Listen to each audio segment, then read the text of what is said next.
Oh, we're in. Mic is also okay.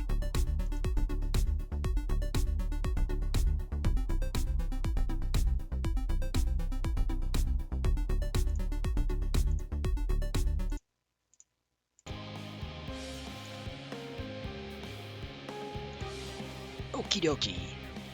Time to pick up where I did not even get to go. Let's see. Still got to do one more level up. So let's see if I can do a quick duty finder. D60, 70, 80, leveling. Or maybe I can save that for my other class. But still a 9-minute wait. Okay, in the meantime, I'm gonna go around looking for currents.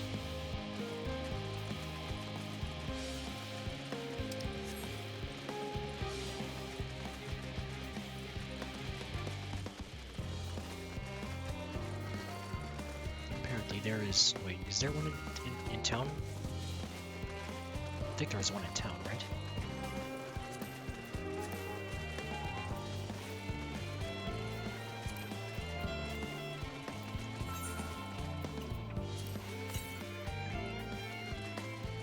.317 to the north.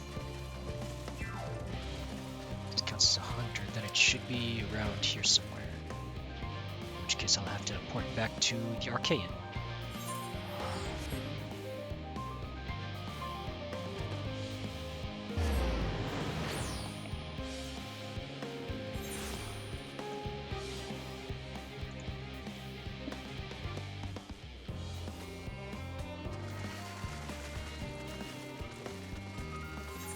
Should be southwest. Going southwest. Gonna do my best. If I can jump over this thing. Okay, never mind. Final go around.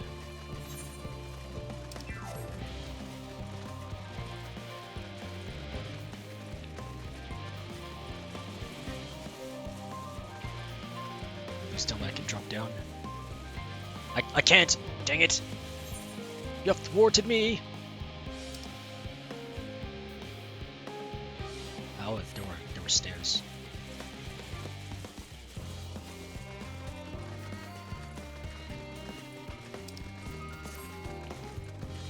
I don't know why, but my buttons seem to have changed.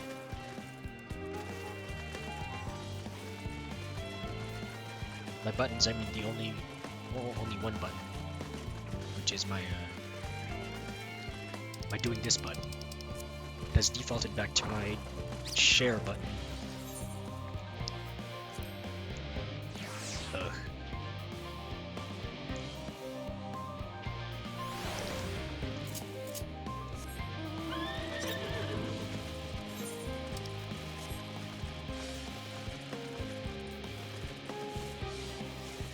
Looking for the ether currents.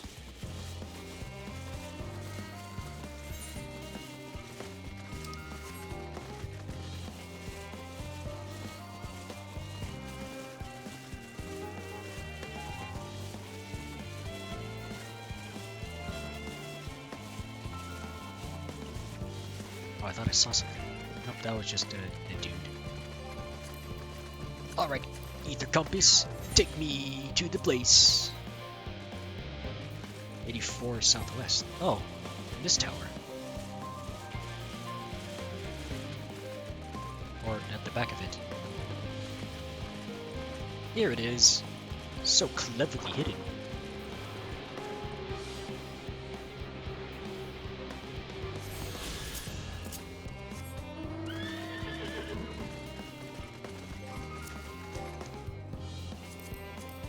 Next.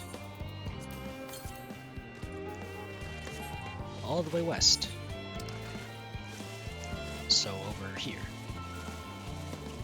It does take me around here so I can get this area done, or at least unmap it. Not unmap, map it out.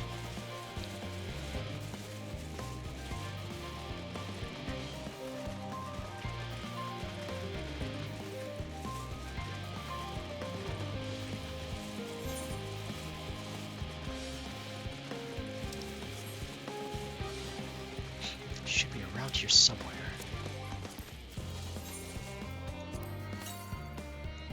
In 56 Yalms West. Oh, up there. Found you.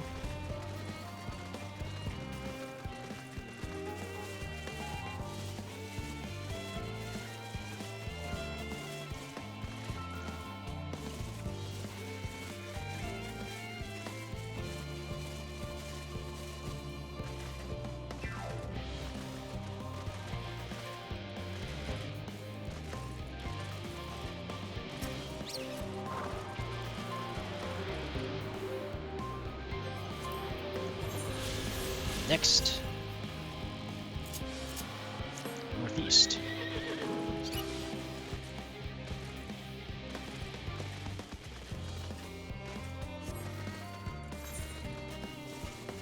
To 500 should take me over near Old Shavian, which is perfect since I need to get up there anyway.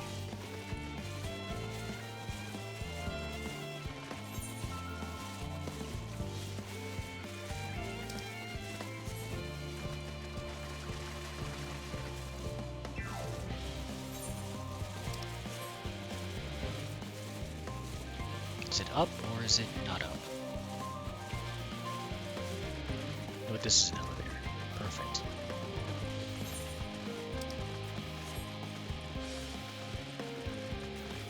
How do I get back upwards? Nope. That is a problem.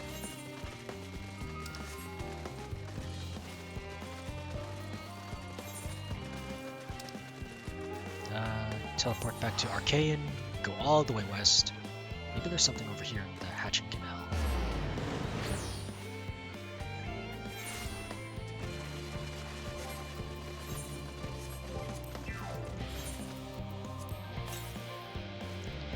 .231 south. So around here for one of them. But I'm more concerned with the one all the way over here. Oh, can't go that way.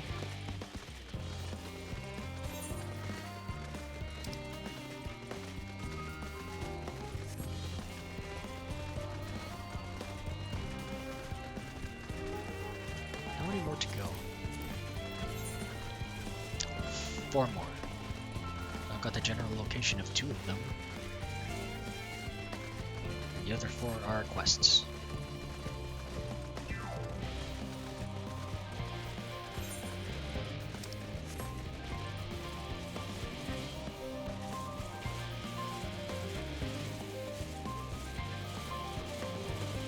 Q should have popped by now, but it has not popped right now. Alright, I need to get rid of an item in my armory chest. 1 glove.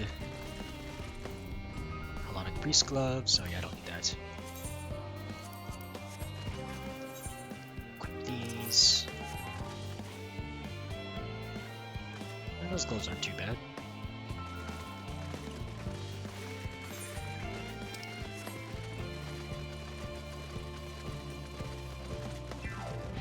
Oh, I think I see that current. Oh, that's just a lamp.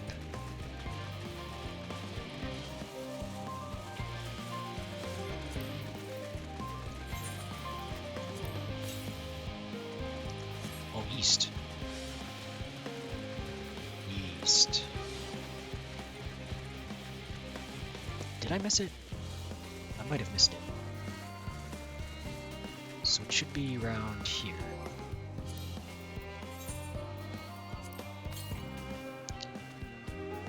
$453 to the what?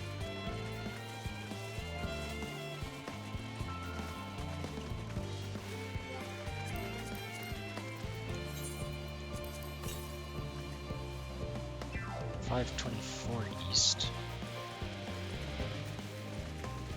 I thought there was one around here.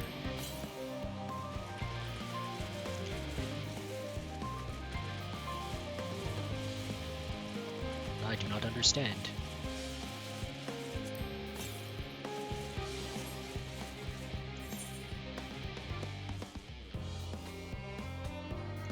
What? gonna have myself a look around a little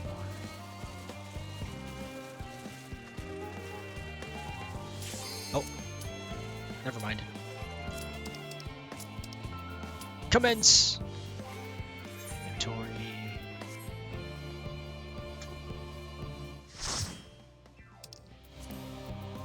Greet my friends.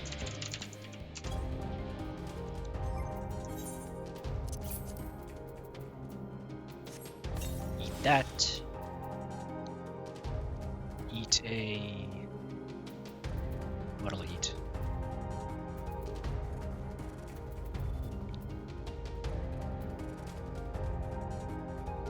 Stuffed Highland cabbage.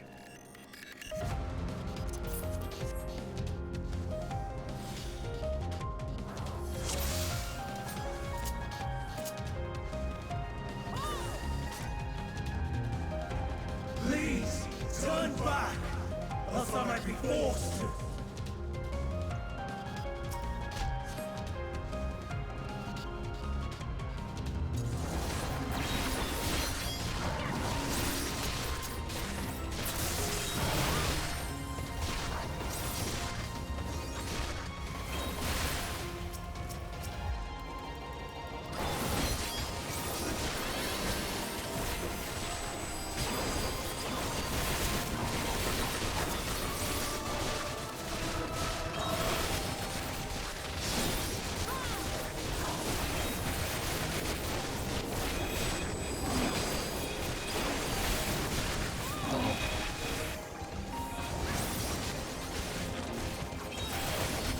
Dang it, Lions! Stop it!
Time to beat up Lissa. Nope,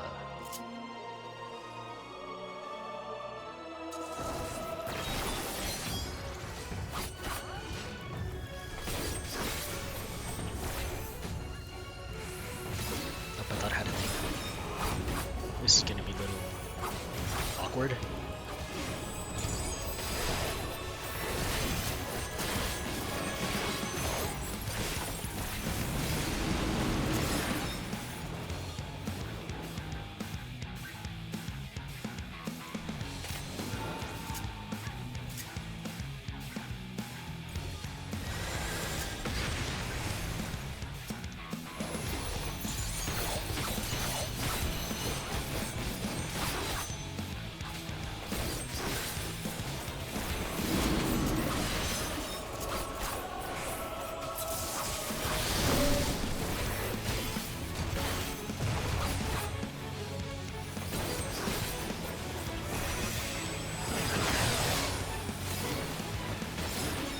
mistake. Thought I had a third one.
Serious, you didn't die yet?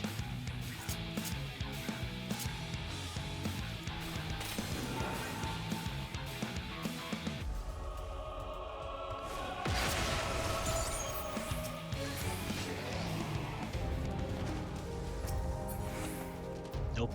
Nope. Nothing for me. So sad. I'd rather accessories, please.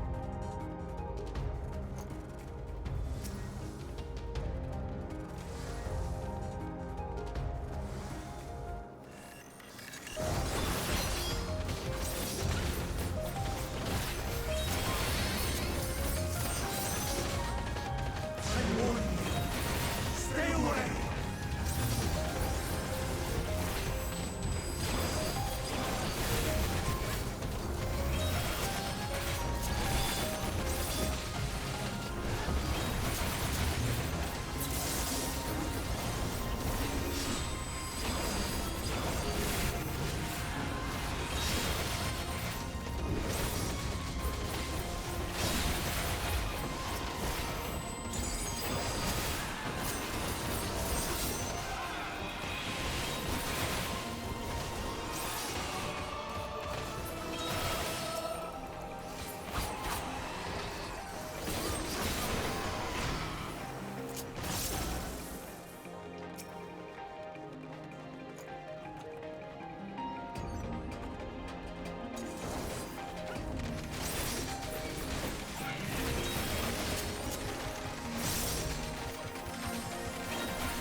Yoink. Nope. I already got those. Don't need that.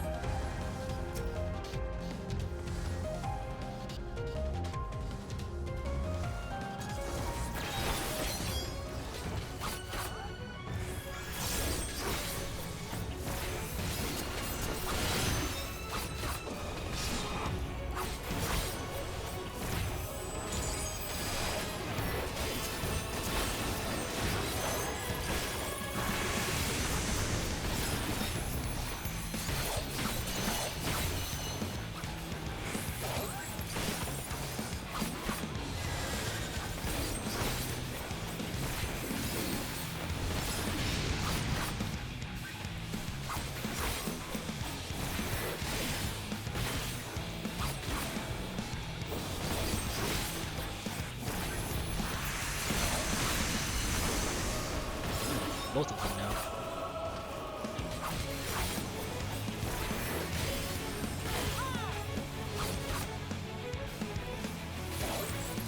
Right at the butt.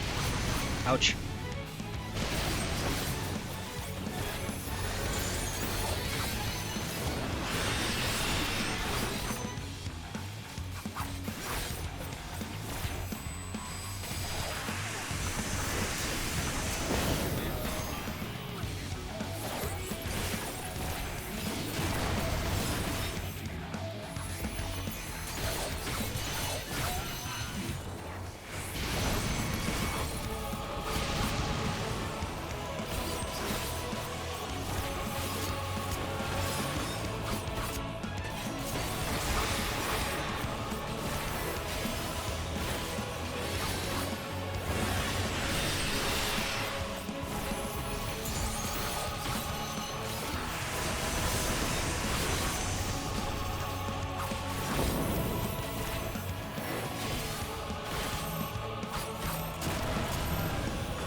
What are you doing? Don't run!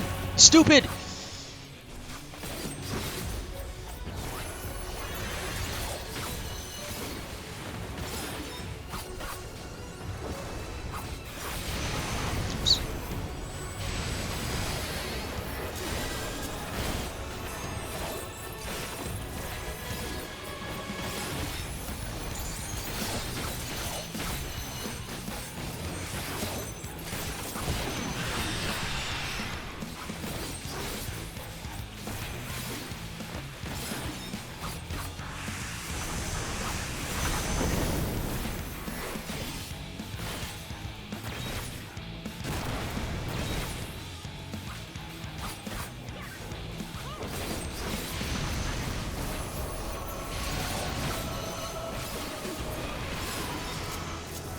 Alright, level up.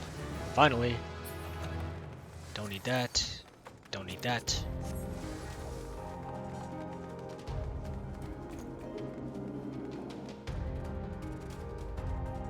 Now I may proceed with the story.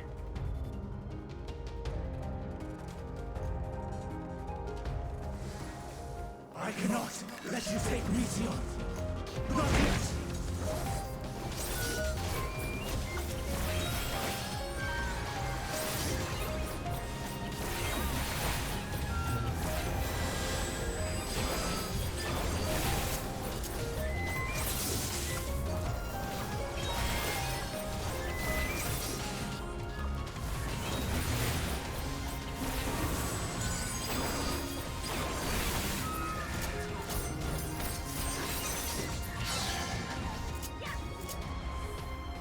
Jump.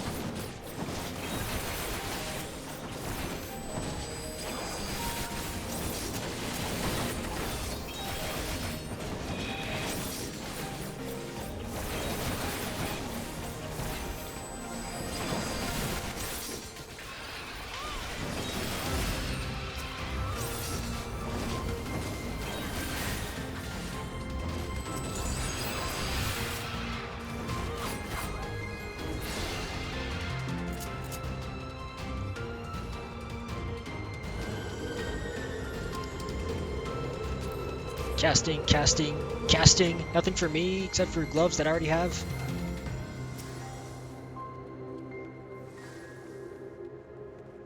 I must hear their answers before they're expunged from existence.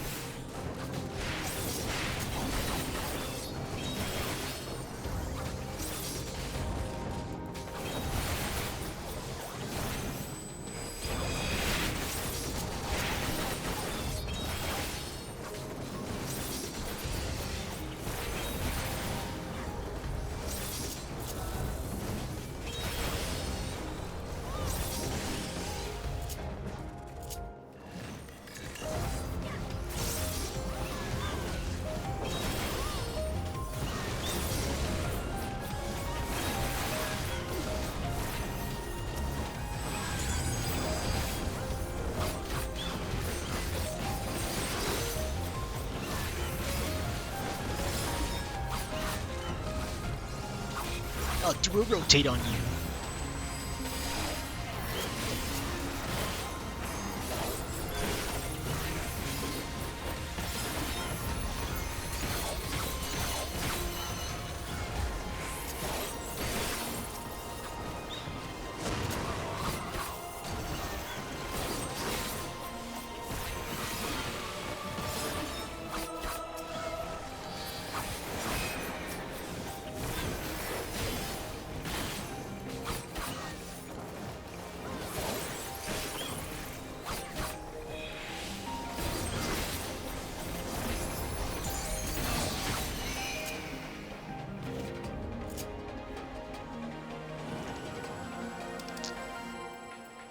Casting Katisos Wings. Literally nothing for me.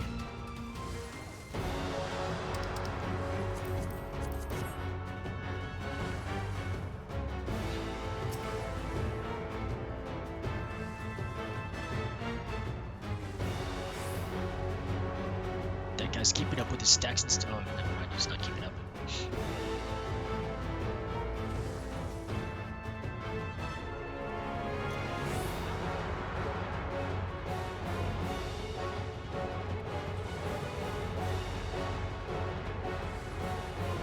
Any moment.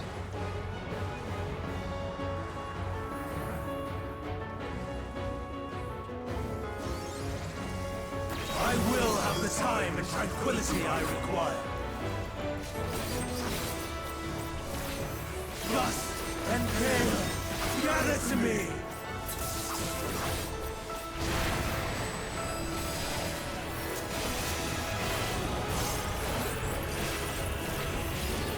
Ancient wrath, unleash your power!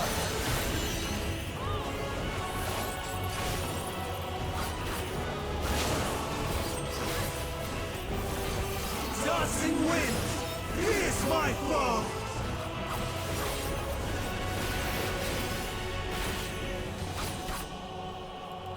Stars on high, war is raged! Oh boy.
Streams of ether!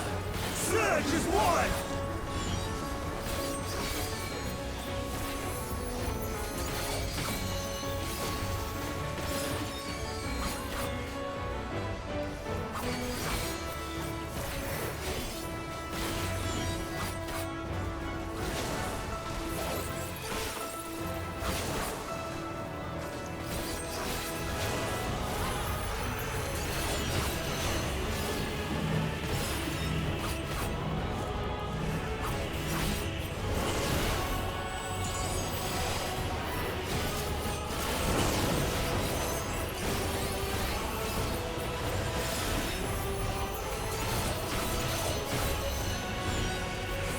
Tossing winds, pierce my foes!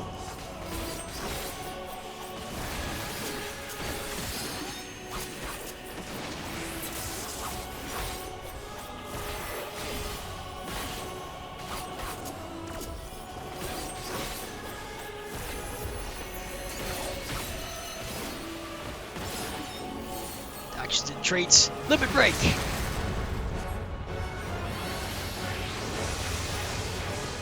Even when transformed, I am not finished yet. I'm finished with you though. Stars on high, war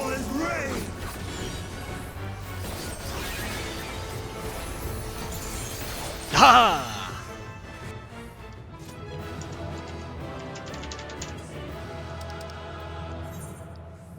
I like the Hoonie Pop.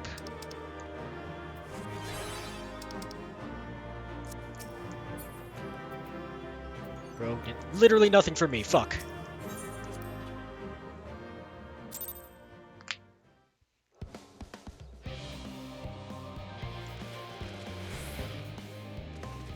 Oh hey, a fate is there. Triple check the collection of the compass. Okay, it is eastwards. I don't know why. Okay, teleport. Now I can just go to the map. Where do I teleport? To Aporia.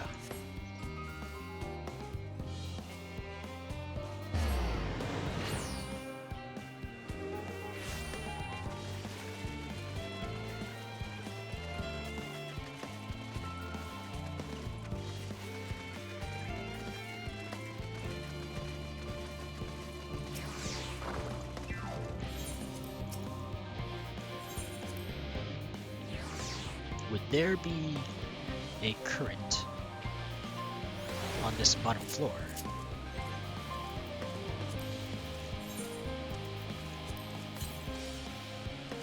Oh, it's possible.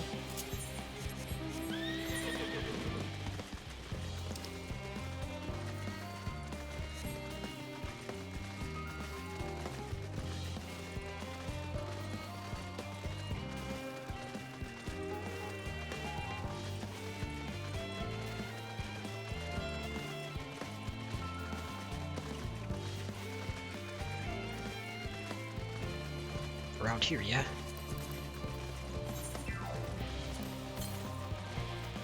Southwest.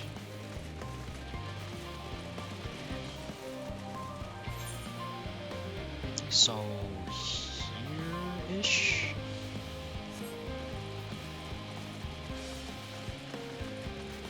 It seems I'm not able to get to it right now. I mean, not at this elevation.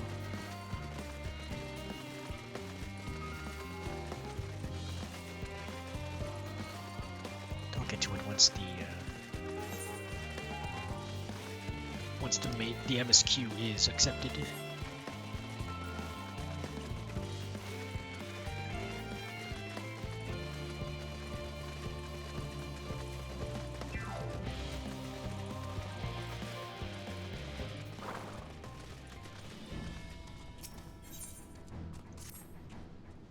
We make for the lift at the center of this chamber. Come. At the center of this lift. I still can't move. Oh, there we go.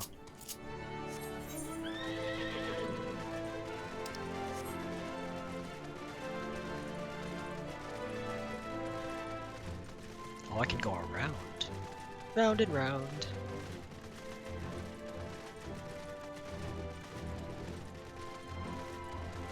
Oh, that must be where the ether burner goes.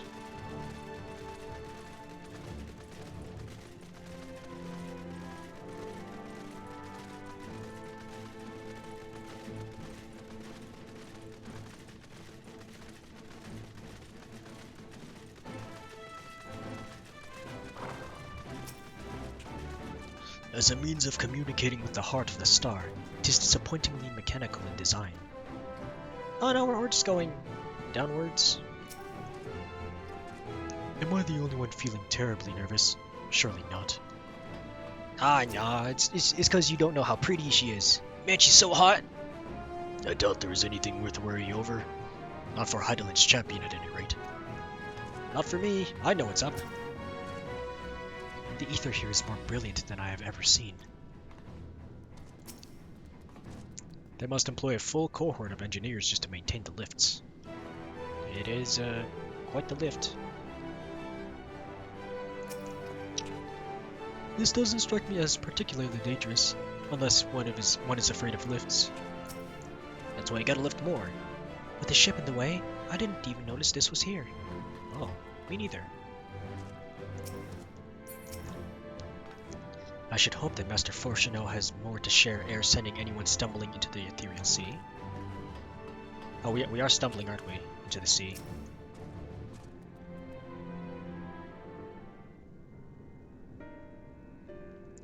As you all know, alongside our physical world exists an ethereal plane, what we refer to as the ethereal sea.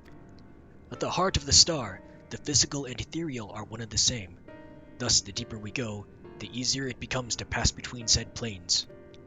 We utilize this principle in constructing the anti-tower, and once more here in Thaumazein.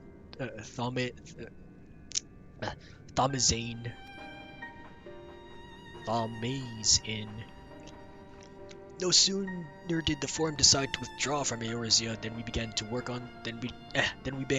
work on this facility. Ooh. Our work culminated in a device that allowed us to peer deeper into the ethereal sea than ever before, in search of Heidelin's ever fainter echoes. The Asioscope. And you communicate with her through this device? For a time, yes, but since the 7th Umbral Calamity, it has been rare to hear even a whisper. If you wish to reach her, you must journey closer to the center of the star than we have ever dared, beyond the Asioscope. Even so, I make no guarantee that you will find her, nor of your safety, not so deep in the ethereal sea. We understand, but if we are to deliver this world, we have no choice but to try.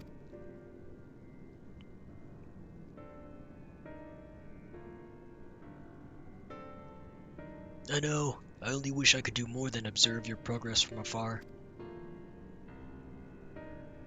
The Asioscope's ocular lens, by which we may peer into the ethereal sea without placing ourselves at hazard, lies above us. Through it, we can watch and guide you. In those swirling depths, there are pockets of ether so dense and turbulent that they can unravel one's soul. If we determine that you are at risk of coming into contact with such a pocket, we will recall you with teleportation magics. To that end, it would be best if one familiar with the composition of your souls were made here to assist in assessing said risk. Otherwise, there is an increased probability that we will extract you too early or too late. Oh, no. Please, allow me. Oh? I have thought upon this much, and in truth, I do not believe that I am fit to join you in the trials ahead. The events at the Tower of Babel drained me, yes, but even before that, your capabilities far outstripped my own. This is no time to have a weak link in our vanguard, no matter how much she may wish it were otherwise. If I assist in the manner that Master Fortuno has laid out, however, I may still be of use. Will you trust in me to do so? Well, if it's not your best bet. I can think of none I trust more. Compared to all that effort you put into keeping us alive while our sorrows were in the first, preventing us from dissolving into ether on a single expedition ought to pose no challenge at all. And even if we did, I expect you would hunt us down and restore us to health somehow. Yes, true. You flatter me, but rest assured that I will be keeping a close eye on all of you. There is one more thing. In those ages past referred to the ethereal sea as the underworld, our final resting place. In its embrace is memory washed away, leaving only the purity of one's soul, or so we believe. Yet what of these memories? Few think to ask what becomes of them, cast adrift on the ethereal tides. Don't you regain your memories once you go back into the sea? Some theorize that they may linger for some time, those associated with strong sentiment in particular. In those depths, memories of the departed may even coalesce around you, for hatred or for love. Thus I do caution you to be wary, but also to have faith. Remember those who did gladly extend a hand to you, that they may lift you up once more. Oh, both my friends and my foes are in this place.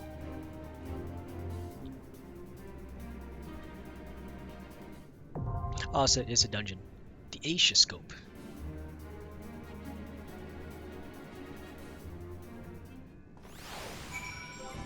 Inventory. What did I get from that dungeon anyway? Oh! Mask of Striking.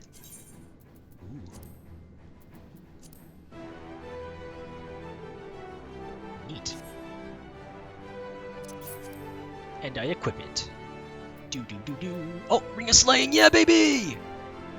Why did I get a great sword?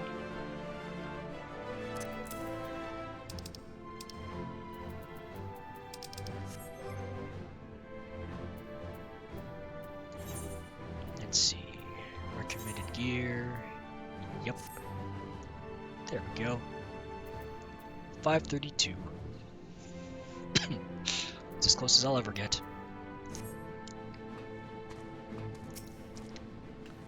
I hope to guide you via link pearl while you're inside, but given the density of the ether, I'm not sure how long the connection will hold. Even if you can't hear me, however, be assured that I am watching over you. Like a god, but, you know, you're literally watching. Once you are below, you should proceed through the aetioscope to the central observatory. That is where the objective lens is located. We can manipulate it to direct an ethereal current deeper into the sea. Though I shall assist you in every way possible, this is your journey to make. When you are ready, I bid you step forth. Maybe our enemies are down there, but if we've beaten them once, we can beat them again. I'm more concerned about our meeting with Hydaelyn. We may find our truth, but what if? No, I would rather not think on it. Let us move on. Yeah, who needs time for negative thoughts? We have always tried to do the right thing, but we have not always been kind, nor merciful. I should not be surprised if some few harbored resentment for us as they passed on. We must face these truths and meet them as they come, and then lay them to eternal rest. I now understand why these facilities are so heavily guarded. If it fell into the wrong hands, the wisdom of Hydaelyn could be dangerous. 'Tis true. However, that danger is not compared to what would result should the common folk en masse venture into the ethereal sea unprepared, which they most certainly would if they thought it would allow them to speak to the dead. Once that secret got out, no rational argument could dissuade people from wanting to see their loved ones, no matter how ephemeral the meeting. If some part of them remains in the ethereal sea, do you think... Forgive me, that's not why we're here. And no matter what happens, she'll always be with us, with Reed most of all. She'd tell us to live for the here and now, to do what must be done, and we will. Now she'd be like, just do stuff, forehead. I've seen through more than enough death in my time. Friends, enemies, far too many to count. Once, revenge was all I lived for. All that hate, all that anger. But what good did it do? None, that's what. The way I see it, there's no point living for the past. It's the present that needs protecting. That's a good mindset. I cannot help but think of those who were transformed into beasts. Their ether dissolved into nothingness, their souls forever lost. Yet I dare say Fandaniel still wanders the ethereal sea, as do ancients who gave rise to Zodiark, setting in motion so many cataclysmic events. If there is a justice or morality at work that governs our fates, I do not know it, nor do I think any man ever will.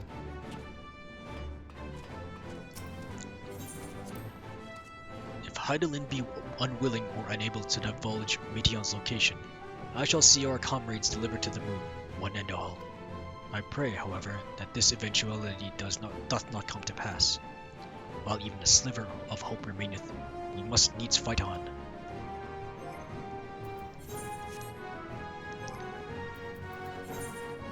I should put the limit break on my bar. There we go. Duty Finder. The Aetioscope. Deep in the heart of Labyrinthos lies its secret among secrets, the device through which the Charlians have peered into the ethereal sea to learn Hydaelyn's secrets. With their bargain with the forum fulfilled, the Scions of the Seventh Dawn are poised to journey to the Aetioscope and beyond to beg her aid. But no depths are without their darkness. Oh, it's still 9 minutes.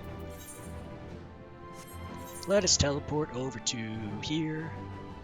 Aporia.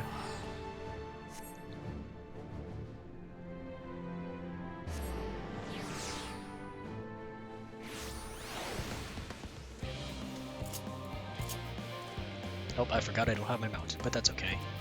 Mount guide. Aggro. And resume the hunt for ether currents. 346 yalms southeast. Go south then a little east. So this pillar.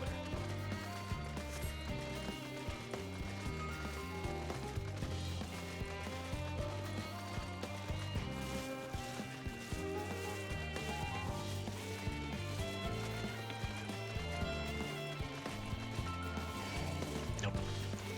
I only hope that my squadron manual buff survives to the end of that dungeon.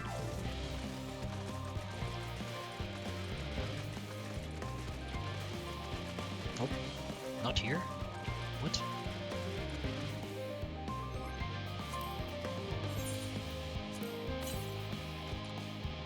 Wanna wait Yelm south.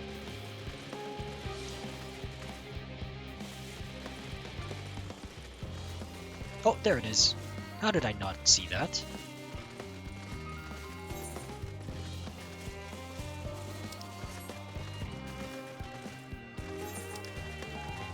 On second thought, I was pressed for time because of that quest to do the boxes.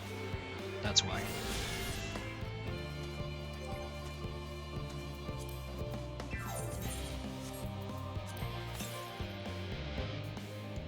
$1,395 northeast. North. I want to say around here.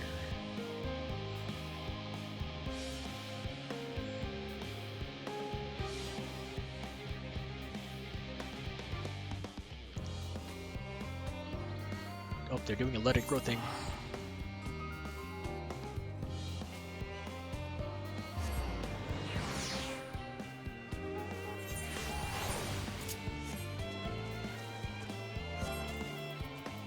Mount.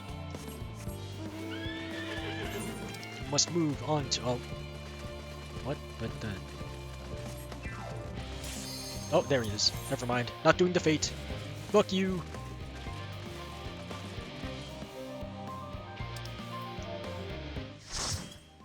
Greet my friends.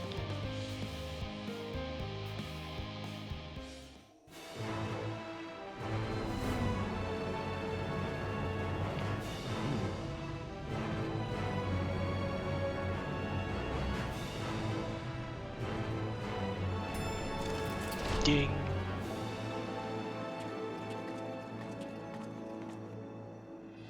The Aetioscope.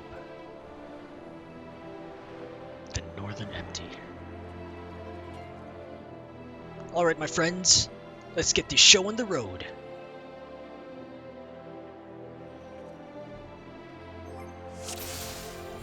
All seems in order with the lens, and I trust you can hear me. Those things are pure malcontent, the residue of lives unfulfilled. Oh, we're going slow, I suppose.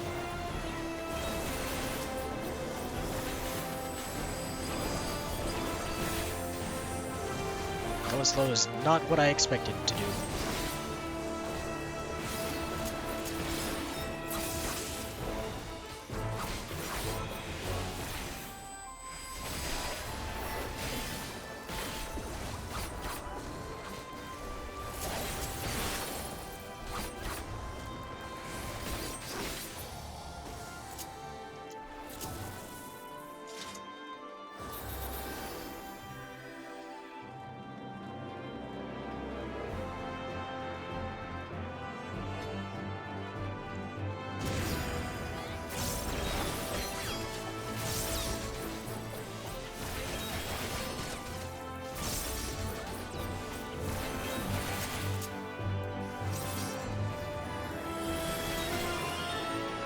All good, you're going faster. That's a good thing.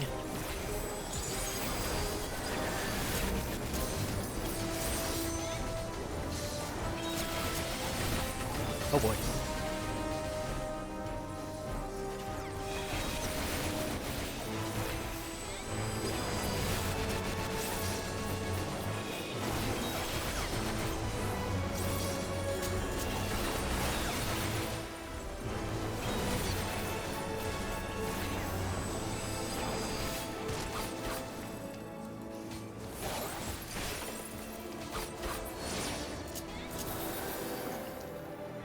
first boss, perhaps? Nope, it's just a dude. Souls.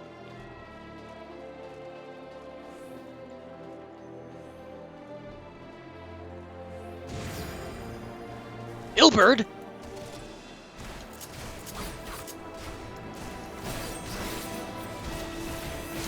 Wait, healer, what the fuck are you doing?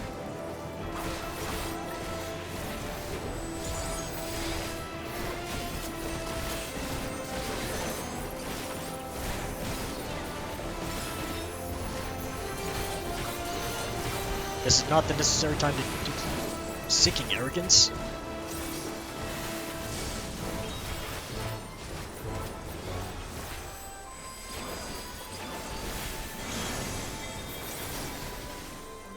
Oh, it's a staff. In the rush of familiar wisdom, a memory of principled silent text form. Papalimo!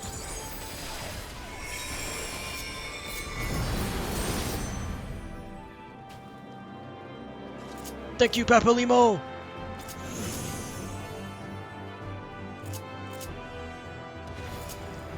Cannot take this from me. Never will I surrender my devotion. Oh. Livia? Sas Junius?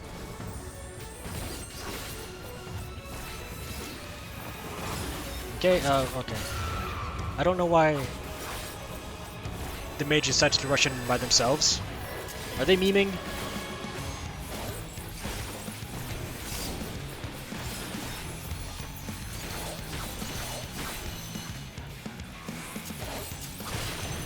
Bear my pain into my enemy's breast. Allegea. Wait, what? Oh, ouch. Oh, it's like that one boss in Heaven's Word.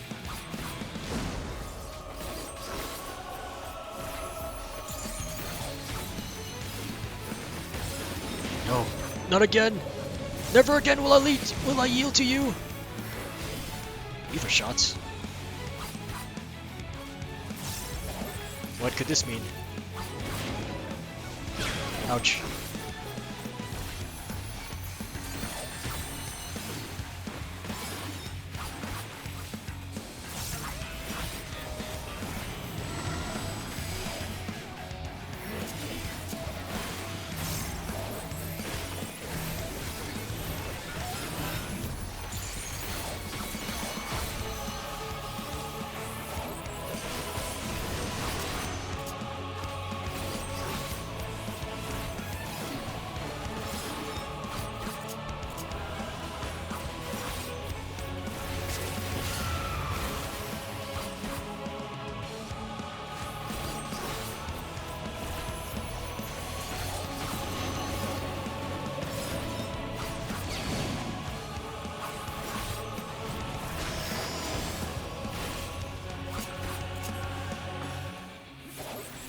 Oh boy, ouch. That was painful.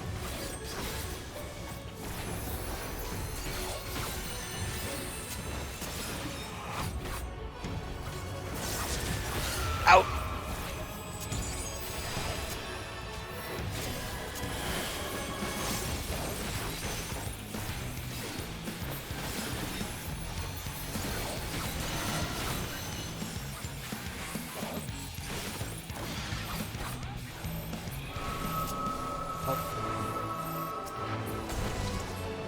Joker of Slaying, yes please. Follow the flow of ether.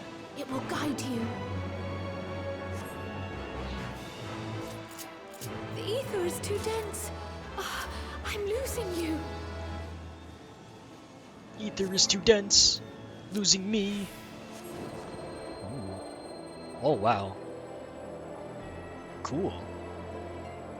Oh no, my friends!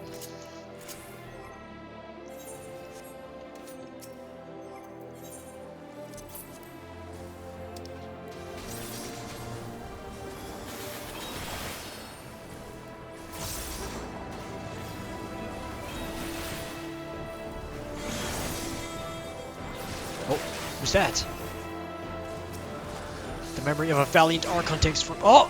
Munbrida! It's the axe of Munbrida!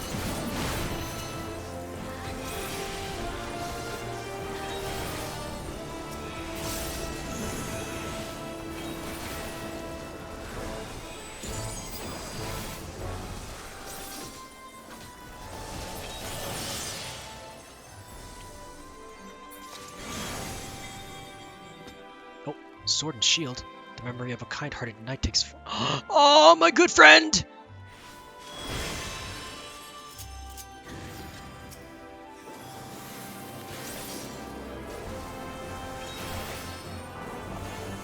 Oh, this is lovely. We get to see my friends. My old, dear, departed friends.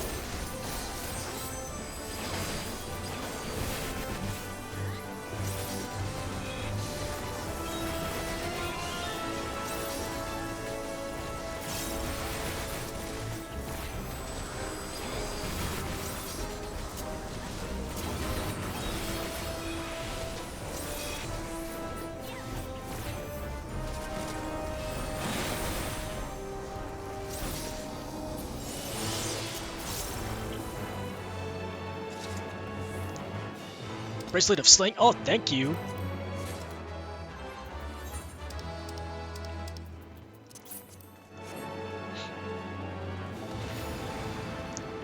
Ratatin has been left belong to the Empire. In death, shall I serve? Oh. You mean the hardest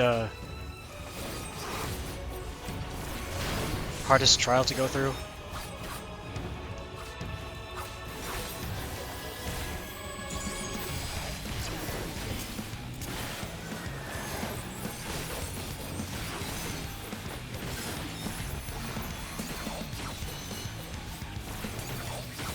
I will fulfill my duty ere I rest.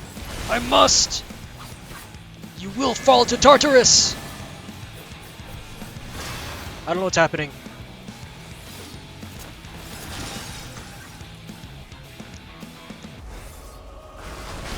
Oh, that's what happens.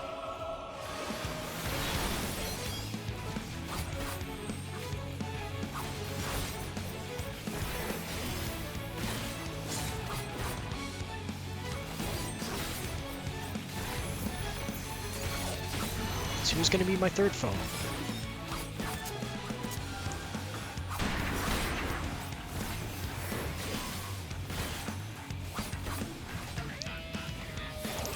So far, it's 2 Guardians from ARR. Oh.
That was a mistake.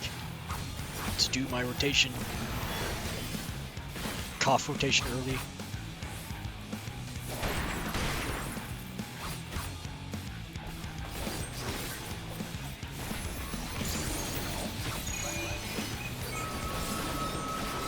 Lord Van Balezar, again I fail you.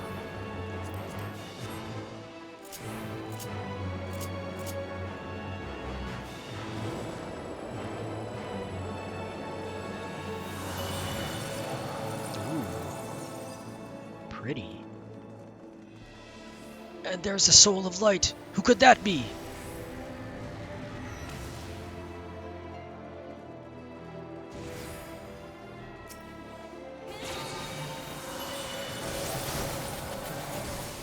Oh, it's just someone who's opening the way.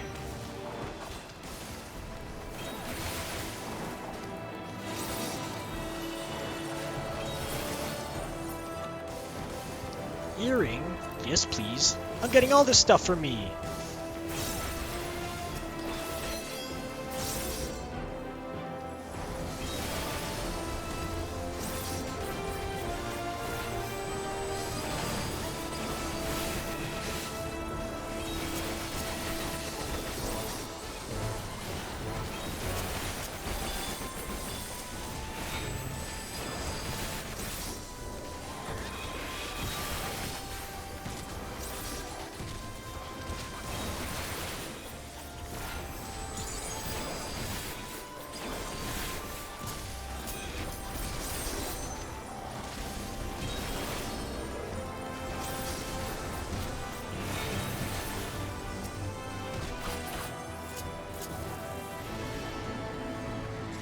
Minfilia?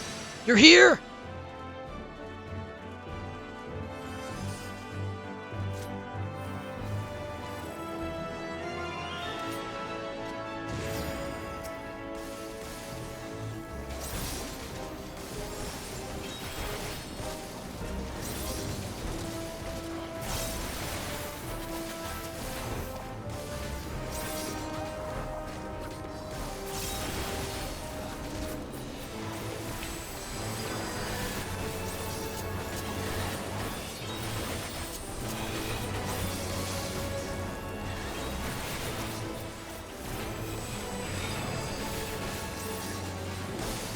I'll just save my skill for my rotation on the boss.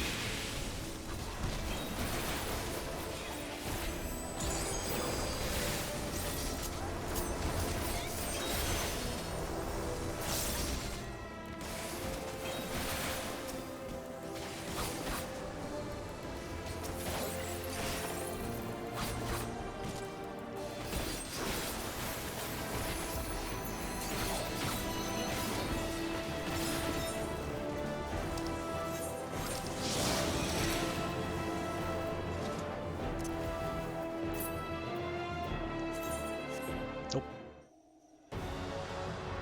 Who's this then?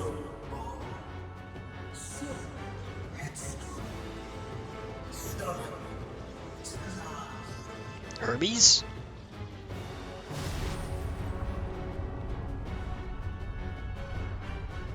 Ammon!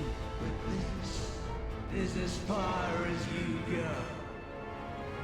Oblivion beckons! Sundered soul. Ammon the Undying.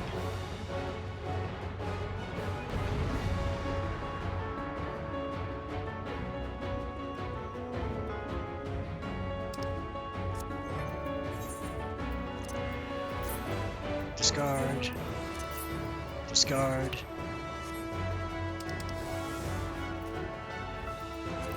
Many faces have I worn, but this is my favorite by far. Your favorite face.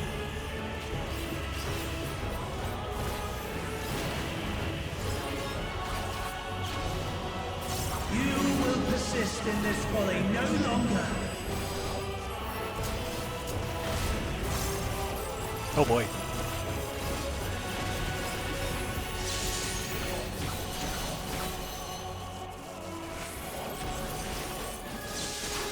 The stage is set.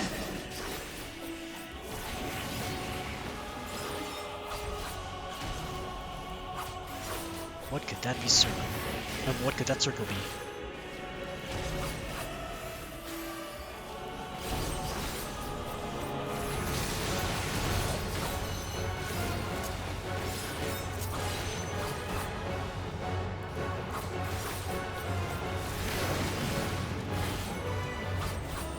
So far, so good.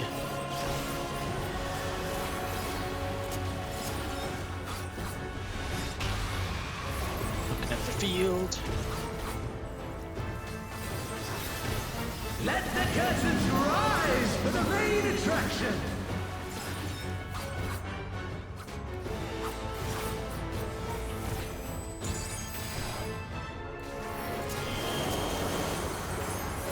Bracing. Something from memory. What? Oh, Shiva.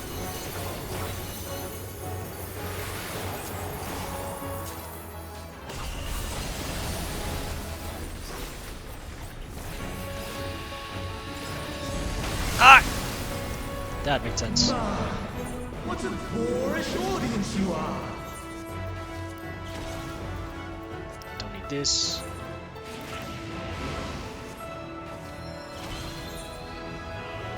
Let's wait for the coins to stop.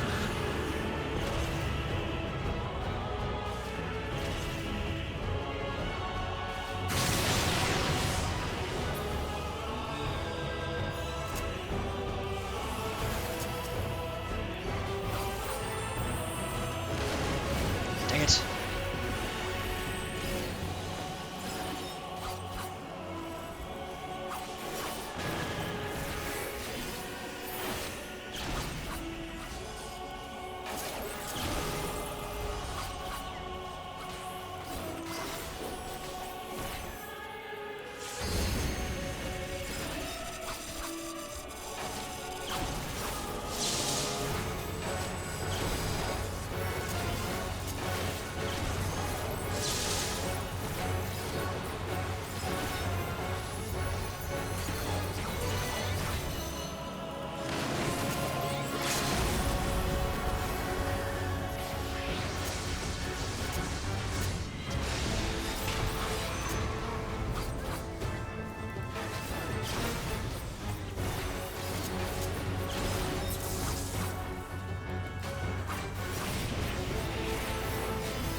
Don't skip just yet. Lies! All lies! Your dreams, your hopes, your futures, delusions and lies! Oh, you've gone somewhere else.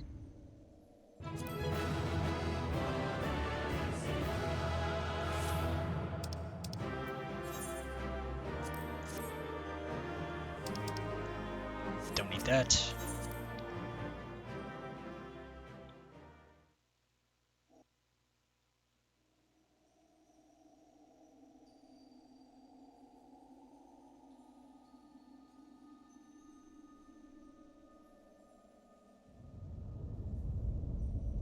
Oh!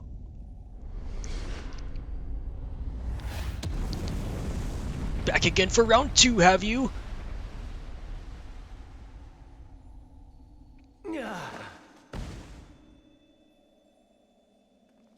My very essence begins to wane.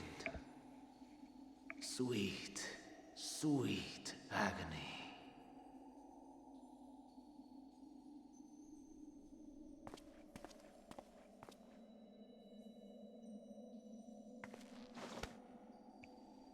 Leave this to him.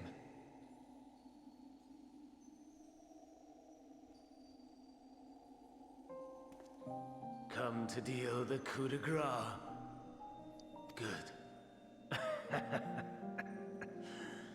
Watching you struggle against the inevitable is bad comedy. Erase me from existence, soul and all. Do you know where Meteion is?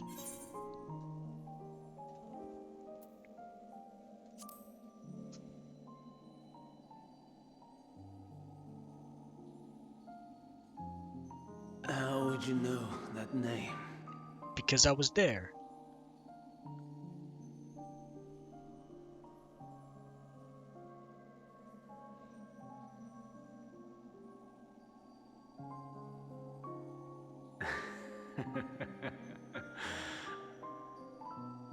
Then it was you.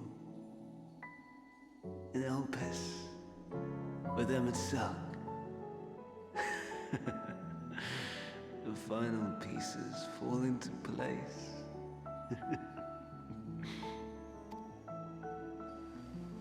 In my halcyon days, as the mortal Ammon, I was haunted by a dream. Night after night, the faceless multitude, the voiceless cries, shards of shattered memories. But slowly, the fog began to clear. This was Elpis. And I was Hermes. Recurring though it was, I paid this dream little heed. It was only when I was granted the seat and memories of Fandaniel that I knew these visions to be true. They were the memories of Hermes that he himself erased using the power of Kairos. Or so he thought. In his attempt to burn away the events of that fateful day, he succeeded only in searing them more deeply into his soul. My soul. Death failed to expunge them. No matter how many times it came. Rebirth after rebirth, from one Fandaniel to the next. I wonder, is Emet-Selch adrift somewhere in this ethereal sea? In defeat, finally remembering your time together in Elpis? How it must gall him to be entrusted with knowledge of the final days, only to be rendered powerless to act upon it. So many lifetimes dedicated to restoring his beloved Amarok in blissful ignorance. Oh, folly. But make no mistake. My life as Hermes is not the reason I invited the world's end. I have lived. I have struggled. I have dredged the very depths of despair. And in the detritus of existence, I found the truth. I served a great ruler, powerful beyond measure. The world his dominion. Yet even he and his vast empire were destined to fall, to become one with oblivion. At the end of life's journey lies only death. So I ask you, why live at all? 'Cause I'm not done yet, baby. We betray, we torment, we murder. We are wicked, spiteful creatures, without exception. If life is so sacred, so precious, why fill it with such misery? Man wallows in a hell of his own making without purpose or meaning. To live is to suffer, and I would end that suffering by my own hand. It matters not if it flies in the face of all believed right and just. Death is the only solution!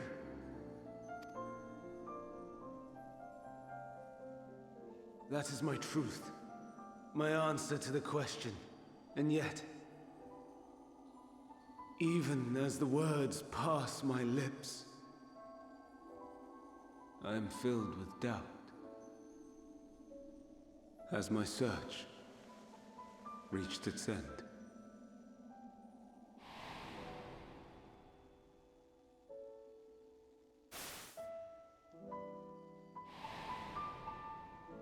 Was this the only way?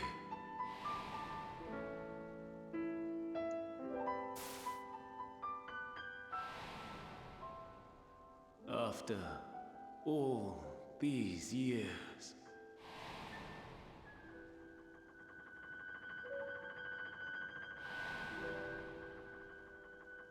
is this the answer I was hoping for?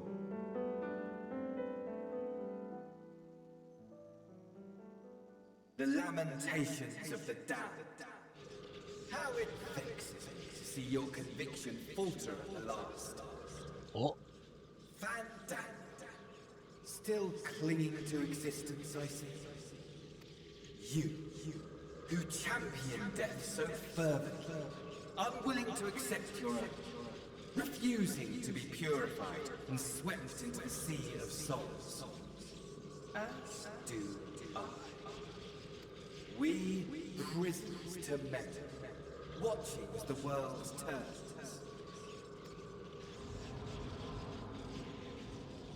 Though unlike me, you will be spared the ignominy of having your corpse made a puppet, dancing to another's tune. oh, it's the actual Asahi. Is that Asahi? How very astute. But let me be clear, I have not come to consort with the likes of you. Nor have I come to bemoan the state of the world following my untimely demise. In fact, I delight in mankind's downfall and the anguish it brings the savior of the savages.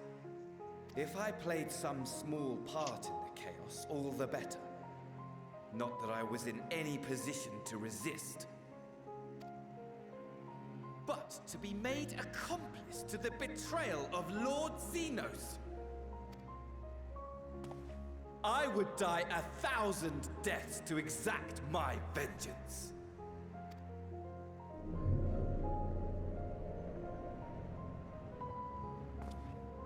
Now you are at my mercy.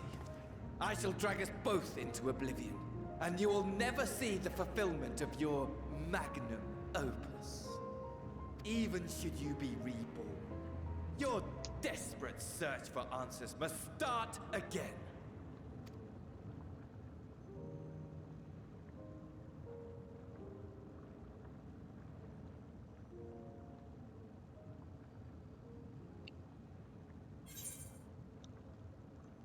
Next time, we'll find the answer together. Even here, even now, you have every right to hate me. For the fool I was, for the monster I became. But I will not beg forgiveness. The tale of Hermes, the man who knew so much, yet understood so little, ends here.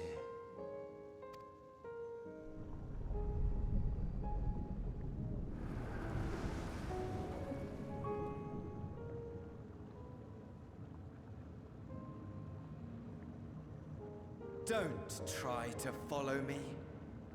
I had more of you people than I could stomach in life. Never mind in death. Likewise, I pray we do not meet again. You had better hope not.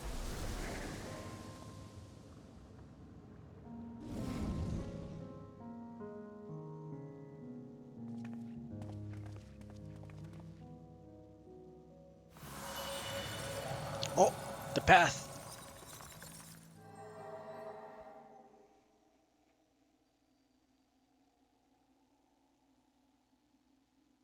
Come. Hydaelyn is waiting.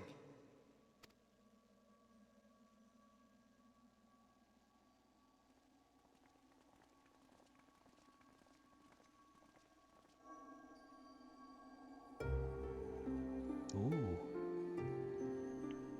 It's so ethereal.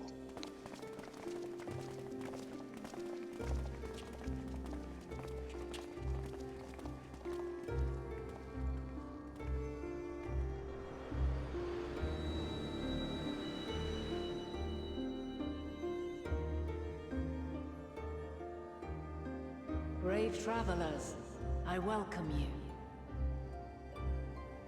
Oh!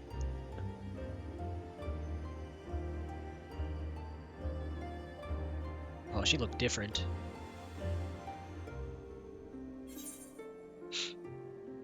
You look different.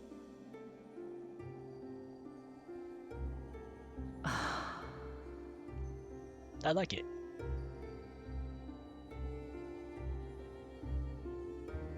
I see. Thou didst journey unto Elpis. And now, the rivers of time converge.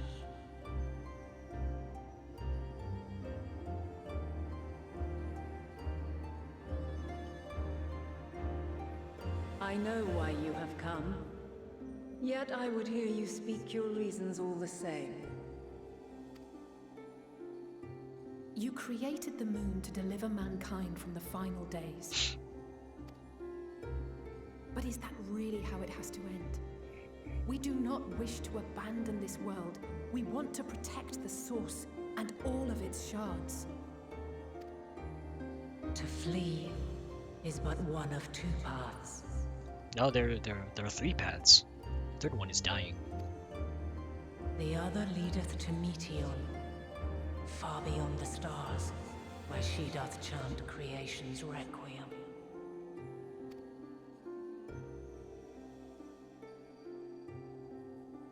Her domain is formed of dynamis, pure, absolute. Where emotion and memory govern all, ether will avail you naught. Meteion hath gathered the pain and despair of countless stars, and to go unprepared is to go unto your doom. We'll beat her. We'll win. I swear it. Is what I might have said, once. After everything I've seen, all the times I've succumbed to my own anger and fear. I can no longer pretend that courage and faith will be enough. But are we truly so powerless that our only choice is to flee? Far from it, my child. Long ago, the inhabitants of myriad stars, many more prosperous than Atheris, sought to free their worlds from life's woes. Sorrow and anger, conflict and hostility, despair, and even death itself. But as Meteion reported, every attempt ended in failure. Darkness abideth within every living being and can never be cast out. Neither reason nor faith can challenge this immutable truth. To live is to suffer, and in suffering, find strength and purpose and hope. As you have done so many times before. Thou dost pursue an impossible dream, yet knowing this, you pursue it nevertheless. And thou hast learned to depend on others as they do thee. Thy yearning for the power to save the powerless hath ever driven thee to greater heights. Thou hast grown strong. Though those closest to thee no longer walketh by thy side, their love remaineth thy guiding light. For duty's sake, thou hast been bound by truths unutterable time and time again. Yet thy heart hath never wavered, as thy companions will attest. In thy pursuit of mysteries great, all thou believest is brought into question. Undaunted, thy thirst for knowledge remaineth unquenched.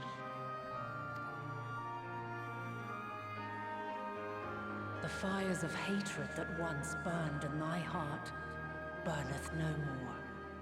From their ashes doth spring the light of love, warm and pure.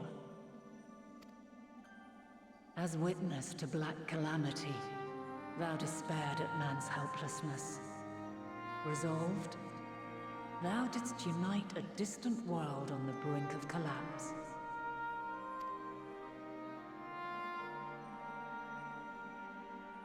And What about thou, me?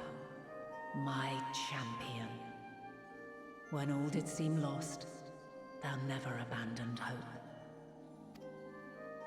For every trial and every foe that did bar thy way, thou hast proven equal to the challenge, drawing courage from the many bonds forged on thy journey. You have all known despair, and though the end approacheth, you walk on, heads held high. Therein lieth your power, the strength to silence the song of oblivion.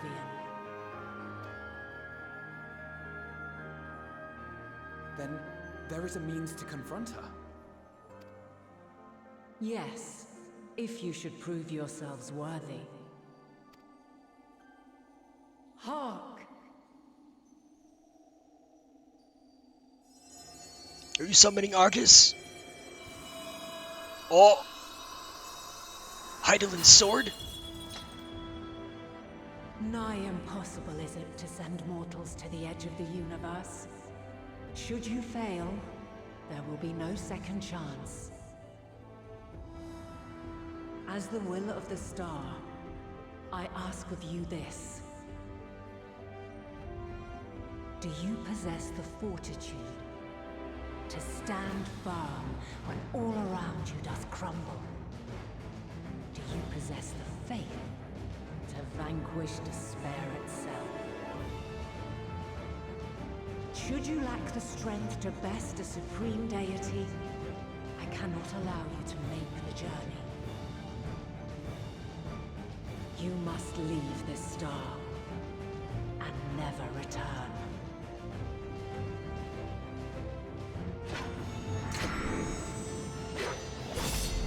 Oh. Prepare yourselves. What? Rematch! Prove ourselves worthy, then. Sounds straightforward enough. Aye. No room for confusion there. In any case, we've come too far to back down now. I am of the same mind. What power I have, I shall bring to bear. The three of you seem to be forgetting who we're up against. It's not every day we battle a divine being of untold power. Well, not quite every day. Do try not to get underfoot. Needless to say, there'll be no margin for error. Let us hold nothing back. For the people of this world and those beyond the rift.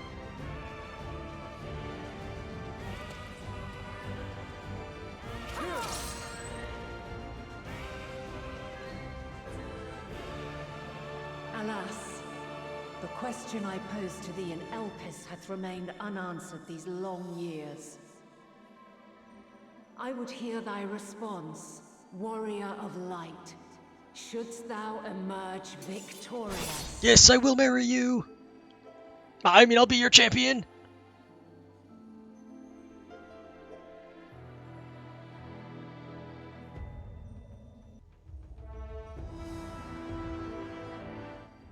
Oh, the Mother Crystal, now accessible. During this quest, when using the Trust System scenario mode, you have the opportunity to undertake this trial with the Party of Scions. Some of these allies' roles will differ from those you are normally able to select. Additionally, you may now enter the Asia scope with NPC avatars.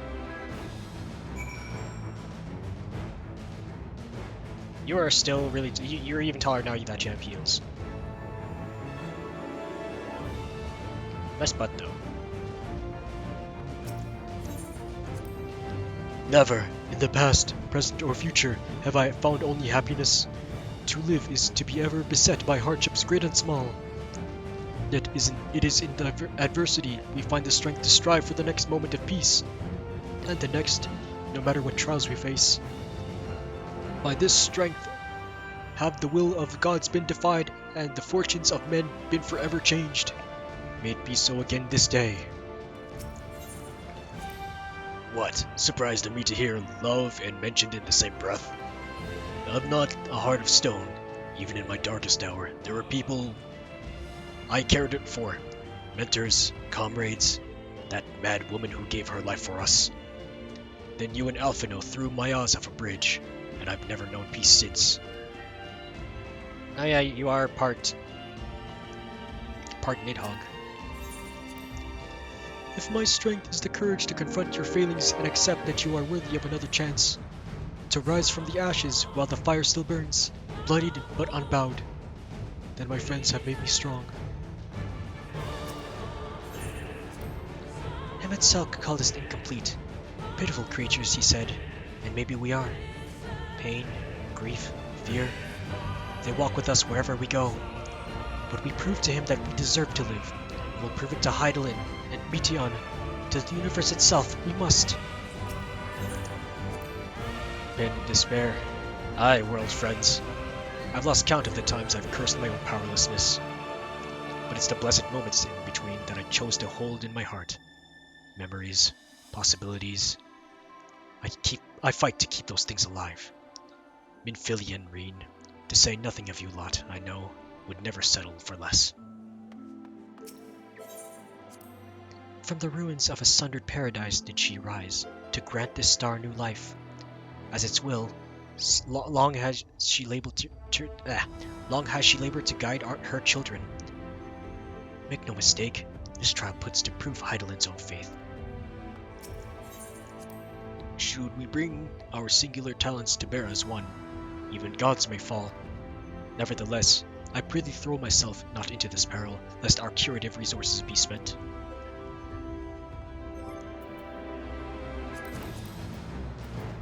Before I go into Duty Finder, what did I get? Rings of Slaying. Equip, yep. Ring of Slaying, yep. Character. Equip, yep. 542. Close enough.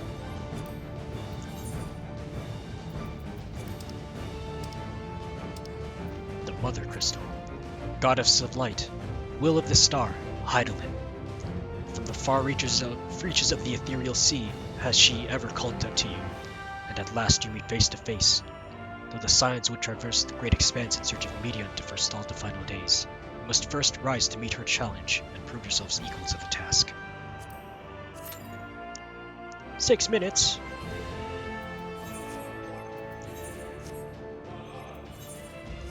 I've got to go back and repair my gear.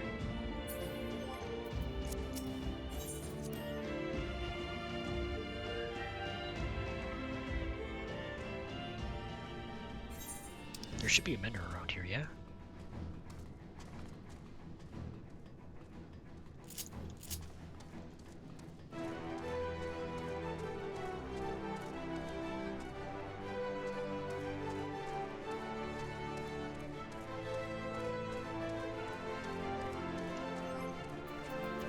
Shouldn't waste time and just mount.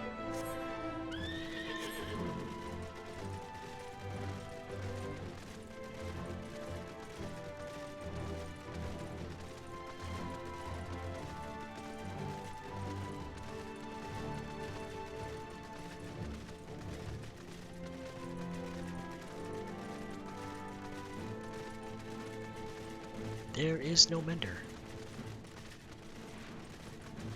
Well, I can use this time to run back up the slope.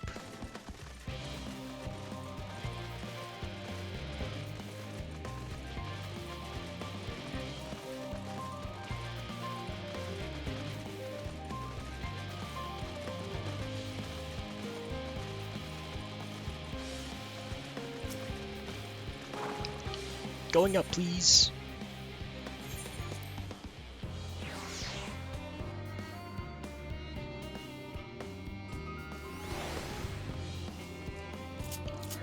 Hurry to the mender.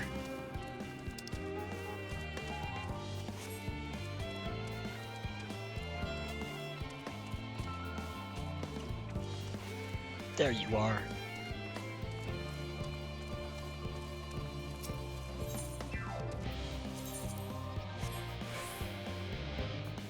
All done. I don't really have any gloves, so I will, armory chest. Equip hat. Equip boots. Character. Register. Set. Set. Recommended gear check.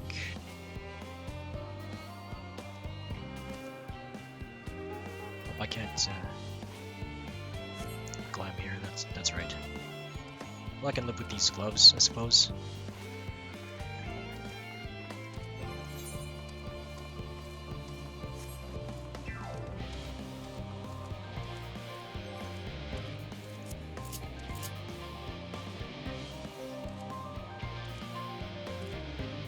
Okay, so where would the other ether currents be? Oh, look at those guys. Are they chasing fates? Yes, they are.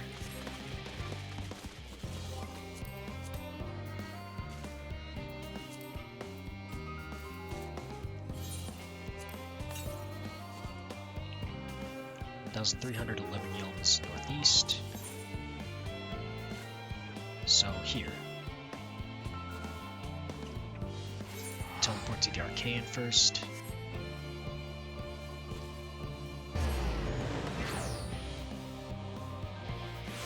Who's in online right now? That's a lot of people on.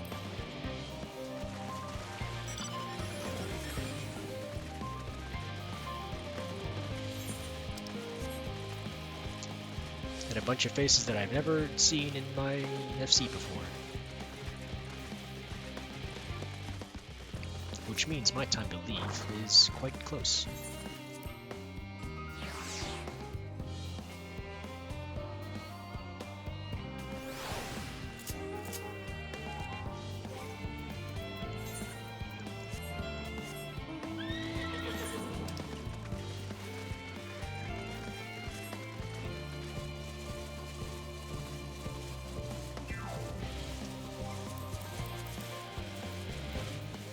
items, compass, southeast. 296 southeast.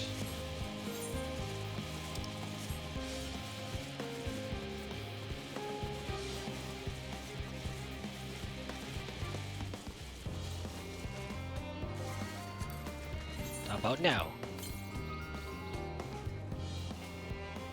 277 east.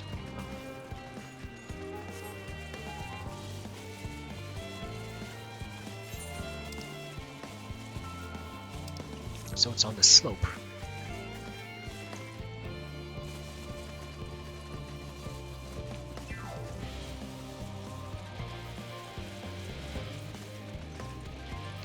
Okay, we got our DPS and healers.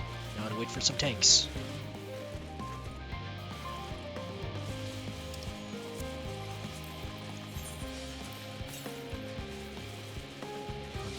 East.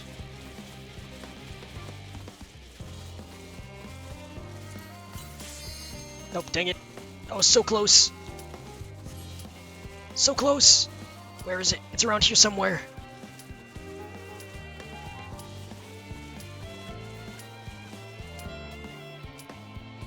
I don't see it. Oh well.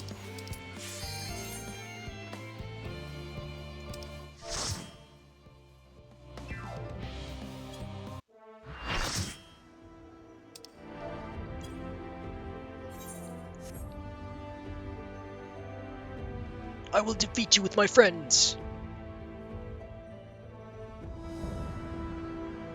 Divine Light. Hydaelyn.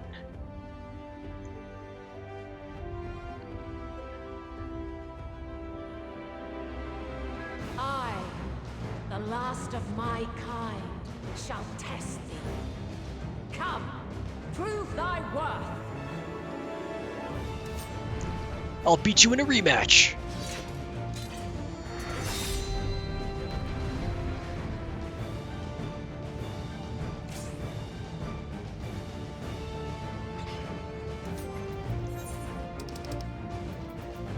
Eat the pizza.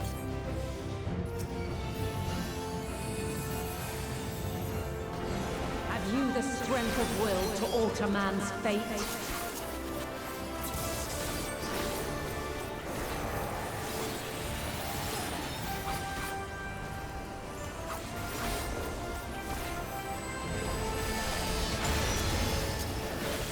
A change of arms. May the test continue.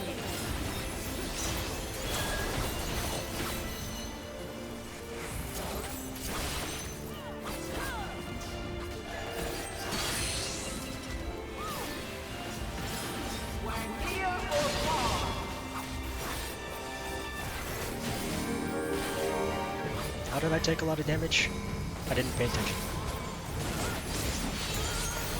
And now this!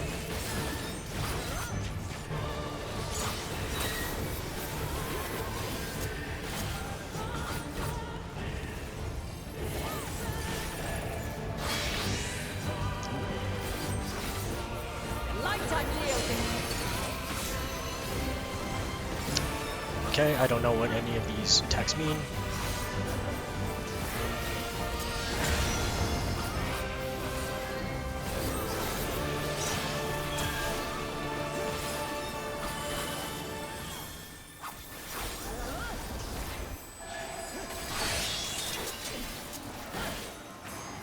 By blade!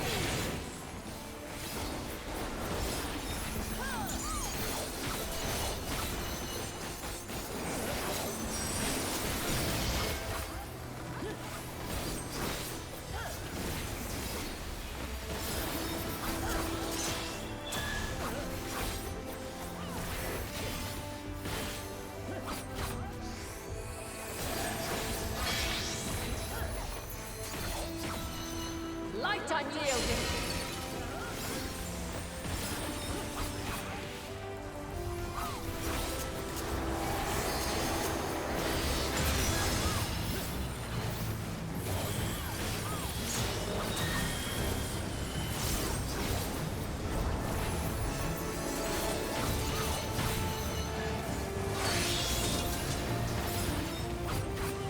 By blade!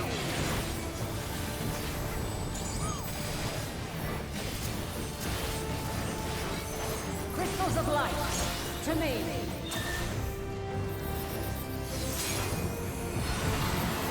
What crystals of light?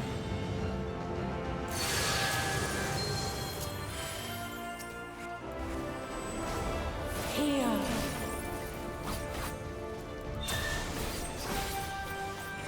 The song of creation's end!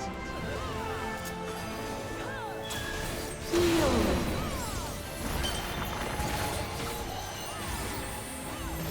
The sorrow and hope's demise! Think!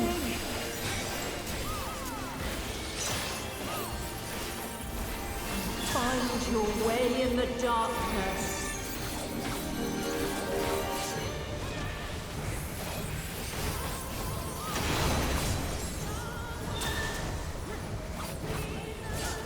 Follow your light!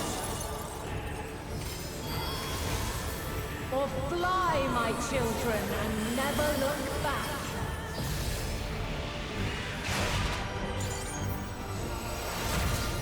Oh boy.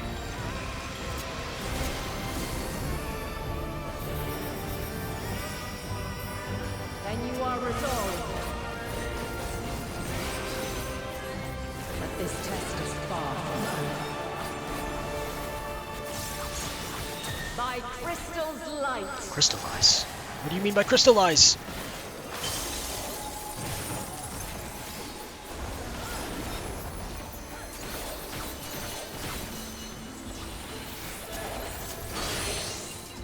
Oh, what does that mean? Where near or far.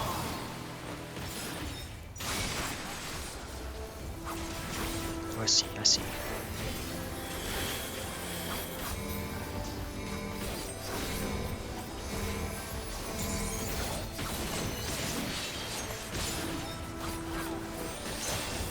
Where high or low.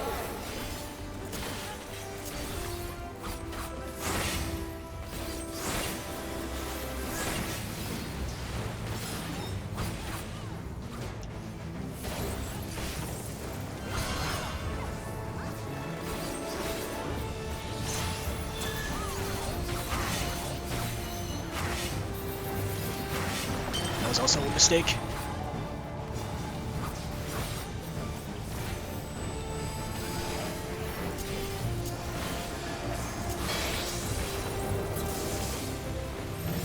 Light unyielding.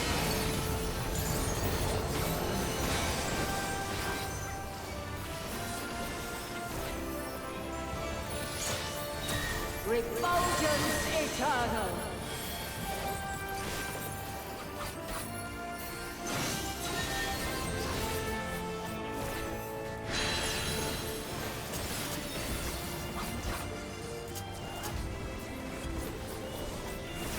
Mistake.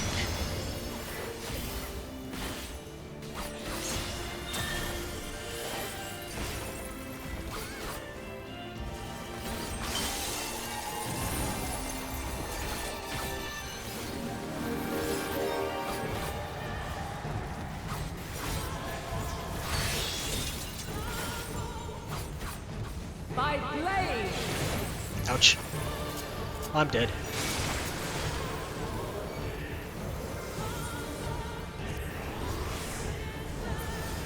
I tried my best.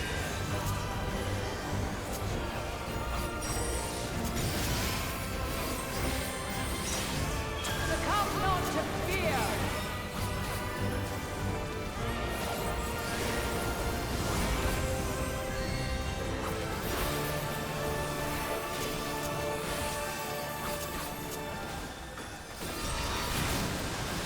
Oh.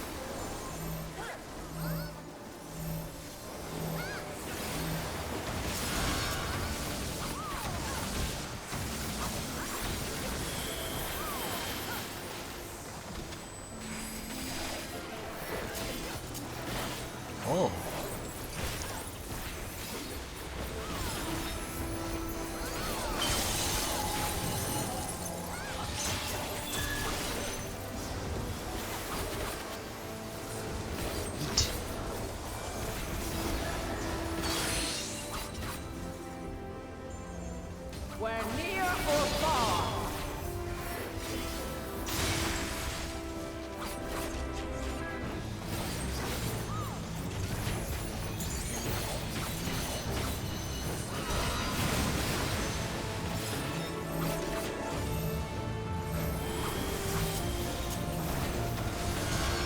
mistake.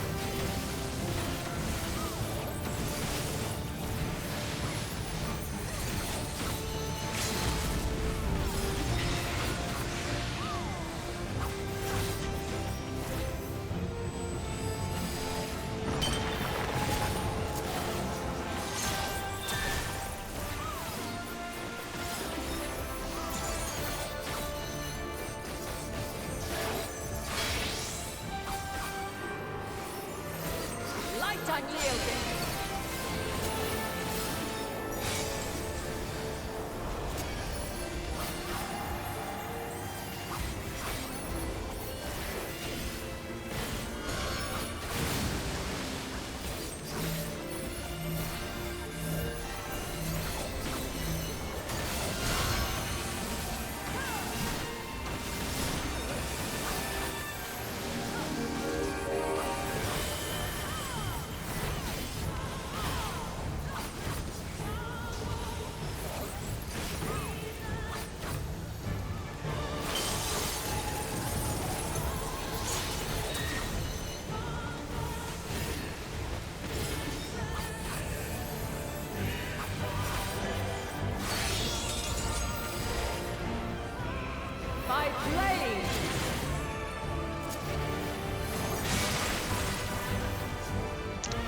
I keep getting hit by the cross. It's a good thing that my friends are also good.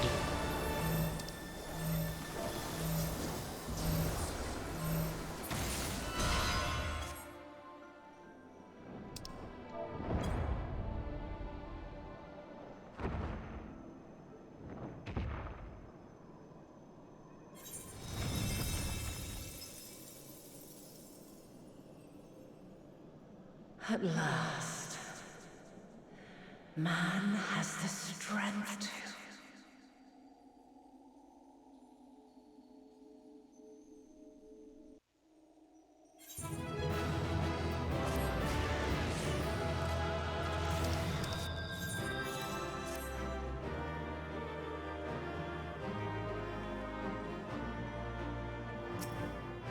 Wait, I got an item from that?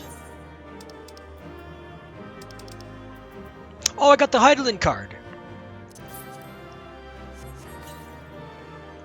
Nice!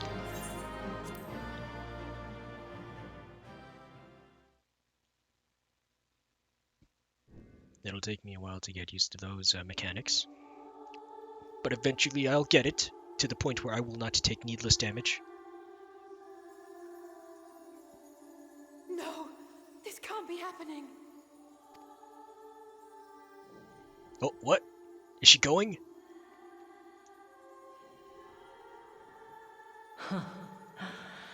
Though my power is in constant flux, I have always kept a reserve for this very moment. It was a true test of your prowess. You have done well. There is one thing I must ask. By sundering the world into 14 shards, the ether of all living beings too was divided. This reduction would in theory allow us to more easily interact with Dynamis. Having seen mankind brought to the very precipice of extinction, you wished for us to develop a means to overcome despair.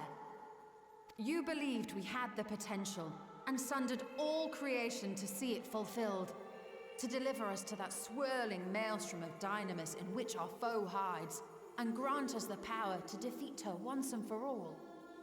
Is this not true? It is as thou sayest. 'Twas the trial to which I subjected mankind, and it hath led to untold bloodshed and suffering. There was no kindness, nor justice in the tragedy I wrought.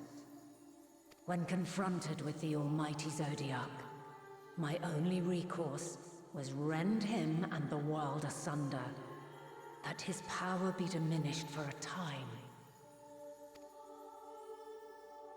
And so it came to pass. Now you, my chosen, have surpassed my expectations, surpassed me, I entrust the fate of the universe unto you.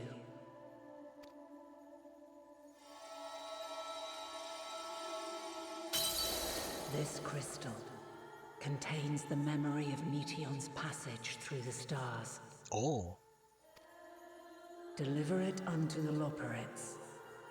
They will guide you to her.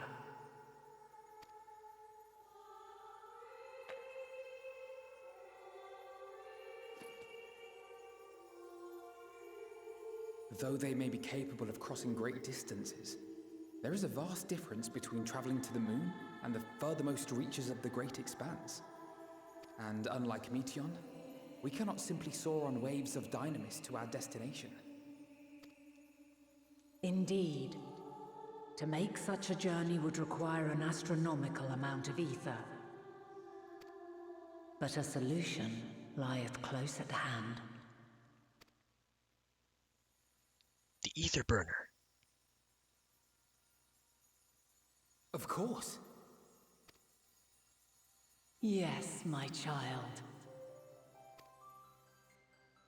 Ever since I became the will of the star, no, never mind. the ether drawn here had slowly crystallized. They who have answered my call know it well.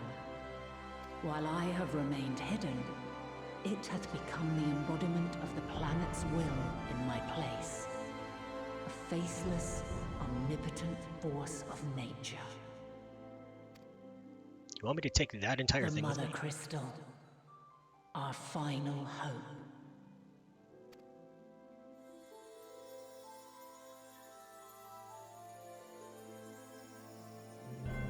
Alas, I can do no more. The fulfillment of this task doth fall to you, my chosen. Now, heed these words. Darkness and light, despair and hope. As goeth one, so goeth the other. Become light, become hope.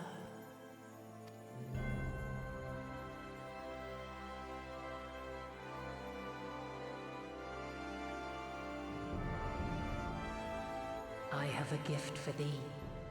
Come closer. Oh, you gonna give me a kiss? I'd like a kiss, please. Tell me what a good boy I am. Long have I searched for a means to safeguard the future of this star.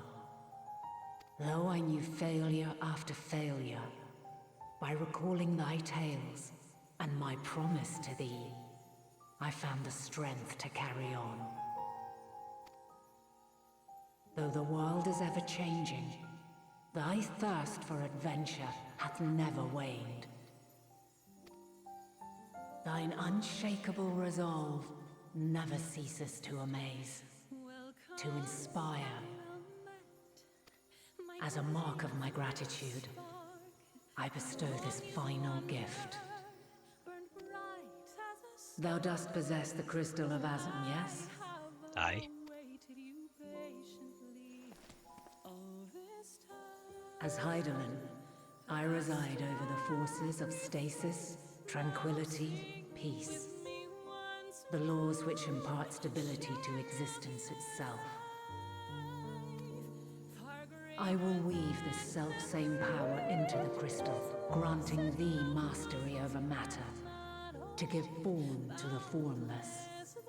Use it wisely, or it will not last indefinitely. As thou hast seen on thy journey through the ethereal sea, souls are drawn to thee. Mayhap this trait will prove to be a boon rather than a hindrance. Remember the rain, near and far below, each drop a blessing from the heavens above. It is thy hopes and prayers that enable Azam's invocations and give them life. So keep them close. But pray, remember this. When the way forward is hidden, even from the mind's eye, look not to the invocation, but within yourself. These were the words of the crystal's original bearer.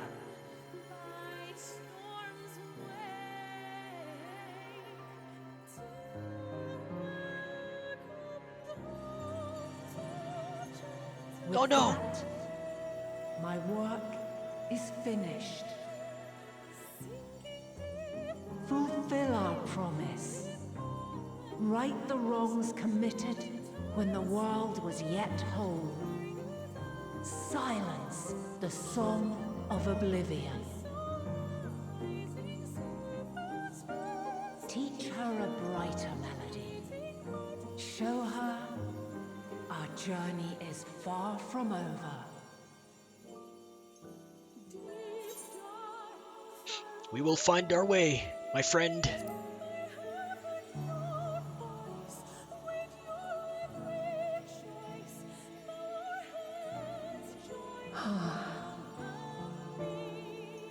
Of this, I have no doubt. For yours is a light brilliant beyond measure. Long after I have gone, though not even my soul remaineth, my love will be with you forever, my dearest children.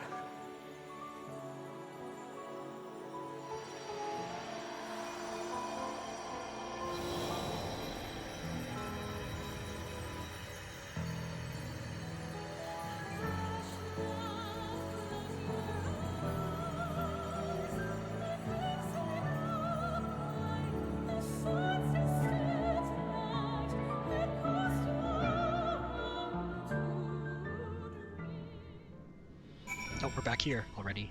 Oh. "'Tis fortunate that fortune hath kept living way apprised of our progress. We require the Loppard's aid more than ever. If Dynamis is ruled by emotion, perhaps prayer has more tangible results than I suspected, albeit ones that are not always obvious to us. In which case, we may hope that Hydaelyn's wishes continue to move the hearts of men as they set forth time and time again. Far be it from me to refute Hydaelyn's own words, yet even if her actions were neither kind nor just, we can yet give them a nobler meaning.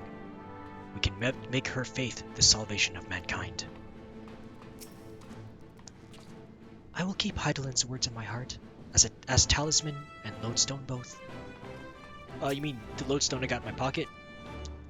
Thank goodness. I never would have forgiven myself if had any of you come to harm. Oh, yeah, we're okay. Weird. Did you meet Hydaelyn? Pray, tell, how is she? I know she's dead now. Oops. She has given us all she can.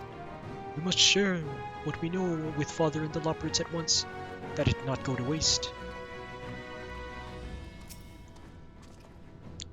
She and Hydaelyn were two of a kind, weren't they? Full of love for the star and its people, always holding to hope for our future. And we shall make their wishes come true.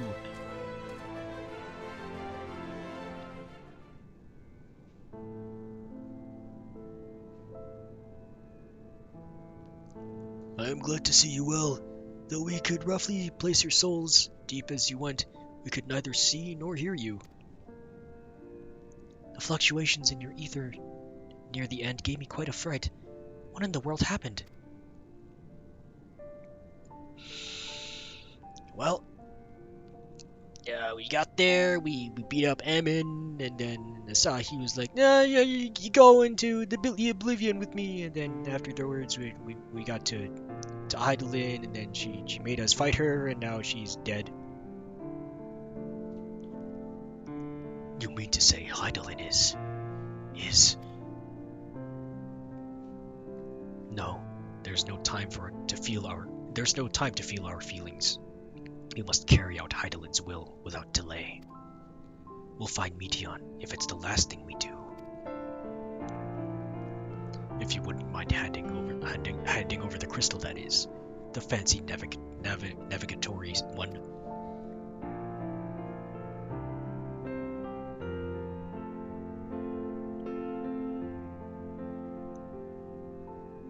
To the edge of the universe, where congregates the despair of countless stars. You're determined to see this through? We are. Should words fail us, we will fight to the bitter end. I know that it pains you to accept this, but that I need ask nothing more of you. Yet we have only two means to travel the great expanse, the moon and Charlene's Ark. I am all too aware that without both of them, there will be no exodus, but I nevertheless beg you to honor the agreement we made.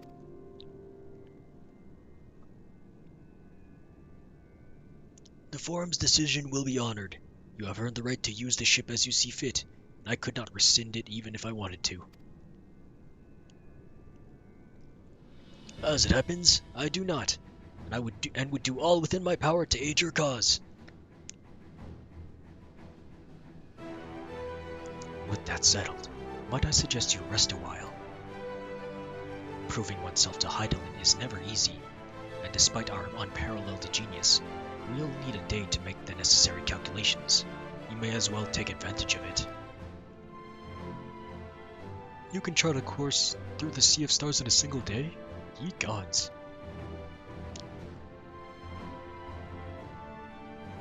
Shall we head above ground for some fresh air then? And perhaps a nap?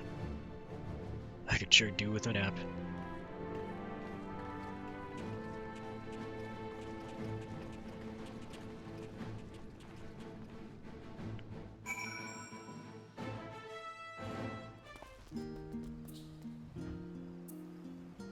Oh, we're back in Charlean. How nice.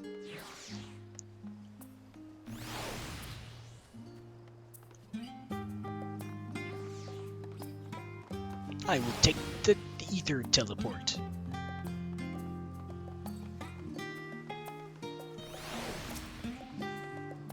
Oh, it's naming way over there.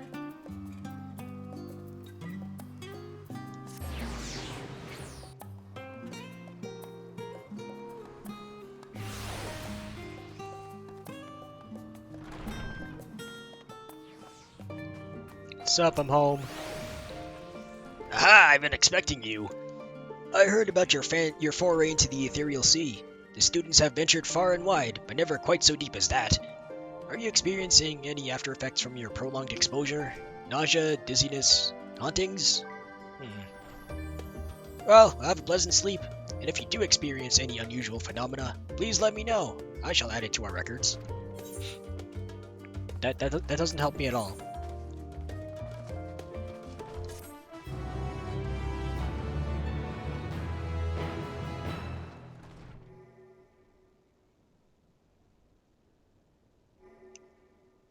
The night before.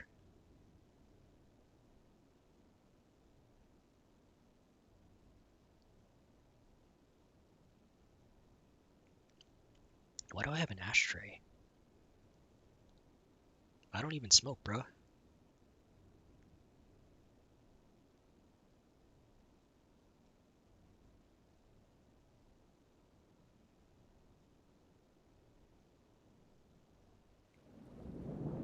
Oh.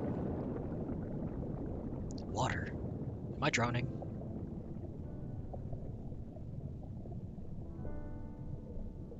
There you are. Oh, hello.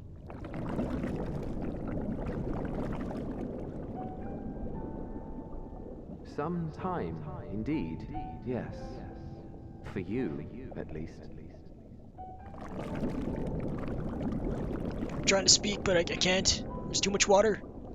Believe me, I'd meant to get some proper sleep.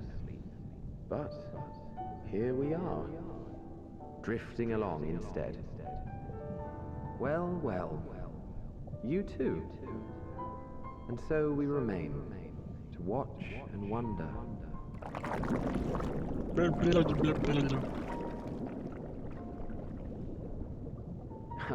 Yes, indeed. To begin, we first must see the end.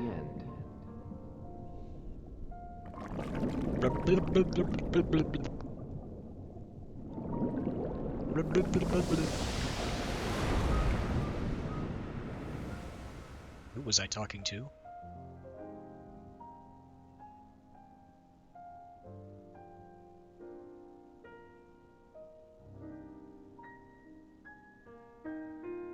What an awful dream. I was drowning. Except I wasn't drowning.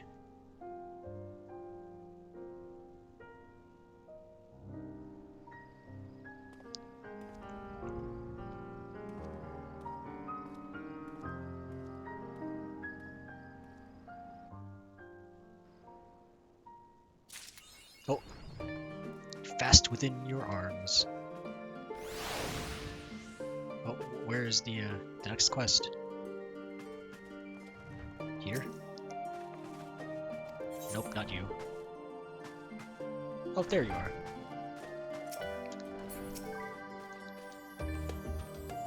A great many of the helping hands that delivered the adamantite are still here in Charlian.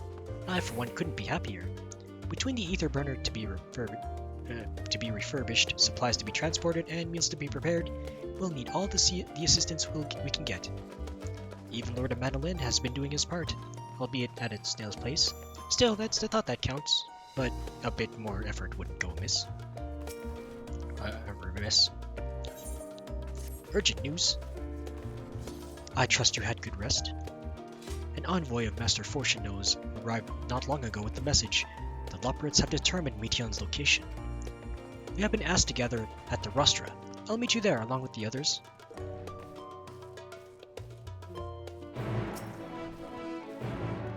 Nope, you're just saying the same stuff.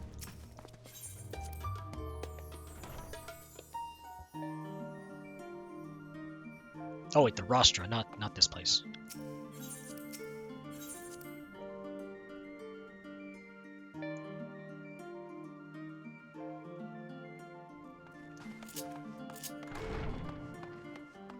Teleport to the Rostra.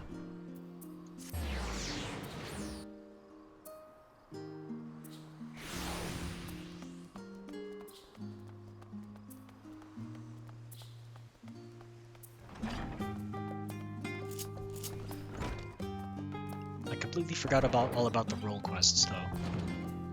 I'll get to them eventually.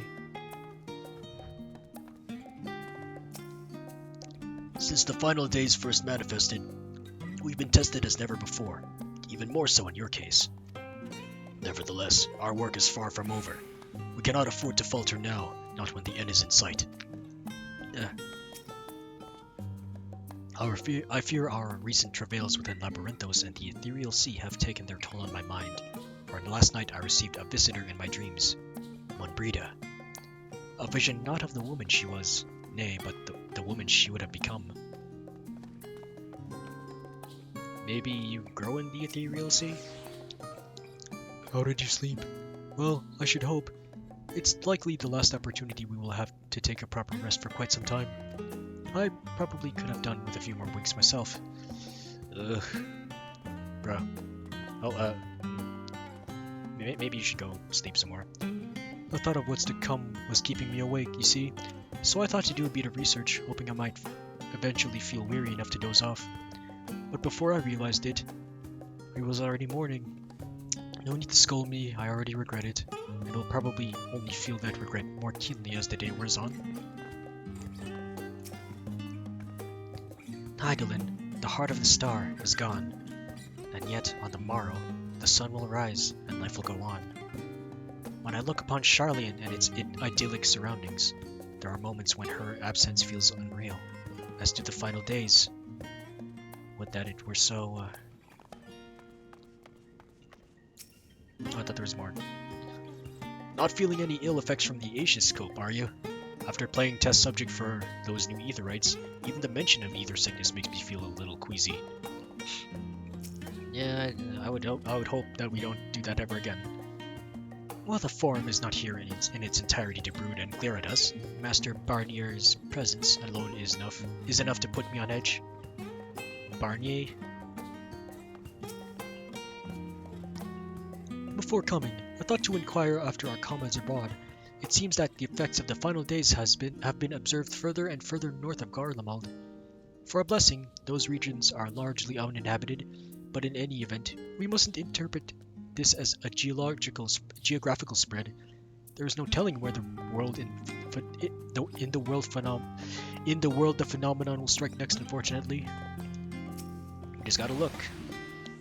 Gods, I can hardly believe the Loprits managed to find Medion out there, hidden among the stars. The sheer distances involved are mind-boggling. Well, we do have her location, and we will save her. If you would know the reason for this assembly, you had better ask Master Leveilleur. What took you so long? What took you so long? We have much to discuss, and scant time to do it.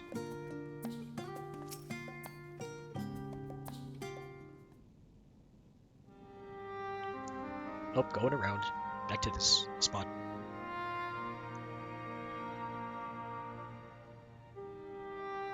Everyone appears to be present and accounted for. Good. As you know, the Loprits have deduced the whereabouts of Meteion by means of a crystal bequeathed to us by Hydaelyn herself. Yeah? Your quarry's location is a place far beyond the moon, in the farthest reaches of the Sea of Stars, at the edge of creation.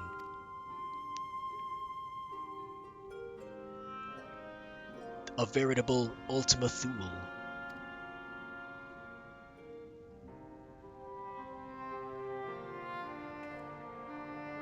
Indeed. How then are we to reach it? An excellent question.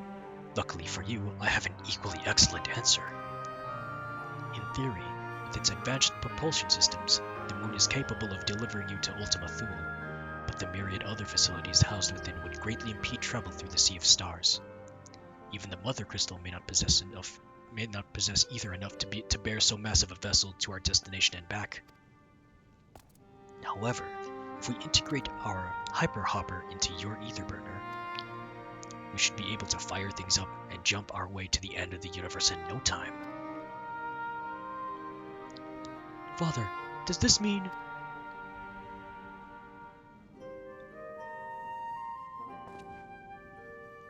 Bear in mind this decision was not made solely at my discretion, but with the consent of the Forum.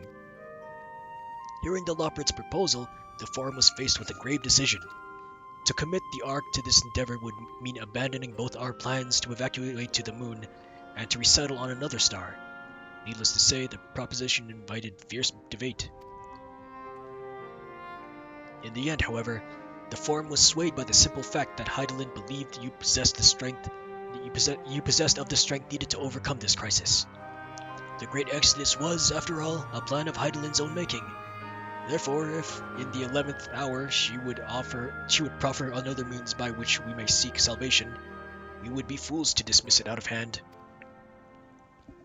Indeed, she sacrificed everything, her very existence, to avert the destruction of this star. That is why we have chosen to place our faith in Hydaelyn, in you. The Ark will be made ready for your voyage to Ultima Thule. What of all the people that have labored so tirelessly to prepare for the evacuation? They must be furious. I would not be so sure. They have not forgotten your deeds on the Magna Glacies. Nor did your instrumental role in orchestrating the delivery of adamantite go unnoticed. No, the people do not protest. Quite the contrary. They have expressed unwavering support for you and your mission. Are the Loprits too willing to abandon the Exodus? Were you not listening to when we said we were born of Hydaelyn's love for Aetherius and its people? If it means your survival, we would do anything to help. And you'll most certainly have need of our expertise where you're going. There's no guarantee Ultima Thule is a place that supports life, an otherwise vexing problem our know-how can remedy. Besides, Hydaelyn chose us to lead the way to Meteion. Why else would she give you a crystal only we can decipher? More importantly, we were perfectly content to evacuate Aetherius until you brought us here, Rianger. And now we're enamored with the place, so what choice do we have but to save it?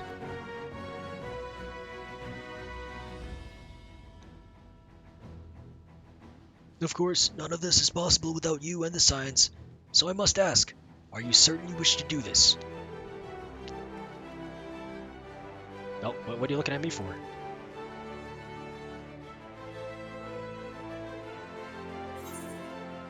Gonna stop us if you've tried. We'll avert the final days wherever it takes. Well, we've come this far.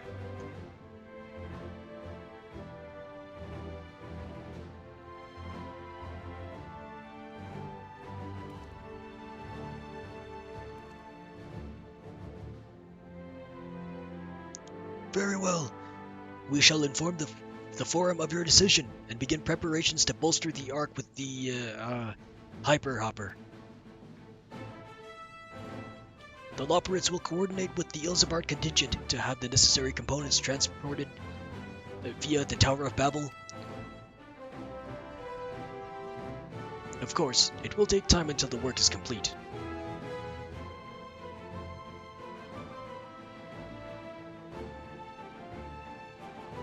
For now, pray take your ease. Oh, we can sleep more.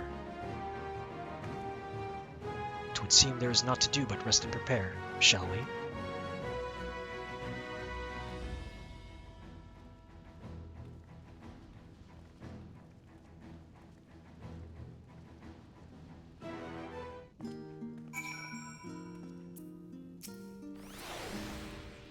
No need to worry about lending a hand with the Hyperhopper. We already have more than enough help, so go and relax while you still can. Okay, I will. Oh, knock knock is me. Oh, hey, Poochie. How are ya? Oh, hydrate and stretch will do. Where's my Wouter? Wouter. Where'd the Wouter go? Oh, here's the Wouter, right underneath my desk.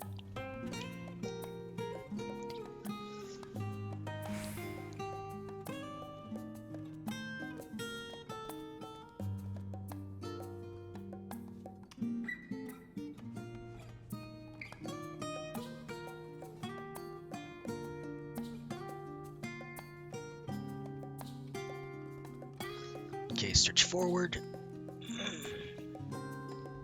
Search backwards. Up to the sky.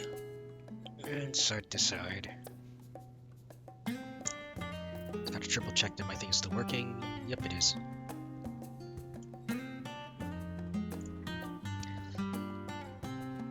Up and to the left. Oh boy. Up and to the right. Ah, this is good. Roll shoulders. And I already took a swig of water. What is this bone staff that they're going on about? Oh. It's a staff of bone. Huh. There is much to be done before the Ark can be made ready for your voyage. Would that I could be afforded time to speak with Alphino and Alize, alas. I can but pray they find a moment of quiet calm before the journey to come. As you can imagine, not all Forum members were willing to endorse this plan. Though no fault of yours, of course. Given what is at stake, it is only natural that opinions are divided. That said, the final decision was reached with an overwhelming majority, much to my surprise. It's a pretty good majority.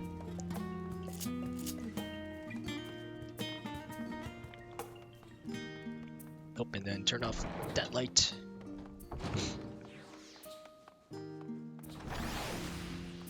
Oh, my friends are here.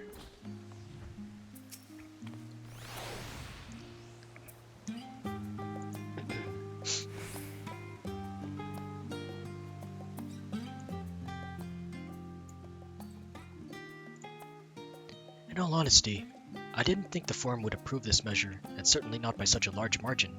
I dare say, though, that Master Fortuneau's impassioned recounting of your audience with Hydaelyn helped sway the vote. He has a way with words, after all. Where did you think Alphino got it from? I don't know, man. His mom is pretty convincing as well. I wasn't expecting to have time on our hands. What should we do? Sleep. We can sleep more. Perhaps now I can finish that book I was reading. Or sleep. What? Oh, pay me no mind. I'm sure you have better things to do with the time afforded us. Thought you were gonna go back to sleep, dude. A rare opportunity to rest. I say we make the most of it. They bid us rest, but I'd much rather find something productive to do. I suppose now is as good a time as any to hone my lance. Not that I've ever found it to be dull. Still, it eases my mind on the eve of battle. That's a good way to do things. The Forum hath placed the fate of mankind in our hands. We must not betray their faith. I should very much like to speak with the Loporits once the work is complete. This plain Hydaelyn has entrusted them with a great deal of knowledge, and I suspect there is more they could teach us. Oh, cutscene. Ere we depart, we must leave nothing undone. Quite, though it is difficult to conceive of how one can best prepare to brave a domain where Dynamis governs all. Nevertheless, Hydaelyn deemed us worthy of the trials that await. For lack of any other feasible options at this late stage, let us trust in her judgment and face Meteion as we are. Which leaves the not-so-small task of coordinating our efforts here to you and to Taru. If all goes to plan, we'll be back before you know it. I certainly hope so. We'll be praying for your safe return. Mayhap it will affect Dynamis for the better. With that settled, we should get some rest and make the most of the time we've been afforded. Oh, it's Tataru. Is there something wrong? The meeting's over, is it? You were in there for so long, I started to worry. What did I have to say? Oh, we're given the okay.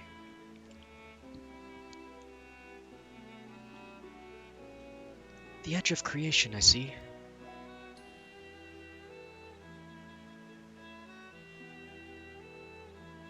Rest assured, everything will remain in order until you return, and you will return. Actually, weird, can I borrow you for a moment? More work for me. Looks like your plans for the interim are decided. When the two of you have finished, meet us back at the Baldessian Annex, alright?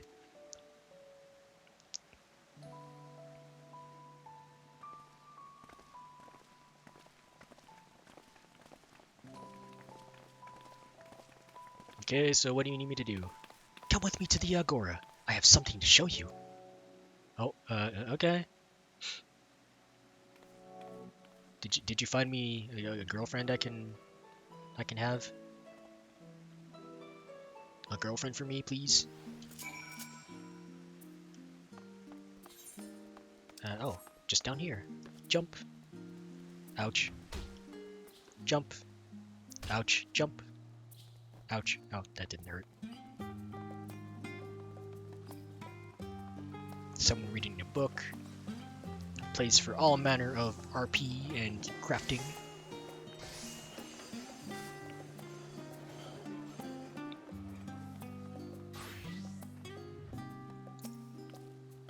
Welcome to Taru's boutique. What, really? I've always done my best to provide the Scions with fashionable attire, but in your case specifically, I made an extra effort to strive for the most functional yet stylish clothing one could ask for. Not that I'm playing favorites, but you are the Warrior of Light. Aw, thanks! Faced with this unprecedented crisis, I knew you would need an ensemble unlike anything I've created before, and that I wouldn't be able to do it alone. And so, after enlisting the aid of the world's finest artisans, I finally completed my career-defining masterpiece. But then inspiration struck, and I saw a golden opportunity just begging to be seized. With the help of some Thavnarian refugees, I decided to set up shop here in Sharlayan. Of course, I would never charge you for any of our works. Perish the thought. Varsarud, how are things coming along? Everything is in order, Mistress Tataru. We'll be ready to open shortly.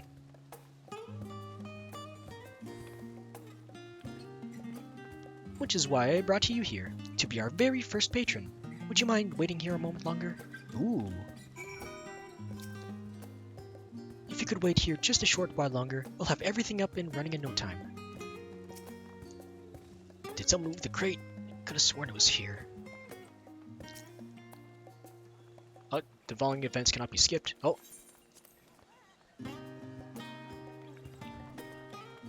Waiting with people.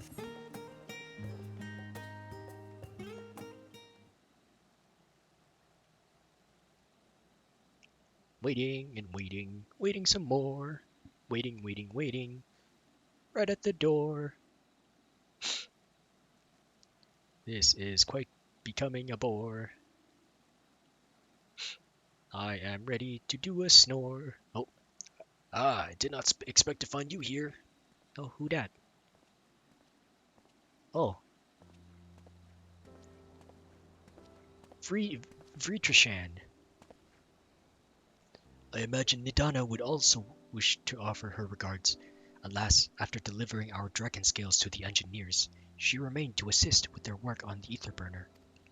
This simulacrum, too, will stay in Charlian, while I oversee matters in Radzat-Han. It is a rather convenient means to keep abreast of developments pertaining to the final days or anything else. It also allows me, after a fashion, to watch over my people in this distant land. Forshan, I was hoping you'd stop by. I can't thank you enough for allowing your artisans to work with me here at the boutique. Please, it is I who should be thanking you. This establishment has restored a sense of normalcy to their lives. You have blessed them with a newfound purpose and a means by which to support themselves in these troubled times.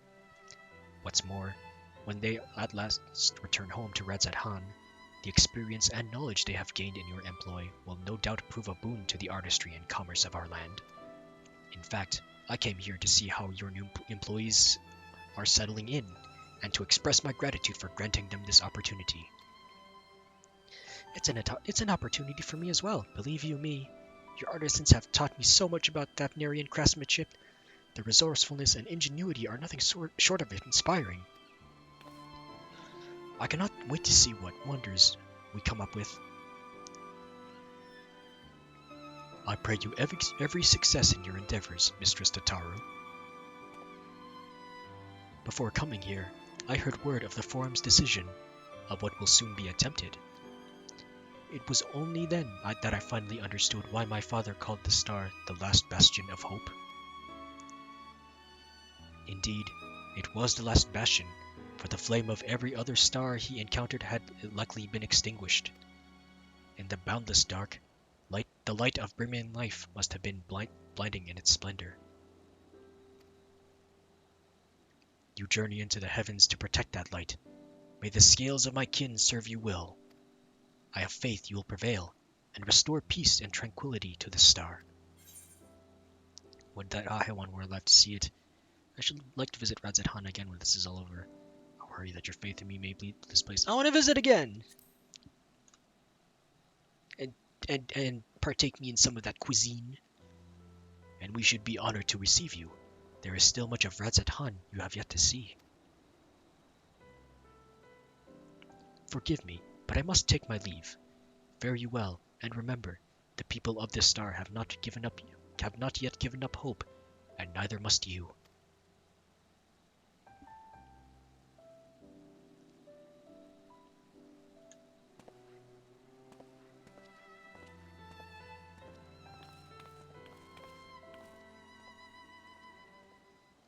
Waiting for it to open.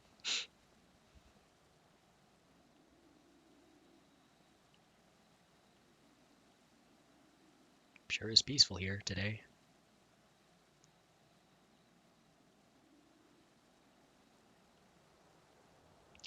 Where must I go to eat a meal with some flavor in this wasteland of taste? Oh, Pudding Way? Oh, no, it's Madeline.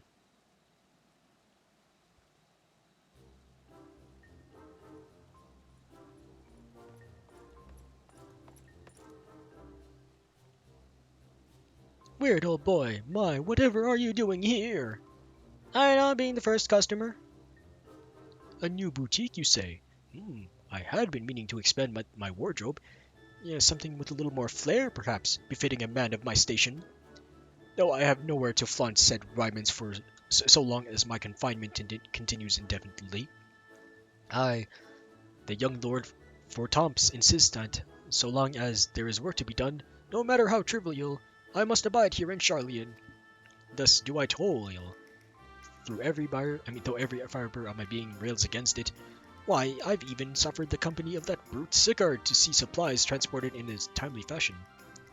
Yet he was the one granted leave this morning to participate in some supposed covert operation. So I suffer instead for his otherwise welcome absence, now burdened with extra busy work, and without Honoroy here, there is no one to prepare my meals.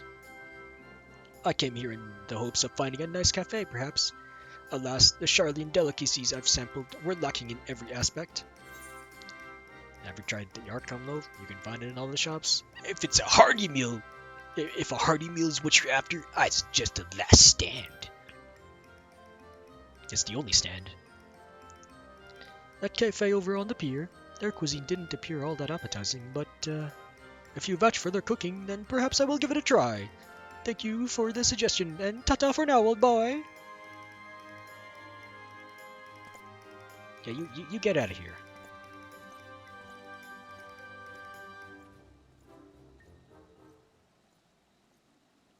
Who else will deign to grace me with their presence today?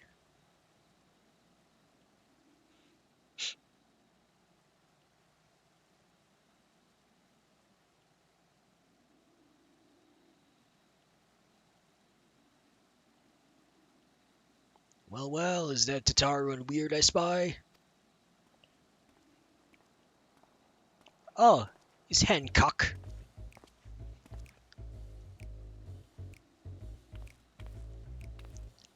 Hancock? What are you still doing here? You said you were returning immediately after dropping off your cargo. Yes, that was my original plan. After all, any expertise required aside from the delivery of goods is well beyond my purview. But what matter of entrepreneur would squander an opportunity to study the markets of the northern seas? Worry not, I will return straightway to Kugane once I have finished. Of course you would find a way to turn this crisis to your advantage. She wounds me, the industrious woman running a new boutique. I am not blind to the travails of those who fight on the front lines to deliver us from ruin. Indeed, I have every confidence they will succeed, and I would make myself and my business ready for their return. If you believe them so devoutly, then why not put your money where your mouth is?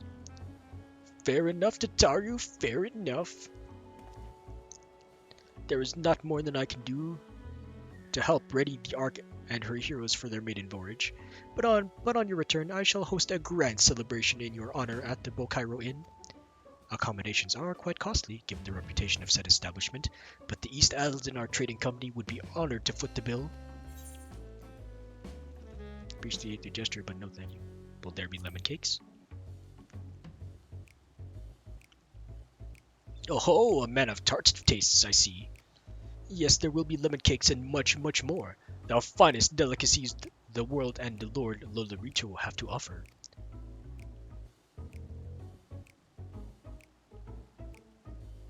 But let us speak of more of this upon a return, lest I draw even more of Tataru's ire. Until we meet.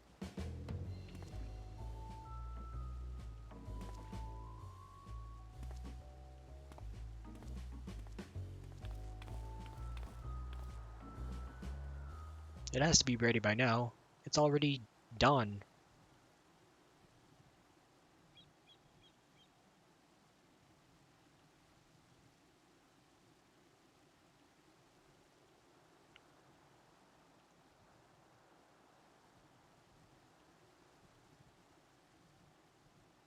Looking around. Ah, decided to spend your time at the markets, did you? Oh, who dis? Oh, it's the boys.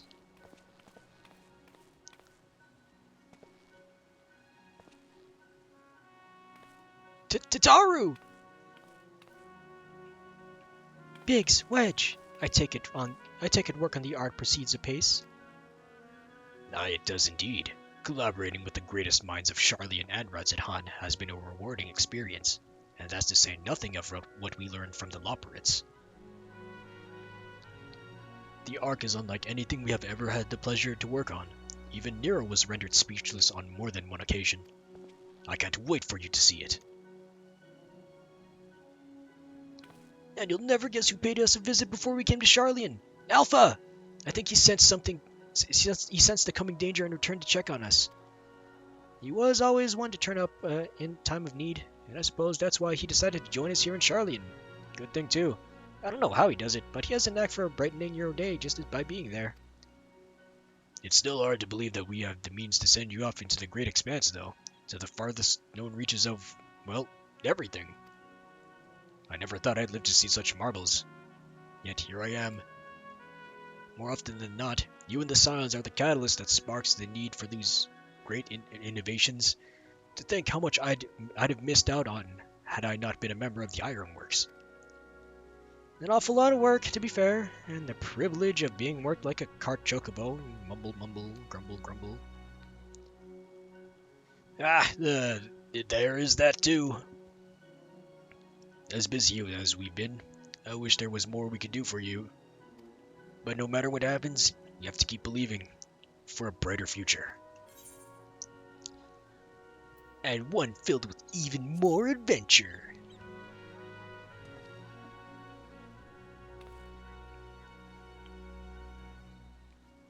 When you head back, would you tell the engineers I'll be along shortly with refreshments? That's very kind of you. That's very kind of you, Tataru. They'll be glad to hear it. And on that note, Wedge and I should be going. Still a few more supplies to gather before we return.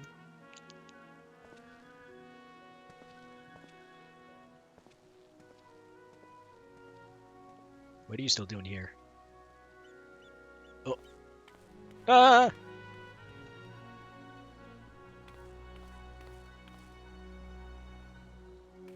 Ta-da! Terribly sorry for the wait. Right this way, if you please. Hey, baby. Haven't we met before?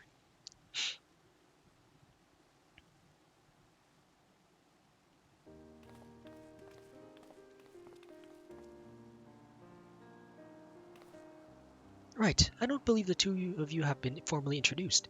This is Vasarud from Palika Stand. I mean, Varsarud. Oh, we met.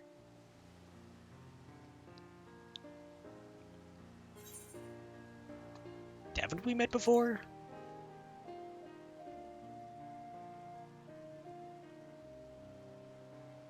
Oh? Ah, yes. It was you who helped us at Perusa, and again when crossing the ice fields, was it not? I doubt we exchanged little more than glances then, but it is kind of you to remember me. Thanks to Mistress Taru, I and many of my friends have found gainful employment in this foreign land. It is only natural to feel fear in the face of calamity. In such times, we must look to one another for strength and succor. I know not whether we will come to call this place home or return to Thabnir, but we are here today, and are glad to have contributed to the cause.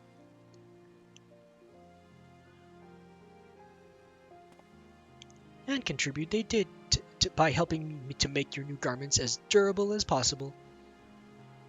We put our hearts and souls into them, and I have every confidence they'll keep you safe in the battles to come.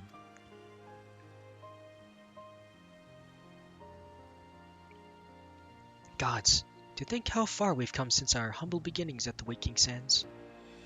From the rising stones to the falling snows, and even a certain insufferable someone's ruby bazaar, we were always fortunate to find friends along the way. Even when you were swept away to the first, Grahatia was there to grant you sanctuary. I'll never forget the relief I felt when you all returned to us. I thought my heart would burst. Yours has been a long, long journey. I have been privileged to watch, often with bated breath, as you persevered time and again. For all the joy we've shared, there has been much sorrow as well, but I've long since learned you can't have one without the other. Which is why I promised to send you off to the sea with a star of smiles. A sea of stars with a smile. And you can be certain I'll be the first one to welcome you back on your return.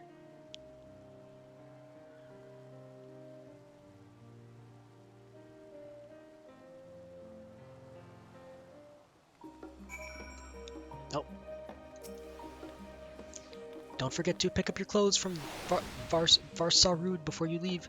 They were expertly tailored just for you. Ooh.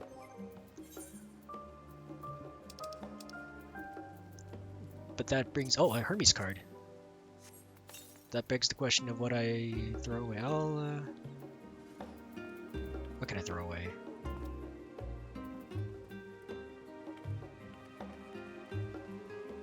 Gathering... Yeah, discard this.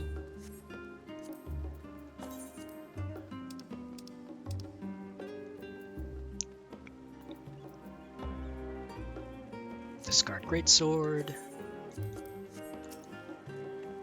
In addition to your no ensemble, we have rhymes and weaponry for every need, so please, feel free to browse our stock.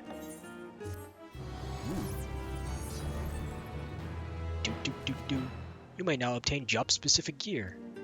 The weapons and gear obtained can be equipped at 89, however all item stats will be subject to an item level sync. Upon reaching level 90 with the corresponding job, these items will no longer be synced. Furthermore, the gear can be dyed upon completion of the role quests associated with said job. Hey!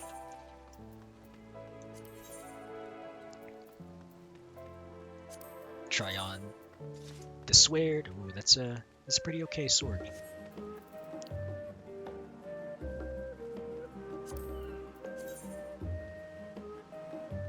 What kind of headwear is this? What about this thing?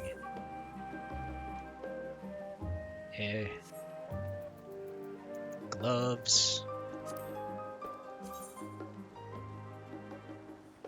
Oh, those are good gloves. I like those.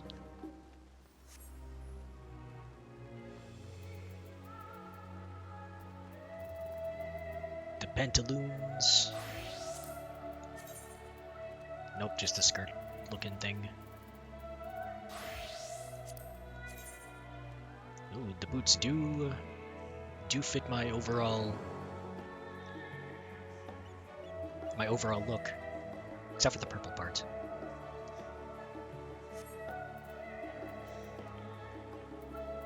What about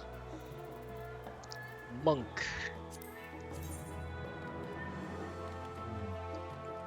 I mean, I do like the thing at the waist. That's nice. Ooh, what about Reaper corselet? Ooh. That's neat. Dragoon mail. Ooh, that's good too.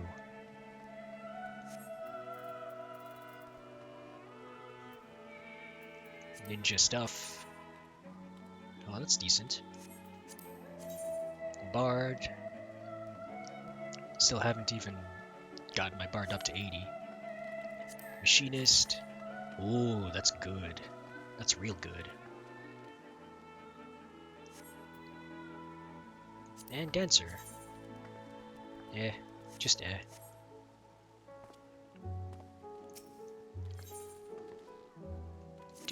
Do. I realize you still got lots to do before you depart, so I won't keep you any longer. I do hope you can find a moment for yourself, and that the others can as well. They said they were returning to the Baldezian Annex. Oh, I doubt they stayed for long. If you decide to go looking for them, I suggest speaking with Kyle first. I'm sure they would have told her their plans.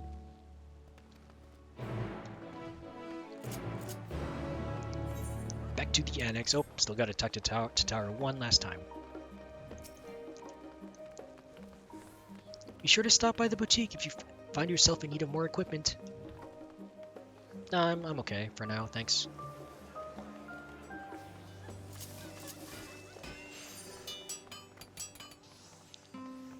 The mysterious maiden in a locked box? The box is locked tight.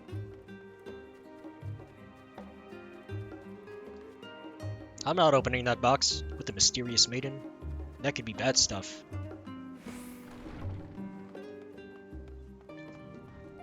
Oh, sup, I'm back. You're back. I take it you received your gift from Tataru? Not really. You want me to buy stuff? It was a surprise long in the making, with many, many long hours of fretting to get everything just right. I'm glad to see it realized, and with great success. If you're looking for the others, though, they've already taken their leave. Stola, Thancred, and Urianger have gone to the last stand for a bite to eat. Alize and Graha, meanwhile, thought their time would be better spent poring over books at Numenon. As for Alphino and Estinian, well, they elected to pay a visit to the Livier estate, though Estinian seemed somewhat reluctant to go. I'm sure they would all be glad for your company if you have a mind to seek them out. Should you be feeling peckish, I suggest heading for the last stand before Ishtola and the others finish eating. But above all else, it would be foolish to run headlong into battle before a fatigued mess. So do remember to get a good night's sleep.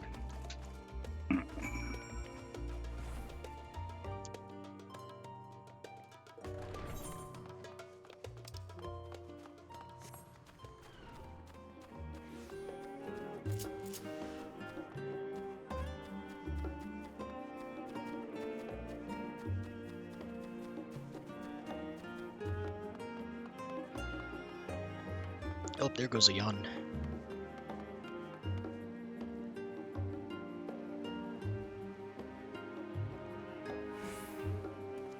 Yawn count 109.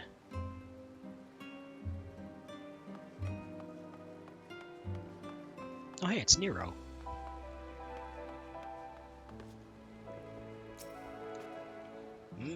No, I am not neglecting my duties. Honestly, am I not allowed even a moment to myself? A genius needs time to reflect on his thoughts, you know. The Ark truly is a marvel, and I count myself fortunate having had the opportunity to help build it. A pity I did not come here sooner. Oh, the things I could have done with the fruits of the research. Not that is any of your business, mind you, though I suppose I could have found a way to apply that knowledge to further improvements to the Ark as well. Gee, good to know that you're still doing stuff. Try as she might, Tataru had no chance of standing between you and a hearty meal. Don't worry, we saved some for you. Ah, thanks! Come to make our trio into a quartet, have you? Oh, I thought it was a menage thing. Please, have a seat, and we'll see about getting you a drink.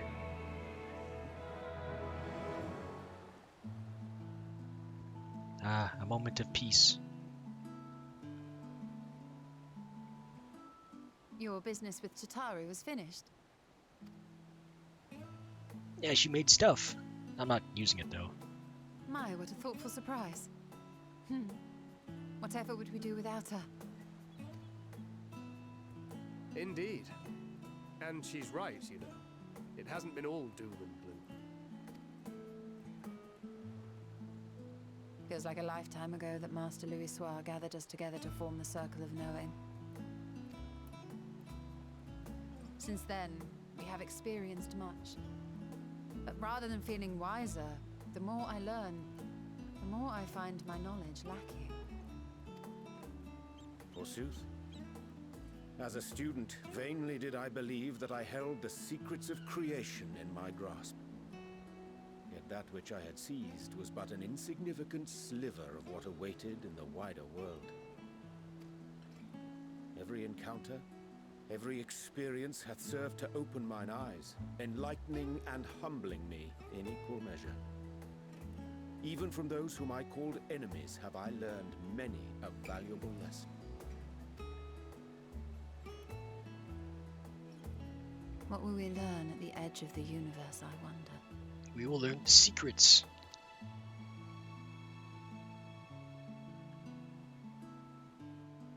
Ultima Thule, where the bringer of the end makes her nest. I, for one, can't possibly imagine.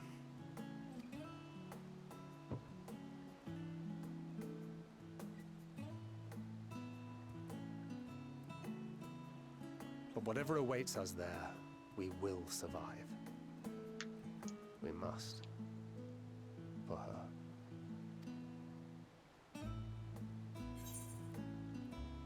You've got nothing left to prove. Not Tareen, nor Manphilia. We'll get through this, together. Just make sure you bring enough ammunition.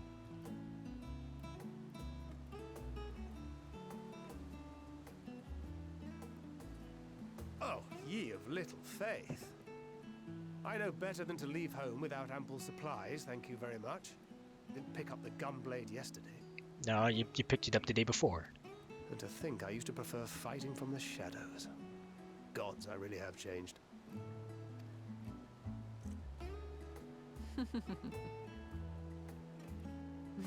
We've come far together, and if we have aught to say about it, we'll go further still.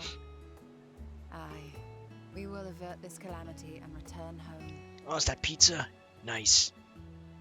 Can I have some? In preparation for which, we must give thought to what we hope to achieve after the proverbial dust is settled. What with the primals and Ascians all but dealt with, I suppose we'll need to look for new hobbies. In all seriousness, though. In uniting to overcome a common foe, the disparate peoples of the world have found a way forward together. It's a truly gratifying sight to see. Indeed. Though it was many years in the making, we have successfully set in motion the gears of fundamental change. With this, we have fulfilled our humble role as a symbol of hope. And I dare say it is time to bow out. After all, there is no shortage of hands to bear the torch in our stead.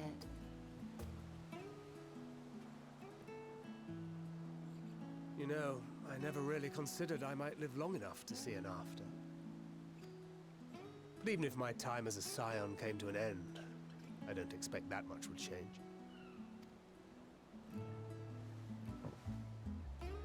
Traveling the world, going wherever the wind blows, lending a hand to those in need. A journey for journey's sake. It doth suit thee well. I must confess I too have yearned to see more of the world. If thou art amenable to the suggestion, I would accompany thee. Mine ability to effect an air of normalcy through artful disguise is much improved, thou must concede. Aye, well, improvement is relative. You still look suspicious no matter what you wear. Maybe you should shave? What of you, Ishtola? Any grand plans? Why, continue my quest for knowledge, naturally. To begin with, I wish to know the state of the reflections, to which end I must find a means to travel between worlds. 'Tis the least I must do if I am to keep my promise.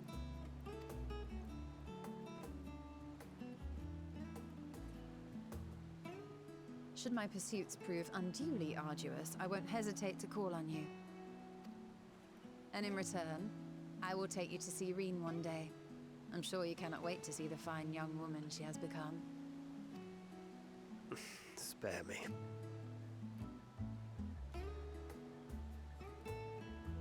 And what of thee? What wouldst thou pursue at duty's end? More adventure!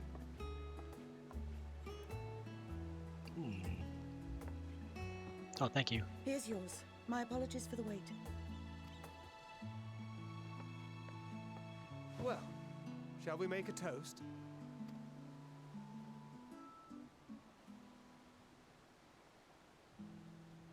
To victory. To our comrades. To the future of the star. To me, because I lead!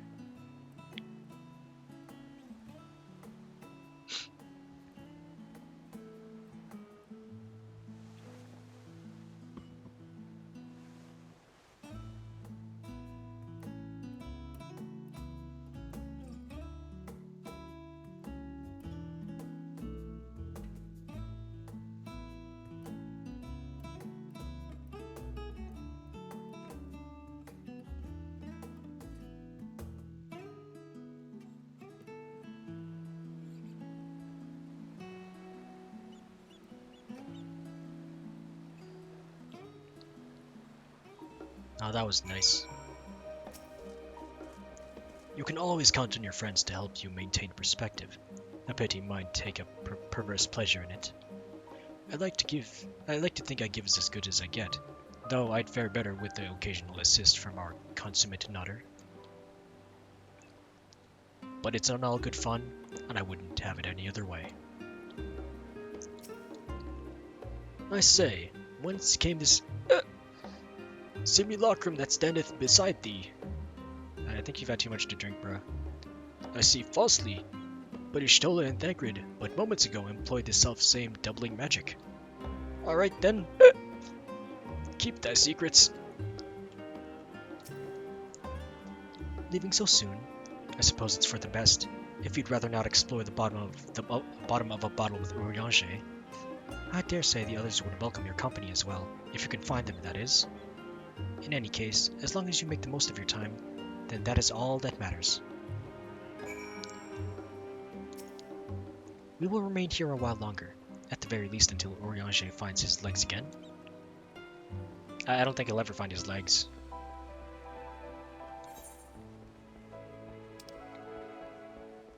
Over here.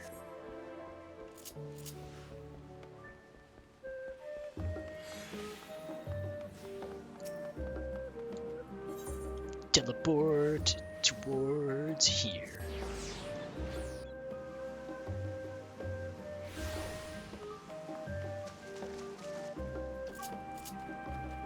Oh, it's Puddingway. What are you doing here, Puddingway? Ah, I've come to this studium in order to study the ways of pudding. Alas, my creations don't jiggle as they should just yet, but I persevere. Good luck with your pudding, then.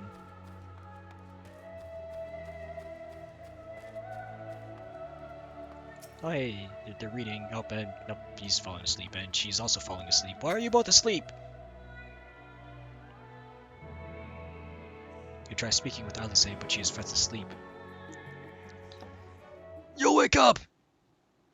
Want me to slap around your titties, then you'll go awake? I'll slap both of your titties. And Graha's.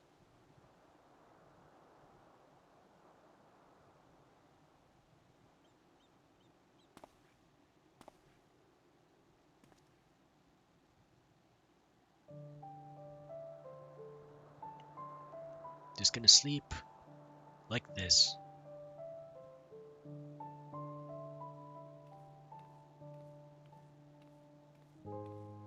Oh, it's Cryle. Oh.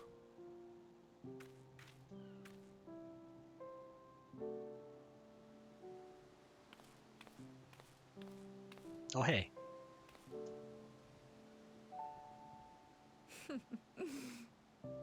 Knowing them, they're probably dreaming about the celestial adventures to come.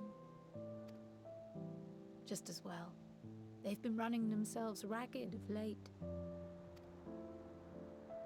Unlike you and the others, I'm a few steps removed from the danger and excitement. The things you all get up to never fail to impress me.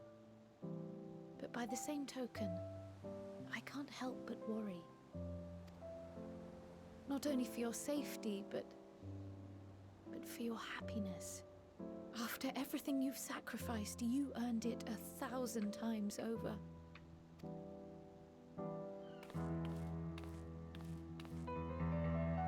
From the simple pleasures of tucking into a hearty meal or collapsing into a comfortable bed,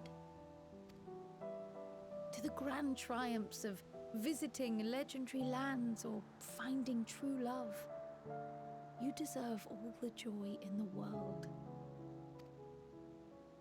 There is so much that life has to offer, so much to be treasured and shared with those we hold dear. So promise me this. Come what may, you won't give up on your own happiness. When you're out there fighting tooth and nail, it's all too easy to forget. But in the end, your passions will be your greatest strength of all. Remember that.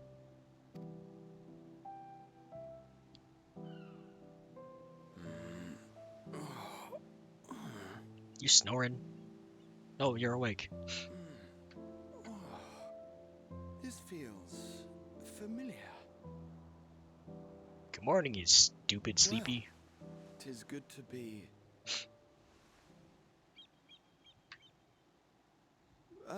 Wait. What am I? Gods, don't tell me I fell asleep. Yeah. Not that there's any shame in it. but you were sleeping like babies. Oh, how embarrassing.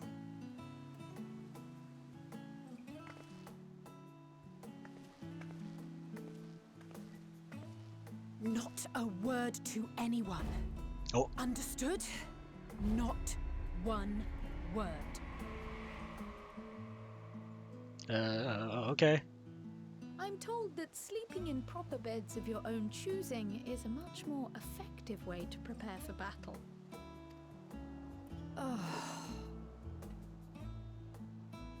So, what were the two of you doing here? I know, watching you. I had a few books to return to the library. Thought I'd take care of it while I could. And you?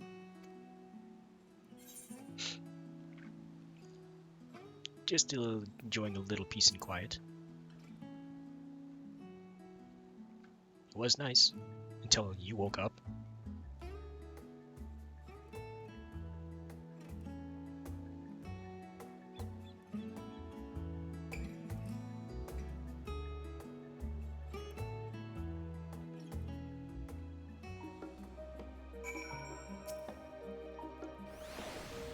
Gods, I didn't realize I was so tired.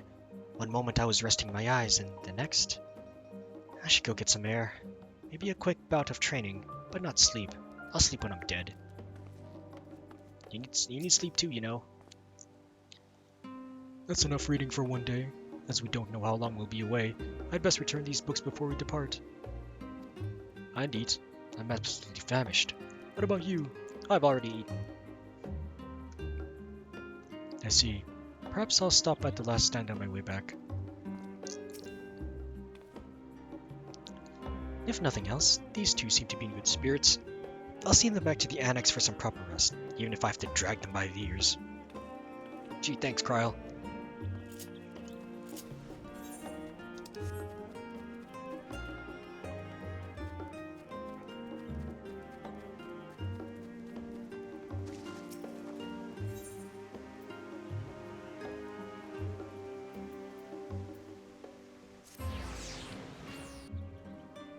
Maybe I should update my gear with the gear at the stand.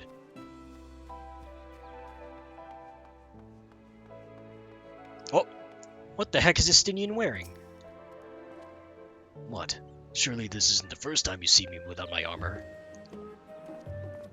It is, actually. Why are you?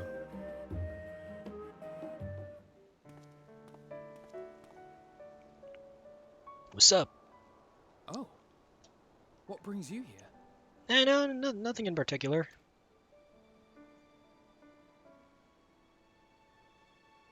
Ah, so you were worried that the Levier household might again be gripped by turmoil.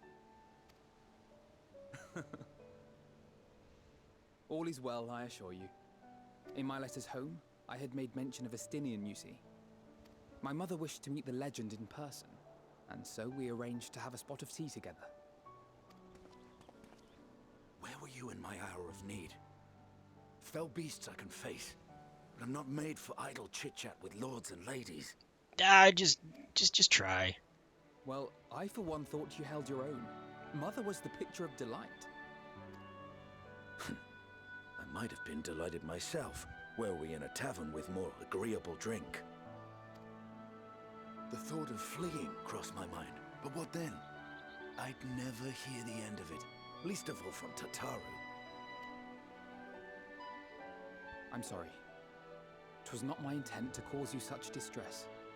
It's just... it was one of the things I didn't want to leave undone ere we set forth. That's not to say I think we won't be returning.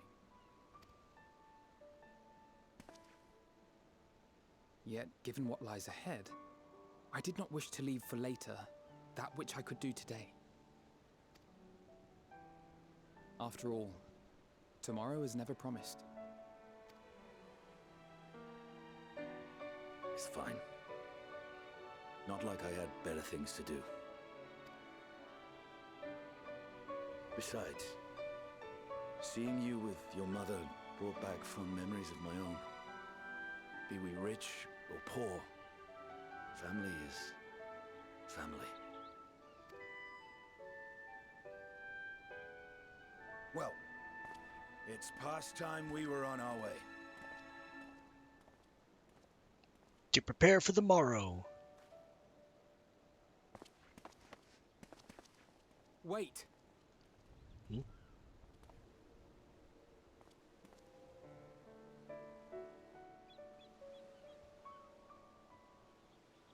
Since I left home, I've made a great many mistakes.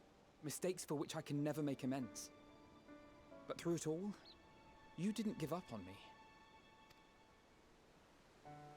To have returned here with you at my side, it means more to me than you know.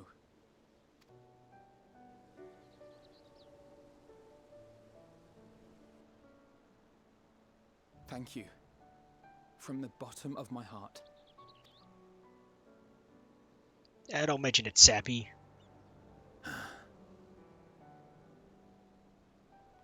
Forgive me, but it needed to be said. I'm the one who owes you thanks. Were it not for you, I would not be alive today, nor come to terms with Nidhogg's spirit. I am ever grateful.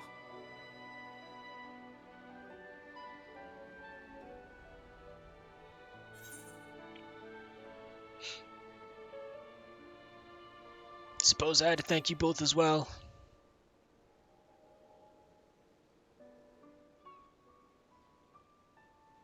Even a hero needs his sidekicks. Well, we needn't make it a competition. You know, this must be what Heidelin meant when she spoke about depending on one another. However treacherous the road before us, together we will prevail.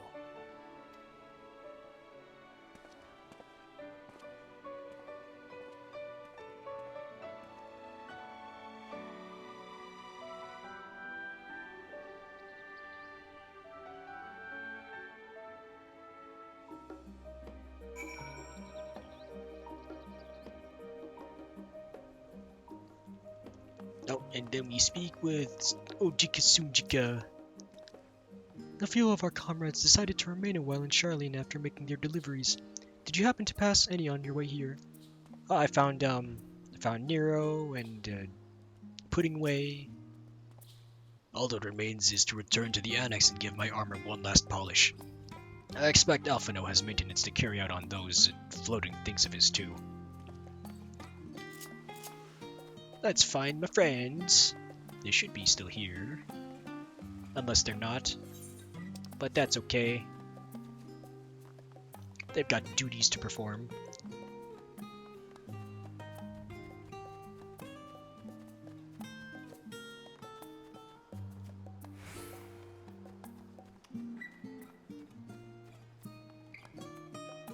Alright, taking a look at my armory chest. What can I get rid of? Gloves of striking from 84. 86. Yeah, get rid of these.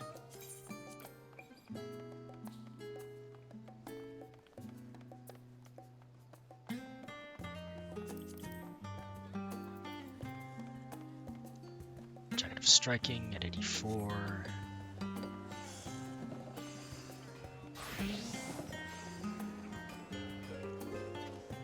Give me stuff, please.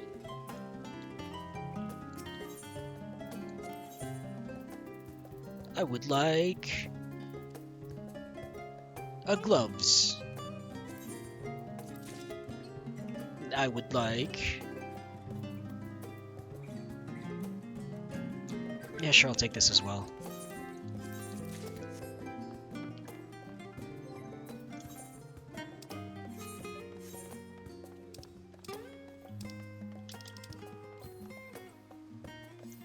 Equip this.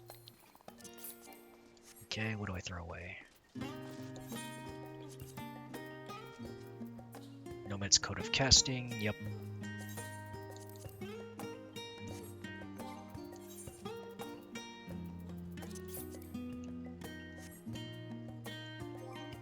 Character. Register. unequip. No, equip this. Save. Change pillates.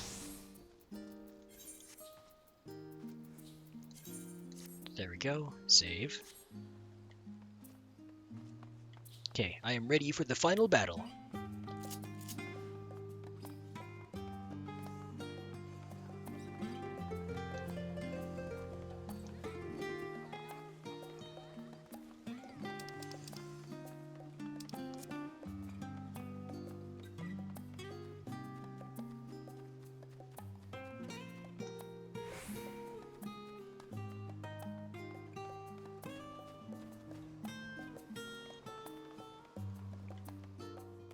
Here we are.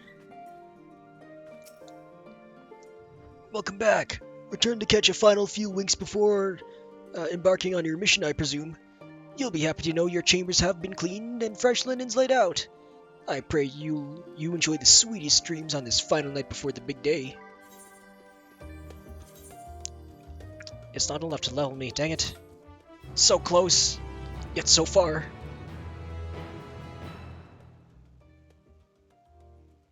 Perhaps I can do one tiny little quest that night at the Royal Menagerie in Alamigo. The garden? Oh yeah, the garden.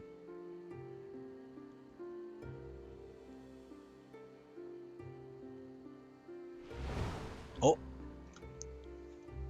Xenos.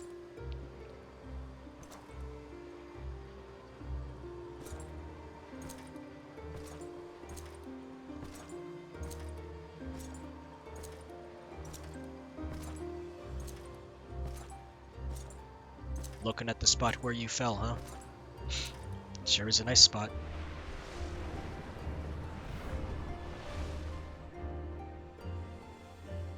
You will never get what you want. Not even the battle you pine for so dearly.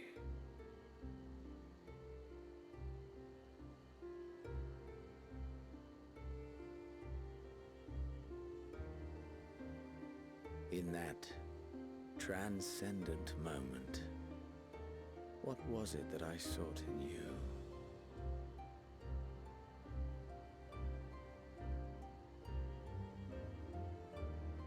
And what was it that you sought in me?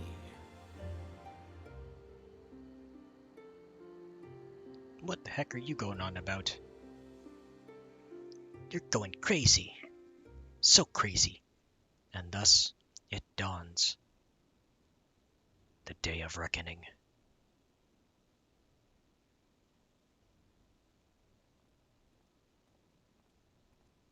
Going to bed. Do do do do.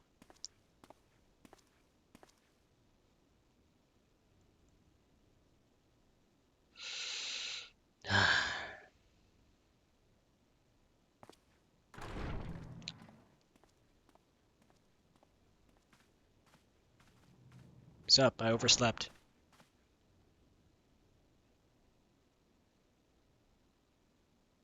Why so quiet?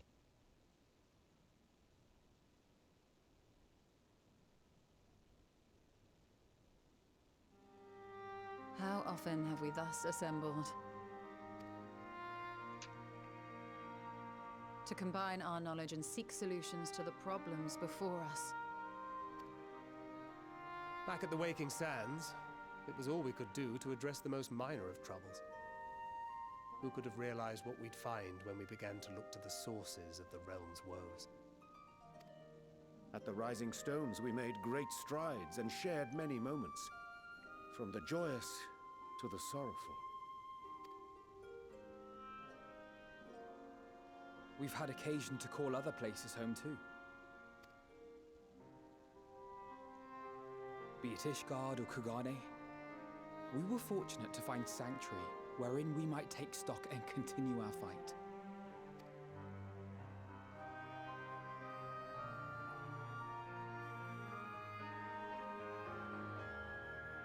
I was honored to host this company in the Crystarium, to stand with you all as we confronted the truth of the star itself.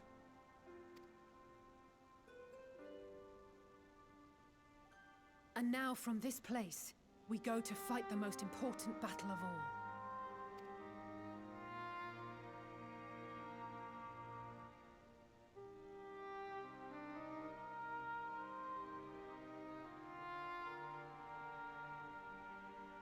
The Forum has sent word. The Ark is ready.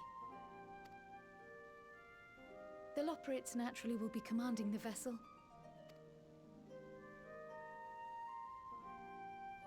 They will see the 8 of you to Ultima Thule.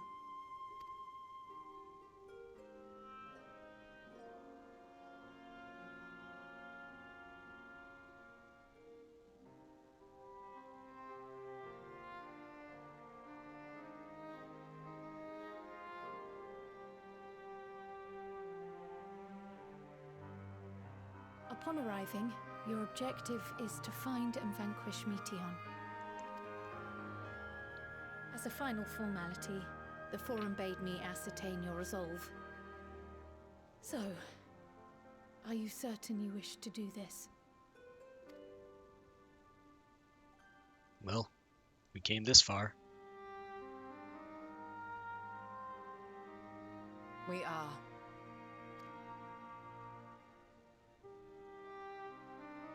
Then, ere you report to Thalmasane, I leave you with these words.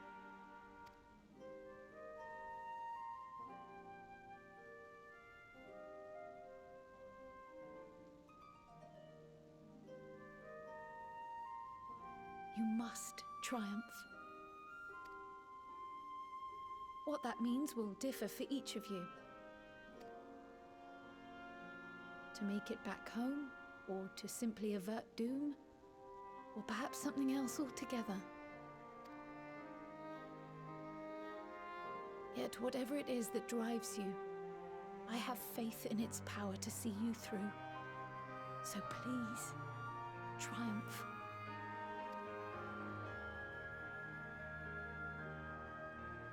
Triumph, as we who remain behind believe you will.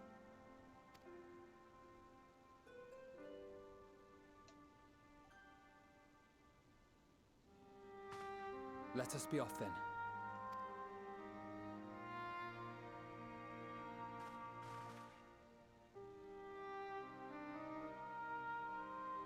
Wait!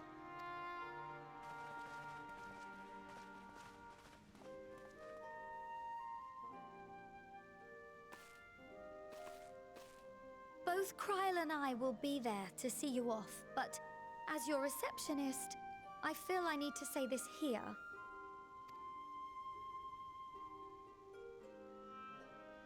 Safe journey, all of you, and be safe.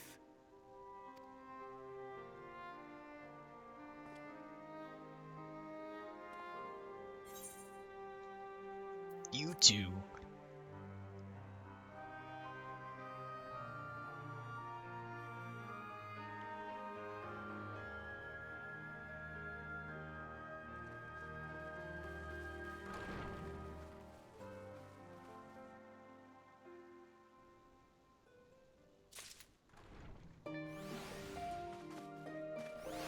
Literally 10,600-ish, 16,000 EXP-ish, 15k and 300.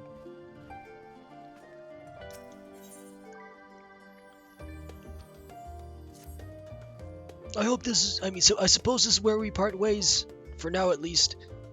With that, I had sage words of wisdom to share with ere you depart. Mayhap the teachings of Galif Baldessian will suffice. Surrender not to anger or hatred, he said. Look beyond them, and there find true strength. What one sees beyond is open to interpretation, I think. But for me, it would be the things I cherish most in life. Things I believe are worth fighting for. Something to consider as you venture into the sea of stars. Ah, thanks, bruh. I will return. Oh yeah, Thalmasane. Back here.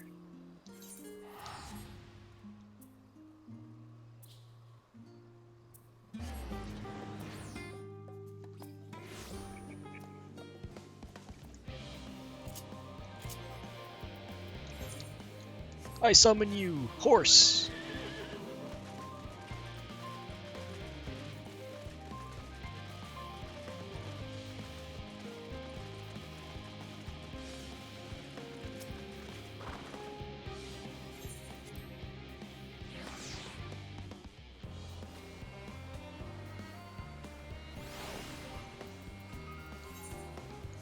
Not minion, but mount.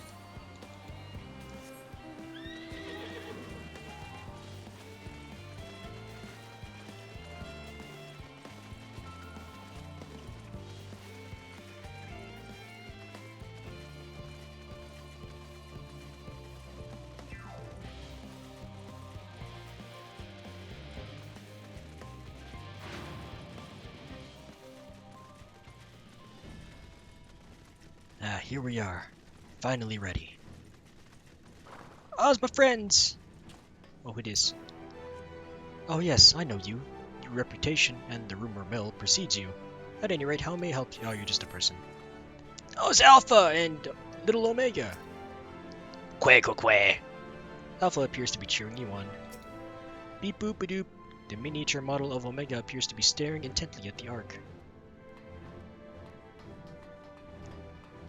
Those my friends, my other friends. Man is said to fear what he does not know, yet you would venture unto the greatest of unknowns. I say to you, son of man, that you not need fear. So long as man shares a bond with dragonkind, so too does he share our kinship with the heavens, and our ancient home amidst the stars infinite. I pray you go forth, and prove this bond of ours, tempered and tested, shall endure unbroken for 1,000,000 years. First the great Exodus, and now this. It seems there is no end to our work. In truth, more than a few gleaners were distressed to learn that their earlier efforts were for nothing. It was no easy task convincing him that the new plan was for the best, I can tell you that. I can't tell you how every man believes this is the wisest course, but I can say that all will be forgiven if you deliver us from the coming doom. And if you don't, well, at least you won't get the earful. I certainly will. Nah, cause we'll all be dead. It's troubling enough that brute Sicard left without warning, leaving me to carry all those cumbersome containers, but that he failed to be present to send you off is absurd. What could possibly be more deserving of his attention at a time like this? I know it, secret mission. Not a big deal. It's no easy thing to say, leave the star to us.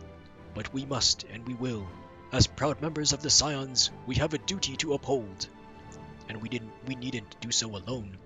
Those dark days when we were driven from the rising stones and hunted as traitors are a thing of the past. We have allies in abundance now. Which is to say, you needn't worry about us. Go forth in the knowledge that the Scions will labor without rest in your absence. Though our fellow Scions couldn't be here, they wanted me to tell you that, no matter what calamity may befall us, they will never give up, and neither should you. No matter how far you may go, we will be with you in spirit. No matter how dark it may seem, your light will shine and endure. Mr. Skryl tells me your investigation into my theories on Akasha and its relation to the final days has made clear the source of our woes. I am elated to know my work was of some benefit, but I could not have shared it had you not rescued me from that tower that day. I yet owe you a great debt, one I may never fully repay, but I shall try nonetheless, not only through my research, but through my desire to see you succeed, which I believe may influence the Akasha in our favor. Small though the effect may be, yes, so long as we have hope, there is a chance we may influence the outcome of this calamity.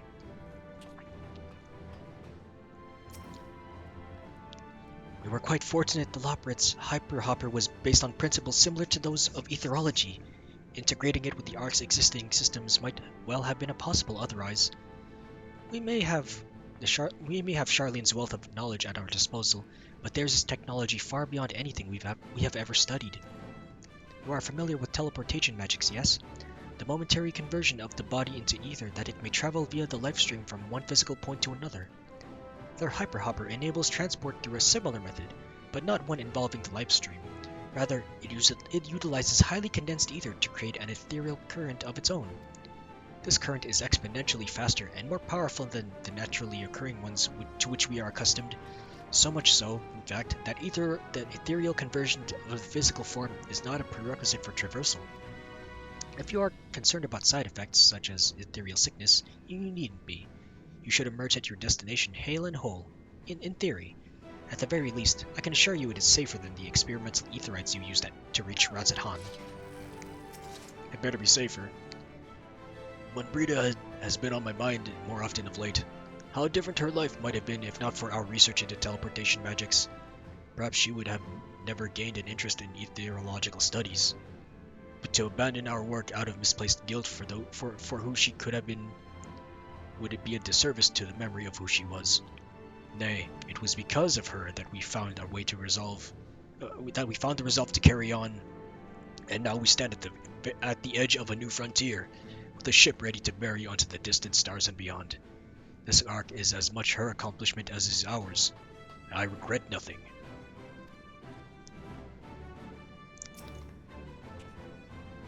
That even Vilfson and Blovida should be in attendance is most unexpected, but I am nonetheless heartened by their presence.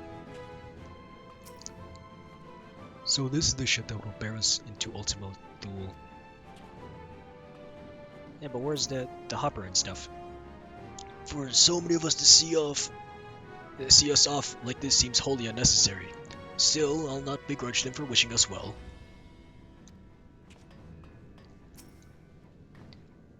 This is the pinnacle of etherochemistry, a synthesis of modern innovation and the ancient wisdom of Alec.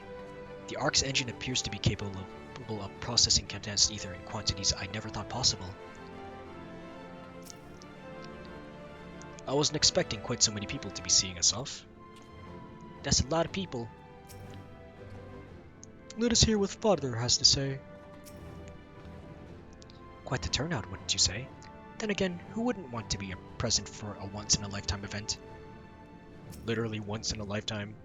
Ever time. Anytime. I'll send word to the Alliance leaders the very moment the ship takes off. Obviously, they couldn't be here, but I'm sure they'll be cheering for you every step of the way. They said work on the Ark is finished, but you certainly wouldn't know by looking at it. I certainly can't see. Oh, there we go. The Ark is missing one last bit. Missing one last but very crucial component before we are ready to take off. It should be arriving shortly. Oh, is it me? Am I the missing component?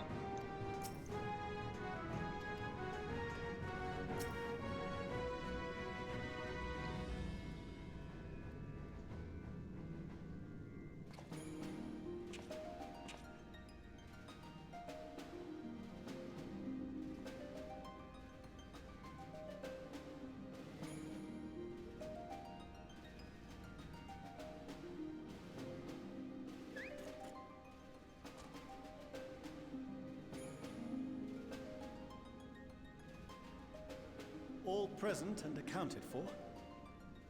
Good.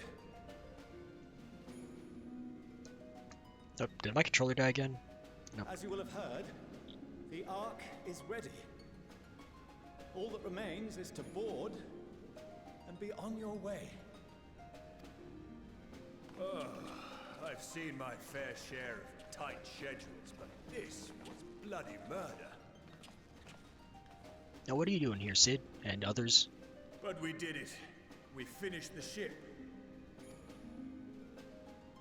It's safe, fit for purpose, and looks good to boot. Aye, it's a Garland through and through. I really don't know what we'd do without you. Thank you for everything. Ah, don't mention it. Ever since that episode with Omega, I've been toying with the idea of star-faring vessels. And as they say, necessity is the mother of invention. We've learned a lot, let me tell you. In case you're wondering about payment, the ongoing existence of the world ought to do. But feel free to throw in a colorful recounting of your journey on your return. So, Have you thought of a name? The Lunar Whale? The Enterprise? A name? Wasn't everyone just calling it Father's teeny tiny toy boat? Oh, I like that name too. Well, seeing as its purpose has changed, I thought a more eloquent name was in order. I suggested as much to Fortuneau, who seemed quite amenable to the idea.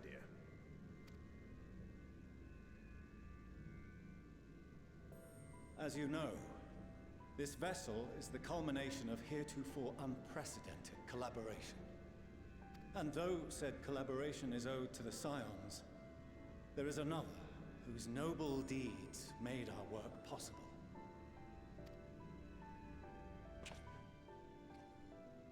From a fragment of Dalamud, we obtained not only advanced materials such as refined adamantite, but the knowledge to traverse the stars. And this fragment would not have found its way to us had the Archon Louisois not fought to protect this world, and in so doing, laid down his life. Now that the vessel stands complete, I cannot help but wonder if it was more than mere happenstance.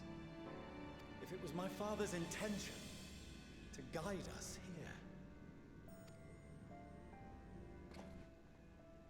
In the hopes that his guidance will see you all safely home, I name the vessel after that self-same fragment of Dalamud he delivered unto us.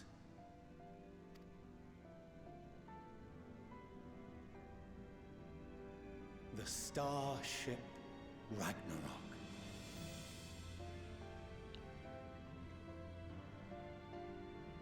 The battle to end the gods.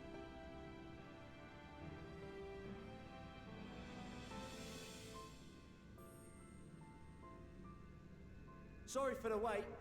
I got everyone you asked for, and not a one less. Oh, everyone. Leader of the Beast Tribes.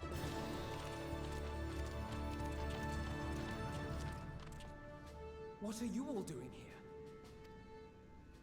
Oh, I invited them.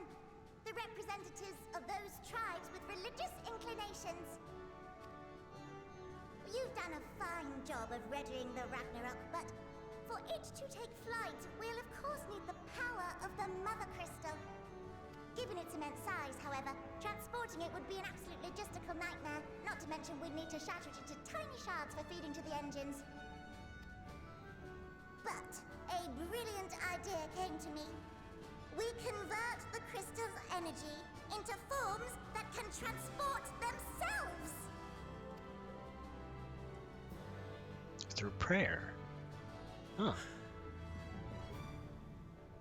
Thou wouldst employ summoning. Or should I say its precursor, creation magics.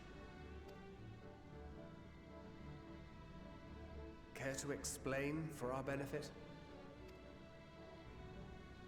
As you may have witnessed at Bestway's Burrow, the Loporrits are capable of creation magics, which they use to shape the moon's environment. Yet simple though they make it seem, 'tis a highly advanced and exacting art. To perform it correctly requireth that the wielder holdeth the object in his mind's eye in clearest detail. Hence the ancients' meticulous management of concepts. Drawing upon this art, the Ascians conceived of summoning as we know it. A derivative that replaceth the complexity of concepts with the simplicity of zealotry to make manifest a creation. I see. By combining the Loporrits' magics and the tribe's faith, we convert the Mother Crystal into primals of purer form and greater obedience. Summoning as it was intended, one might say. Indeed! Indeed! While Heidelin gave us the ability to use creation magics, she forbade us from using it to make anything possessed of a soul, or similar. She didn't say anything about fulfilling the desires of others, though. So, borrowing our friend's faith, we'll create deities using the Mother Crystal's power and send them to the Ragnarok! Am I the only one here concerned about the risk of being turned into a tempered minion? Oh, right, I was getting to that. From what I've read in Sharlayan tomes, it appears the Ascians incorporated an additional nasty element into their summoning method. The fervent desire to assimilate others into one's belief. Beings thus created are instilled with the self-same desire and use their powers to enthrall people, starting with the summoner. Oh, but we have got a bunch of scales, don't we?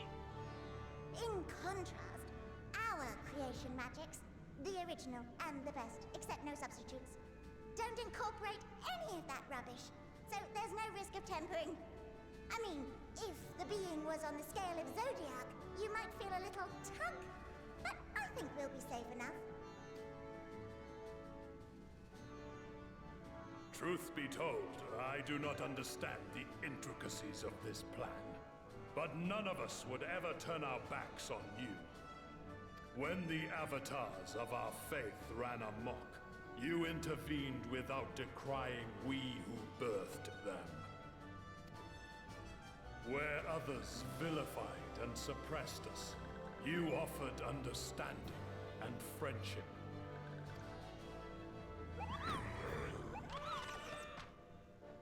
In gratitude, we will share with you the true expressions of our gods. Not malevolent deities, but benevolent saviors. Alright, you lot, we're heading to the ethereal sea.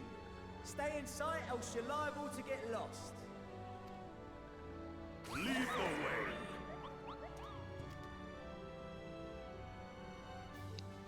Man, you're sure turning out to be quite the reliable leader. May we have a moment? Sure.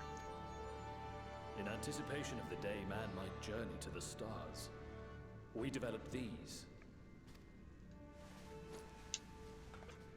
Oh, what is it? Ooh.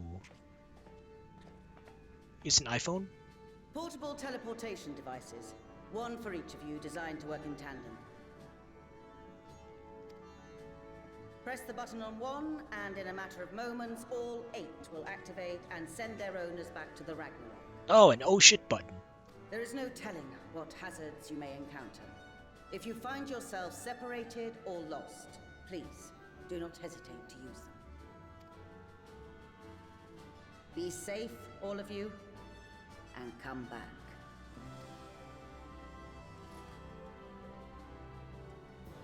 You as well.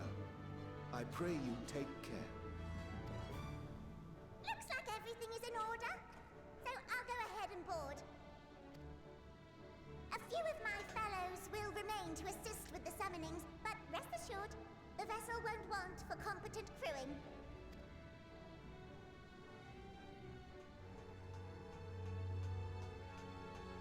If you are ready, then you should board as well. Go, and Godspeed.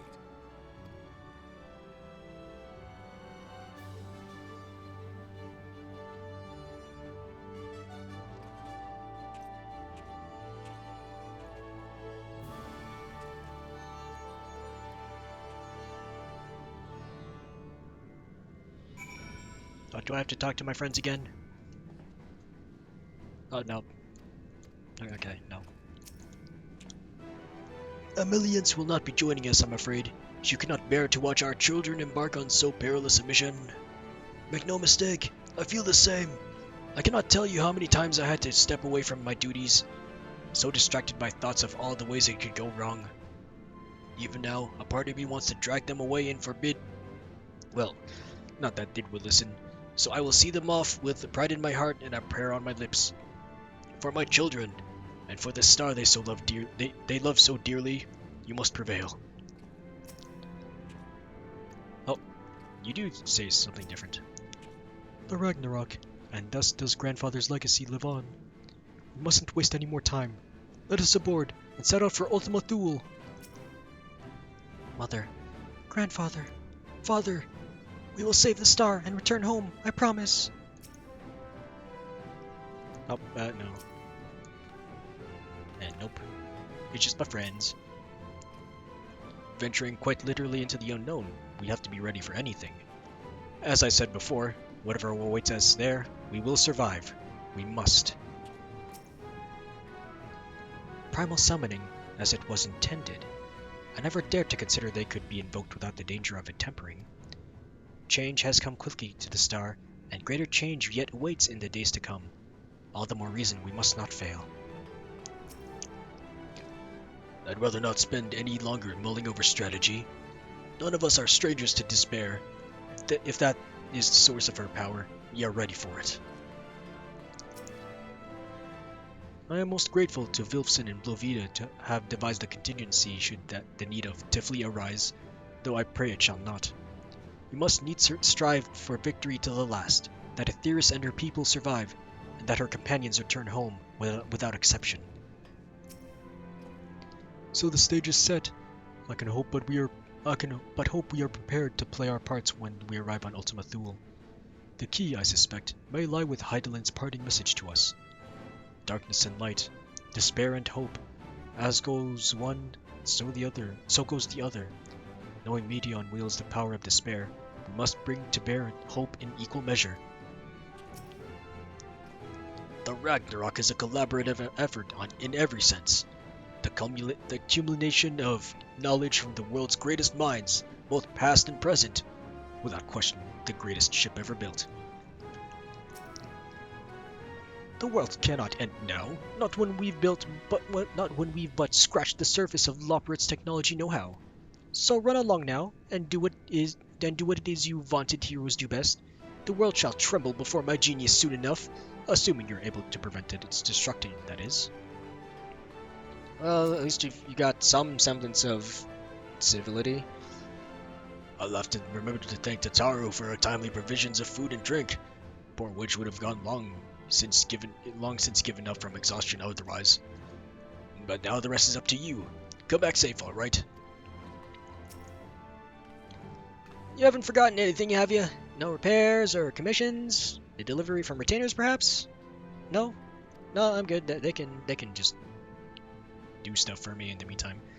Well, if there's nothing else, have a safe journey. Alright, ready to go. If you would come this way, I would direct you to the bridge. Upon boarding the Ragnarok, several cutscenes will play in sequence. It is recommended that you set aside sufficient time to view these scenes in their entirety. Yes. Bushido Blade 5! Level up!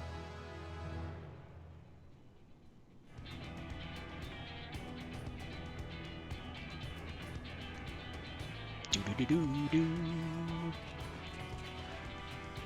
Oh! Oh!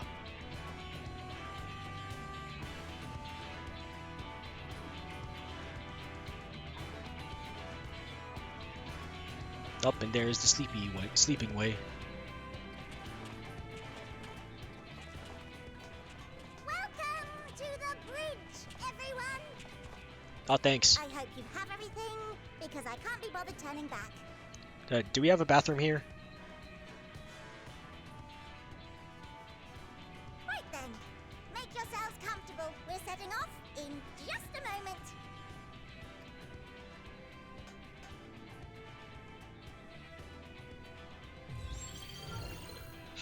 Ooh.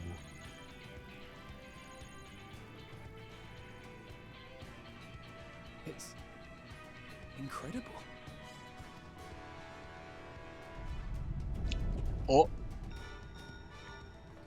This is Fortuno. Can you hear me? Hello. The preparations for the summonings are complete. In accordance with the 14th phase of the plan, we have moved the Ragnarok to the launch site. The gates are open. You may depart when ready. So, are we ready? As ready as we'll ever be. Let's get going. Oh, come on. The burned-out star's got more fire in its belly. Try it again, with feeling. More feeling?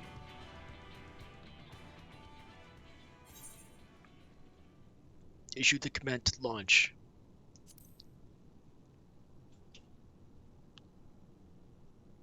Ragnarok ship!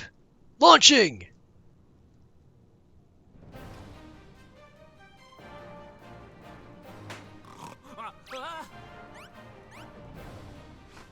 Engage! Engaged!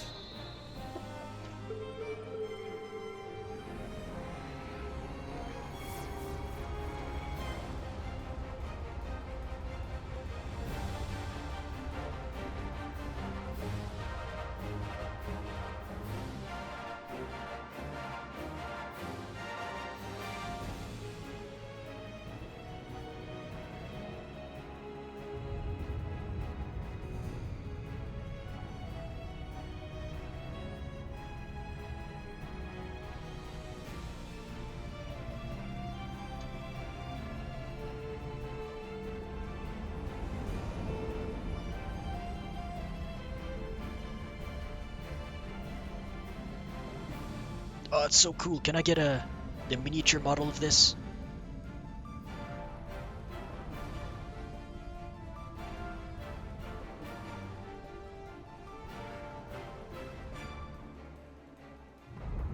Oh! Summoning!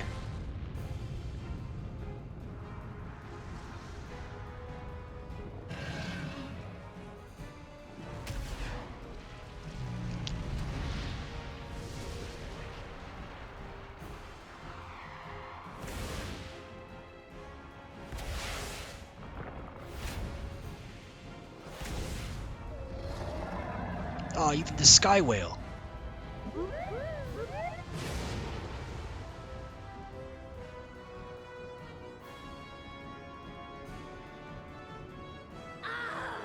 That I must carry landwalkers into the sky!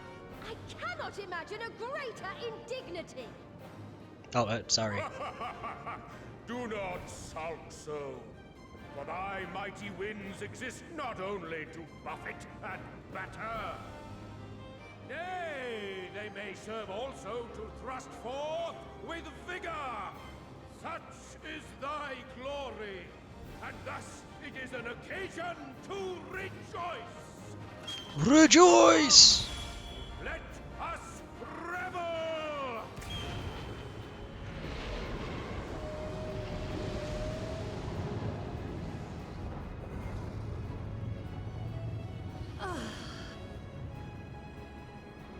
So long as the wind blows freely, I suppose all is as it should be in creation.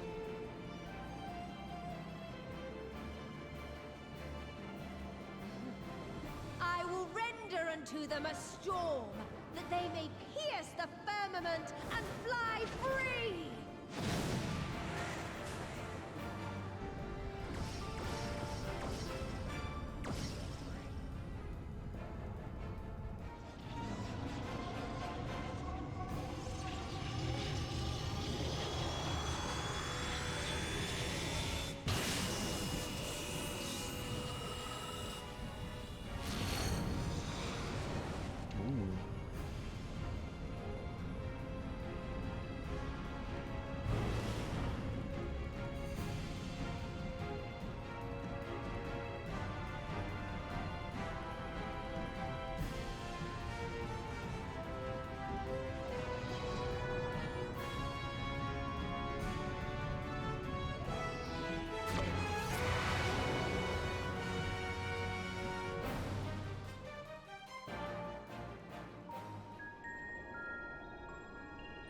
Hyperspace travel.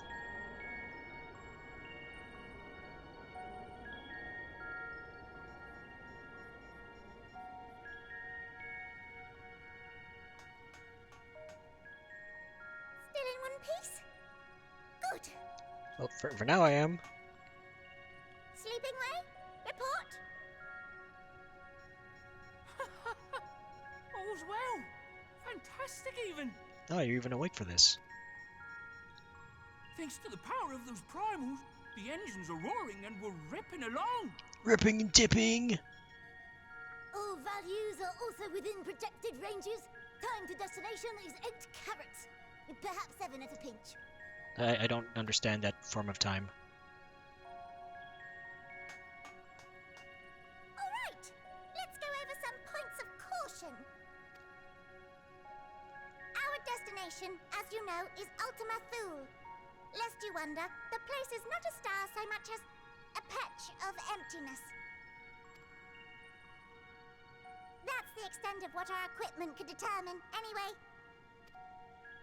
From what we know of Meteion, she's likely used dynamis to obfuscate her location. So, in conclusion, we'll only know what's there when we get there. The crew and I will see to it the ship's ready to take off at a moment's notice.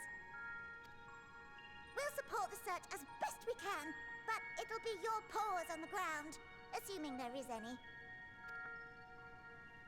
But everything will be fine, I'm sure. Hydaelyn believes in you, so you ought to believe in yourselves. Just don't do anything I wouldn't, like waiting too long to use those portable teleporters of yours. Personally, at the slightest sign of trouble, I'd mash the button to bits, and you should as well. Understood. We promise to be careful.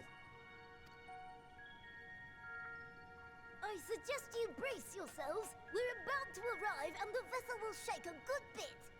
Oh. That's quick. Oh.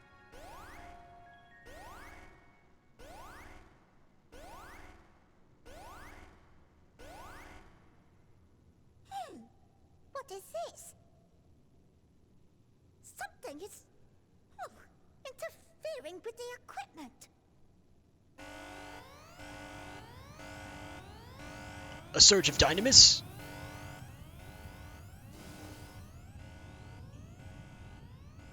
Greetings. Oh, my friend! Oh.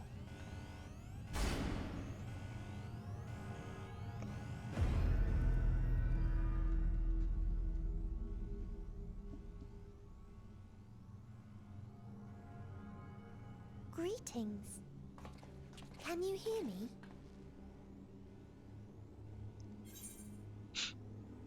Meteion.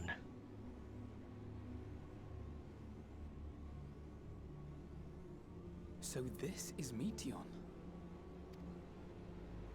Oh. Have you met one of my sisters?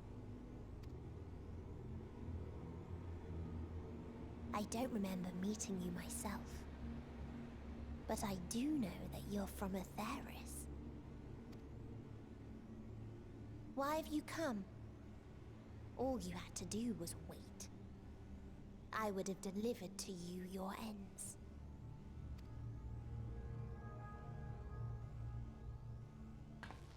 We didn't ask for that. I don't understand. All life is destined to end. Why choose to prolong your suffering? Effort, ambition, love, they amount to naught. Happiness, should you find it, is inevitably lost, stolen away by events beyond your control. There is no logic nor meaning in it. You think there is. Convince yourselves. But it's all a cruel accident.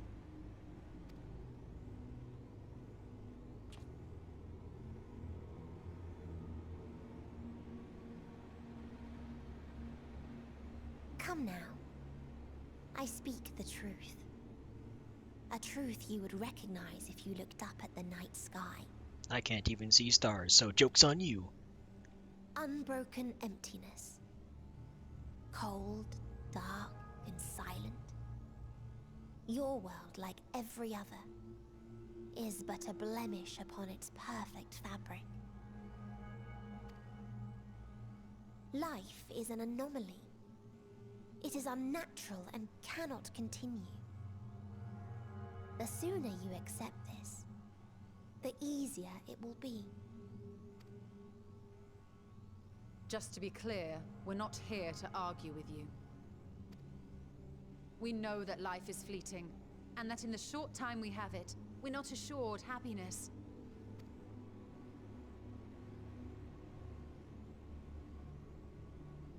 Indeed. I've seen far more sorrow in the eyes of many I've met. I myself have plenty of regrets. And one day they'll die with me. Gone to dust with my good deeds and unfulfilled dreams. But we accept this. That our existence may seem pointless. That sorrow, rage, and despair will always dog our heels. And we press on regardless. That is why Hydaelyn guided us here. In her boundless love for mankind, she has prepared us for this trial, and in her name, we have come for you.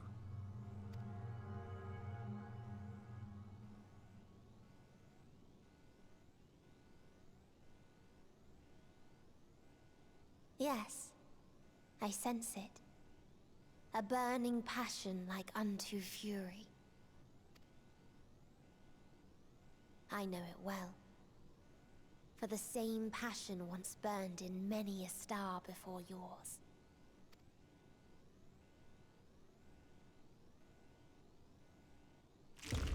Suffocated and extinguished now.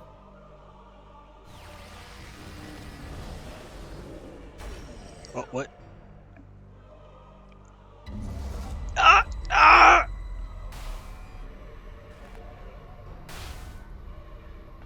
I can't breathe. You approach the bounds of my ultimatum, where emotions dictate reality, where resignation and acceptance unite to embrace the end, where those who yet valiantly cling to life can thrive.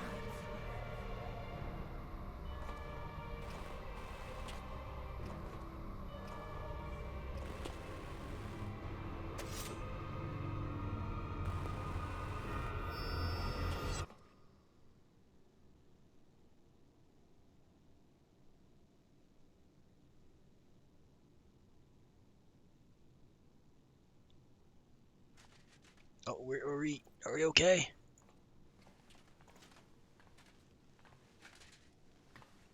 By the Fury.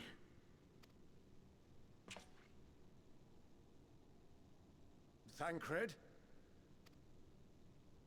No, but where'd he go? Meteion has gone as well. Mayhap he awakened first and gave chase. Everyone? It appears we are at our destination. This is Ultima Thule. Not that we knew what to expect, but I wasn't expecting this. From atmospheric composition to ambient temperatures, all reading to within permissible range. This place is capable of supporting life.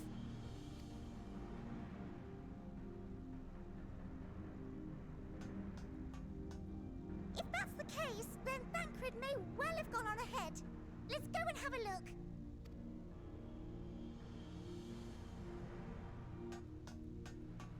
Meanwhile, I want the rest of you to perform a full inspection of the ship, as well as a biological scan.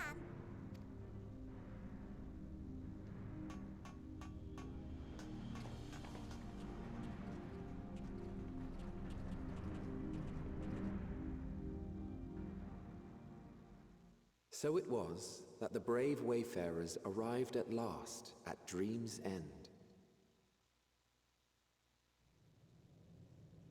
Ooh. In following their path walked and history written, I am made keenly aware of one truth. Though the curtains may fall again and again, so long as others take the stage, ever shall there be more tales to tell. So, let them bring it to a close, I say. let the curtains fall upon this, the final chapter in the tale of the star. The Sea of Stars. Ultima Thule. Is this a dead star? As I live and breathe, I live and breathe. Well, the environment itself shouldn't kill us. Well then, let us search for Thancred while exploring the area. The ship we leave in your care.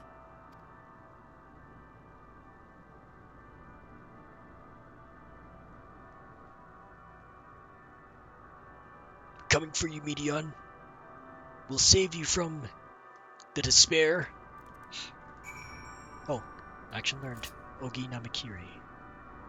Enhanced Iki Shoten. If Meteion should strike again with such overwhelming force, I honestly don't know how we are to oppose her.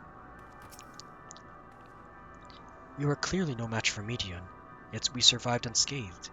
But how? I don't know, man. It is as Livingway said. I can breathe well enough, but something about this place feels wrong. There is a dizzying, disorienting feeling about this place. As if I could lose my footing at any moment. We must be careful. Oh, it's a person. Oh, it's a whole map.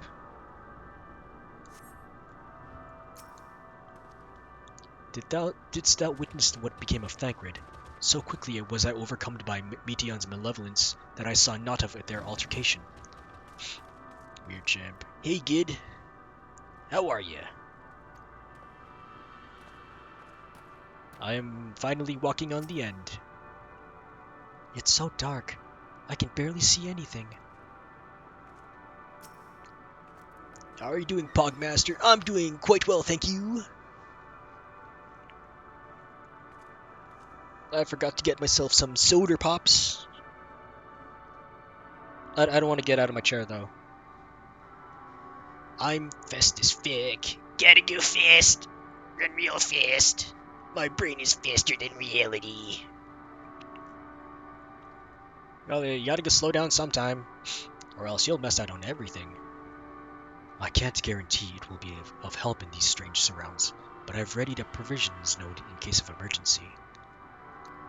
Of course, if you encounter any real danger here, I expect you to return to the Ragnarok at once.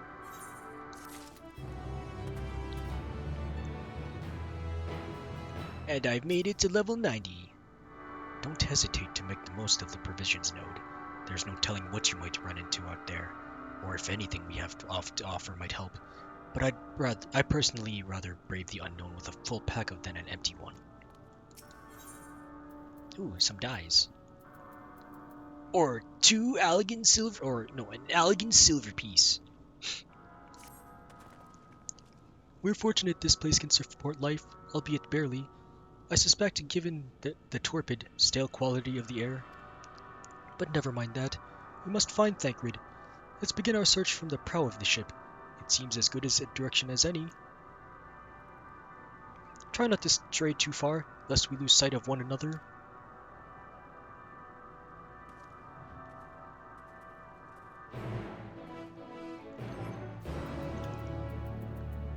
Let's ready up the mount.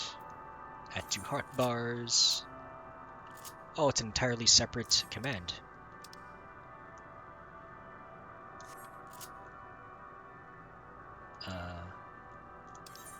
Remove.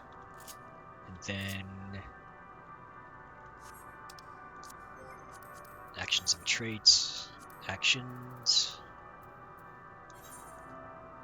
Place onto the dead merciful eyes. Okay. I wonder how this will turn out. I'm quite excited to put that into practice.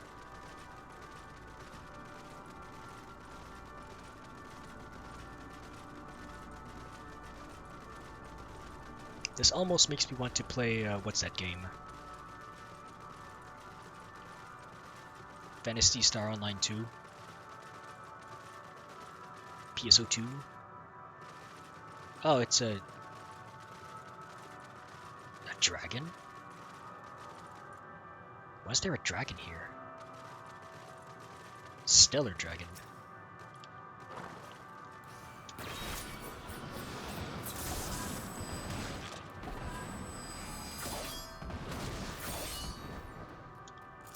Oh boy.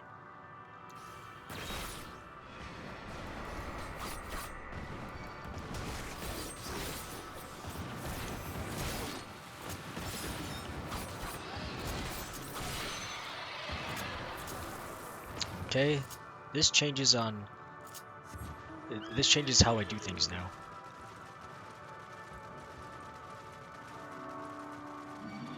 Oh, dang it.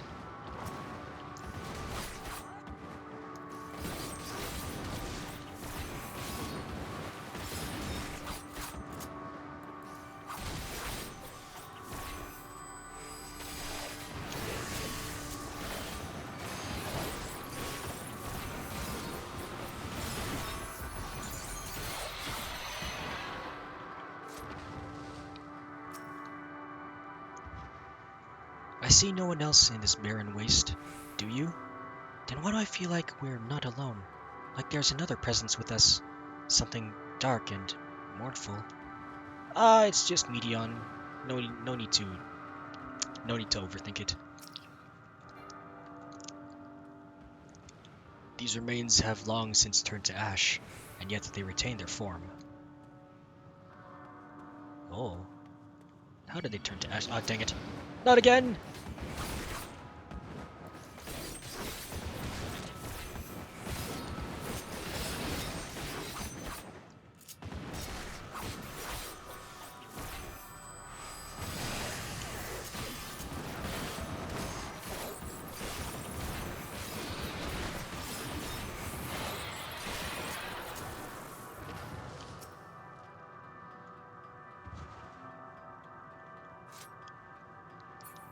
There's my other friends. There is a structure here in front of me, yes? A tower of some sort, partially melted? A strange twist of fate. It seems our perception of this place is not so different as it would be elsewhere. The world as I used to see it. It feels as though I am dreaming while awake. This is more than the faded memory of Meteon led us to believe. What was this, I wonder? Looks more like a hut. A dwelling. I think I've talked to all my friends. 1, 2, 3, 4, 5. Me is number 6. Oh, where's what's his face? Where's Estinian?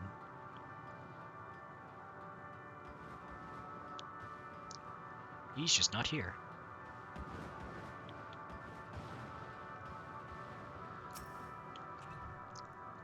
Ruins, but of what, I wonder? Perhaps we can find something to help us understand the nature of this place. A relic, an inscription, anything. Gather information at the vitrified fort. A molten structure.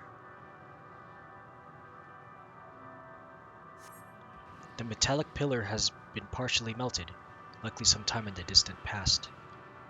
The damage does not appear to have been inflicted deliberately. Rather, it calls to mind the indiscriminate destruction often wrought in the heat of battle.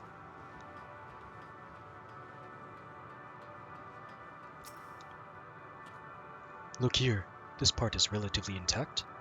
The intricate design of the top suggests it is man-made, though its builders were surely not men as we conceive of them. Having said that, I swear I have seen this pattern before.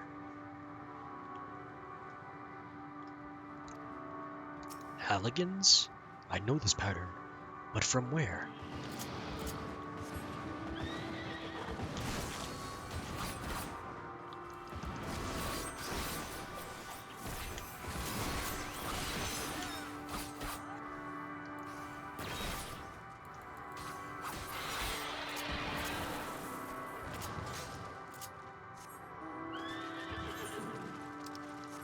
To the south they go.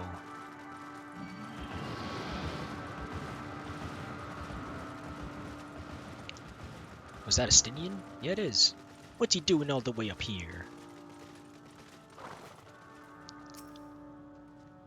I thought this hill might afford a better view of our surroundings. A poor decision in hindsight. Besides the light from the ship, all is shrouded in darkness. If Thancred is here, I'd never know it.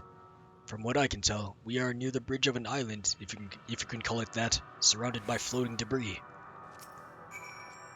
Have care should you decide to climb higher. Were you to fall, you might well tumble through the great expanse for all eternity. I have no idea how gravity works around here.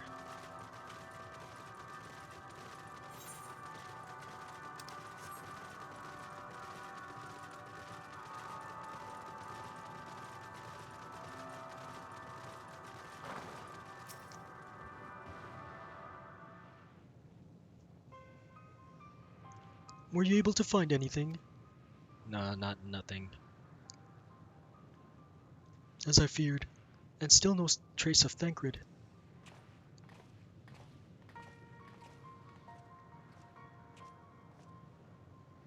There's nothing but emptiness as far as the eye can see, which unfortunately isn't very far.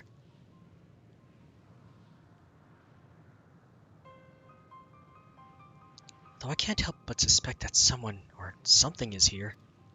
There are times when I sense it drawing close, then a chill washes over me, leaving me exhausted.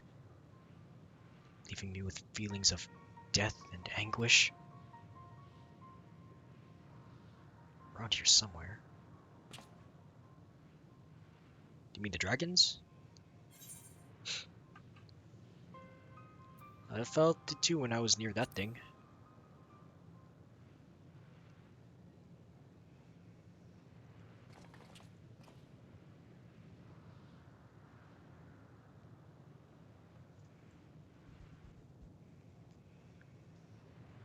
What are you talking about?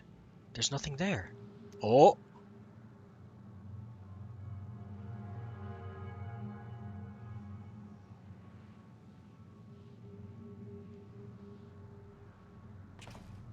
Before we jump to any conclusions, perhaps we should search elsewhere. Agreed. We found only more questions than we are in desperate need of answers. There's a fair stretch of terrain from the ship's starboard we've yet to explore. Let us try searching there then.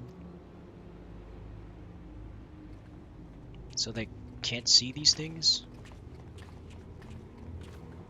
Why can't they? A word before we join the others.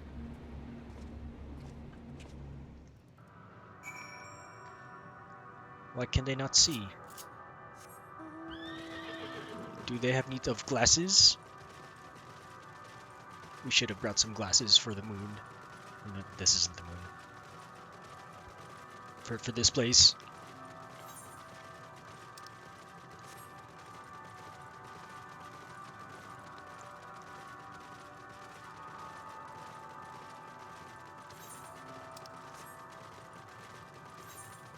Wait, would there be ether currents in this area?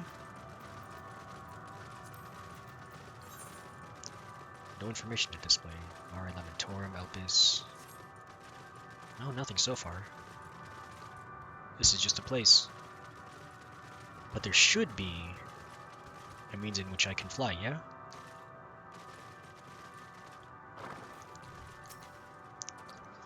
You see them too, don't you? The dragons. Oh, you can see them too. As I thought, their presence is tenuous at best, but there's no mistaking it. No doubt your bond with Midgardsormr and mine with Nidhogg is what allows us to perceive them. Could these apparitions be related to the dragons that now live on Etheirys? Bah, better leave such conjecture to the others.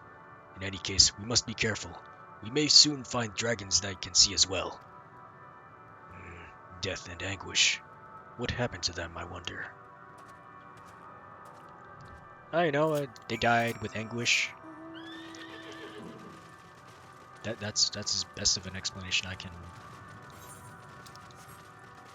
come up with. Oh, an aetheryte. Why is aetheryte here?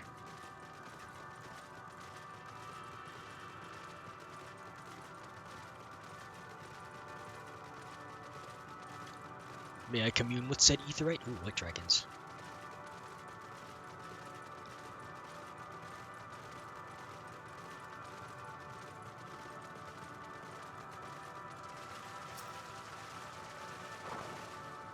Yes, I can.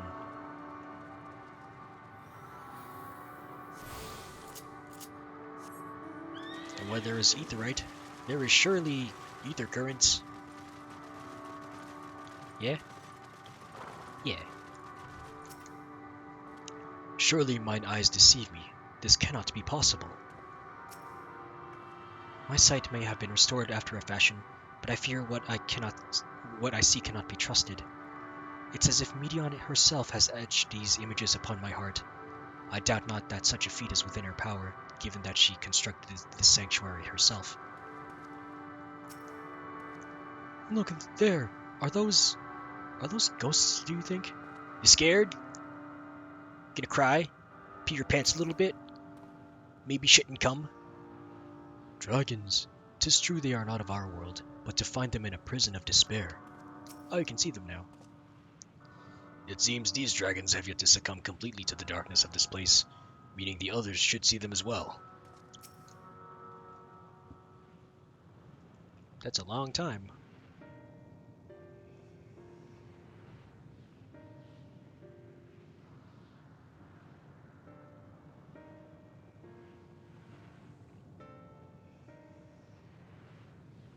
Dragons?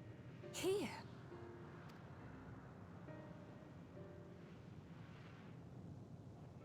What you see is a memory of a world that once was. Oh, they're floating. A world suffering a slow death, whose denizens cried out for the release of oblivion. What? Their world is dead? It is. Not a single life remains upon that husk floating in the vast emptiness. These creatures are shadow and shade, perpetuated only to suffuse dynamis with their unending lamentations.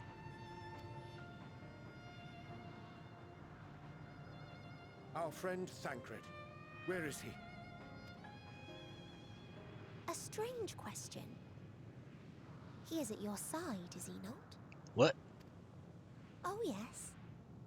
He is here and there, and everywhere within this space. He would tell you himself if he had form to form words.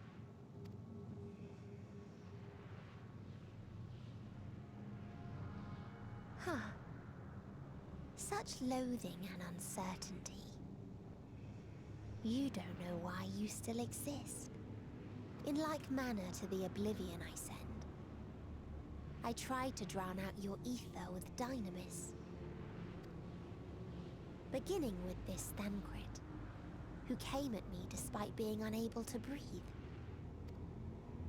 Such a simple thing, unmaking men. In the blinking of an eye, he was gone. Didn't even have the chance to be transformed.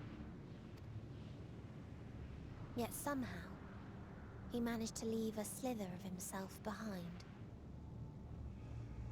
What you call the heart? Or perhaps the soul. In his final moment, he cried out from it. A single word. Survive. That wish proved stronger than the despair that ruled here.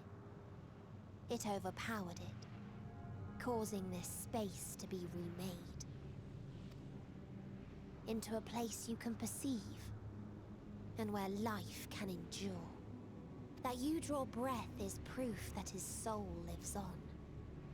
For how long, however, remains to be seen. Well then, we should hurry and tend to business.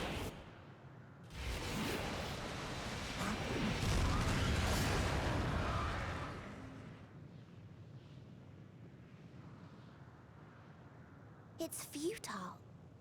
You will never reach the true me.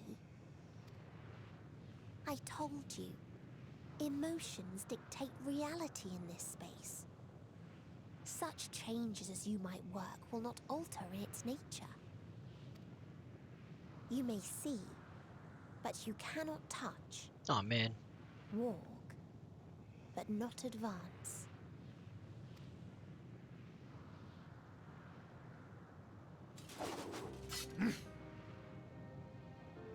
Meteion holds too much sway here. How do we contend with a foe who can unmake us on a whim?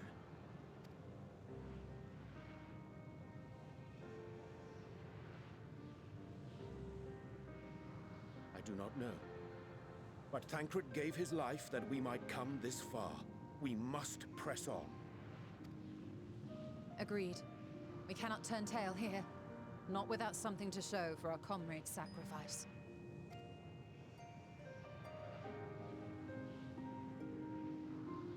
We'll bring him back. Elegant silver piece. The worst possible reward. I understand now why the Loporrits were surprised to find that this environment could sustain life. There, but for Thancred's sacrifice. He can't really be gone, can he? Meteion herself said his soul persists. That he's the reason we are still breathing. If so, then maybe. Yeah, we'll bring him back soon enough. My aim was true. I had her. How are we to defeat an enemy we can't attack? And she's probably using a body double or something. You know, the ninja jutsu. His will was strong enough to reshape Ultima Thule that we might survive. That I might see again. His sacrifice must not be wasted. It's hard to believe Thancred was able to overcome Meteion's will. Yet here we are. Would that the price for his victory had not been so high. Soul without body, a form of being with which we are not wholly unfamiliar. Indeed, for we existed in a similar state when residing in the first. The circumstances are rather more dire than that, 'tis true, but I choose to believe he is not forever lost to us. Regardless, in sacrifice hath he afforded us a chance to prevail. Let us not squander it, and ascertain the nature of this realm that we might confront and defeat Meteion. Estinian, Weird, would you accompany me in speaking with these dragons? Mayhap they can enlighten us. Oh, are these NPCs or unfriendlies? I would ask the rest of you to survey these surrounds. If there is a path that may lead us to our quarry, we must find it. Very well, we can reconvene here when everyone is finished. Meteion said these dragons are shadow and shade, from a world whose denizens sought oblivion. As such, they are not like to be amenable to company, let alone conversation, so please be careful.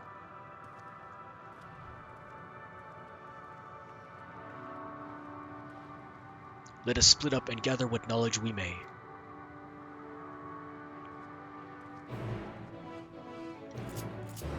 Let's begin with the dragon over here. Say Losk. A visitor, not of this star. Could thy slender hands bring plague to our world? Thy breath extinguish life's feeble flame? Oh, how we would adore thee. Alas.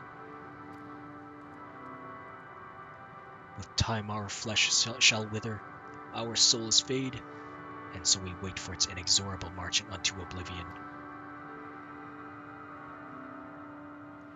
If thou art not come to hasten our demise, I bid thee leave us. We crave not companionship, only silence. I pray thee leave us to our silence. To break it only serves to mark time's passage. We shall not suffer reminders of its flow. Okay, good luck, have fun.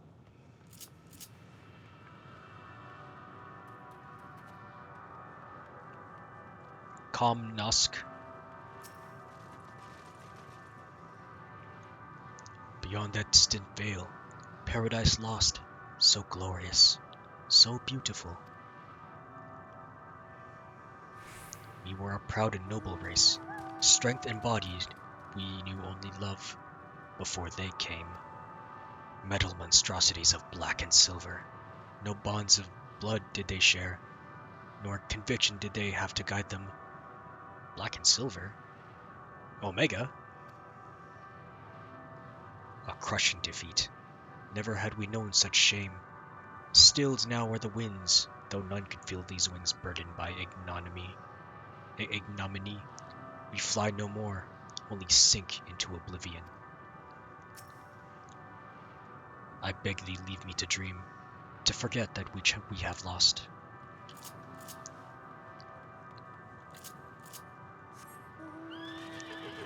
It's not too late. You can still win.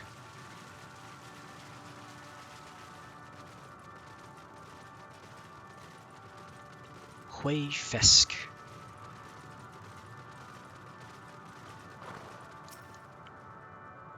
Thou wouldst bid me speak? Folly. I observed the lesson of stone. I shall not fly nor speak, nor roar, only watch and wait and end. But one sight yet stirreth my blood, tempteth me to raise my voice in lamentation. Amnal, the cradle of unsung dragons. No words, no songs are possessed of the weight to describe such tragedy. Go, if that be thy will. I shall remain. Stay and ponder the lesson, or go in ignorant defiance. I remain, for I dare not look upon Amnal, font of our greatest loss. So you want me to go to Amnal? Search for the source of the dragon's woes in Amnal. What the fuck is Amnal? Oh, there it is. It was just so small on the map that I couldn't see, or it was covered by the pin.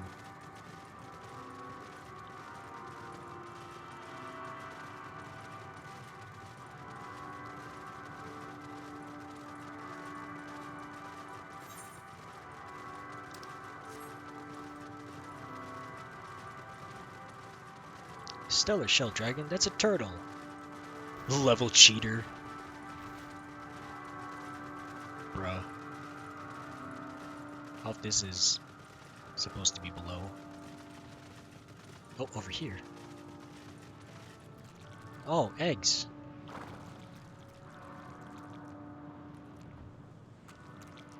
What is that sound?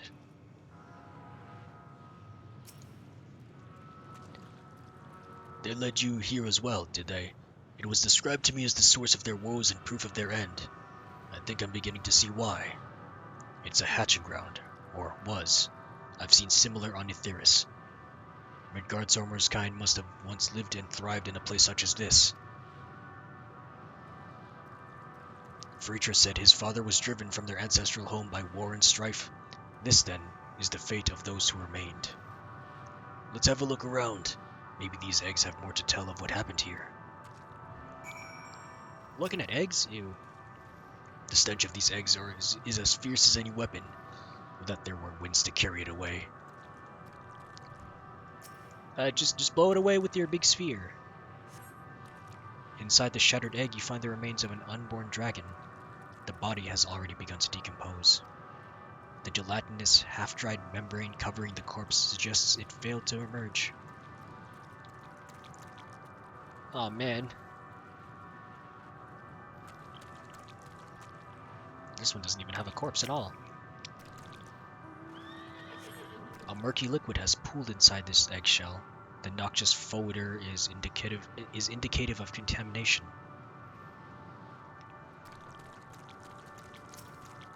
This thing's just broken. Gingerly lifting a large egg from the vicious mire, you peer inside and see a formless mass soaking in a pool of embryonic fluid. Your stomach turns as you return the egg to its resting place. Ugh.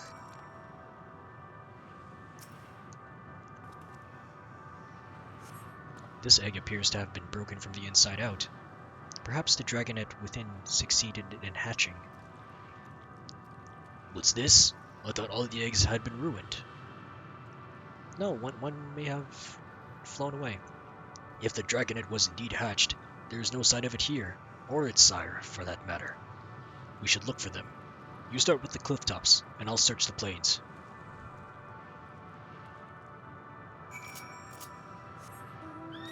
The cliff tops? Oh, I'm climbing ever higher. Ooh, Stelver Wyvern.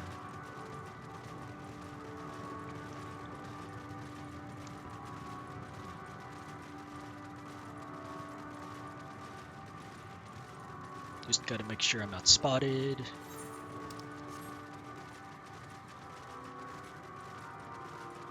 Oh, right over here. A dragon? Bereaved dragon?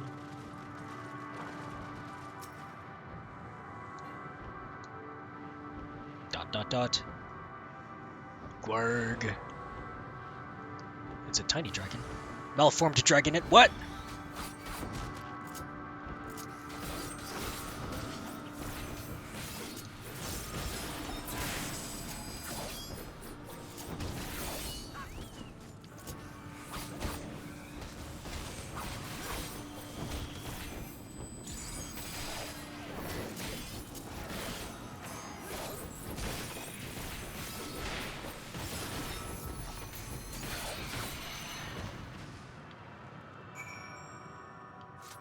Why was it malformed?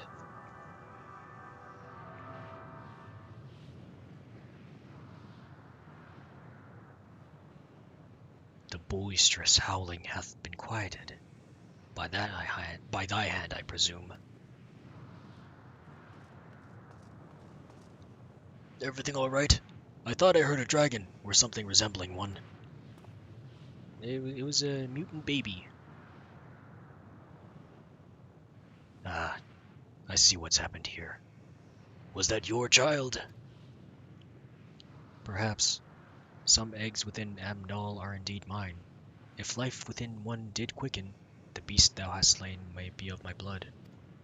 Yet I do not recognize it, twisted and malformed as it is. Not a dragon in truth, but a reminder of our failure, a testament to our shame. Explain!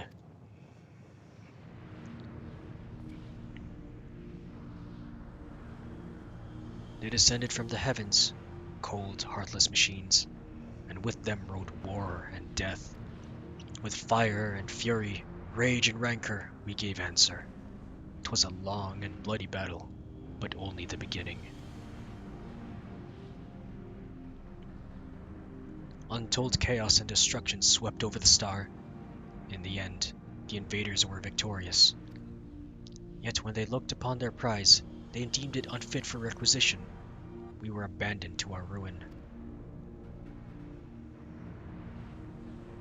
The survivors sought to put away their shame, to rebuild, a futile effort. In purest soil replete with ether did we once cultivate our nesting grounds, but our lands were barren, and any eggs nurtured in such a desolation were fated to rot. What few to survive emerge as abominations.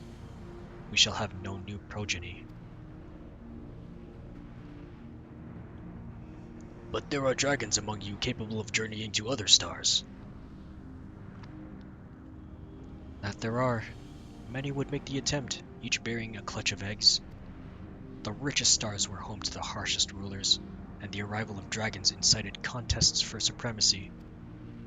When the fires faded, the wars lost and won, they too were reduced to ash and waste. 'Tis the curse of those who seek life, to be drawn into conflict, to conquer or be conquered. A vicious cycle we now choose to break. We tire of conflict, of everything. We wait now in sweet, merciful silence, free from strife and suffering, still as stone. Wait, you claim your kind is doomed, but there is another star.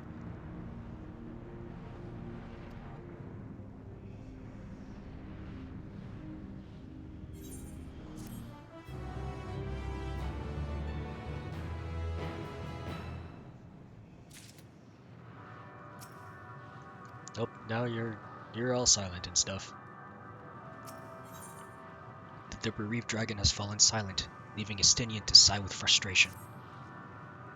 They only want to brood in silence, to be left alone with their grief until time itself comes to an end. The sole reward for senseless bloodshed, a pain I understand. I wish that I did not. What fools we were. But now isn't the time for such thoughts. The others will want to hear what we've learned. Come. I can just teleport back, yeah?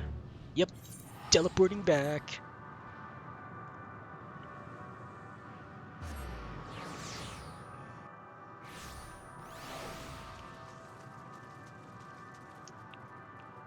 Oh, you beat me here, even when I teleported. Good to see you made it back in one piece. The more I see of this place, the more bewildering it becomes. Did your exploration prove eventful? Converse with any dragons? I did, and I killed one. We would hear what the dragons had to share with you. Even if it's no different from what they told Oriange, it would have value. With luck, they'll have learned something to help us devise a plan of action. I chanced to gain audience with several dragons ere we returned, though I expect their tales are much the same as those you heard. Were you able to establish any meaningful contact with the dragons? Not really. They just want to die.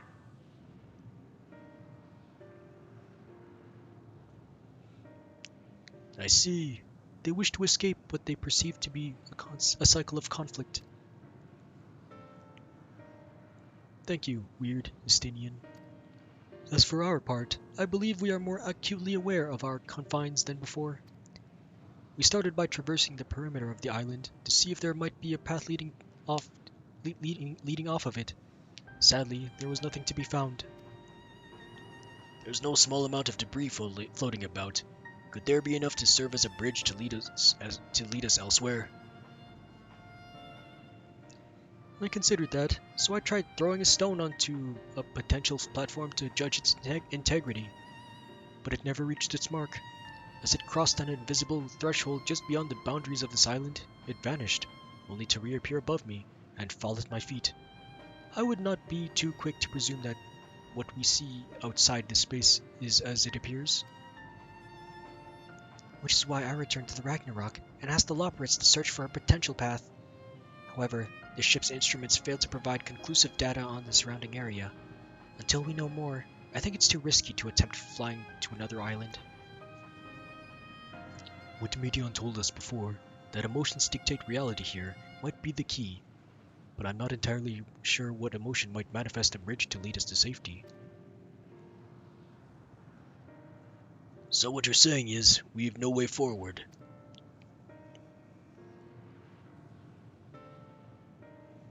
At present, aye. If it is indeed emotion that governs this land, perhaps it is not Medians, but the dragons that hold us here. They tire of conflict and have chosen a path of oblivion to escape it. Or rather, they have chosen no path at all, meaning there is no way for the dragons, or anyone on this island, to advance. A sound theory, disheartening though it may be. If that is the case, what recourse do we have? They are not like to be persuaded to help us. Their reasoning is built on a history of turmoil and strife. Without irrefutable proof, the future is not as big as they believe it to be. Mayhap persuasion is not the answer.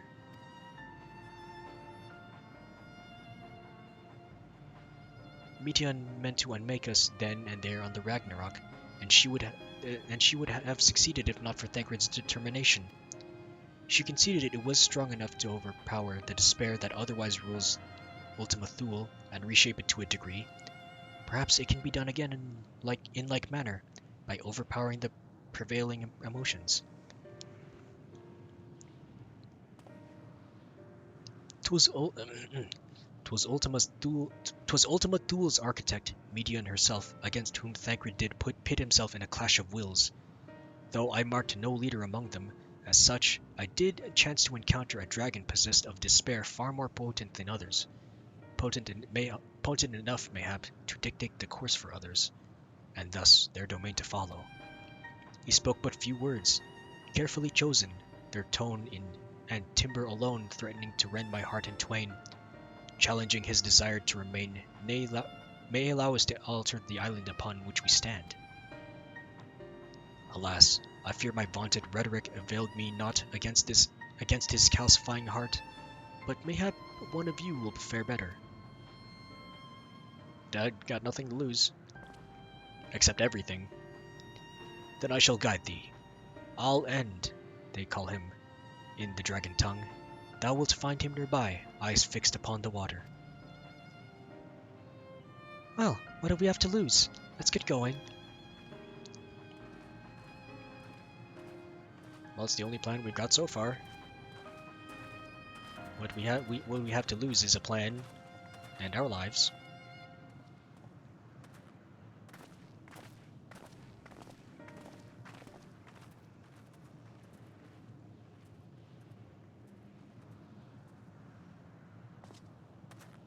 Oh, but I think he's choosing his words carefully.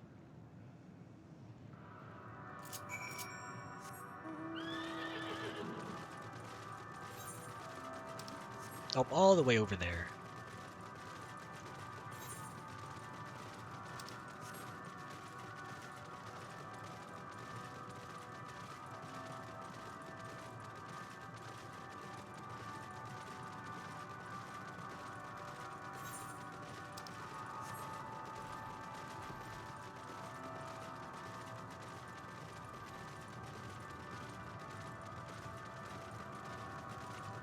There he is. Alan. Sup, Alan?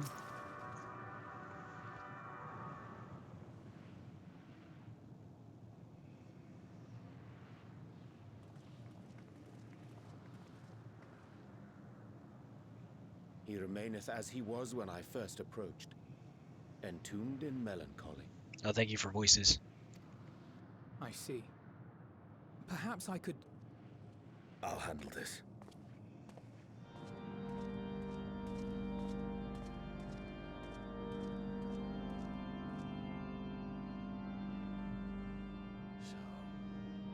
Waiting to die like all the others, are you?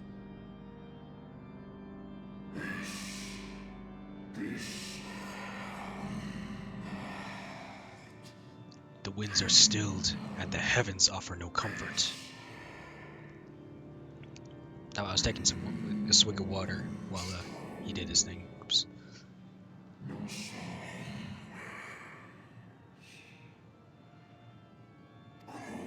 There is nothing left for our kind.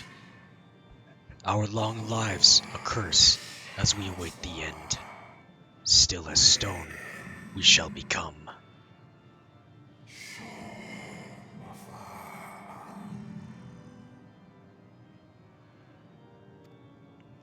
So you say. Yet your kind has found a new beginning on our star. One of you braved the Expanse, bearing with him a clutch of eggs. They and their children now rule our skies, their song heard by all. Our kin on another star.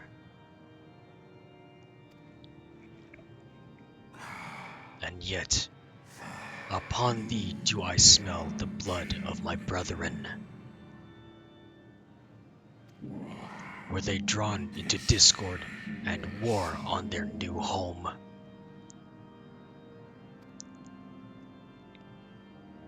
They were. They suffered much, and repaid their suffering in kind.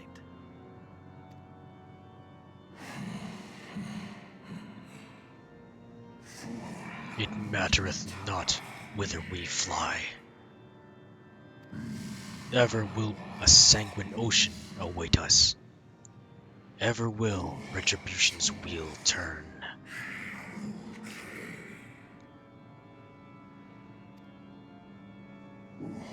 And so, on the last of my pride as a dragon, I break free of this wheel.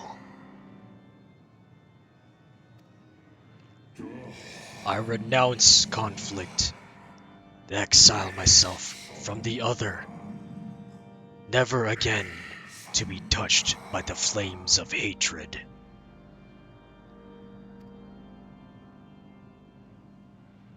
Had your brethren made the selfsame choice, my family might still be alive.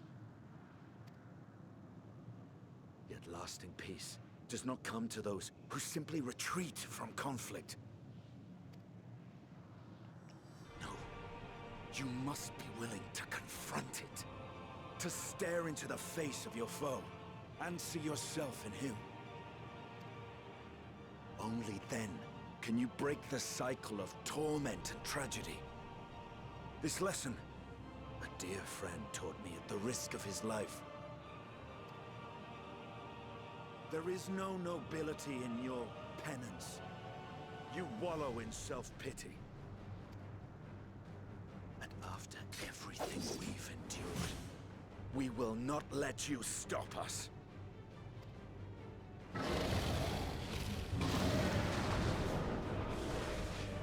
Oh, a bird.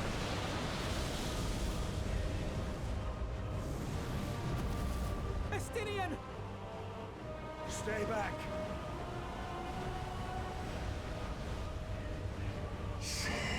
We tire of war. We tire of turmoil. Dignity tarnished, crimson stained.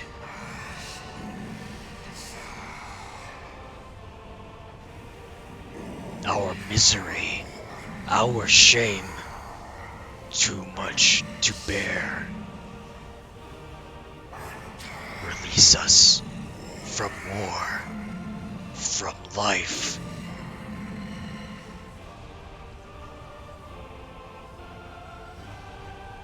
I see. This is the emotion that bars our way.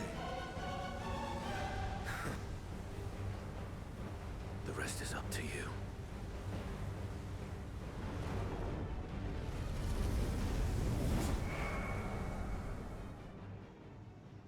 Oh.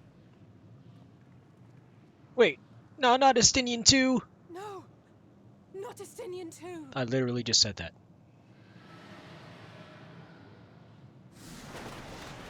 Oh, winds.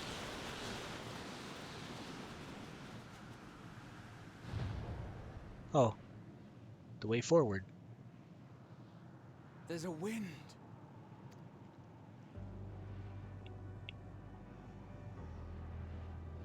He's opened the way for us.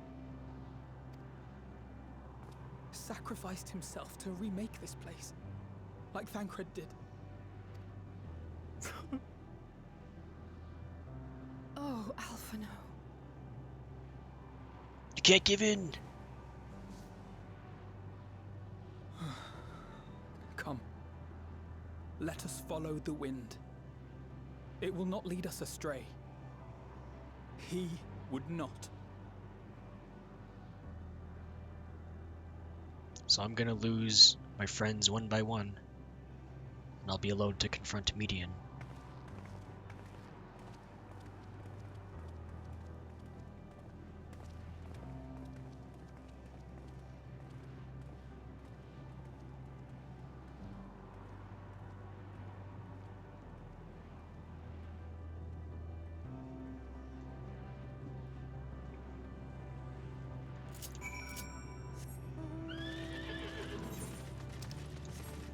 I will save my friends!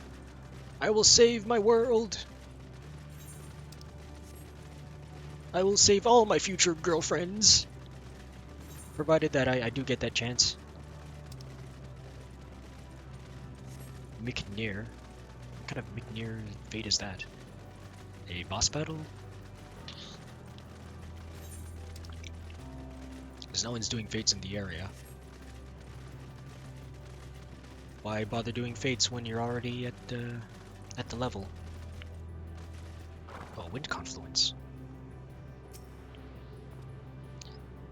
The wind has stayed the fog that covered this island, and the air, it no longer feels quite so stifling. As by the beating of mighty wings doth wind blow, where dragons may ne'er again touch the sky, he in the shade he bore shall soar free. If I had known this place would claim Estinian too, No, it's what had to be done. Must this always be the price paid for safe passage?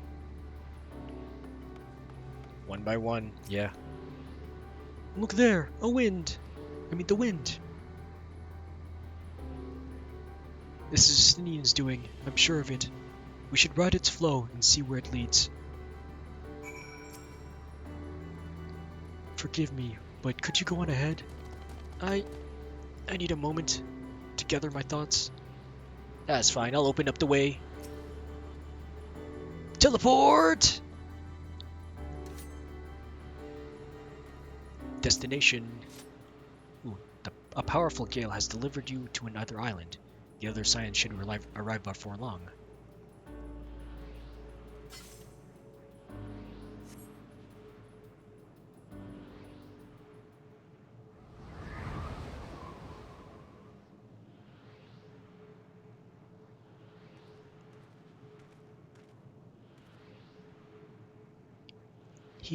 He did it. He found a way forward for us.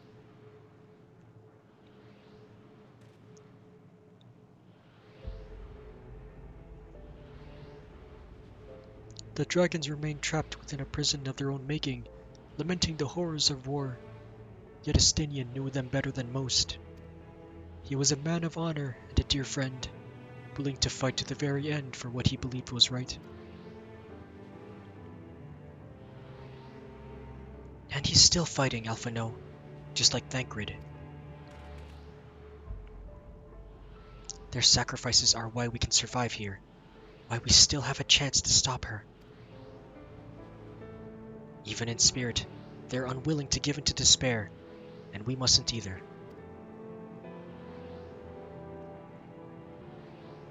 Alize is right.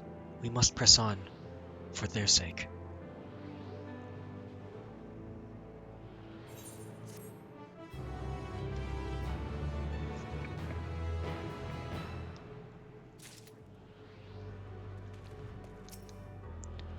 No choice have we but to march forward, lest we squander their noble sacrifices.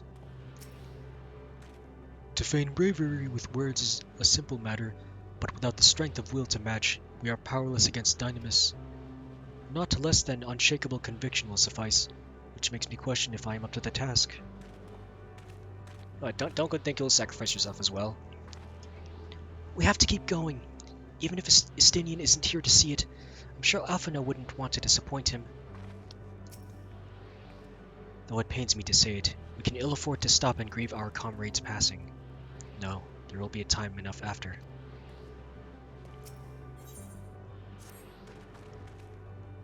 Gistola and Alphino and Alice said, we must continue.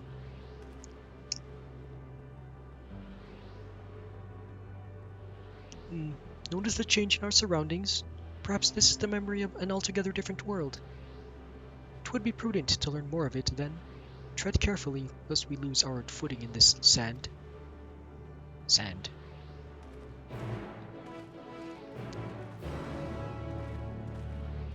But what about the orb right above us?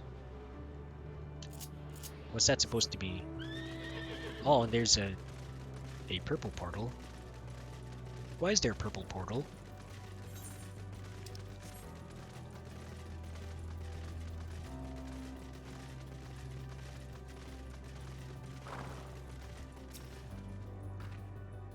If you were worried about my vision, you needn't be. I can still see quite well. Well, at least you can see. Another seemingly barren world. For mercy, the air is nowhere near as stale, but it's still quite dry. The sand will no doubt prove bothersome in due time. If not for the light emitted by these glyphs, I might well have overlooked this monolith. Everything does look the same. Sand, sand everywhere.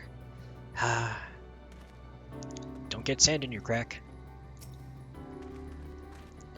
Were it not for the violet crystal embedded in its surface, 'twould appear as ordinary stone. A curious script hath been etched upon them. Alas, it is not a language which I am familiar with. I cannot say I recognize it either. Nor I. The dragons, from what I recall, preserve the knowledge in song and eschew the written word entirely, so we may assume this is the work of another race, one we have yet to encounter. Meteion claimed the dragon's world suffered a slow death, seeking the release of oblivion. What life we find here, like as not, doth wend its way towards a similar end. Fascinating as the script is, we will glean not from what we cannot decipher. It is fascinating. Oh, no, but you already say the same things. What do you suppose that over there is? Oh, that tower thing? I'm not sure. It's hard to make out at this distance, but its surface seems to bear the same crystals as this monument. Meaning there's a chance we may find whoever built them both. We should go have a look. Come on. Oh, I also see a tentacle monster.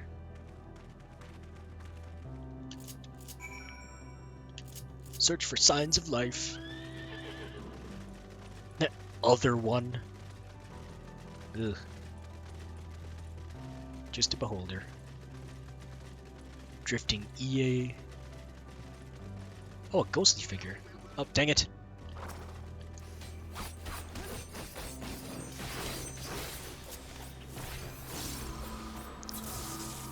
I'll do this, and then again.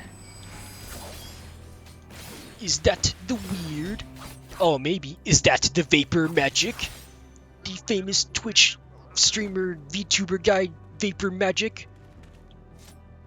Oh, what the fuck is this? Oh, it's a ghostly figure. How are you, Vapor?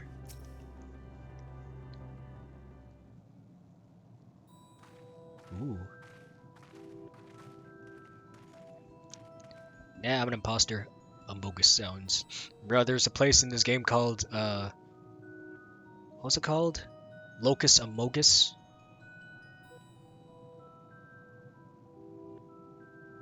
This is definitely Among Us.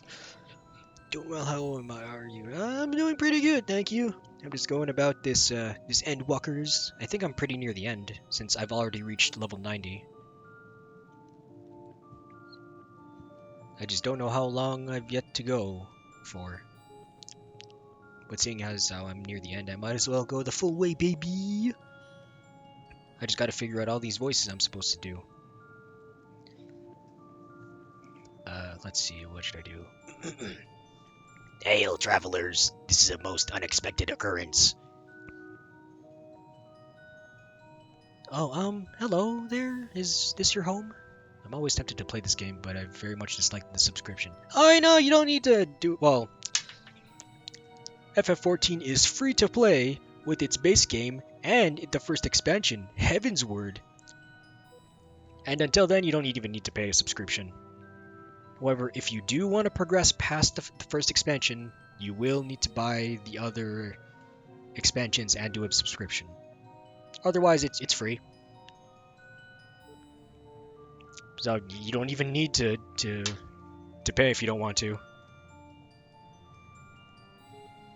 It's super limiting where you can't even add friends or anything. Oh, that's fine. You just need your friends to add you instead.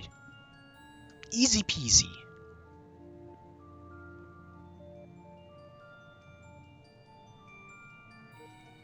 It's not like it stopped me from playing anyway. I mean, I did play before the whole free trial things and whatever. Like, way before, like, right at launch. So I definitely don't know the specifics of the free base game and Heaven's Ward.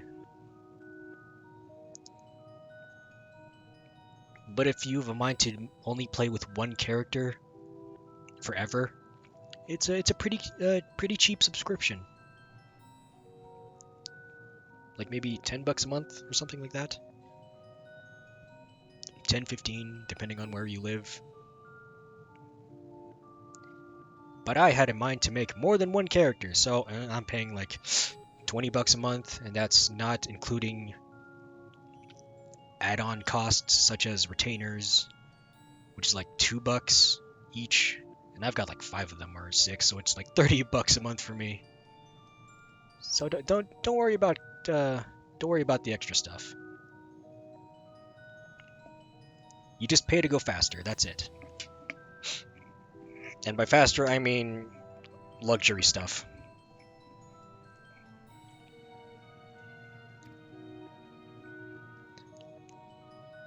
Indeed it is. Forgive me, I had forgotten. An exchange of introductions is expected when first meeting those with whom one is unacquainted. Oh. Oh. When the vibration of vocal folds was still required to convey our thoughts and intention, E, I believe, was the pronunciation when referring to our people. Though it is not entirely applicable given our present state, you are welcome to use this appellation. As for nomenclature to address my individual person, I believe it would be pronounced Kafkudig. What the fuck? Kafkudig? No, I'll just call you Kum Kum. 1 character per world, level 60 cap, max 300k, cannot use player market or trade, can't use mail, hire retainers or join a company. Oh, that's fine. Sounds like to me that the best way to play then with the free stuff is with actual people, you know, and play and have Discord on.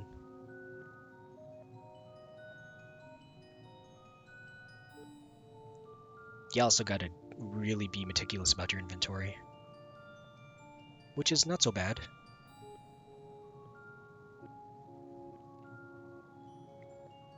Even so, it's still free, especially for a game that's been out for this long with so much content to go through. Alright, Kum Kum, why are you an E? Yes, Kum Kum of the E. We have encountered beings that communicate intermittently through thought, but never one that is wholly without voice. I presume we are having this conversation via the medium of ether, or dynamis as this space is suffused with vast quantities of it. Fascinating in either case. I gather your response to my present is positive then? That as well, for there is something I wish to ask of you. Like yourselves, we E are ether-based life forms. Therefore, it may be surmised that your bodies are of comparable biological composition to those we once possessed. I have a number of queries regarding your subjective perception of the 5 senses: sight, sound, taste, touch, smell, and blurg. In total, I've prepared 198,712,180,827 questions? That rather is a lot, isn't it? My apologies. I have omitted a great many details necessary to understand the nature of my request.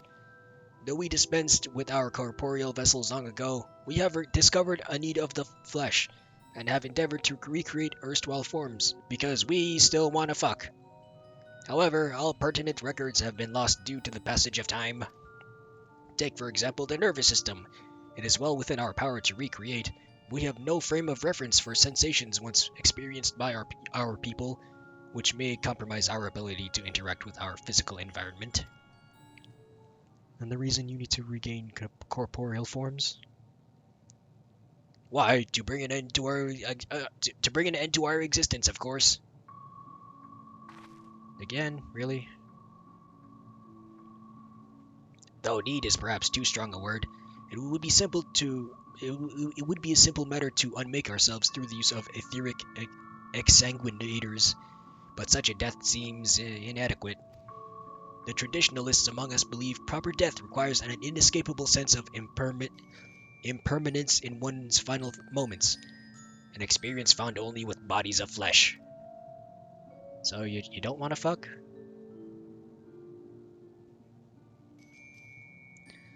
We should very much like to hear more of your plans. In exchange, we will answer any question you have to the best of our ability. Such an exchange of information would indeed prove useful. Very well. To ensure efficacious exchange, I hereby invite you to our home. Yes, the abode of the E, where we traditionalists prepare for our demise. I presume your consent to answer questions is indicative of tacit approval of our plans, in which case your cooperation is greatly appreciated. I must caution you, however, to be mindful of the E wandering the desert. Their desire for bodies of flesh could be described as overzealous. Now, if you would follow me. Maybe they also want to fuck. This is going rather smoothly. Not that I'm complaining, mind. Even so, you mustn't forget their aim is oblivion, much like the dragons. Though I fail to see why civilizations so seemingly advanced would choose to unmake all they have created. At any rate, we will find no answers dallying here. Let us be on our way.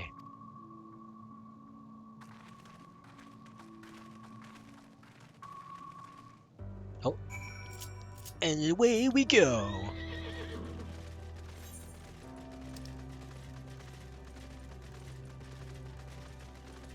Oh hey, there's a fate. 81%? Dead inside. Oh, a Luminion. What the heck is a Luminion? They look like...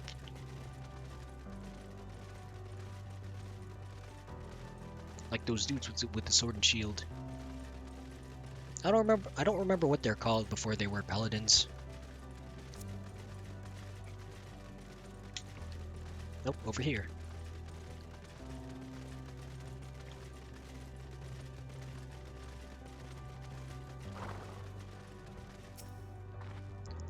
They said there would be others, but I don't know what I was expecting. I don't see any others. Something tells me we have different definitions of the word abode. I should not be surprised their concept of a village is so different from ours, and yet. It's not very homey, isn't it? More violet-colored crystals. I cannot place my finger on it, but there is something unsettling about them. The Isle of Dragons was enshrouded by the silence of the dead, yet the stillness here doth suggest the Ea are, by and large, merely sleeping.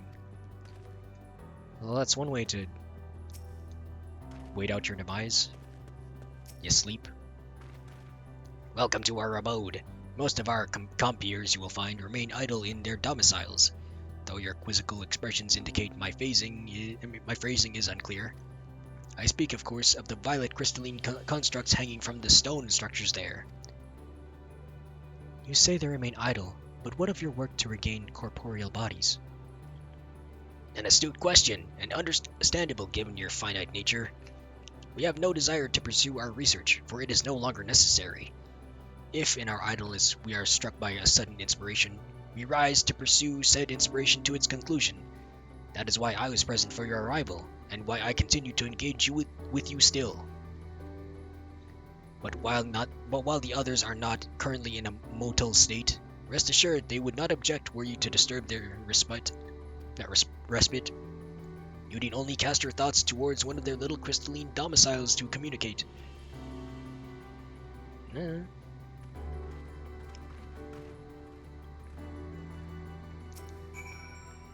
Even should they elect not to emerge, you need but cast your thoughts to the crystals to communicate with the E within.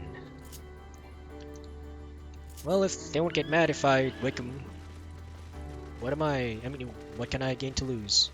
What can I lose? What is there to lose? My speech? I suppose there is logic to creatures comprised of spiritual energy utilizing crystals as living spaces, but it is nevertheless surprising to see. Oh, it's a domicile. I summon you! Oh, too far away. I summon you! Attuning. Wah! You cast your thoughts toward the crystalline domicile, but there is no response. I guess he doesn't want to wake up.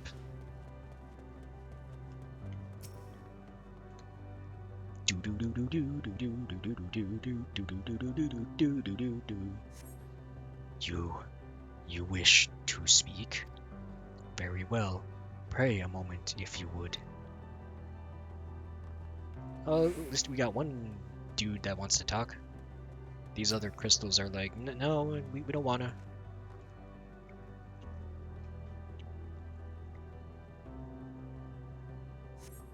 Why we seek our end, you ask? If you wish to know, I will tell you. Just a moment, I must remember. What form did I take when I last emerged? You could be an ant if you want. You could be like a koala joey. He's a nice form to be in.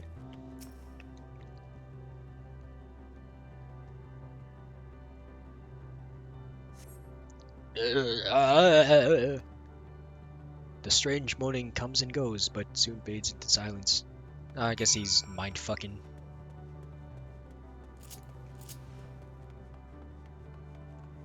Now to attune myself with this aetheryte.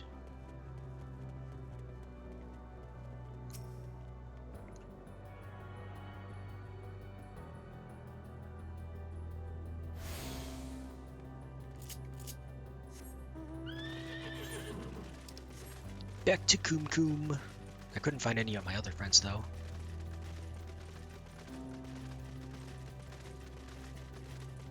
Maybe I can find my friends.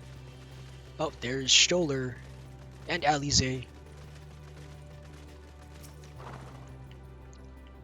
I've tried reaching out to whatever is inside this crystal, but all I can hear is sporadic moaning.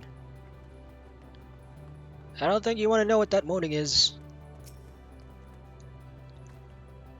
Is it not strange they lack passion to research what that which they desire above all else? If we are fortunate, the E residing in these crystals will shed light on this contradiction. Or maybe they like sleeping. I like sleeping.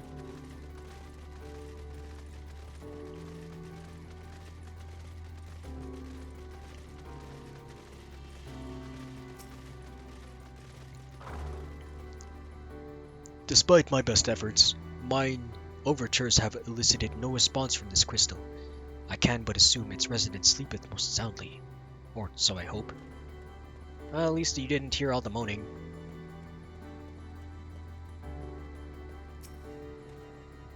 If I heard correctly, the E within this crystal says it will emerge from within shortly. Do you suppose they all appear as Kum Kum does? Probably. And if they don't, well, I would be very worried. Oh, water.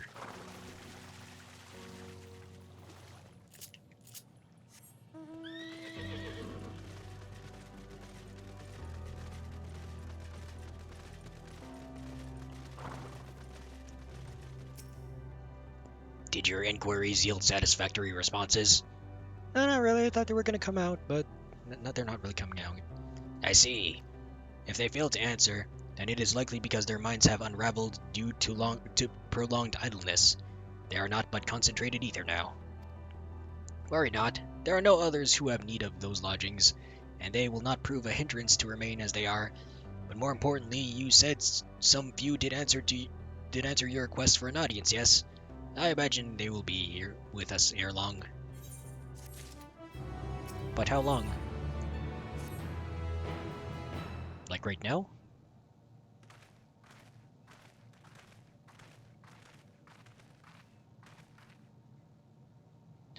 I had no luck, but everyone else fared well enough.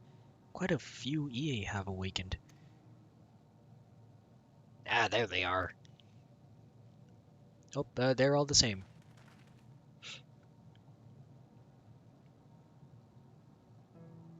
May I introduce you to Lock, Dudik, and Nenidig.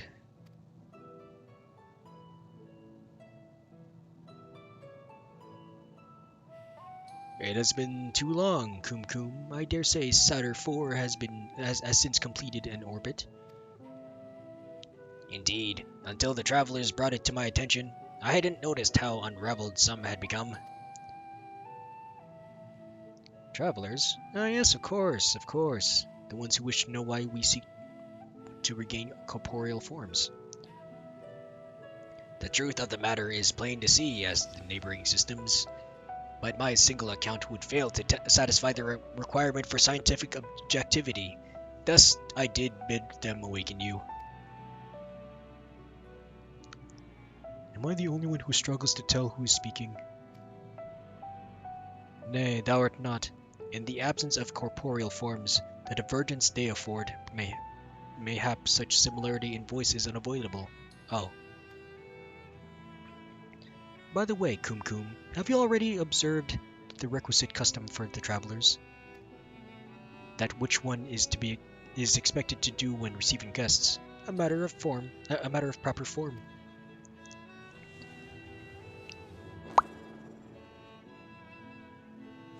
Ah yes, so long has it been. It had completely escaped my mind, and still does. What was it again? I can't seem to remember.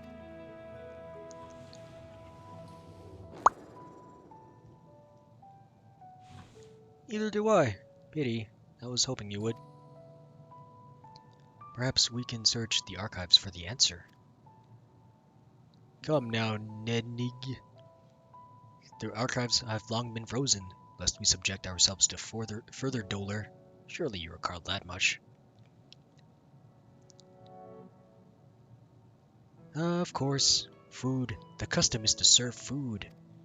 Beings of flesh such as they must regularly replenish their ether. By contributing to their replenishment, we communicate our friendly intention. That's right, that's right. We duly invite you to join us in a communal repast, after which we may engage in leisurely conversation. If we have a chance to learn something, then I see no reason to decline. Excellent. If you would care to follow, we shall feast you on the purest ether. I don't know if their food is edible to me.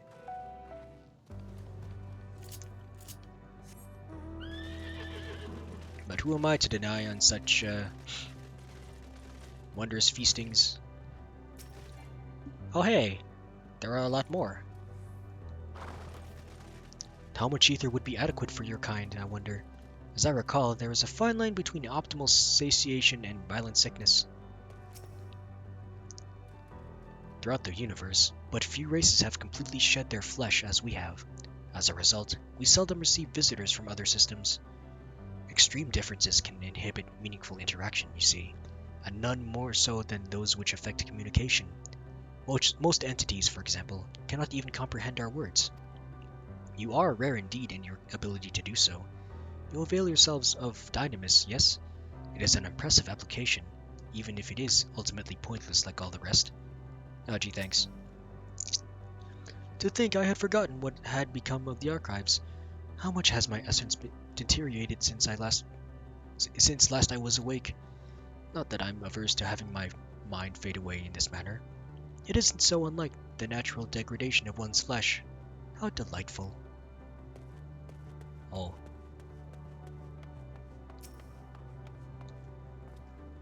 We were told to stand wherever we like. This strikes me as less of a meal and more a ritual. Judging by the construction of this facility, 'twould seem the E directly draw upon the ether. Ether, they said, but I can't help feel but a bit nervous. Nor can I even try to comprehend my own words. If they are thus able to replenish their ether, the loss of vital sustenance isn't like to be the cause of their demise. If it is as I suspect, then this so-called feast... Actually, let's just see it for ourselves. Fear not, we are not like come to harm. We're gonna be come to harm.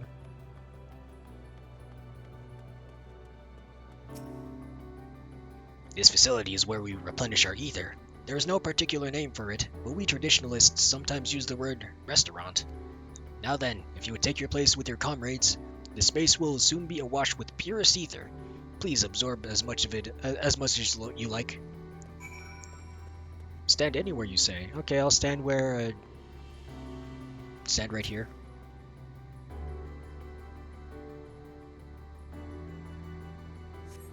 You brace yourself for a rush of sweet, sweet ether. But nothing seems to happen. Perhaps you need to wait a little longer. You say anything? Nope, okay.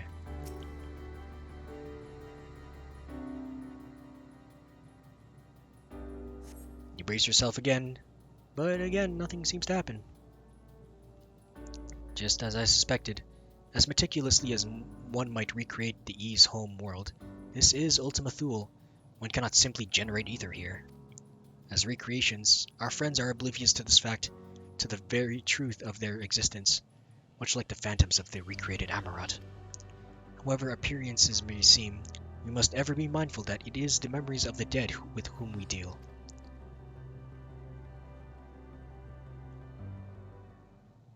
And we can pretend we ate. So, did you have your fill of ether? Alas, we couldn't absorb it. A deficiency in our forms, it would seem. Oh, wow, very unfortunate. May I ask how you normally replenish your ether? I know, with food and sleep. Oh! Through your mouths, you say? How very primitive and quaint. Oh, that was doo-doo.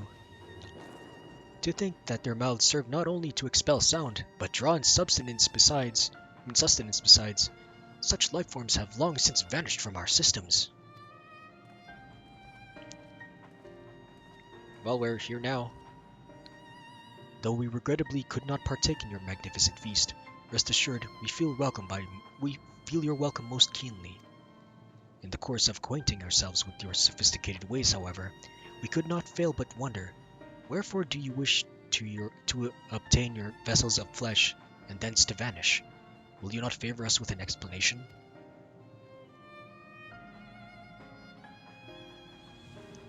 You flesh and blood beings are always so hasty. It does have its charm, however. Very well, we shall indulge you. In the beginning, when the yet possessed corporeal bodies, our ancestors dedicated themselves to the pursuit of knowledge and technological advancement. By transcending all limitations, we believed we would eliminate sorrow and abide in true happiness. From the tangible such as land to the intangible such as labor, there exist myriad hindrances to progress, but the most confining of all was the flesh itself. Our natural lifespan was distressingly middling, you see. Too short to enjoy unhurried lives, yet too long to be considered disposable. Furthermore, to simply maintain the integrity of our bodies demanded considerable resources. But we managed to solve this problem. After long years, we discovered how to become non-corporeal entities with everlasting lives, untroubled by the failures of the flesh.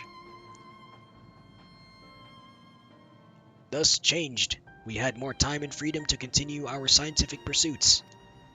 We went on to make ever greater strides in our quest to transcend all limitations, until we finally decided to challenge the last of them all, the limit of knowledge. That is to say, deciphering the laws of creation. We sought to discover how the universe came into being and explain all extant phenomena, and thence predict the future.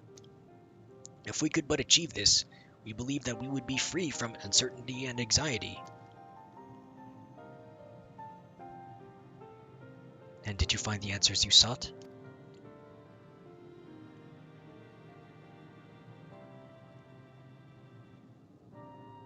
Yes, we did. Our efforts revealed to us a fundamental truth.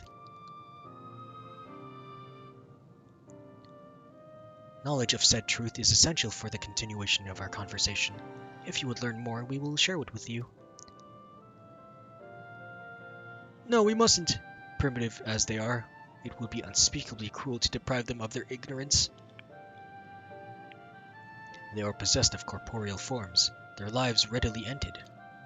As those who have gone before, it is not our duty to warn them. What thinkest thou?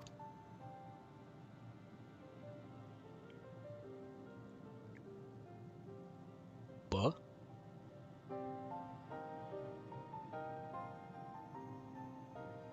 We have deliberated and come to a consensus. If you are resolved to know it, we will disclose to you the truth we discovered, the truth of the universe. Seek us at the stone pillars just outside the bounds of the abode, a place called Elegeia.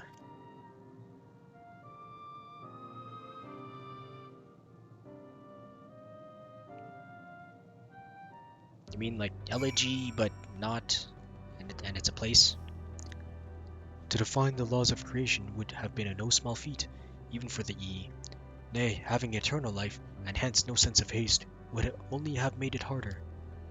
Such a tremendous drive for knowledge they once must have had, and I struggled to reconcile it with the listless beings before us. Whatever answers they found, it did not bring them happiness. Like our master, Y'shtola seeketh the truth of creation. How will the truth of the E, who uncovered all only to desire the end, fall upon her ears? You may be intimately familiar with a problem, know it like the back of your hand, yet be powerless to solve it. In the course of my struggles, I've often been made keenly aware of this fact. I wonder, have the E never felt the same frustration? Maybe at one point, but definitely not now. 'Tis true that a lack of knowledge can beget fear. Therefore, in theory, by acquiring all knowledge, it may be possible to attain peace. But as Heidelin told us, all those peoples who attempted to free their worlds from life's woes met with failure, and the E are among them. Their presence here attests. The tale we are about to hear will not be a happy one. Well, they are dead. A fundamental truth. Well, don't tell me you're the next one. We will hear it, of course. Let us learn what has led such an enlightened people to this indolent land, to this indolent end. Flesh abandoned.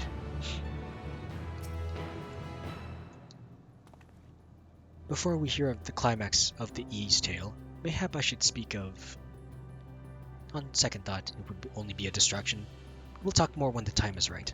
I don't think we'll be able to talk where knowledge ends. Ere we join the E, there is one trifling matter I would fain investigate.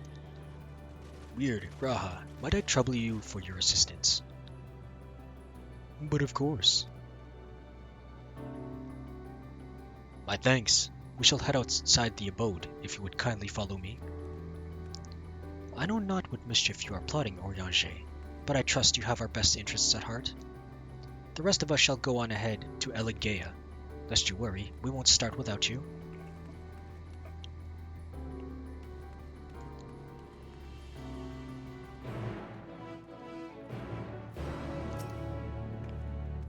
Go and assist Orianger with his mysterious task. We shall wait for you. There is naught but desert out there. What could Orianger wish to investigate? Maybe those runic stuffs? As long as Orianger explains himself to you, then I shall be satisfied. Do lend him an ear in my stead. Going to east.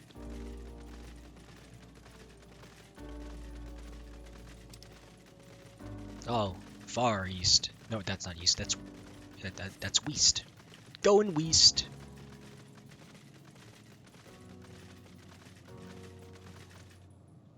Ooh, it's a tank.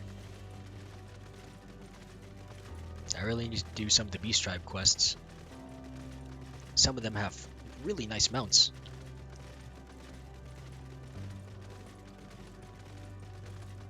I did do the ARR ones. Everything else I have not done.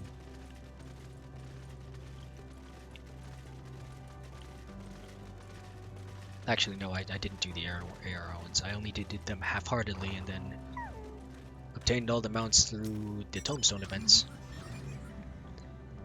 A spring, and a sizable one at that. I hadn't noticed amidst the dunes. Oh, is this water? It's water.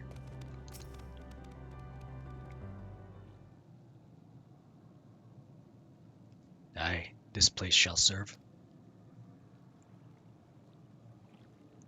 Is that the spring that you wish to investigate?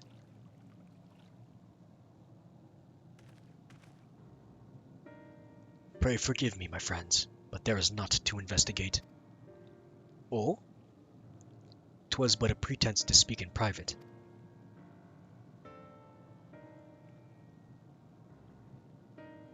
You have our undivided attention.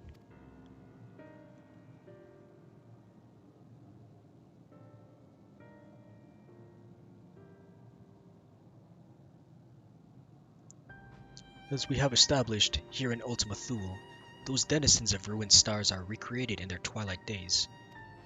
Yet one question doth arise in my mind. So faithfully formed are the simulacra, they believe themselves yet amongst the living. How dost thou suppose this is possible?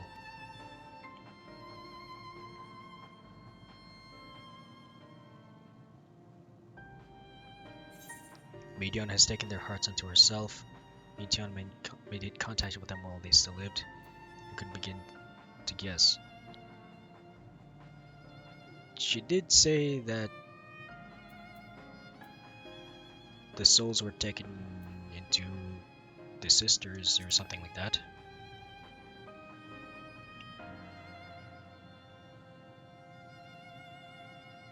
I'm inclined to agree. If Meteion can take the emotions of others as her own, I dare say she would be able to recreate them more faithfully than had she relied on any historical account. By which logic, she must have visited them while they still lived, the dragons and the both. So too did I theorize, and upon that assumption, consider how those two races may have met their demise. According to thine own tale, Meteion perceiveth the emotions of those nearby as her own. A heightened sense of empathy intrinsic to her nature as an enteleki. In the course of her starfaring journey, if she encountered beings who strongly desired a cessation of their existence,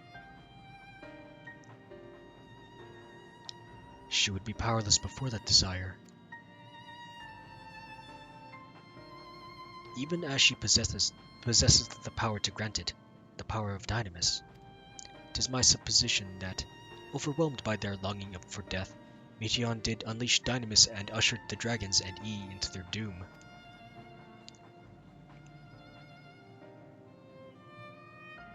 Of course, such was not always the outcome. Full many stars did she find already lost to ruins. In order to create a terminus, however, the fervent desire for the end is essential. Therefore, should you struggle to find a way forward, pray ask yourselves this. In the place where you stand, whose is the soul that yearneth most desperately for oblivion?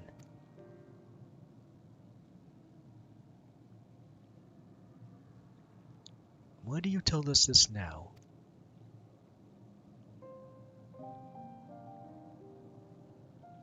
Ne'er again would I betray your trust. This pledge I did make to my comrades. In bringing thee into my confidence, I would remain true to my word.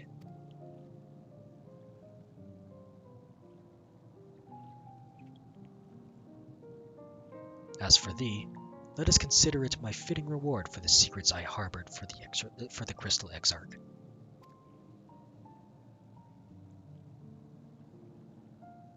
I once placed my faith in thy chosen path, walking at thy side full knowing that we were bound for thy demise. I ask now that thou returnest the favor, and abide in faith as I fulfill mine own destiny. If you say my debt has come due, how am I to refuse?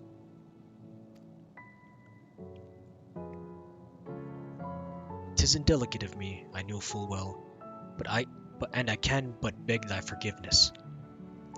Yet even if I must needs go to such lengths, I cannot well feign ignorance of the answer I have found within. The answer to the question, in what moment might I stand strongest?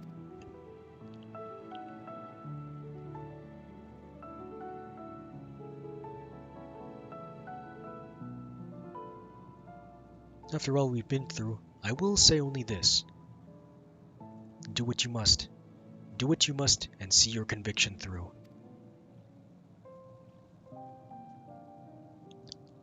I shall, my friend. I shall. Without further ado, then let us go join our comrades.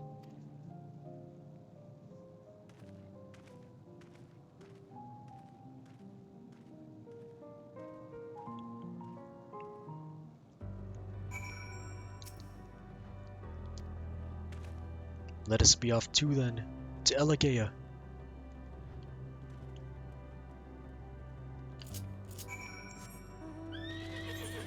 So they know that they have to sacrifice themselves. Oh, I won't let them. Not while I'm still here.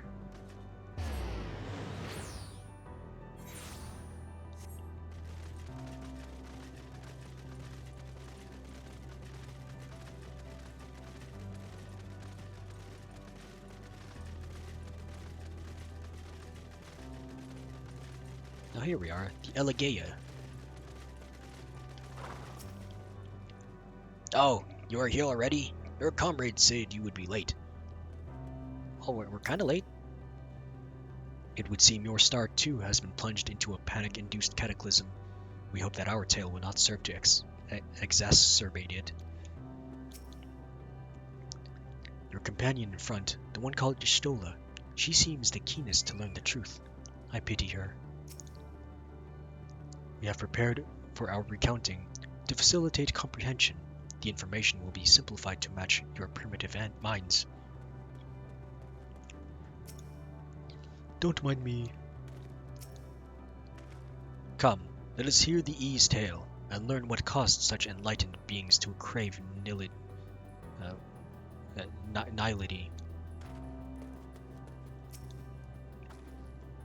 While we waited, we mentioned our star situation to the E.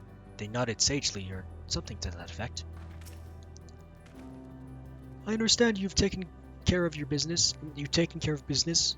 If you're ready to begin, then so are we. It seems everyone is accounted for. Shall we then?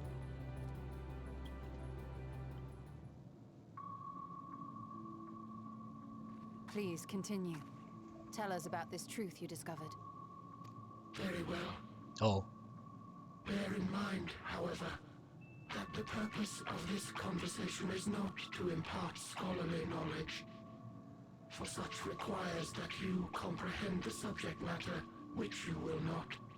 That's not the voice I wanted to hear. We will forego the intricacies of our scientific methodology and deal only with the conclusion, the end of our society and our world. We acknowledge, with regret, that your star is in the midst of the same panic-induced cataclysm that befell XIV. As such, in order to avoid causing undue distress, we will refrain from explicitly stating how much time you have remaining. You are entirely too kind. I pray you recount your tale as you see fit.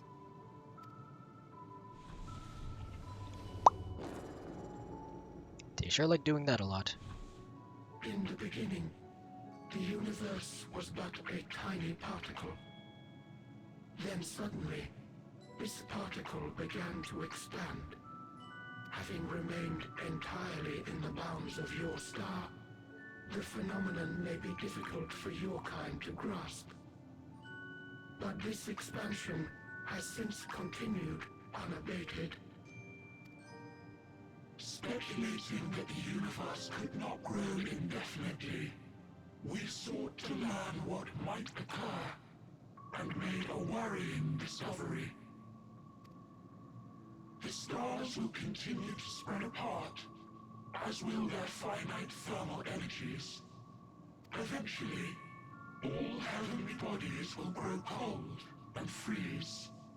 No new stars will be born, and the universe will enter onto an eternal ice age.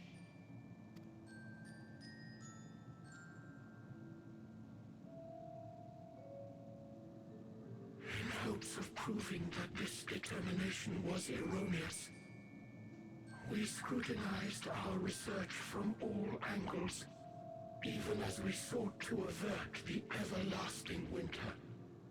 The endeavor proved fruitless. So infamously so, in fact, that it became synonymous with vain effort. The universe as we know it would end, and there is no way to prevent it. Beneath the weight of this knowledge, our society stagnated. Though we had time still, it was a cold comfort. Why strive for anything when desolation is assured? When our wealth of wisdom, accumulated since the dawning of our kind, would be forever lost. No civilization would rise from our ashes. No scholar recover our knowledge. In silence unbroken, naught would stir. Intellect was once our pride. Overnight, it became our shame. Our works, monuments to futility. Immortality, our greatest invention, became a source of suffering.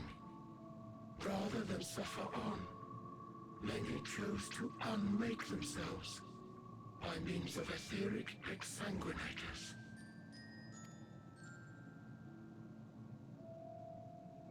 Etched upon these stones are the testaments of such souls. Though many left no words at all, thinking it a pointless gesture.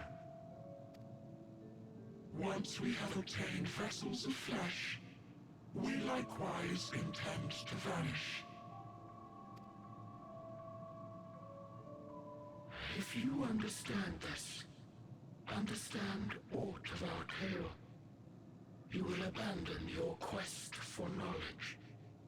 Ignorance truly is bliss. If you would cling to your illusory happiness, remain primitive and pure. It is the only way.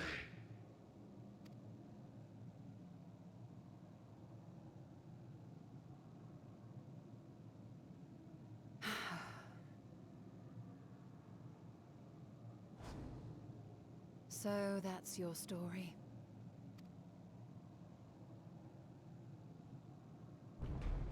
While I appreciate your advice, I will not heed it.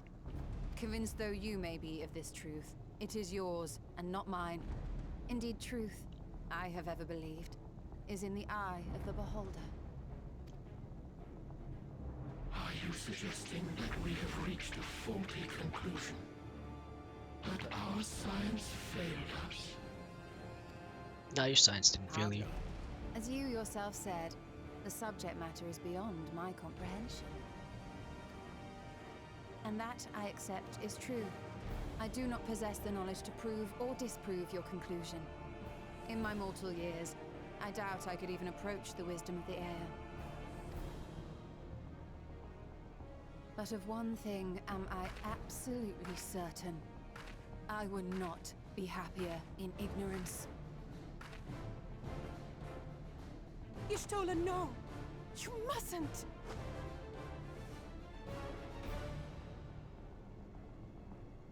The most important lesson I've learned is that learning isn't simply passing one's eyes over words. Nay, 'tis when understood for oneself that knowledge attains its true value. This is what has sustained me, driven me onward in joy and wonder, in anger and sorrow.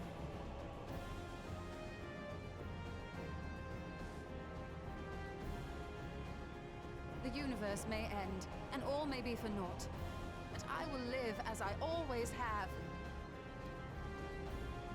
I will always seek out new knowledge, and no conclusion of yours, no matter how grim, can dampen my desire.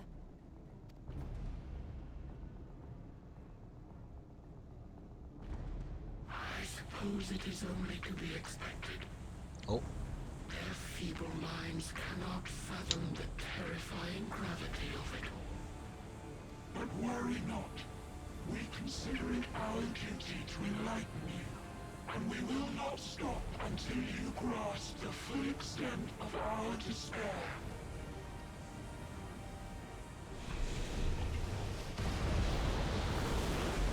Oh, it's a bird. And it turns into a tornado. Keep calm and listen well. Though my body will soon dissipate, there may be a way to restore it. Azim's magic. So long as our souls remain, you can use it to summon us back. Oh yeah. I forgot about But that. you mustn't, for it would mean losing our way forward. This I only reveal so that you can promise not to invoke the magic. Oh man. We came here knowing what victory may cost. So press on. Press on, and do not look back.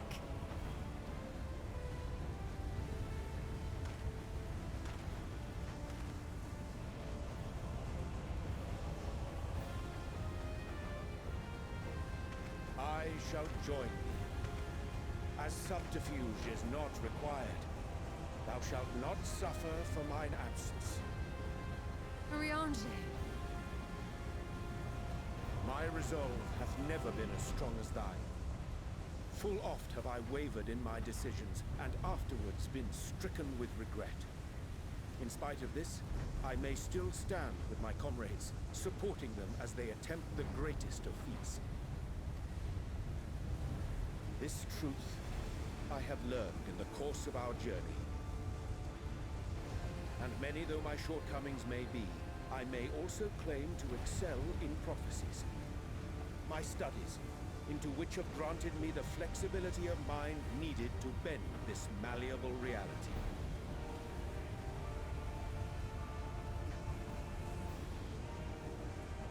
Thus shall I hope that thou mayest have the strength to resist, and our comrades the strength to continue.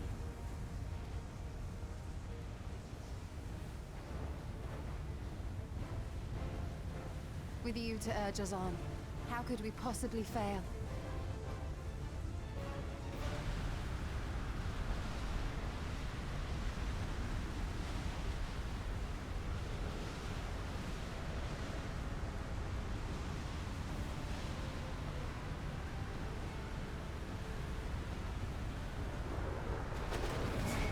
My friends!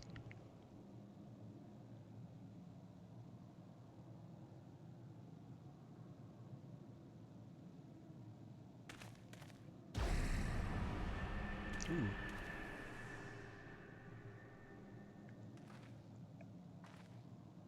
What's this? An extinguished civilization. Rekindled?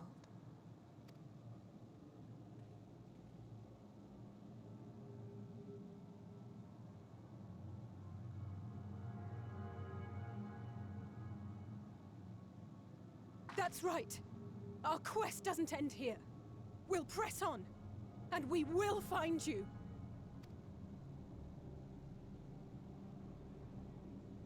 There. That's where you'll find me. Oh, the big rock. Is that another star?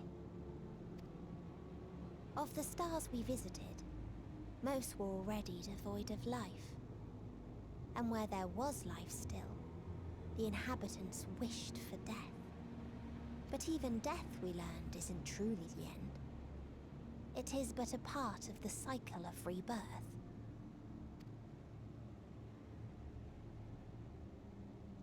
Souls return to the star, or in its absence, a larger flow. And eventually they are reborn, alive again, to know suffering anew. True salvation lies not in dying. It lies in not being born. This is the gift I would give to you. To all life on beautiful Aetheris. To that end, We created an egg wherein life cannot quicken. That dead sun. Attain it if you can, before your friends' emotions fade away, along with their protection.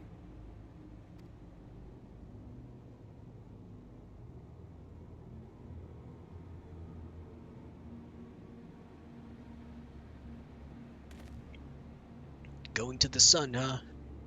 First we walk on the moon, then we walk on the sun.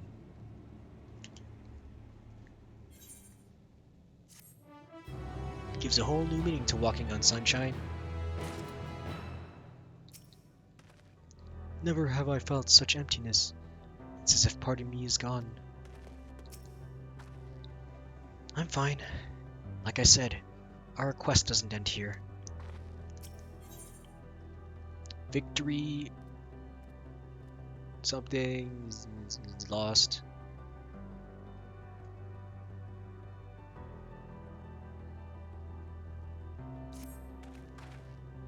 Are you all ready to continue on? Then let us make for that light for where that light shone. Ishtoli and Urianger have opened the way for us.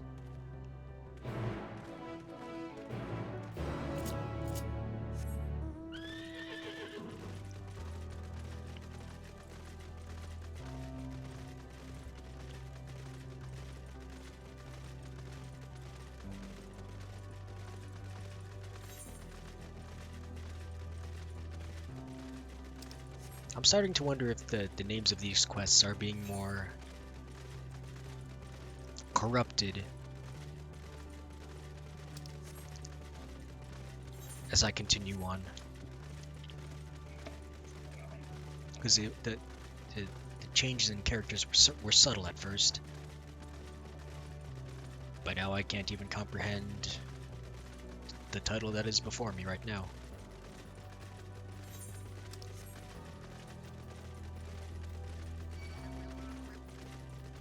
Forget you, drifting E. I have escaped you.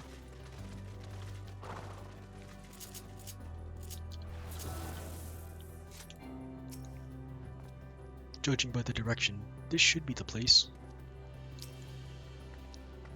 Some manner of EA device. If our friends awakened it, then it should be safe to use.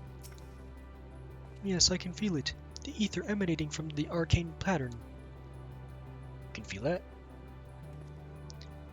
This is a portal, and no mistake. Let us see where it leads. Probably to another, like right here. One more place. Who's going to sack it themselves this time? Ooh. Level tricksters and the destination.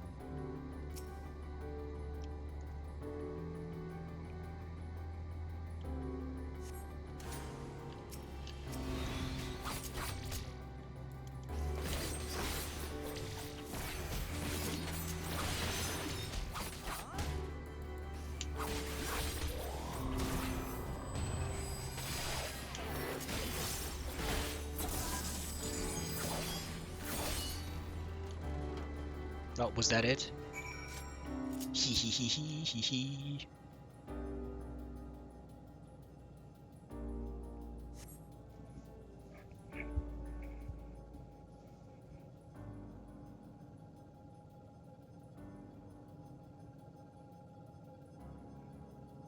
What is this supposed to be?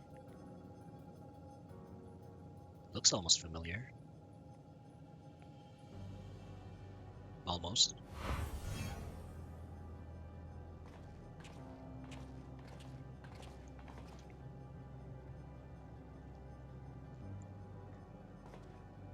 Amazing.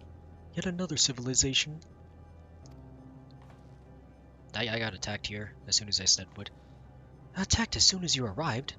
Not the most welcoming of places, is it? We must try to find the denizens who are amenable to conversation. We should also get the lay of the land, see how far we can go. I'll help Alpha know with that. In the meantime, you and Graha can search for friendlier folk.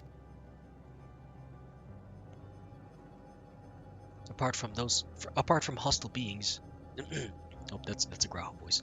Apart from hostile beings, take care with your footing. I must like the look of this terrain. Not knowing what the locals are like, you'd best take care of yourselves. We'll find you once we've finished exploring.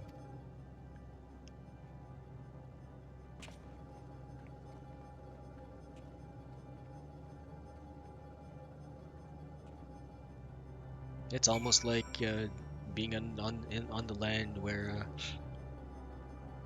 Omega gave me platform land. I expect that twins will seek out outermost bounds of the Isle, so I propose we search the central area. There are machines patrolling here and there, sentinels in all likelihood.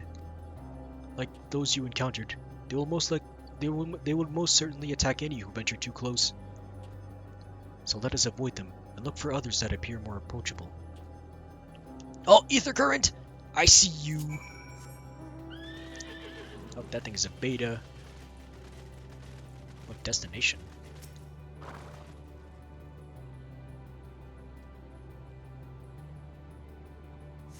You see naught but patrolling machines in the area. They do not seem inclined to non-violent intercourse. Non-violent intercourse. I think I read that wrong. Oh, under attack. Omicron!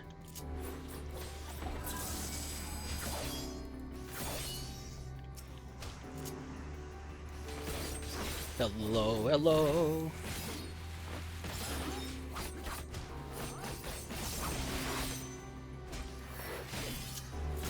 Shutting down. Bzz. This is how I get down here.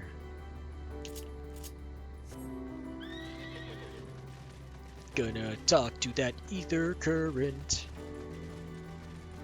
Avoiding the level tricksters unless they aggro me.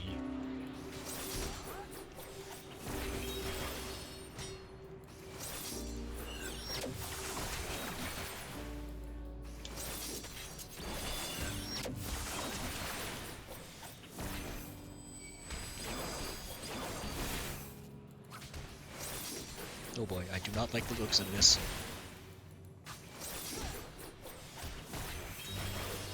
You will not kill me! I refuse!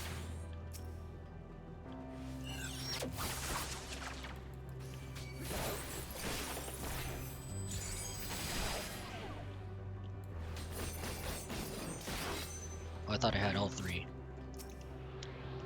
So I can do the swipe, swishy swish. Ether current.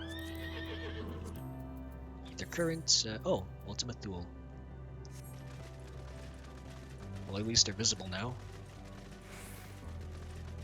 All that remains is for me to find them all. Ooh. Base Omicron.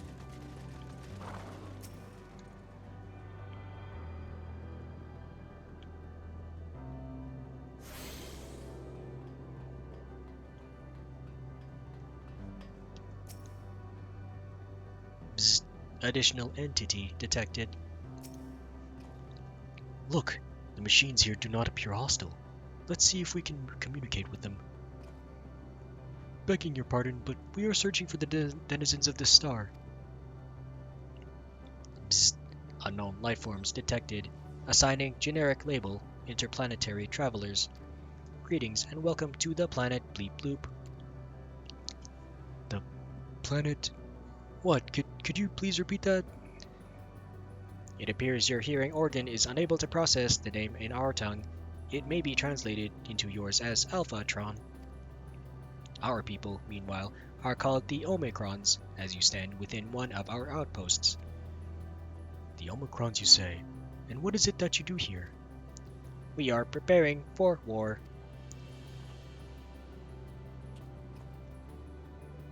As presently, we do not have a designated target, you have nothing to fear.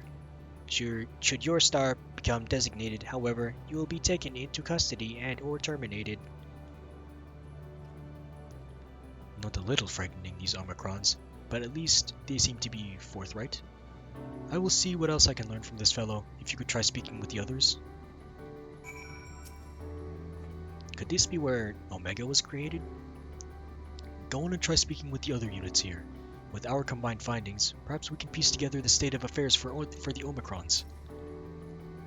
The rules of engagement forbid the harming of neutral travelers. As long as you abide by our laws, you need not fear for your lives. I sure hope not. Did I attune to this etherite yet? Yeah, I did.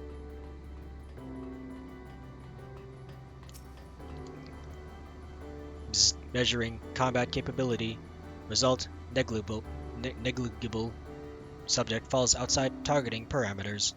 Greetings, traveler. We are the Omicrons, and our objective is self-enhancement. In order to achieve this, we venture forth in conquest to acquire combat data and resources. Most recently, we succeeded in subjugating the home world of the beings whose strength was said to be without parallel, the dragons. Yet though the endeavor yielded a wealth of combat data, the star was rendered barren and unable to yield resources. A subsequent costing determined that the losses incurred exceeded the gains. Also, it was Omega.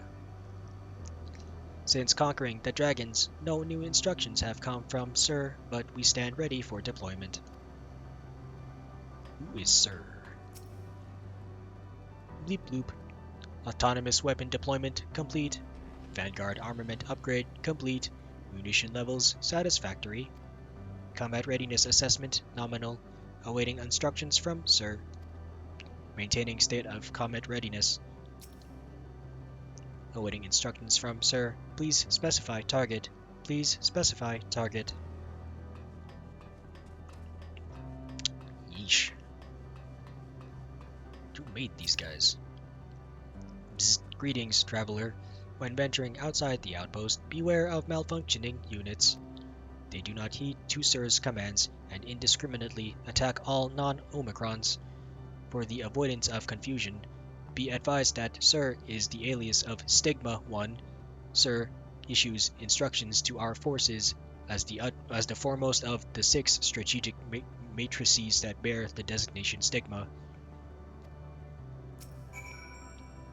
For the further avoidance of confusion, be advised that Sir is composed of multiple distinct but interconnected units, each of which performs a specific function.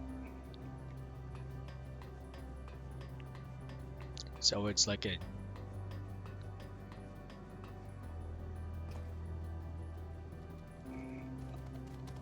Megazord or something like that? You learned a few things. So did I. Ere we share our findings, however, I believe it is best to step outside the outpost. Come with me. Oh yeah, we gotta rendezvous with our friends. Ah, there you are.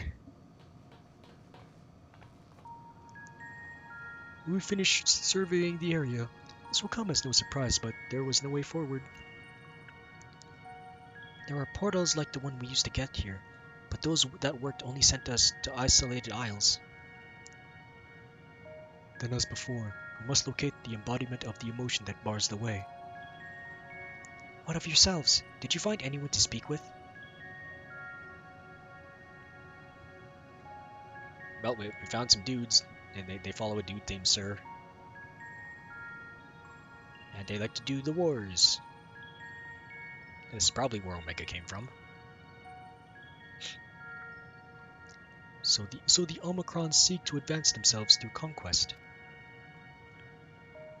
Following their victory over the dragons, they stand ready for the next campaign, but their leader has yet to issue new commands, and so they wait.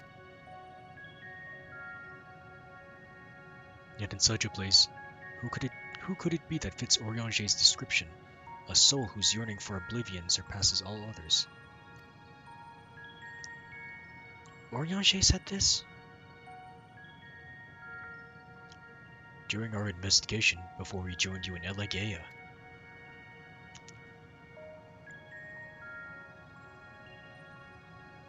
So that's the way of it. Why couldn't he just say it to all of us? Given what we know of this place, it's certainly a curious state of affairs. While the dragons and the E long for death, the Omicrons long for conflict. As much as that may lead to destruction, it must be considered a distinct desire.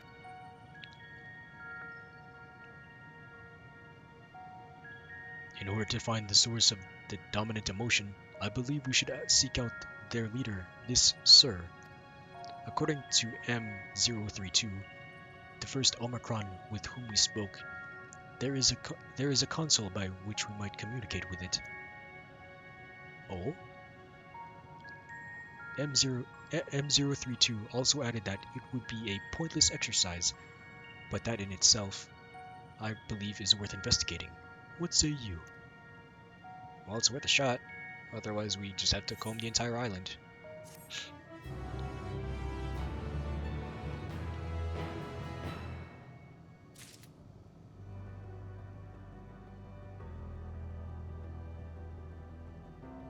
Oh, ether current, I see you! Can I get there? Oh, I probably can. Considering the Omicron's single-minded character, the lack of new orders does seem unusual. I agree that we should seek out their leader. That thing called Delta. Pointless exercise? What does that mean, I wonder? Oh!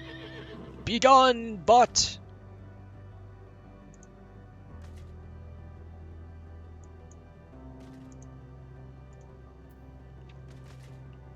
Oh, my controller's done. Okay, there we go. Gonna get that ether current. Broken Omicron. Why you so broken? Oh, did my window suddenly change? I feel like it suddenly changed.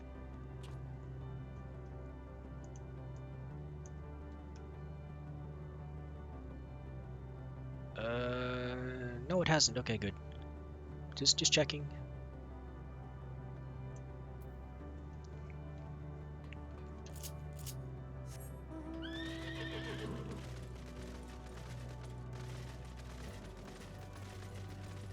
Yeesh, it's been 6 hours already. I must be getting close. Delta?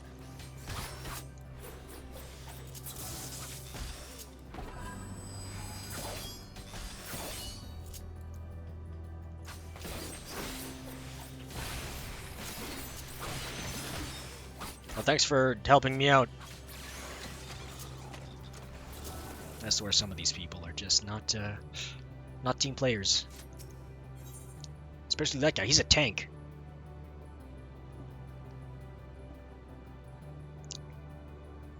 Something not bound. Nah, I have no idea. So the console we seek lies on the far side of this isle. Given the nature of the ground, the route may not be entirely direct as it seems. Let us all watch our step as we make our way.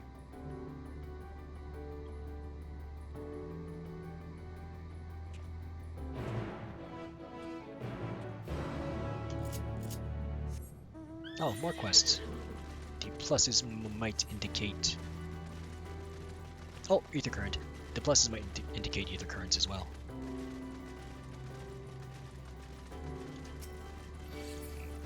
Okay, fine, I'll play with you.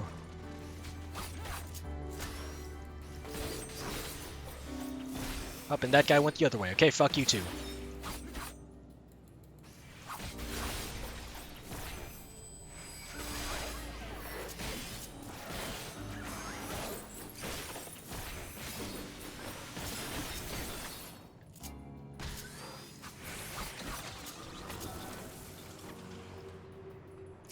Gimme!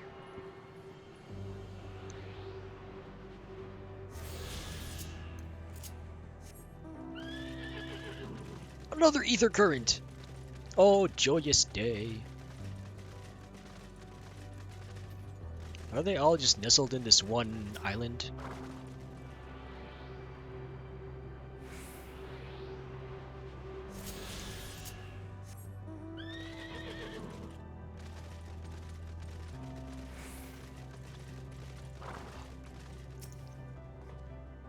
The glow would suggest it is still operational, but how are we to interact with it? Greetings, sir. Can you hear me? Say something if you can. Awaken. Activate. Password. Well, I tried. Well, yeah, you did try. This appears to be the console, but it seems unresponsive. Would you care to take a look at it? What, do you think I can activate it? Judging by the size of the Omicrons we've met, I'm reasonably confident that the control is controlled via the orb. The console is controlled with the orb. Control the orb! You tried touching, smacking, and attuning with the console, but there's no response. Did I try rubbing the console? No luck, I see. There must be a way to activate it. There must.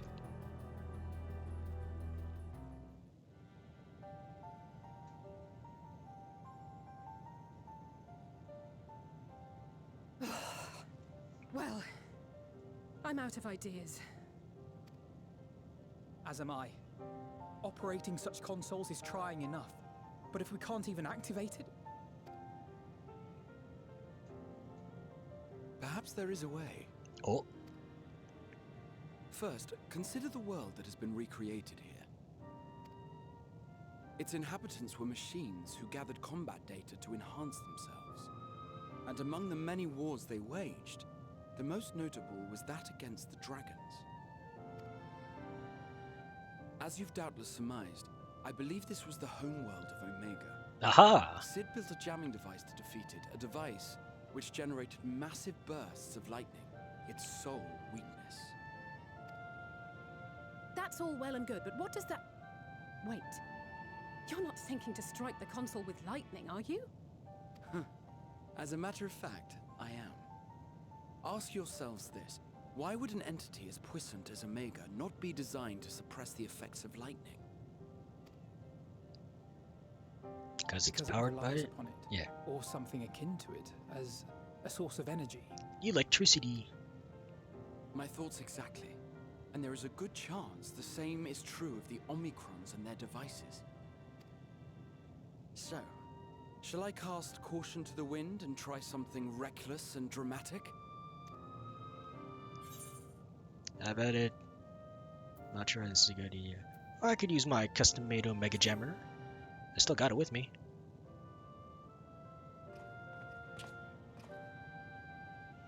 You still have it? Sid and Nero's legendary device which brought low the superweapon Omega? Yeah. Wait. The actual device was much too big to lug around, so you must only have the control module. And there I was getting all excited. Aw, man. Never mind. An old-fashioned spell will suffice.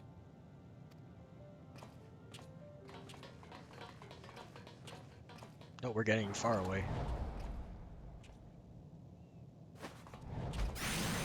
Thunder!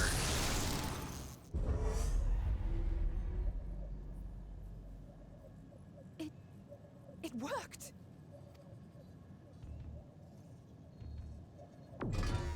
Oh. Oh, yes, Omega.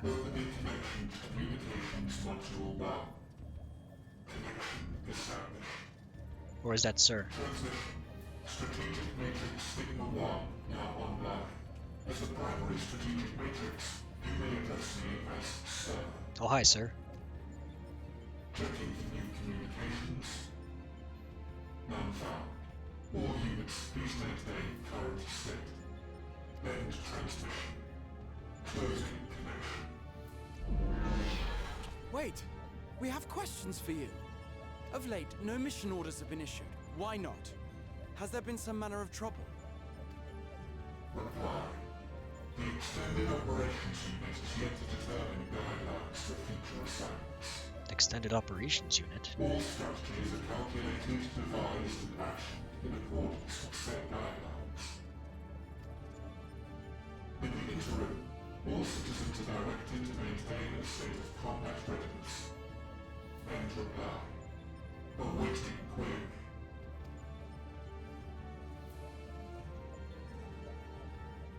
Can you tell us why the Extended Operations Unit hasn't yet determined the guidelines?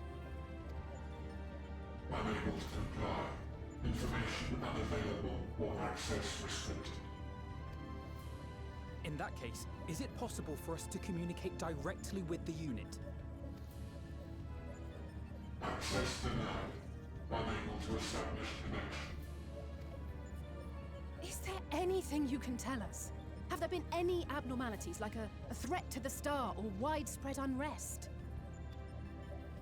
Reply: negative. All citizens continue to operate at maximum efficiency.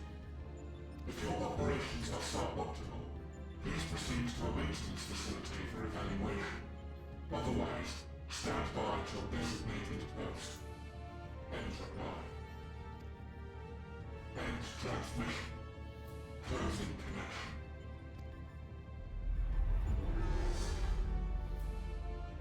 Okay. I could activate it again, but I doubt it would be productive. What do you think? Yeah, we gotta find that If all thing. the Omicrons really were running as efficiently as it claimed, then I doubt they were hoping for life here to end. As this Sir told us, there just haven't been any new instructions, and everyone is standing by. Should be standing by at any rate. If there are those that are neglecting their duties, perhaps we can glean a clue from them. I propose we take another look around, and also try to find the operations unit.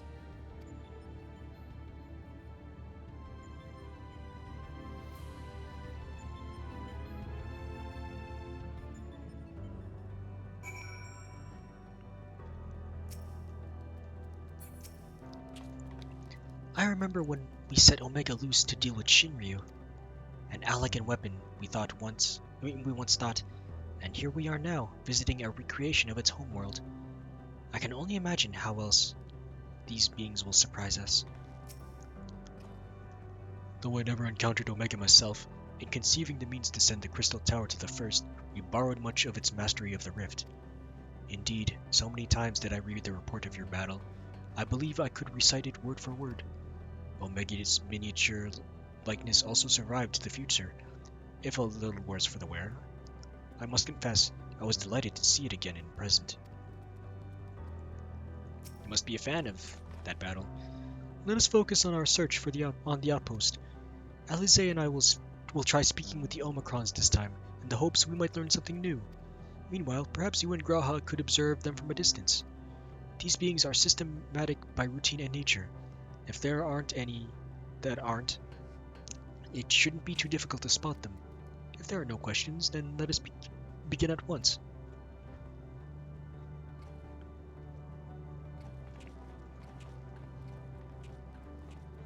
As we came this way, I believe I spied a promising vantage point. Follow me.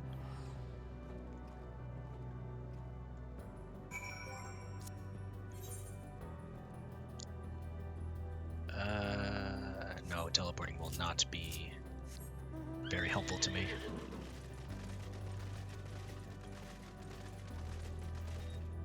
Let's see where that guy's facing. He's facing that away, so I can sneak by him. Never mind, I could not. I could keep running though. Dang it. Could you not please? I'd rather you not.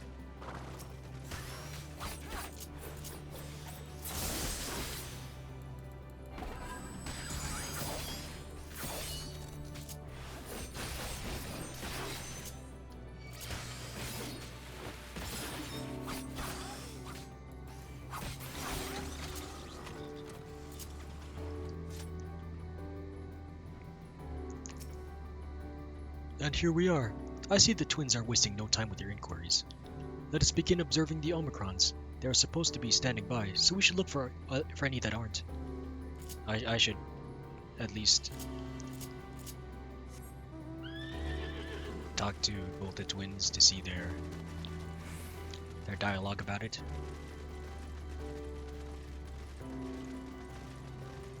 Because I don't want to miss dialogue.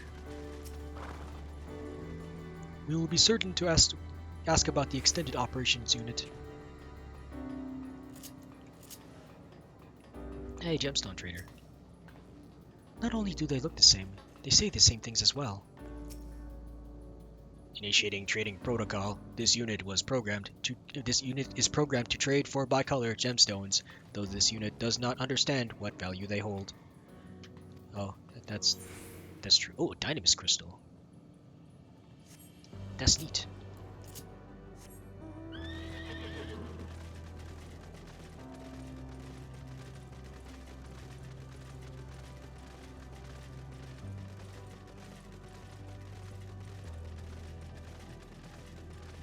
don't even know what those blue balls are for. I just see them everywhere. Search base Omicron for errant Omicrons. You may move the camera as well as zoom in and out. Target an Omicron and examine it with R2 and X. I mean R2 or X. Look for Nito Burrito stuffs. That's a dude. You don't look very... Oh. The ambitious ambystoma? What are you doing here? That's no Omicron.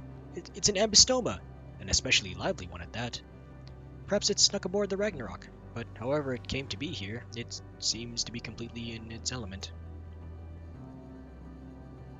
Well, thanks, ambystoma. You have made my day. Got a person. Oh. There's someone that's going fast and eating ass.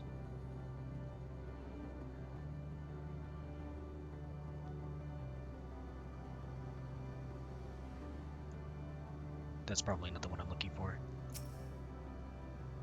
The Omicron is speaking with Alphano, though you can't hear the conversation. All appears like to be otherwise normal. Oh, you! Oh, I missed you. So you are that one. The Omicron stands dutifully next to a device. There is not to suggest unusual behavior, so it's definitely you. I'll catch you next time.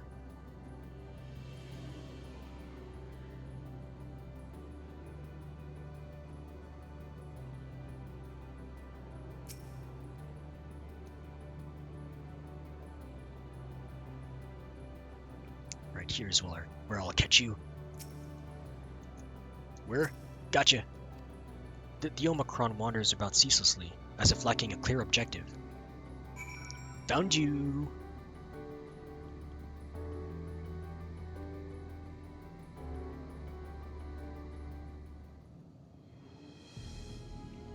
I found one right there. An Omicron wandering aimlessly? Where? I know, right over there.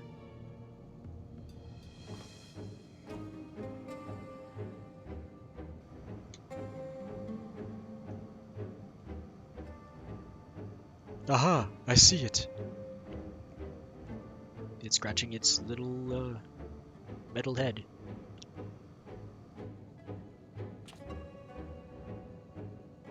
It's left the base. Let's follow it.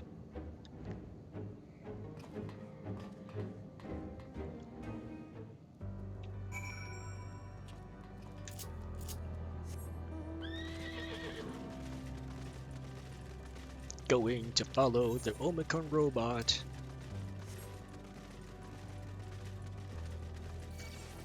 Beep beep boop beep boop boop.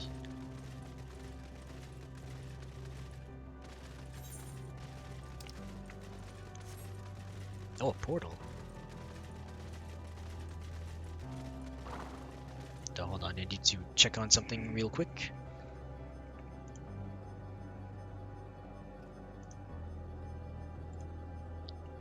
Okay. I go here. 12, 13, 12, 14, 13, 9. Yes. Properties. Okay. Okay. So I can cut these, move them onto work, so that I don't have to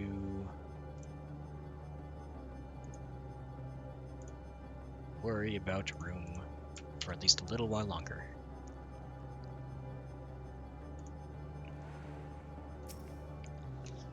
It's not here, but it definitely came this way. It must have used a portal. Time to go through and see what we find. Nothing nearby save malfunctioning units. Come, the portal awaits. Portal, portal, portal, portal, blah, blah, blah.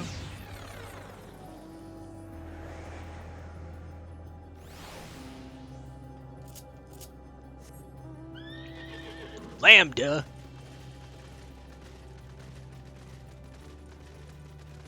No ether currents to grab. M017.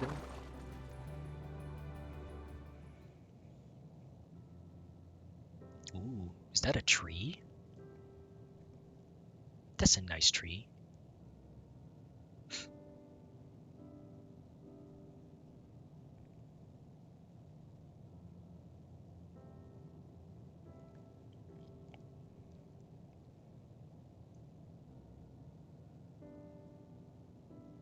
Ooh. What's up? Bzz, what is your query?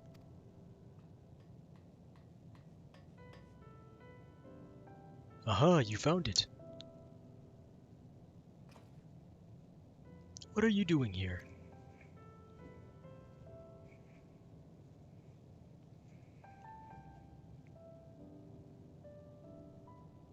I am looking at the tree.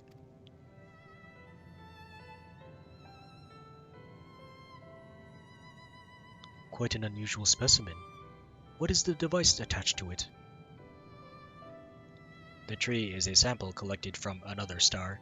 As it cannot survive in our environment, however, it requires life support. That is the function of the device.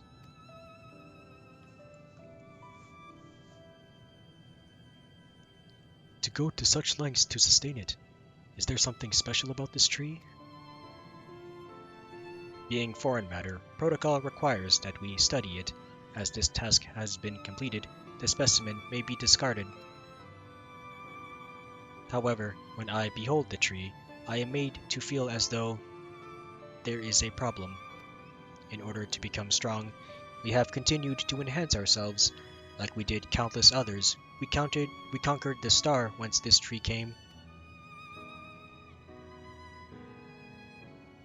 It is the last remnant of a dead world, and there is nothing towards which it may aspire. Yet it grows, extends its branches, sprouts leaves, produces seeds. Why does it seek to continue? Why was it made to behave in such a way, and to what end? I do not understand.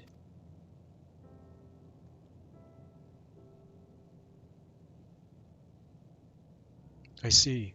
Out of curiosity, does this pertain to your duty? No, it does not. My apologies. I shall return to my designated post and assume a state of combat readiness.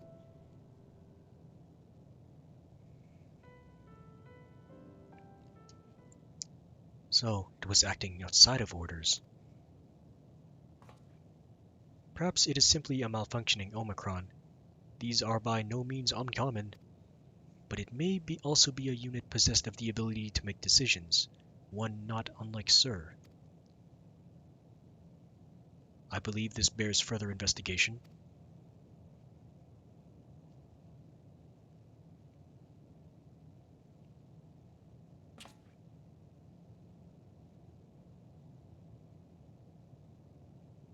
To endeavor to live even if we must depend on forces beyond our control.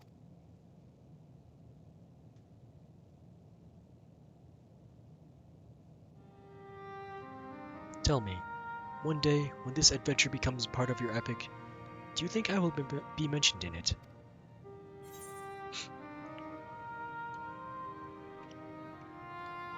Of course, why wouldn't you be?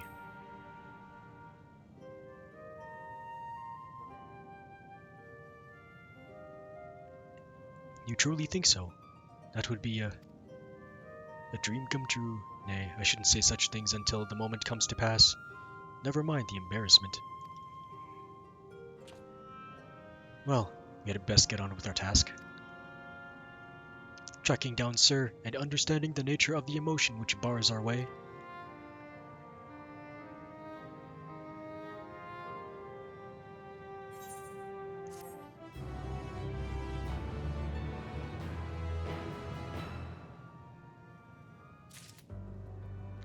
What is this next? Title: Hello World. Oh hey, an actual title I can read. We should return to the outpost for now. The others will wish to hear about the errant Omicron.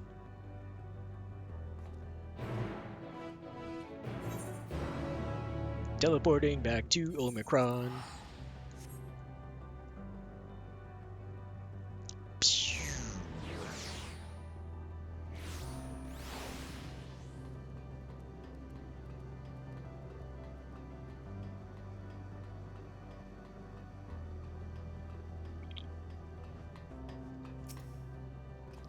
I have given them the short of it, if you would care to provide the full account. Ah, come on, I'm not good with details. It appears the two of you have made a promising discovery. Graha says you found a suspicious Omicron. That's good, because the units here were of no help. They all had the same thing to say about the extended operations unit, that there's no way to arrange a direct meeting. Still, that served to prove that it's business as usual at the outpost. But enough about us. Tell me you learned something more useful. In fact, I believe I have.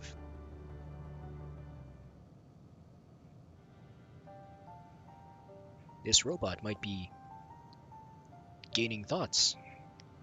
An Omicron trying to make sense of the meaning of life. None of the others were even a fraction of as philosophical.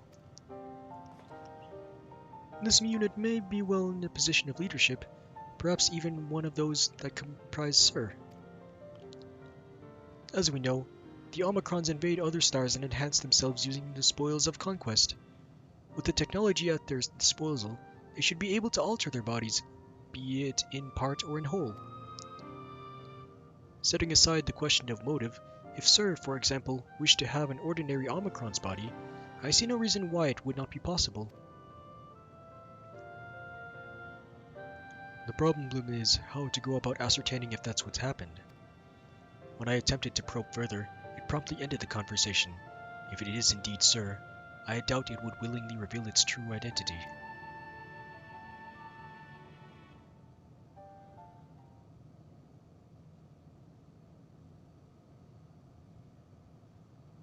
Oh? I have an idea.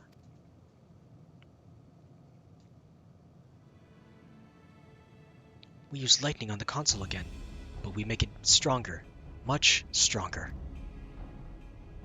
At that moment, should the unit exhibit a reaction that could suggest that it has a connection to Sir? An inspired idea. I dare say it is worth a try. I had a feeling you'd be on board. This time, you must allow me to do the honors. I will stand guard in case your incantation draws sentries to the scene. For my part, then, I will approach our suspect and divert its attention. During which time, Weird, I want you to observe it closely for anomalous behavior. I should mention that, shortly before you returned, an Omicron appeared from the same direction. Rather than entering the outpost, however, it headed off towards the console. At first I assumed it was a unit on patrol, but perhaps that could be our errant Omicron. We must seek it out again. We must seek it out and begin our operation at once. All right, Alpha Noah and I will stand by the console, and when it's time, I'll unleash a veritable storm.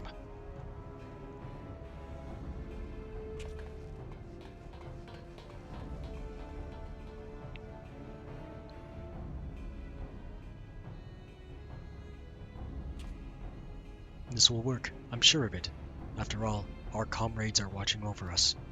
Come, my friend, let us find this doubt-plagued Omicron.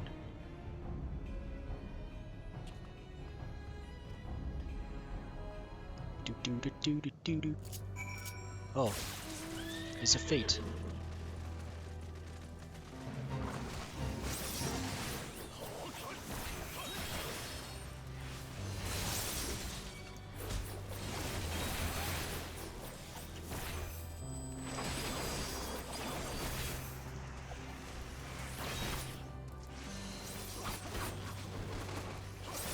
Oops.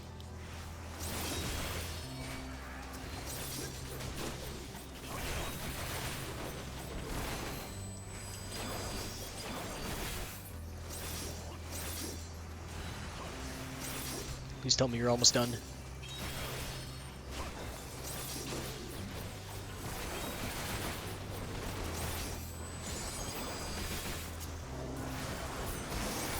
There we go. Unit status. Communications established with Siege Unit Now awaiting Siege Unit's arrival. Stand by. Stand by?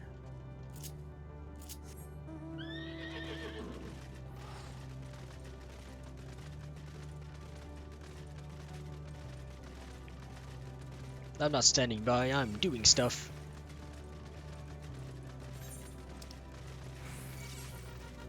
Beep boop beep boop beep boop, ouch. Beep boop beep boop beep boop.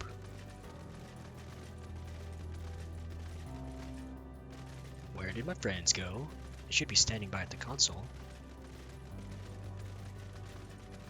I don't see them. Oh well.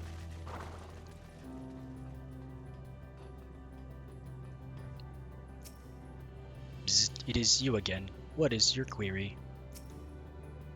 You are the one that was observing the tree, are you not? Full glad I am to find you again. I have a question for you, you see, about the device which sustains the tree. Provided it does not necessitate the disclosure of restricted information, very well. Gra has begun distracting the Omicron. Soon Alizé will strike the console with lightning. Observe M17 closely for anomalous behavior after Alizé has cast her spell. You may move the camera as well as zoom in and out. Oh. Looks like they're ready. Here I go!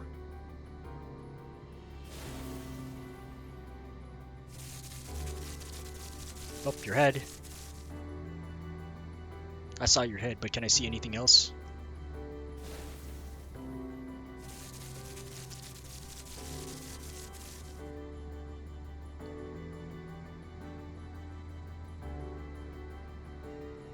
Ha! Bzz, bzz, bzz, bzz, bzz, bzz, bzz. There's Elfie. Sounds like I have much of a choice in my target area.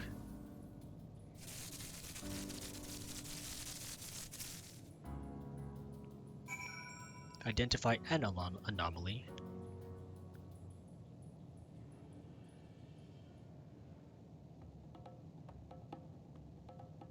You're the thing! An anomaly, you say? Performing diagnostic. Error confirmed. My connection to Central Command is suffering from intermittent failures. I must leave at once and present myself for maintenance at the nearest facility. You will excuse me. What you need, my friend, isn't maintenance. It is to confront the truth. Is this game with the expansion that ripped off Putt Putt Goes to the Moon? No, I never played Putt Putt Goes to the Moon. How are you, Otter Fiend? We did go to the moon, though.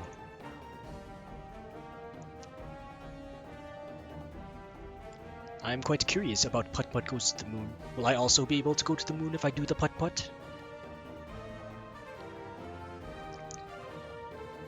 While we spoke, our comrade struck the console used to communicate with Sir. It's about a purple car who goes to the moon. Oh! I don't have anything purple, or a car. Or do I have a pet dog? No. I'll have to collect those things the next time I go to the moon. I do know that I am near the end, though. That is the cause of your anomaly. You're connected to Sir, aren't you?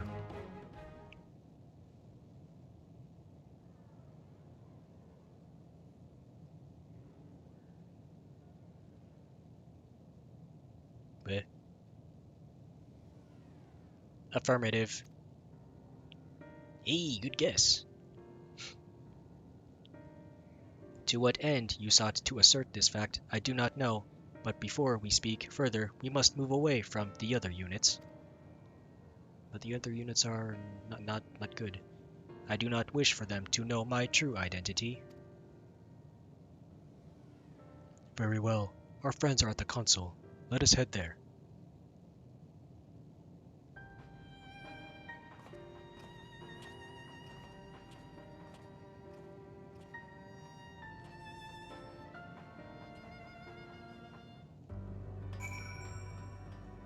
Alrighty, now what does this guy have to say?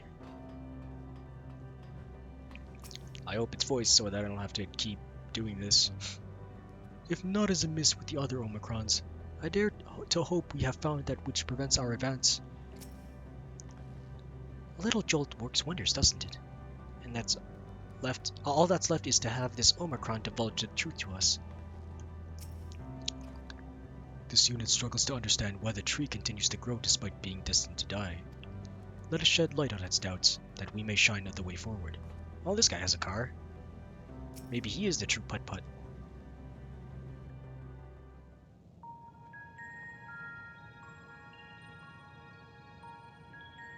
As you have surmised, Oh, thank you. I am part of the shared intelligence of Stigma 1.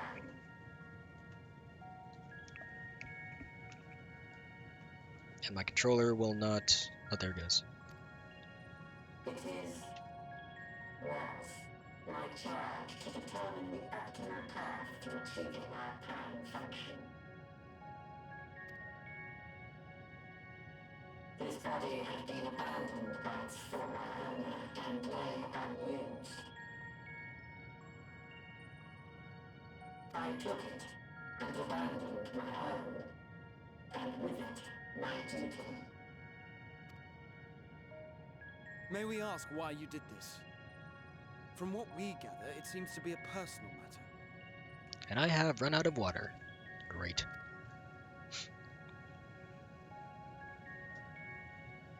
Our kind did not always look as we do now. Long ago, we possessed frail and feeble bodies. Beleaguered by stronger races, our ancestors took to augmenting their flesh in order to defend themselves. What began with limited parts eventually spread to the whole body, and at last, a means was discovered to convert the mind into data, rendering even the brain obsolete. Such complete mechanical beings were called the Omicrons, and by their might, we came to reign supreme over the star. Oh man, but you don't get to fuck.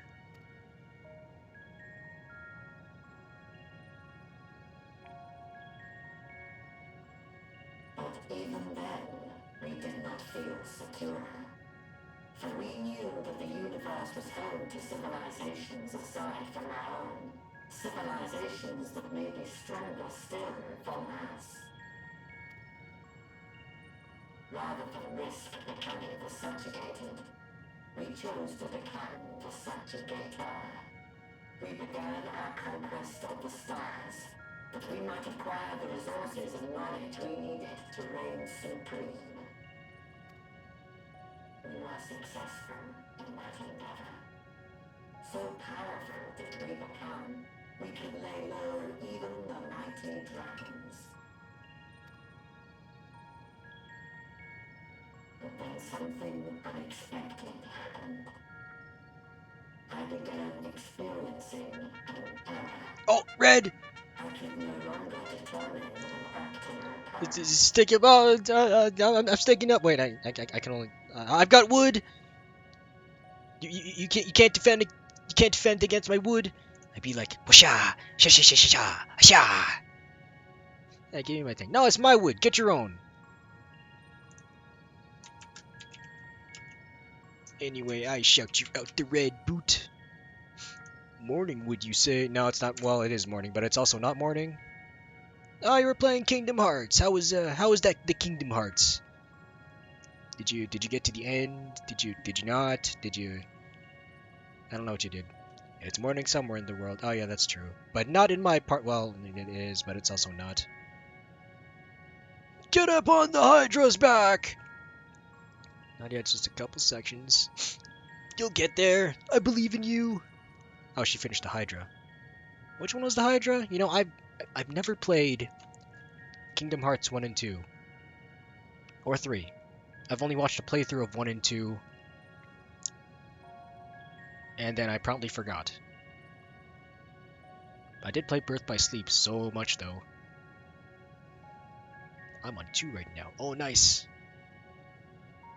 Anyway, for those who do not know me, is me. I play video games and do the voices. I used to be PNG tuber. I still am sometimes, but not today. Birth by Sleep is my fave, so is mine. Mostly because I had fond memories of playing it with friends. It's on my shelf. I would play as Ventus though, because I did like flying around at high speeds and spamming faith and salvation. While my other friend, he played Aqua, and my other friend who didn't play as much, but he had overpowered stuff, was he was Terra. And among my friends, I was the only one who acquired the ultimate weapon. Which one was the ultimate weapon? Where you fight the bonus super boss, Xehanort? Yeah. Minor spoilers. But he was extra. And oh boy, howdy, I had quite a struggle with that. Heck, I was even at it during lunch. While all my friends were socializing, I was studying the blade! Or trying to get that blade.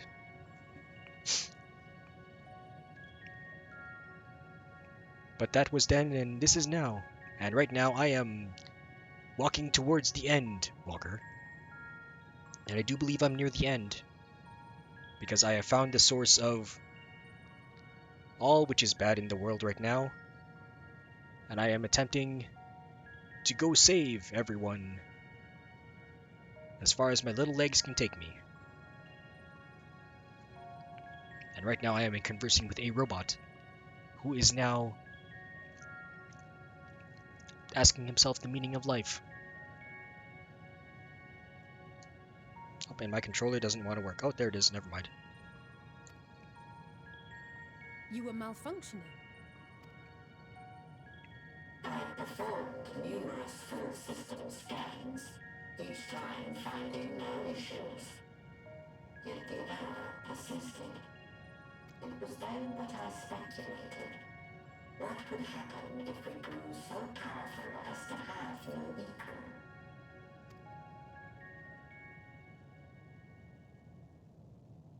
So it's you. To become stronger was essential to our existence. Our every action has been in service to this objective. But if nothing lies beyond this, can it be truly said that it was essential? Have we been engaging only in wanton destruction?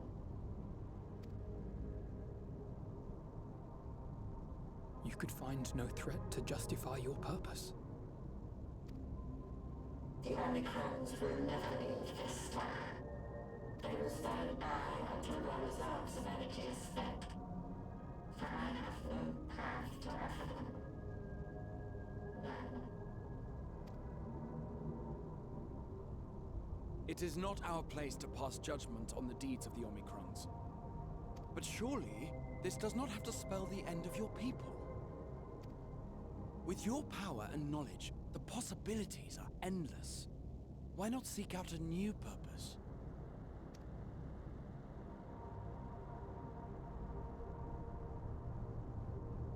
That is impossible. In the beginning, we had a higher purpose than our pursuit of power. But we lost sight of it when we so irrevocably altered our fundamental forms. When we cast aside our flesh, so too did we cast aside all that defined us. Nothing remains of who we once were. I have no aspirations. No longer can I dream. The vital spark is lost. Lost amidst circuitry and code and commands.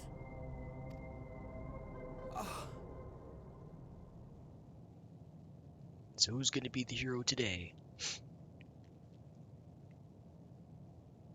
I believe I know how to overcome this despair. Oh! The words are ready in my mind, but ere I speak them,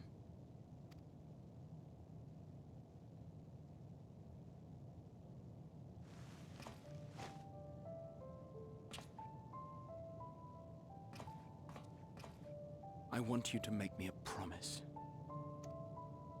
Be it across time or space, our promises have always connected us.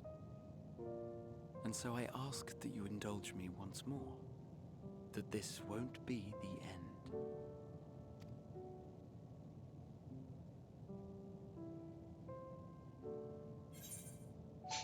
can't. Not again. Okay, I'll try my best.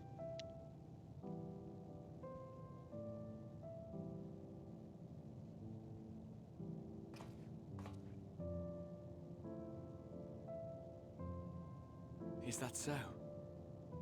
In that case, I won't hold back.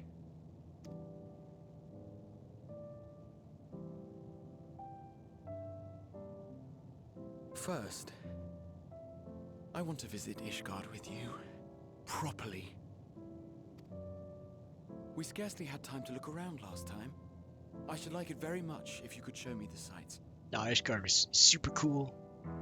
Next, you must regale me with your greatest adventures, in the places where you lived them, if possible. I may have read about all your deeds, but there is no substitute for a first-hand account. And last but not least, a new adventure together, unlike any we've experienced before. We'll travel the lands, cross the seas, and take to the skies upon the eternal wind, and it will be marvelous. It will.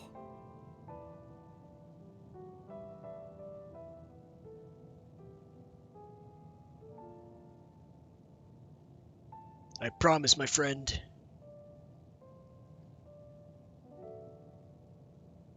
This will not be the end. If you would humor me a moment. When we awaken each morning, how can we prove that we're the same individual who retired the night before? Through the remembrance of past events, we might say. We have our memories, yet there are times when we forget or recall incorrectly.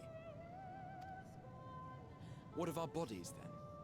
It is the same one, we might say, yet technically speaking, as living beings, our bodies are constantly changing.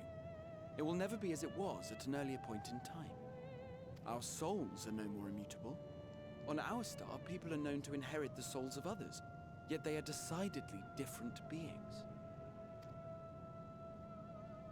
For my part, I've subjected my totality to much and more. I've made my body into an extension of a tower, blended my soul and memories with those of another self.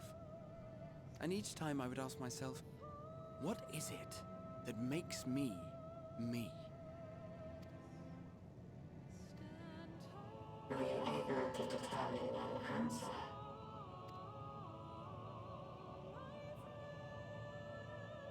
No. But that doesn't mean I'm confused. It simply means I'm the same as everyone else.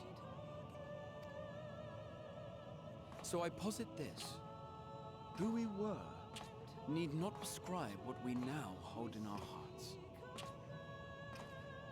Whatever came before, what matters most is the present.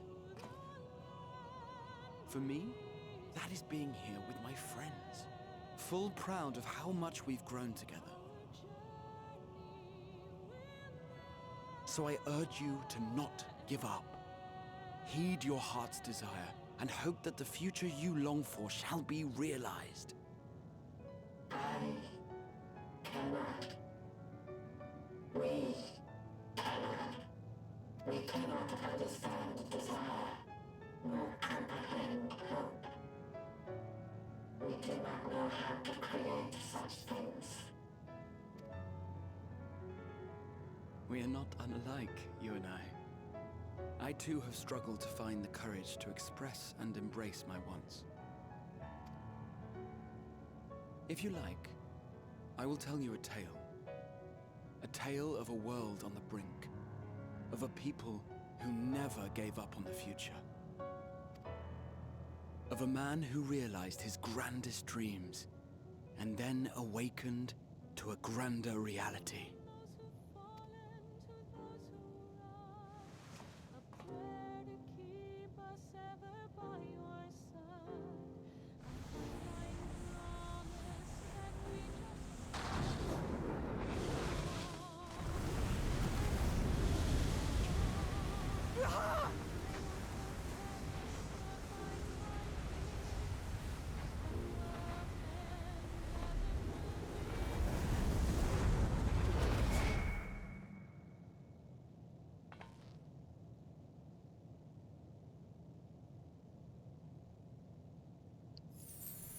one after another.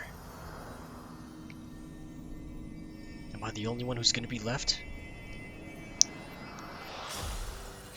Oh, hey.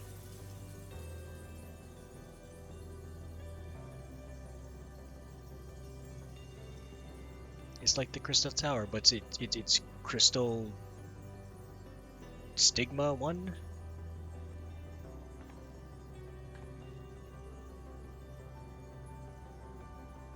You idiot! Just once, stay with us to the end.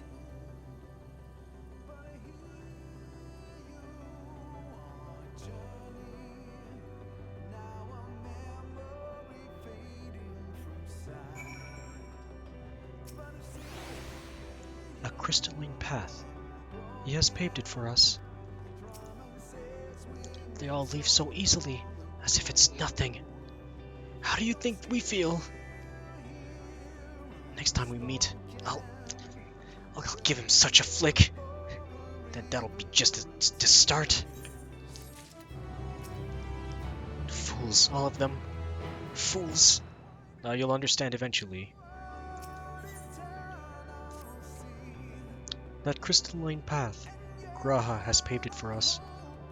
Difficult as it is, we must carry on, for our friends, and all who await us in faith. So come, let us seek the path's beginning. It appears to be near the outpost.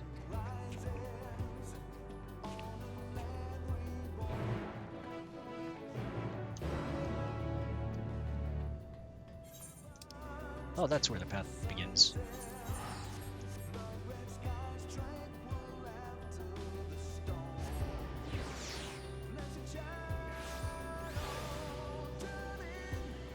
Oh, a teleporter.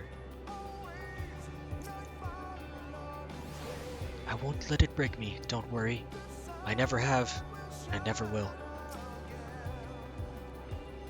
Look, a portal has opened. Oh, it is a portal. It will surely deliver us true. It must.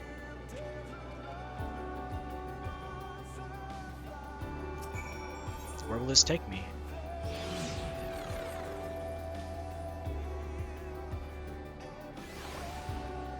Oh, right in front of the path. Look up. It's as though the stars are being devoured by the dead sun. And that's where we're headed. Into the maw of darkness.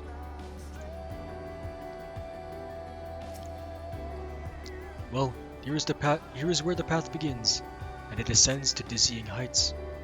Let us make our way, one sure step at a time.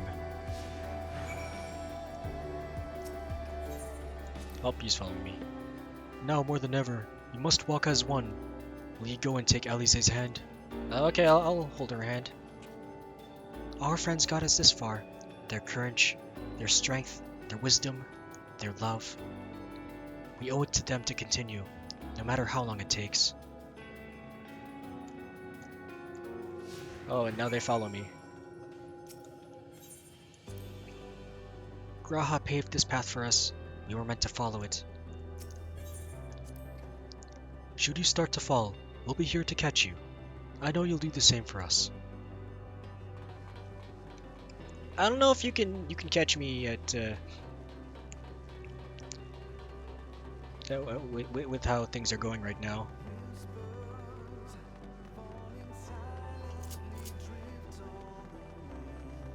New location. Oh, we've got an island.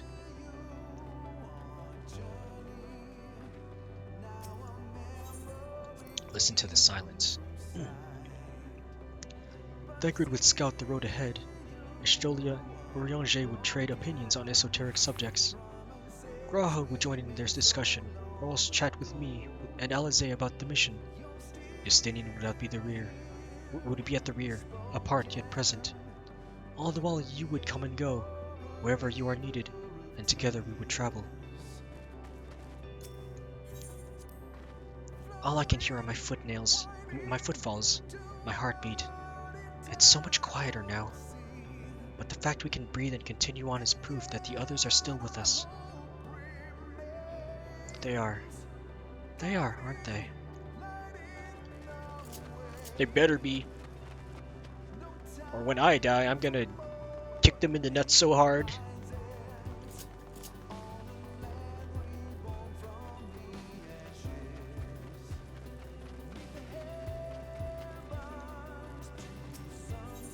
Gaze at the distant stars. The innumerable lights that shine in the distance. To think that they could all have birthed civilizations. To think that everything they built has gone to dust. Their peoples lost to despair. Of the stars floating in this sea of midnight, ours is a lonely aberration. And yet, no matter how many worlds have met their ends, with you and Alizé beside me, there is nothing to fear. No ocean so vast I cannot cross.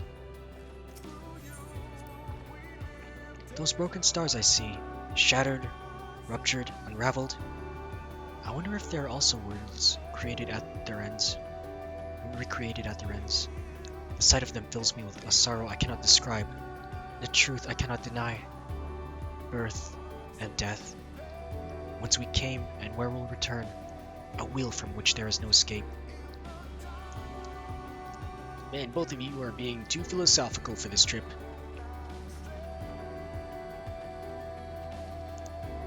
Where do I go now? Up this way. Always up.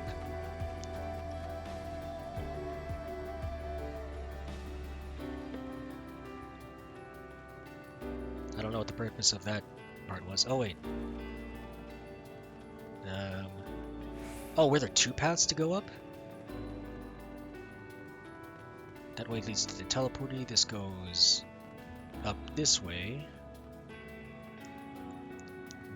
That isn't a sure path. So it must be this way that I have to go.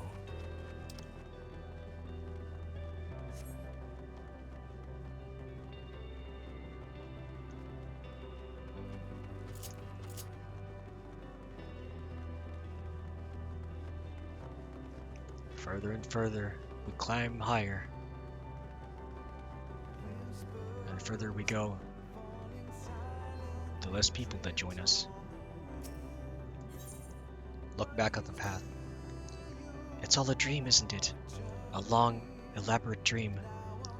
Any moment now, I'll wake up in my bed, still a student, grandfather alive. I'd go about my day, relieved as the fragments of that other life fade away.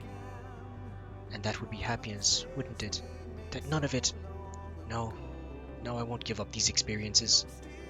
Good and bad, they are mine. They are me. The portal is barely visible from up here. Truly, we've come far. Much farther than would have been possible had we kept chasing perfect ideals as we did in the past. It is because we have known failure and frustration that we have learned and grown from them. That Hydaelyn has entrusted us with this mission, with the fate of the very star.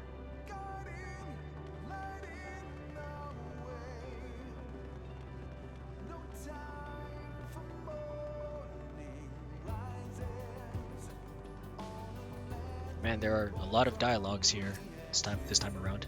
Offer a word of comfort. Word of comfort! Rest assured I am fine, but thank you for your concern. What of yourself? Though we can't afford to be too leisurely, neither need we rush unduly.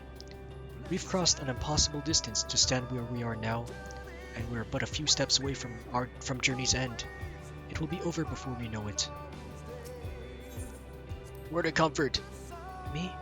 Oh, I still have plenty of legs left in me, don't you worry. It's you I'm worried about. You always push yourself so hard for us, for everyone. And while we're here, we'll make sure to bear our share of the burden. Ah, thanks. But it's not going to be necessary.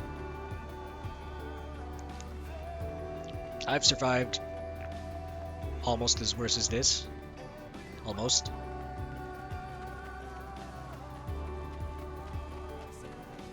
I will survive worse still. We'll come out of it alive. All of us, even those who have sacrificed themselves to be able to pave the way for us. Look at the path ahead. Well, this is it, the end of the path, and the beginning of whatever awaits. There will be greater hardships. We We may be made to feel powerless. Yet come what may, let us have no regrets. No, let us have pride in what we have achieved. In what we achieved and how it changed us for the better. That's worth fighting for, and dying for, as they did. They're not dead. We're gonna bring the bell back. There are some structures up ahead, still a ways to go before we reach the dead sun. Given all this, I know how naive it must sound to hope it all works out somehow. Still, you'll forgive me if I wish for it all the same, and for you most of all. Not that you of all people need it, it's just, after all the help you've given me, for once, I want to be the one to help you. I'm not done yet. You can help me by helping you. Oh wait, I can't use my mount, or else they'll be separated from me. I keep forgetting. Sorry.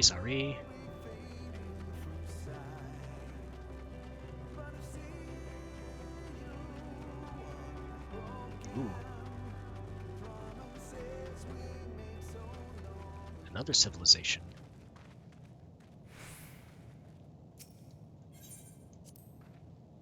Of all the recreated worlds we've seen, this one feels the most familiar. It does, for some reason. What world is this?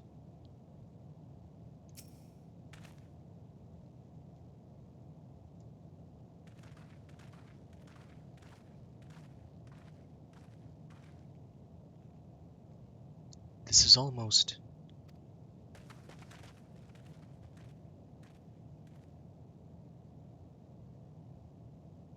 Oh. Elbis?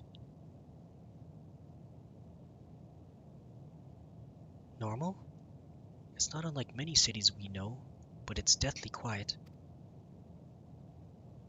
No, it's not Elbis. It's something else. Mayhap the inhabitants are within the buildings, or invisible to our senses. Wrong on both accounts. There is simply no one here. Meteion!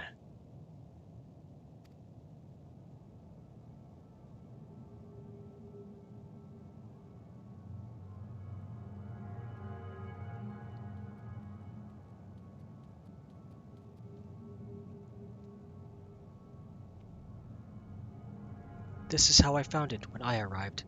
Another star which once pulsed with life, but no longer. How it ended, I do not know. Invasion, sickness, suicide, none can say. None live to speak for the dead. They are gone. Gone. Search all you like, but you'll only end up turning back.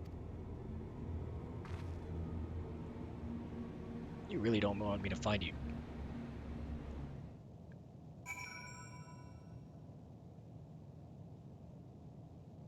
Nope, there's Meteion. You think you've caught me. This form is barely a drop from the ocean that swells within the dead sun. Even so, I could easily unmake you.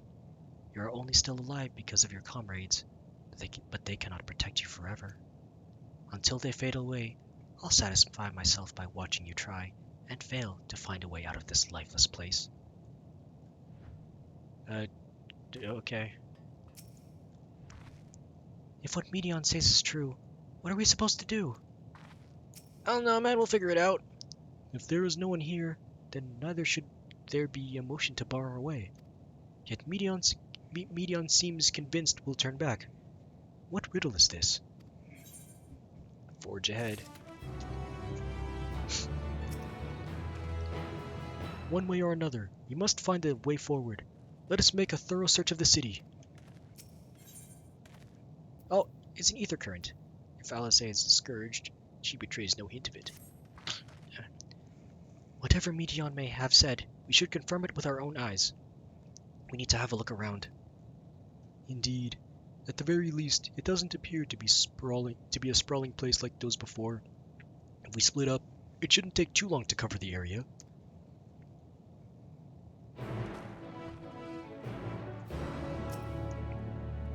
Nope, you're saying the same thing. explore the necropolis. Is that what this is called? There doesn't seem to be anyone here. Perhaps you could try calling out. Hello? Anyone still fucking? If anyone has heard you, they do not respond.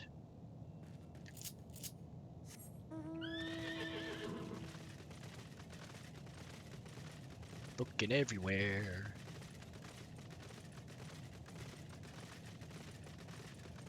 Why aren't you at the edge of the oh, maybe you're looking at that thing. The Isle's edge already, and there only appears to be this park here. How it must have bustled with life once upon a time. Oh, it is a nice park.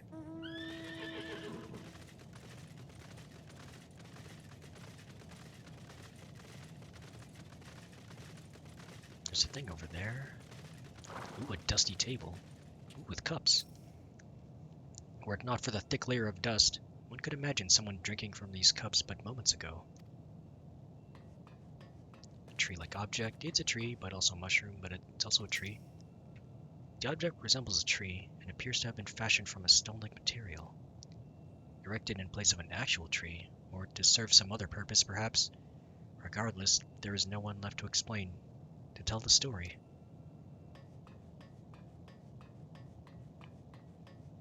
A bar counter? Ooh. Are there any drinks left behind in these things? This place is reminiscent of a bar, but neither patrons nor staff are anywhere to be seen. Egg-shaped containers line the shelves with a loose few sitting on the counter, vessels for the beverages, in all likelihood. A venue bustling with activity until it was not.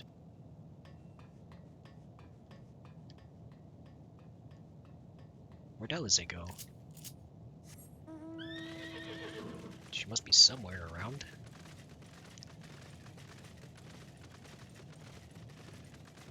Nope, she's all the way at the end. With columns.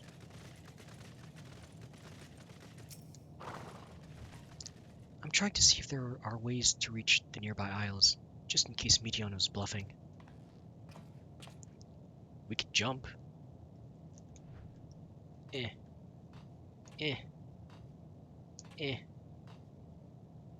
Never mind, it's not working.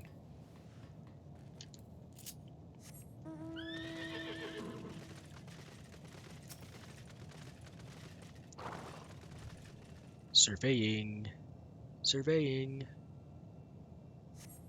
In the distance, you glimpse Alize picking her way through the ruins, but otherwise spy no signs of life.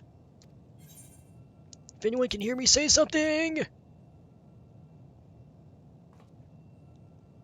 Your call echoes faintly before being swallowed by the silence.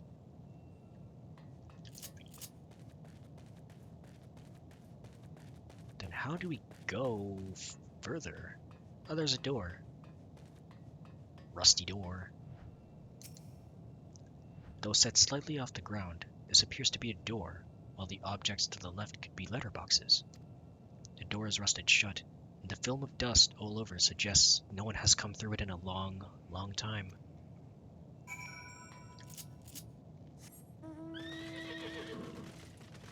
That is indeed a problem. How do we go forward then?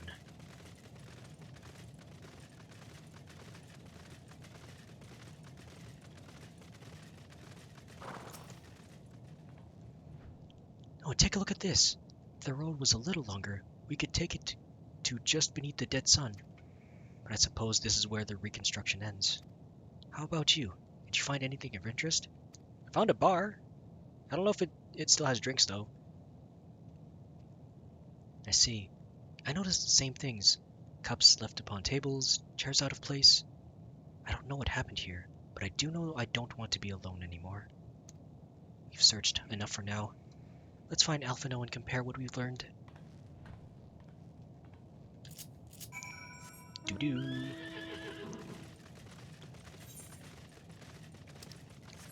Oh, just to the south. Oh, the way over here must be the sun, yeah? I just wish I knew what this place is, or explored more of this part of the island here.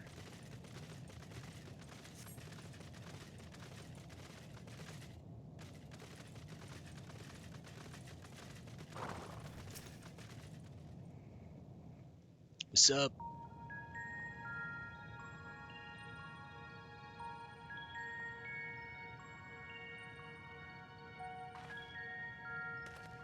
Did you find anything? Not really. No, this place is completely deserted. And I can't see how we're supposed to move on from here. Neither can I. It's quite the quandary. There are no denizens to bar our path, yet there is no way forward. For another mystery, we did find signs of very recent life. You'd swear everyone just vanished into thin air.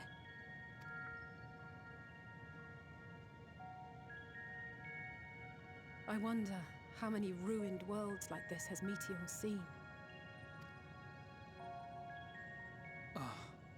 Would it be Meteion? Could it be? Yes. Yes, I believe I may have puzzled this out. Despite how it appears, it's no different this time. There is someone here who has wished for this ruin.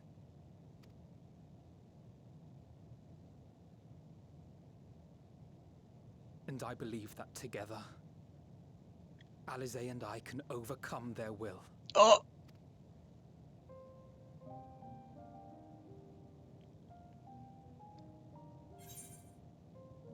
No, I won't allow it. I promised your parents I'd keep you safe. No. Not another word. I won't let you. I'm sorry, but there is a chance, and I must seize it. For everyone. And for myself. I will not pretend otherwise. I have my fears. Not for myself, but for you. The last to remain.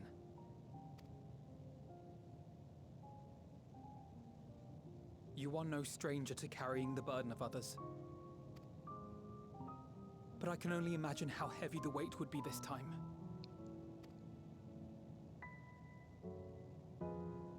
As your friend, I cannot bear the thought of making you suffer so.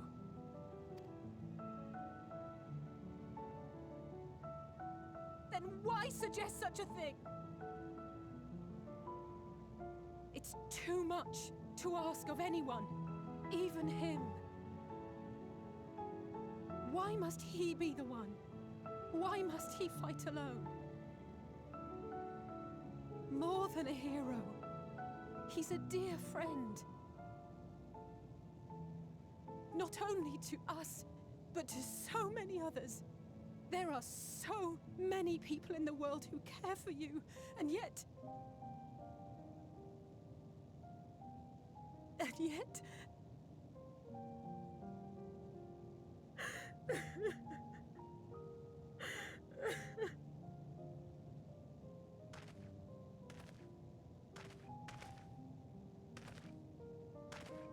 Alize, I have an idea. Given the nature of this realm, it may be possible to do more than unbar our friend's path. We might also pave him a new one.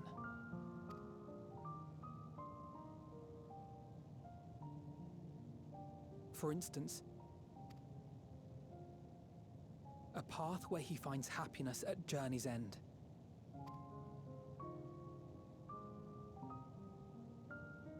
This much, I think we can believe with the utmost conviction, no matter how deep our despair.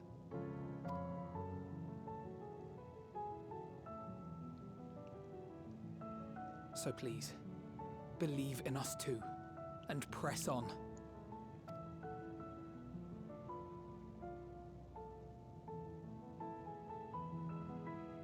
Thank you. What are you? If the plan's decided, then let's not dally.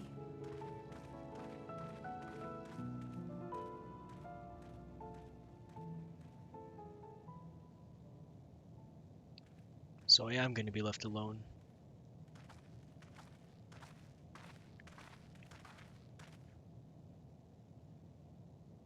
Ah, there you are. It was as I said, was it not? It was. We couldn't find anyone. But this place isn't entirely deserted, is it? You are here.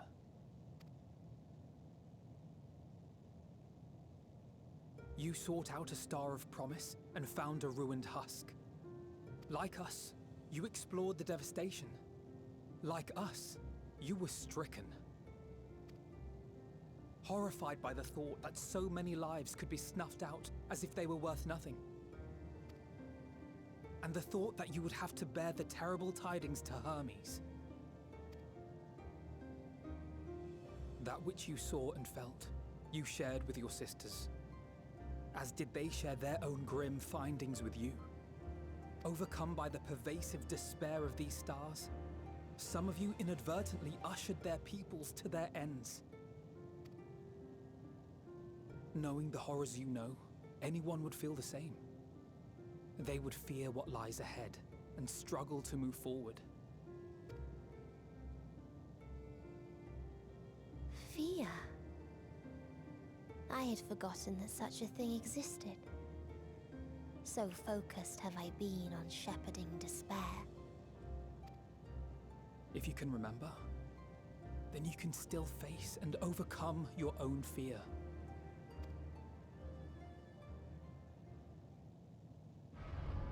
Why would I bother with such an insignificant emotion? If the despair I command is as a raging river, then fear is but a trickling stream. It can do nothing to alter my flow. You spoke with the Aya, yes? Heard their tale of what awaits the universe. It's true. The stars grow colder and more distant. Eventually, all will enjoy frozen solitude. Using the power of Dynamis, I'm hastening that process. In so doing, nothing will be born ever again. Everyone will remain dead. Alas, it will take time for that to happen. So in mercy, I sent you my gift, to spare you needless suffering.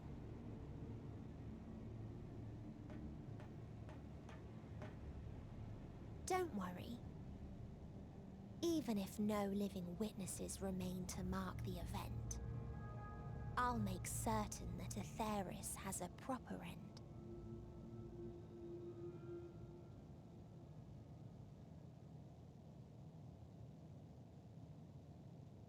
For all the power you wield, you're more fearful than the familiar you used to be. That Meteion feared simply to move forward. But your fear is such that you've given up on everything. I know it well. That sense of defeat. I've tasted my fair share of it. But as many times as we've fallen down, we've learned how to pick ourselves up and carry on. We take each other's hand, share in each other's courage, follow in each other's footsteps, and turn sorrow into strength. There are times when we fail. We bear wounds that do not heal. But these experiences are part of life, and they make us stronger.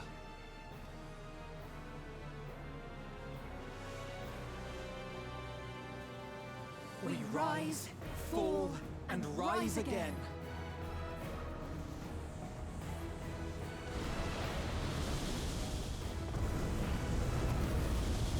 No, my friends! Don't worry about us. You must take the next step, and all the rest after that.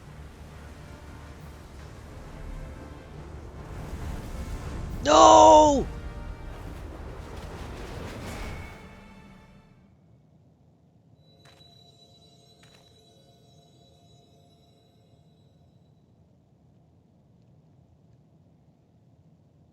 stop this. For my fallen friends. For the friends who still yet live.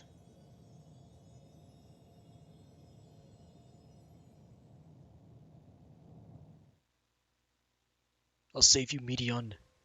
You don't have to die. Earlier, in Old Charlian,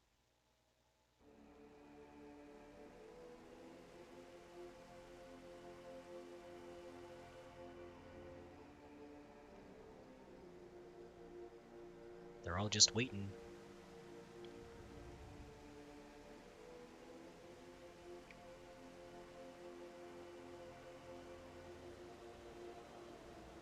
Please. Please. Oh, please let them all be safe.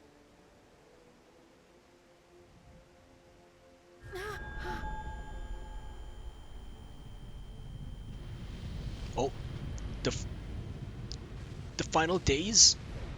Here?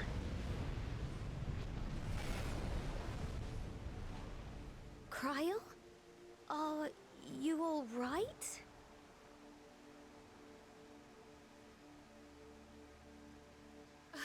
It's nothing. Just a headache. They'll be fine. I know they will.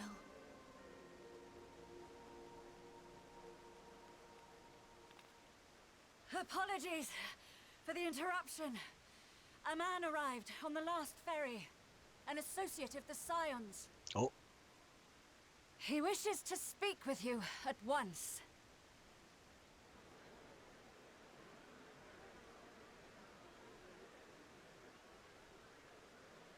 Could he be the one to transform?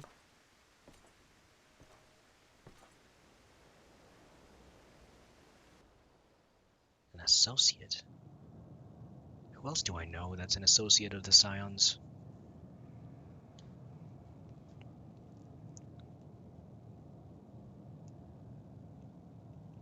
So, it's just me now.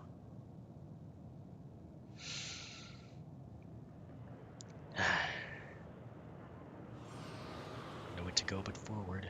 Oh! In this city devoid of life, you sense the presence of another.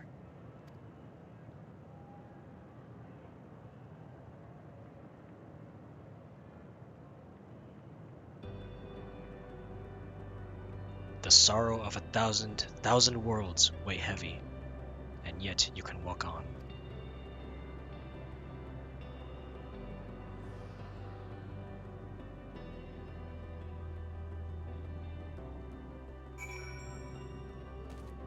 Unable to... Oh, I can only walk? If you need a push, I'll be right there behind you.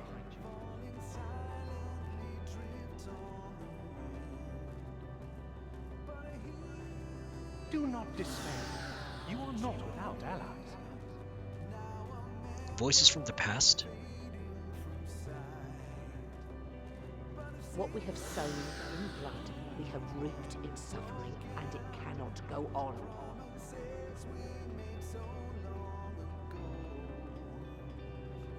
Upon the souls of they who have sacrificed themselves to pave the way for peace, we will never abandon our cause. While it is true that man succumbs all too often to anger and avarice, he may yet overcome his baser instincts through the forming of bonds with others. Such victories are rarely won without sacrifice, but the prize is worth the price.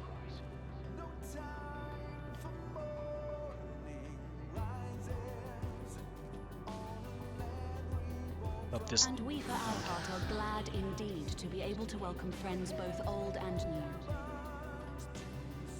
Now some of these voices I don't even know. Save your tears for the morrow.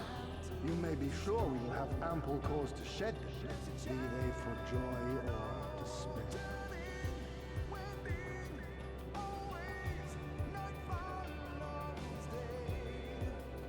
From tragedy and sacrifice, we rise to greet a new dawn.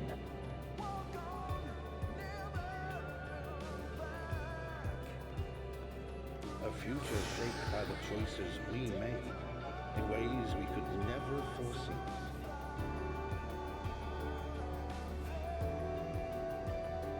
Yet miracles do happen, so let us pray and will our friends home.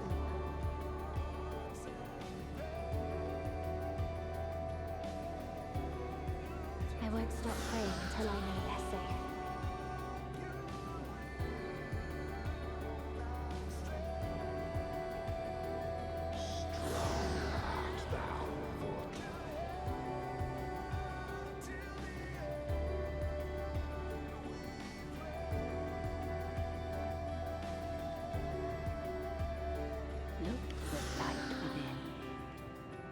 You may continue to serve as a beacon to others.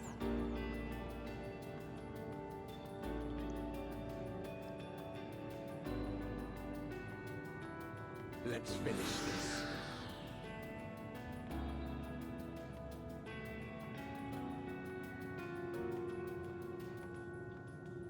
I'm finally here. I will finish this.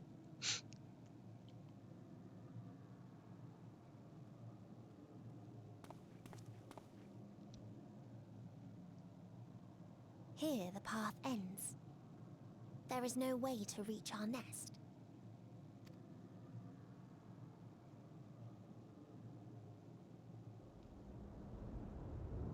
So close, yet so far. I told you. Resignation and acceptance reign in this place. The rejection of life by those who came to curse it. Those whose dreams were unfulfilled, whose prayers were unheard, whose labors were unrewarded. Hope cannot deliver you unto hopelessness. Our refuge is beyond you. Always has it been. Such is the nature of this place.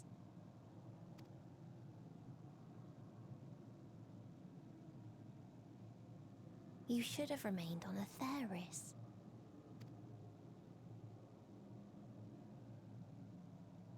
Struggle will avail you not, nor will it grant your comrades peace. Come, let me relieve you of your burden. You have suffered enough.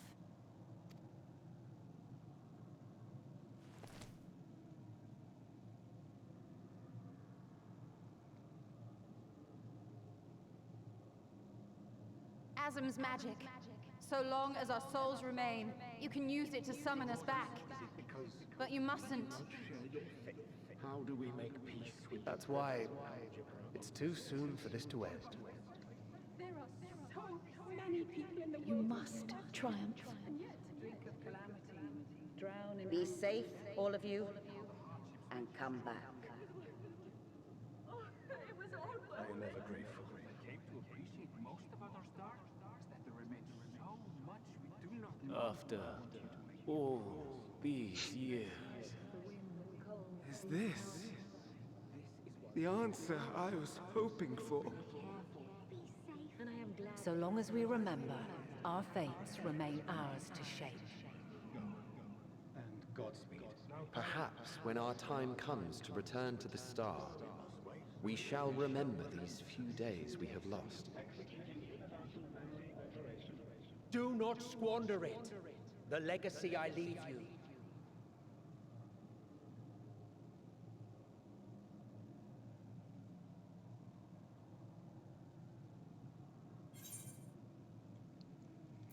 I'll reach you. I'll find a way.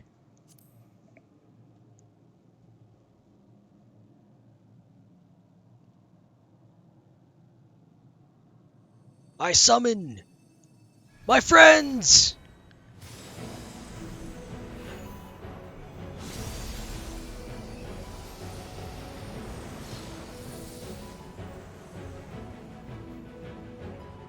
The friends from long ago.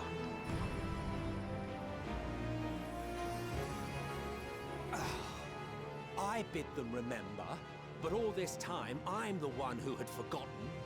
A right fool you've made of me, Hermes. And to add insult to injury, I've been denied a sound rest, forced to watch this clamorous show. Oh, come now. It's been a gripping tale.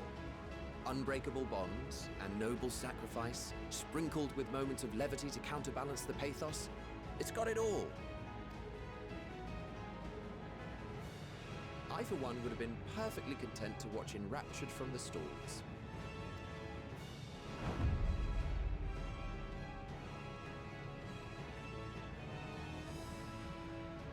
But I won't say no to a bit part. What are you? Half-faded souls of the dead. Isn't it painfully obvious? Worry not. We haven't the power to defeat you, nor is it our duty to do so. Not anymore. That being said, we do have a score to settle. So here I am, Vinar. I suppose you needed me to tie it all together, these frayed threads of our history.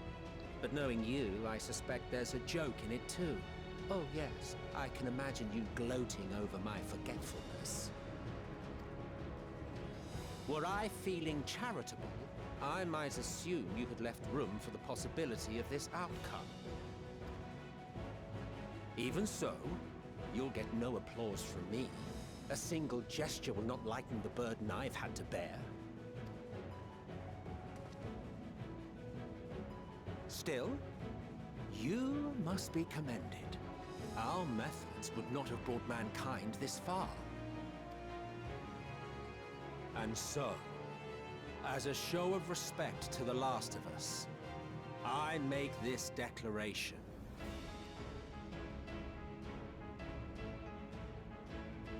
You will not end our journey. That is our answer. The answer of all lives of Atheris, past and present.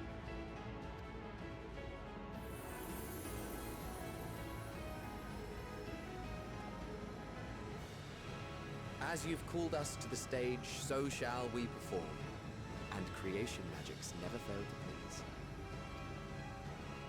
Drawing upon the hopes of your comrades, we will make for you a new path.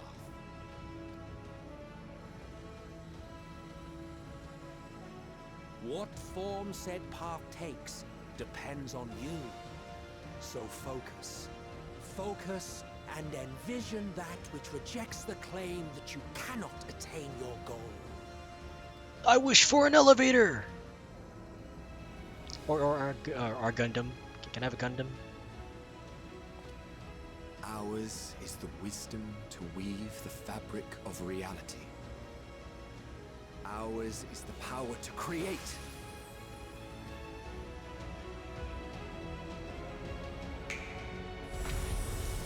Flowers!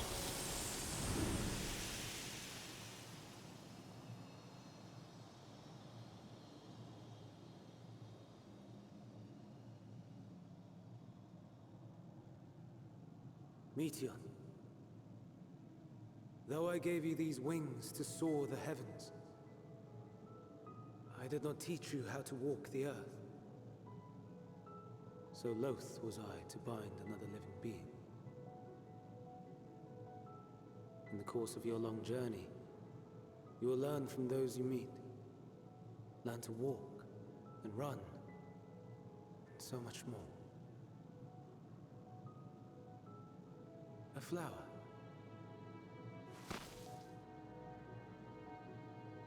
Yes.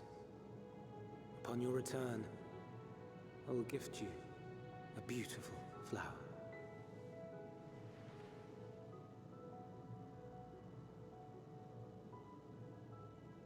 These Elpis blooms serve as proof that this realm is not utterly devoid of hope. No more can you deny its power. No more is yours the dominion of despair.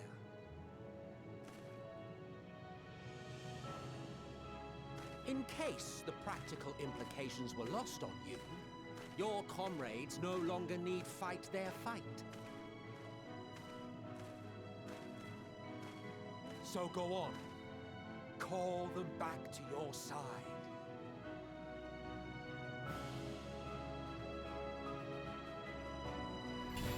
Come back to me, my friends! Bloom like the flowers that have bloomed in this place, and return to me.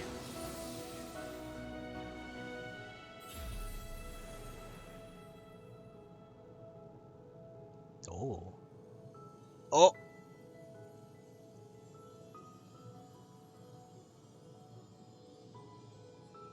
May you ever walk in the light.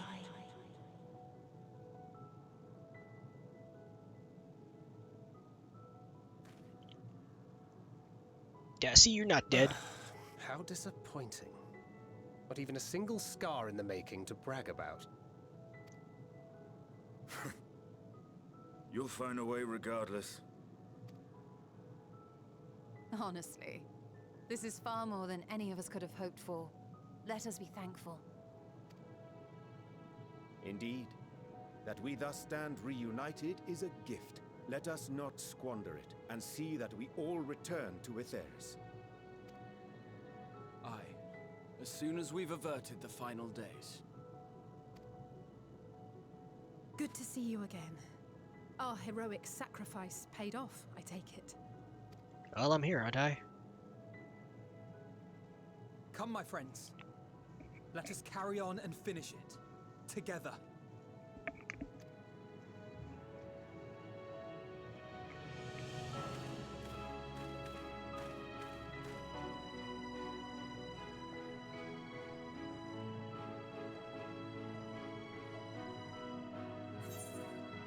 Come with us, Meteion.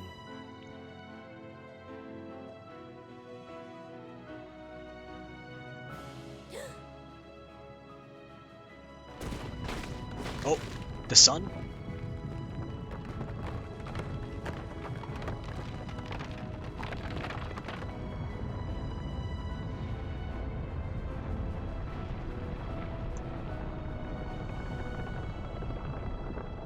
Oh, it birthed something.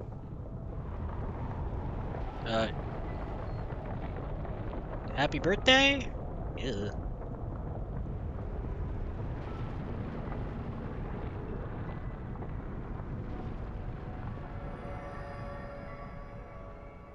Oh, what's that?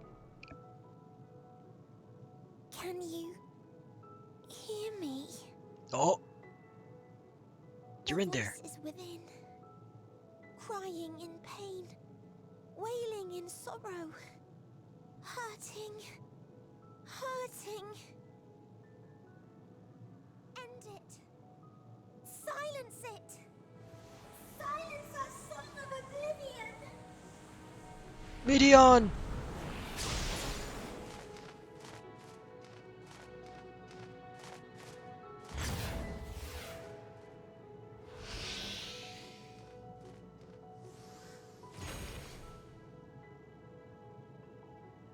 The way is open.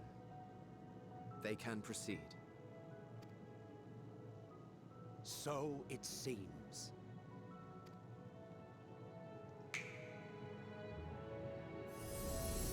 Oh.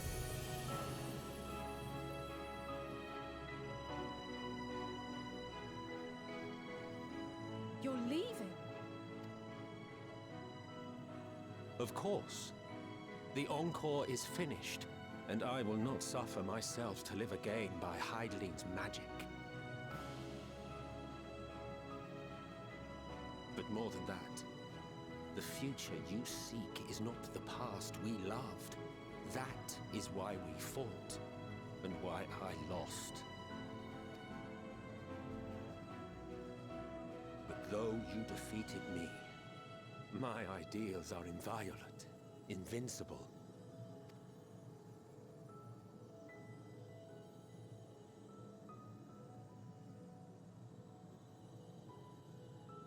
Spare me your pity. I have no use for it. If you would do something for me, save our star. See this tale to a triumphant conclusion and with elation in your hearts, bid the final curtain fall. Only then may it rise again, and a new tale begin, with new parts for all to play.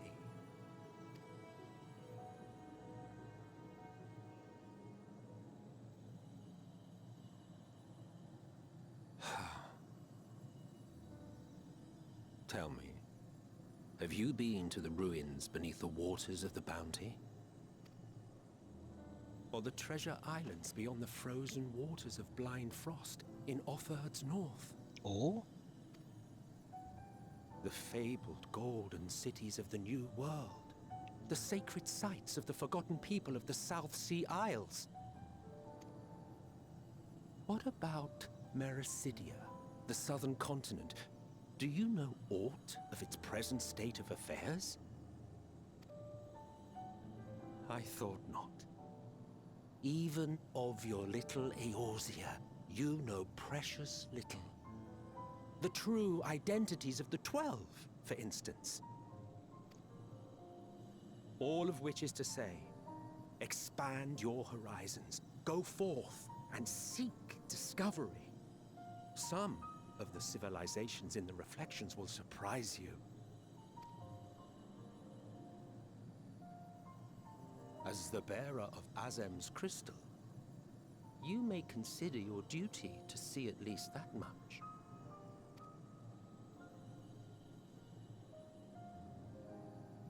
I certainly did.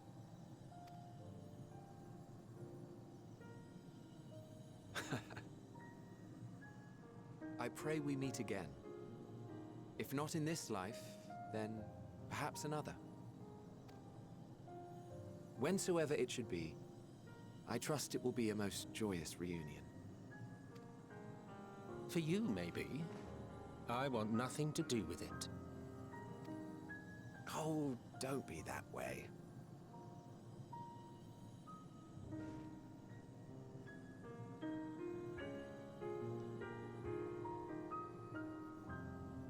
Thank you, my friends. I'll see you soon.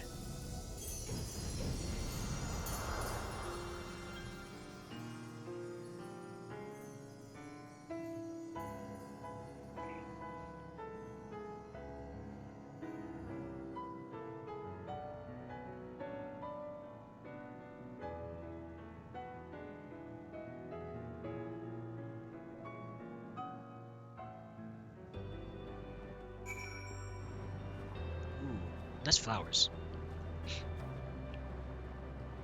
Unfortunately, this little spot has been spoiled for me because people like to spoil things. To go and see all those places and more, Metzelk has given you quite a task. Suffice it to say, I should be glad to assist you, once we have returned together triumphant, of course. Yeah, let's go adventuring! For all the lives on the stars whose light hath been extinguished, for the ancients who went before us, I offer a solemn prayer.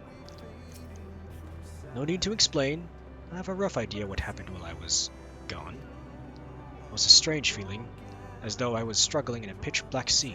A powerful tide was trying to wash me away, one that churned with hatred and envy for life, and it was all I could do to swim against it. Then suddenly I was here. It felt long and short at the same time, hazy as in a dream, but through it all, one thing was crystal clear. You fought with all your being to keep our hopes alive.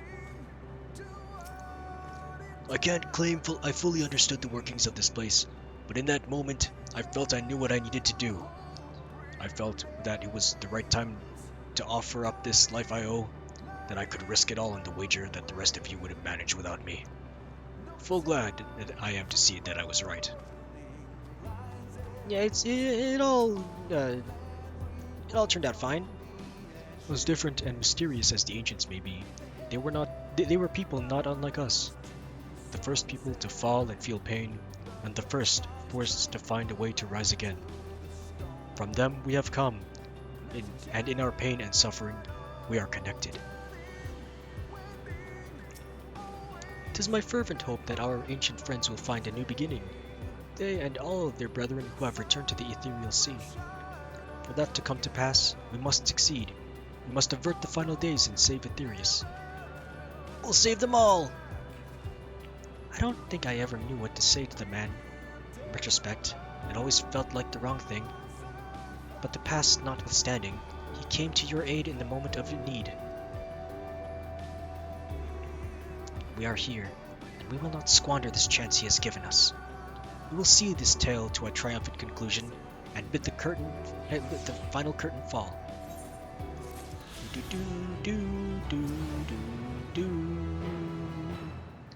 Let's usher in an ending worthy of the grandest ovation, one that will give all Aetherius cause to raise their voices in celebration. Now present, the Scions of the Seventh Dawn stand ready for the finale. Endwalker. This is the final mission.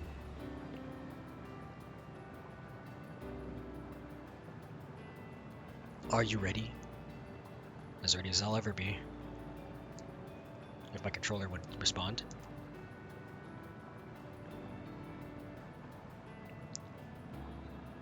Then let us set forth for the reckoning.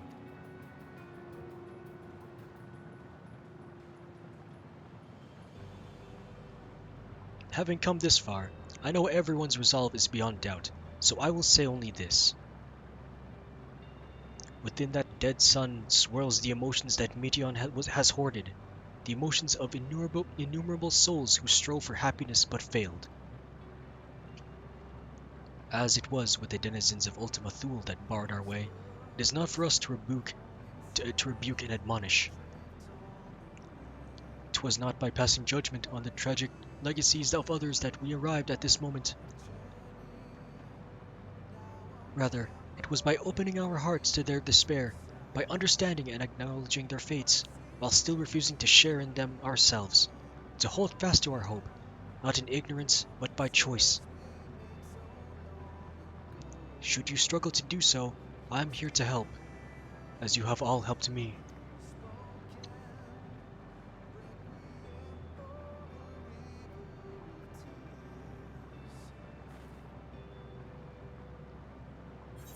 We will prevail. Everyone's going home today, understood? Let's put an end to the end.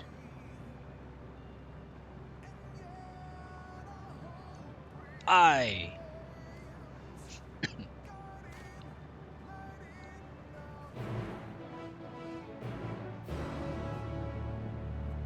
What awaits us? Oh, the dead ends.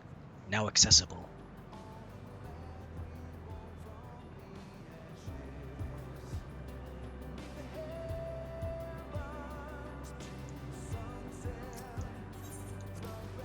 Emet-Selch and Hythlodaeus created these flowers from our hopes. If so, mine and Alize's shall live on here. The hope that you will find happiness at journey's end.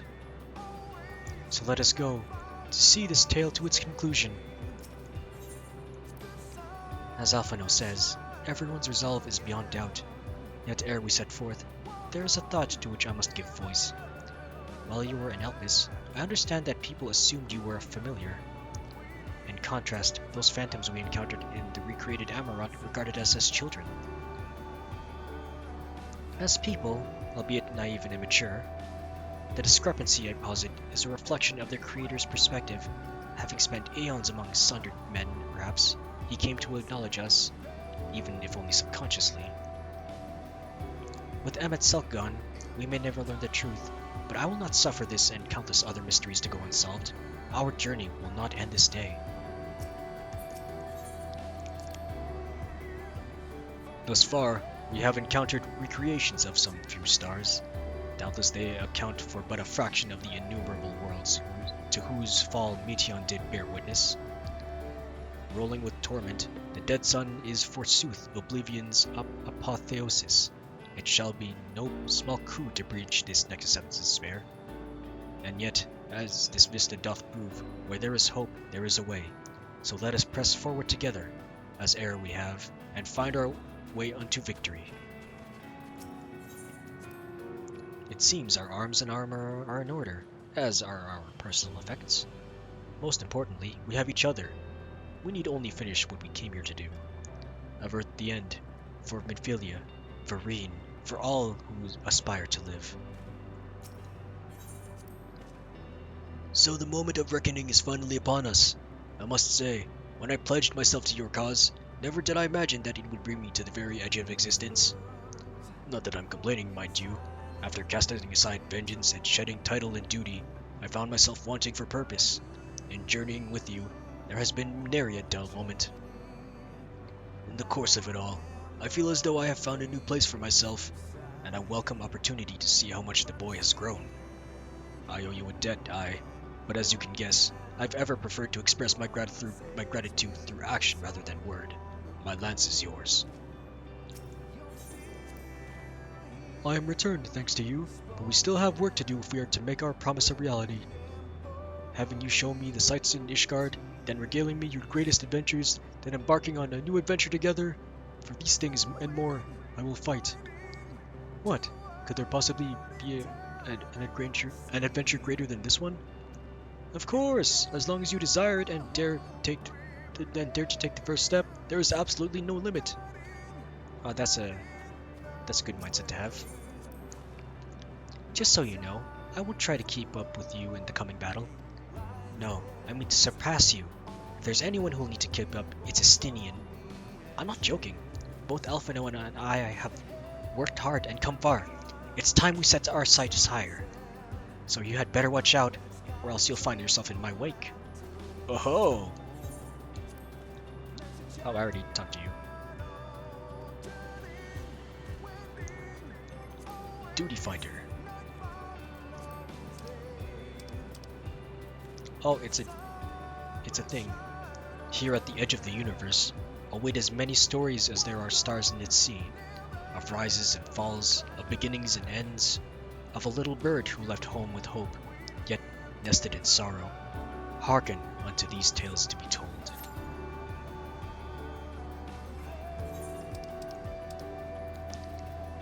I do hope that I'll be able to get inside the dungeon though.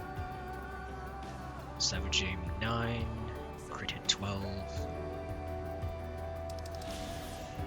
Heaven's Eye 10, directed rate 36, I'll keep that one.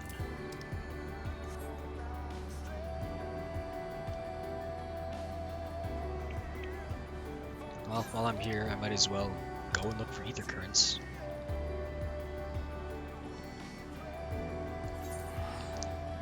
Teleport to Reatara.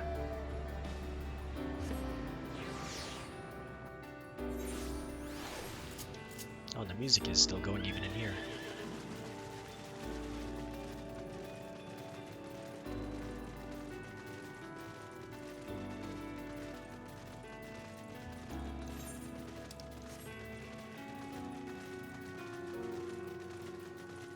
Dragons.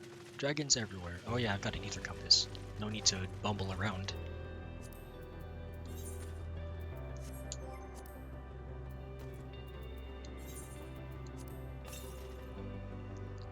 So 768 Yalms north. Oh. What if I were to go south?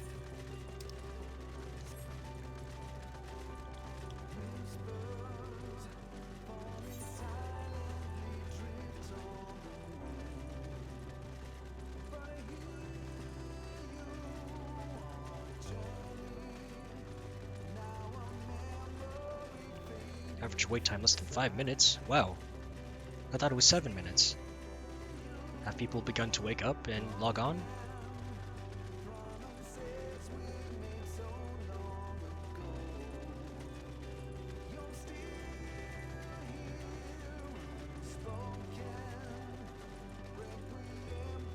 There we go. That is all mapped out. Redo the collection. Ether compass. North. Still north.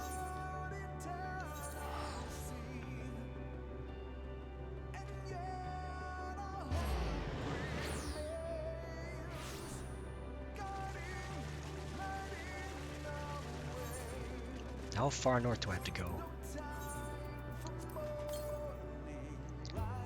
615 Yelms northeast.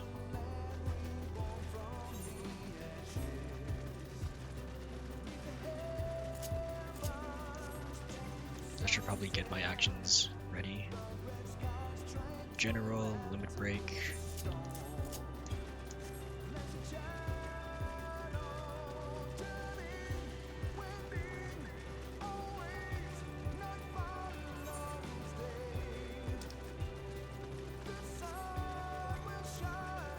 Collection, ether compass. 454 Yalms northeast. Up here?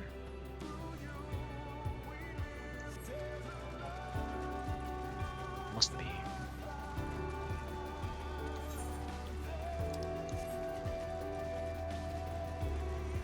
How many ether currents did I get so far?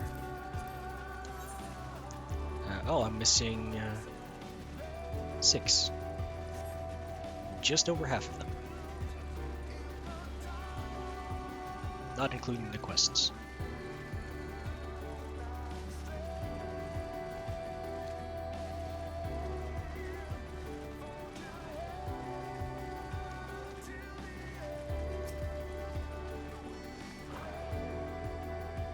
And whoosh!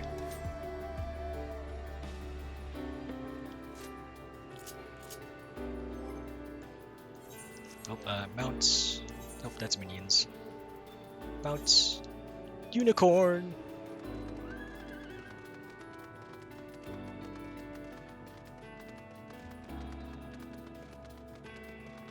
Now where would this current be? North.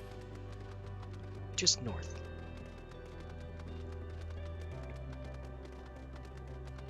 Oh, there it is. I see it.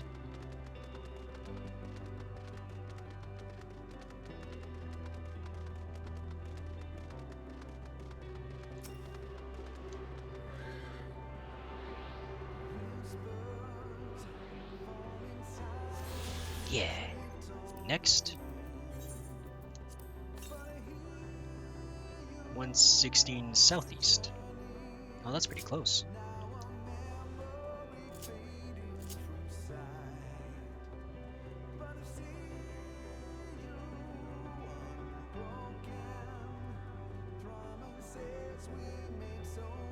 Around here.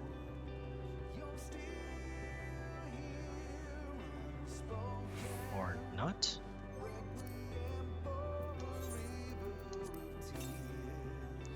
.75 northeast. Oh, the tower.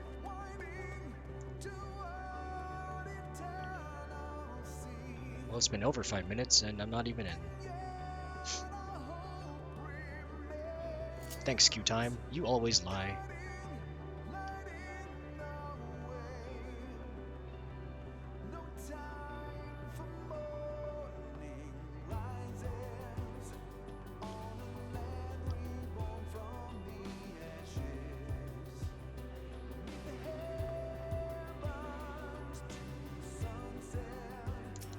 Ether current.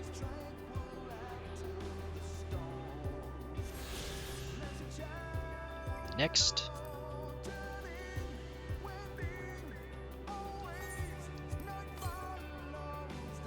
.365 northwest. Northwest? Oh, the Wellspring of Regret. Oh, never mind.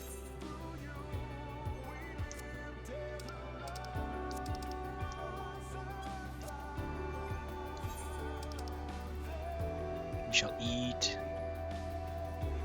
What shall we eat? Smoked chicken. We're missing a DPS. Come on, DPS, you can do it. You're just me, but different.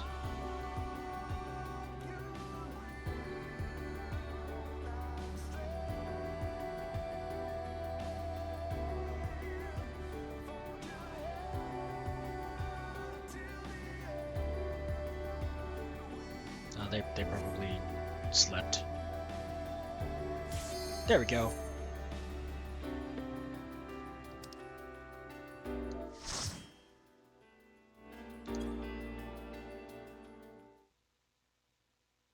So you are finally here, in this place between death and rebirth, where life knows no dawn.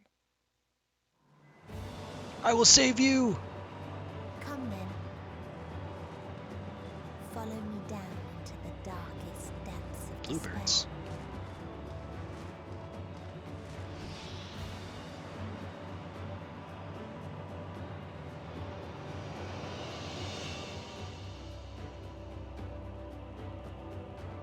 Ooh.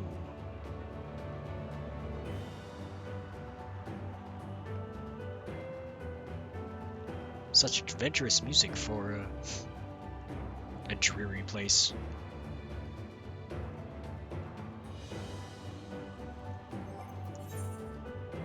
Eat the smoked chicken.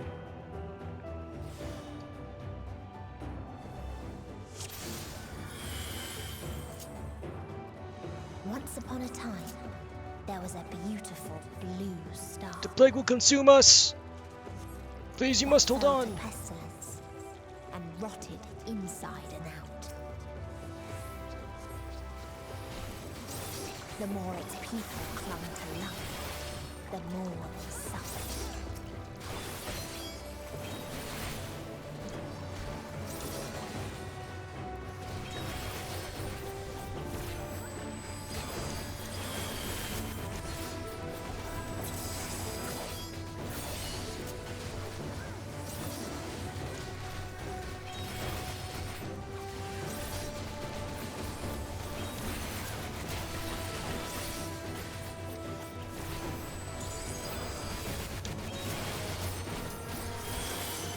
Nope.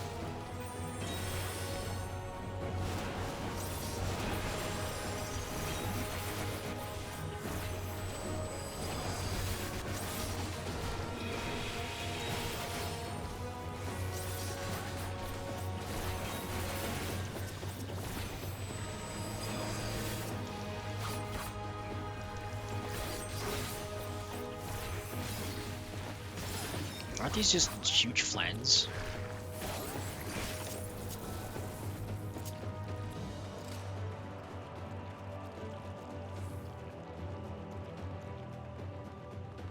Until they curse not the illness, but their fellow corrupted. Begone with you! You lot brought the pestilence with you!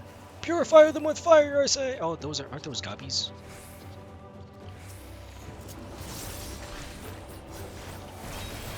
They look like gobbies.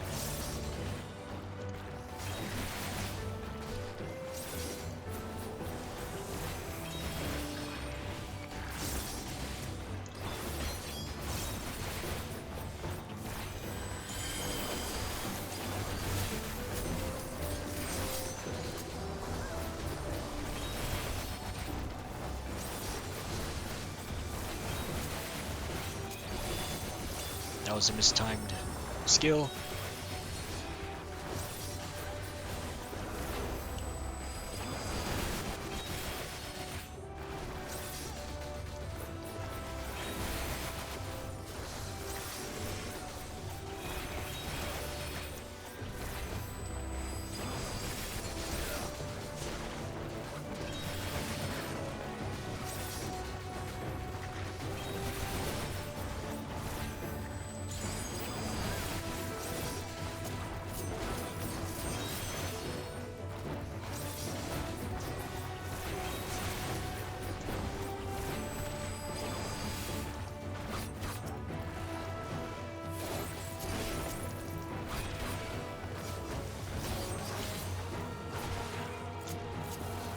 Ooh, what are you?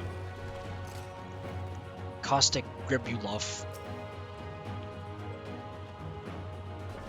Those who lived and festered.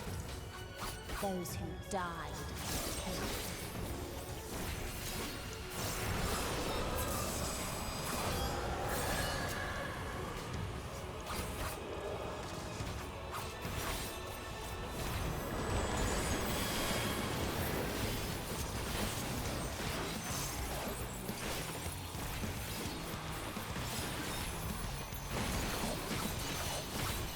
Oh, ouch.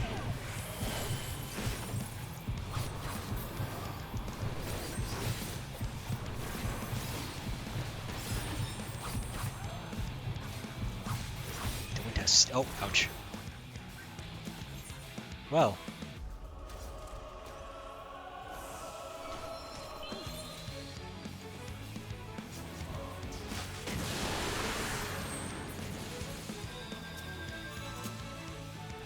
That was unfortunate.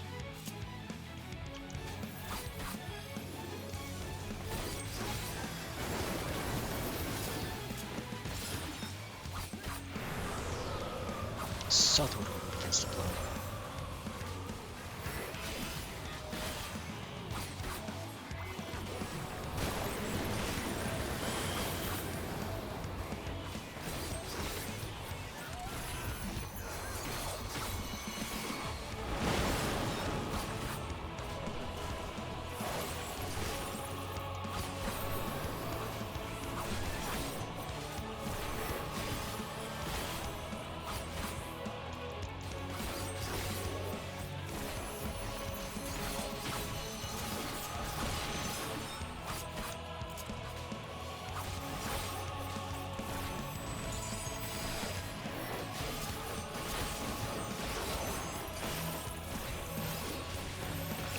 Oh, Keeler died.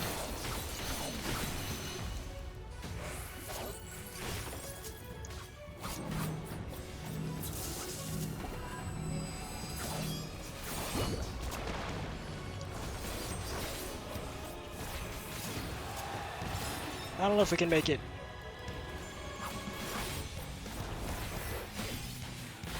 Cough up. What are you coughing up?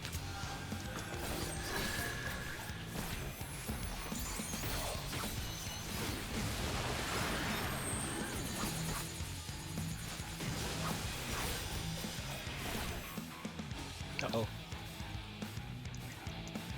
Dang it. There we go.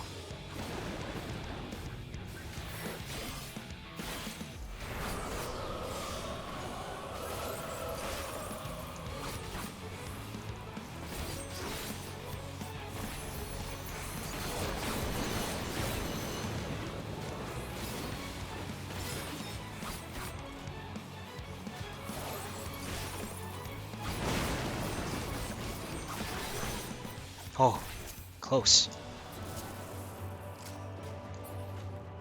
And the very last of them wished they had never been born at all.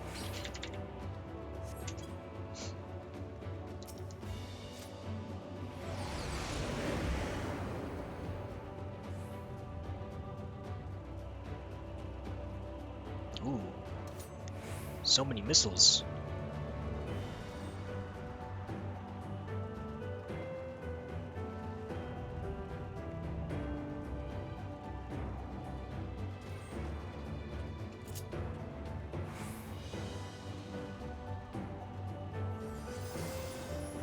Okay, In a where? faraway Where's place, oh, there you go. a brilliant star eradicated disease. Global citizen! He Before means to kill us! destroying the self-same lives it had saved. Airborne freedom fighter.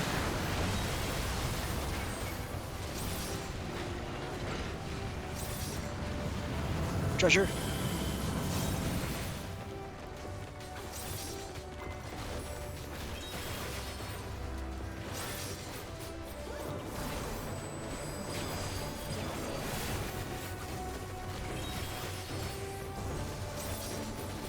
I don't know how I was being healed.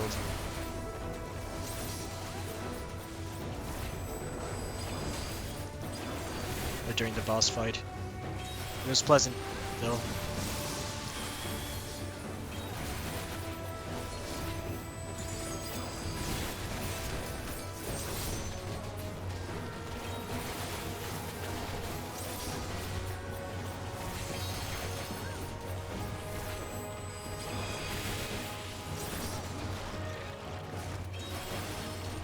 Two items in my inventory. What? What am I getting?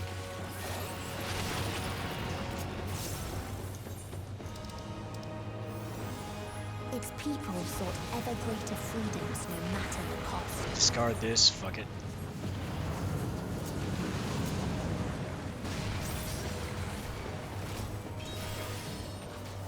They tried to buy peace with fire and steel.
A treasure!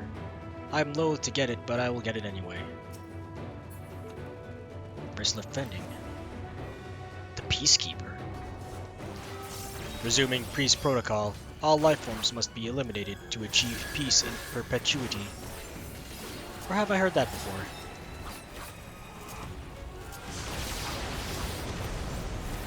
Nope.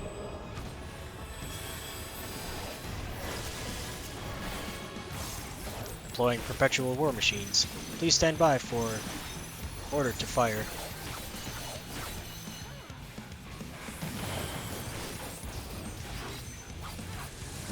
Oh boy.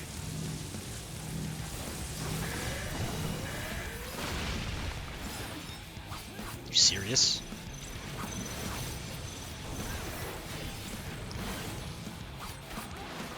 Vital signs detected. Initiating extinction protocol in accordance with primary directive.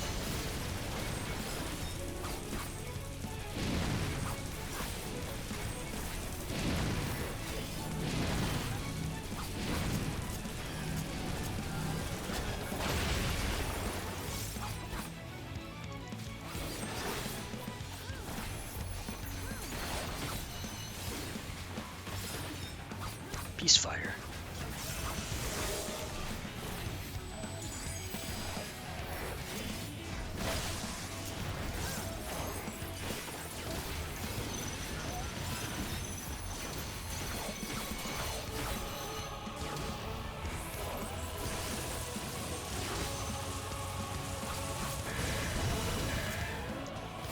Why are we dancing?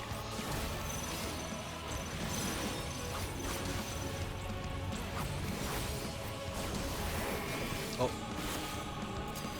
Take my arms!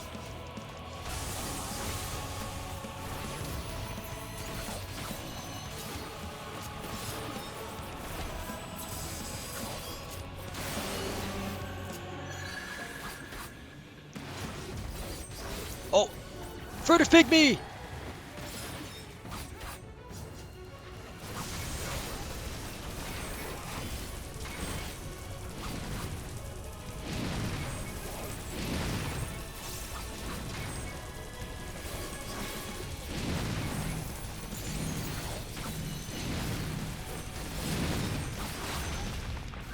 Ouch.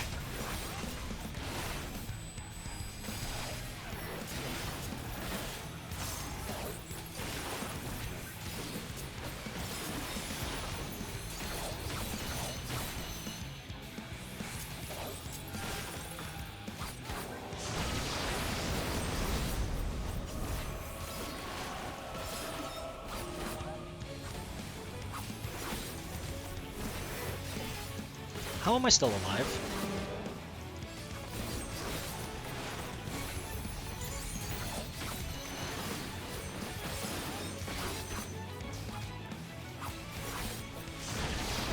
Ouch.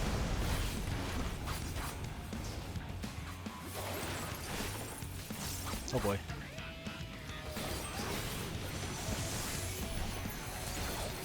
Oh, we're rotating again.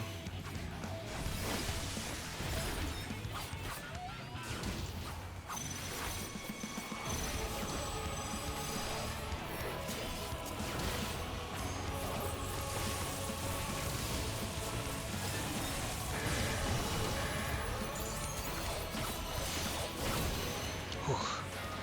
Close one.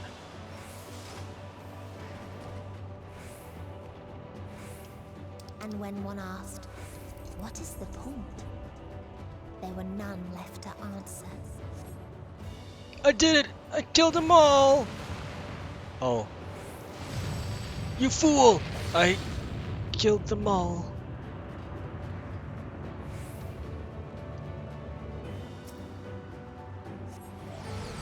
Visions of another world unfold before your eyes. Oh. Pretty.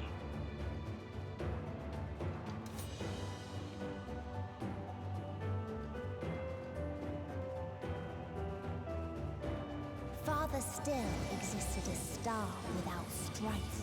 The lesser time has come. Mercy on us all.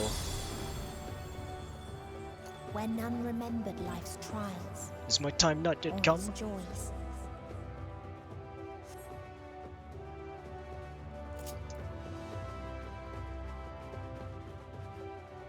Oh, Rala, bringer of sweet oblivion, hear my prayers. Oh, merciful Rala. Death delivered on golden wings. Death's sweet release.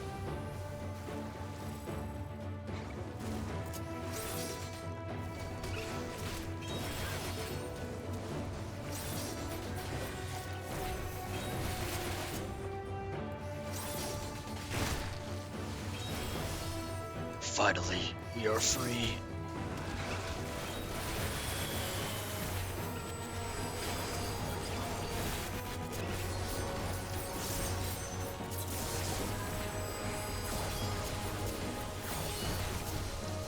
You know, I knew something was up the moment we met on Median, because we went to the past meter, and there were no bird people in the present. Oh hey Ezra, I didn't notice you. I was too fixated on this. How are you?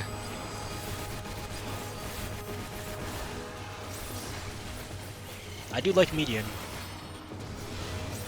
Once we get her back to normal, we can finally go on that date!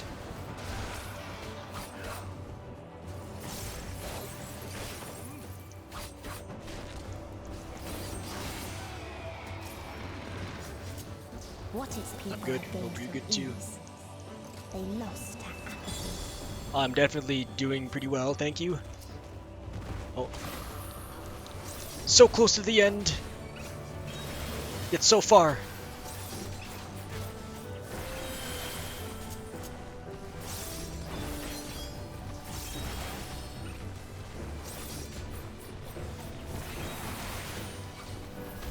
Rala, I beseech you, free us from this mortal coil.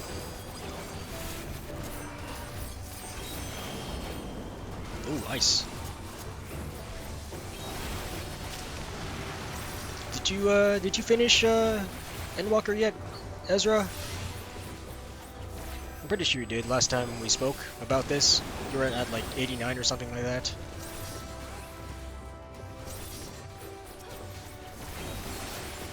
I can't wait for me to finally experience the ending for myself. Just yesterday finished MSQ. Oh, congratulations!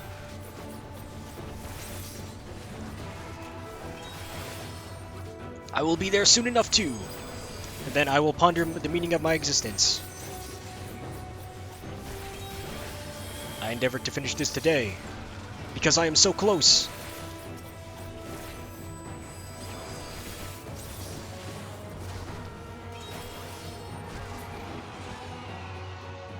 Loot. Nothing for me, wow.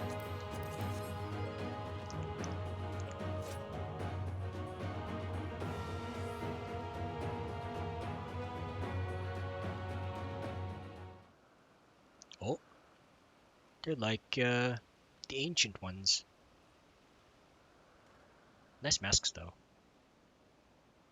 Almost looks like from what you would see from Spirited Away. Although I would only know from pictures. The Last Mercy. Rala.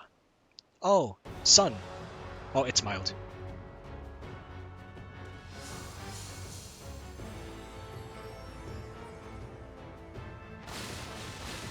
Oh. The butterflies absorb the people's life? What? And the singular black bird.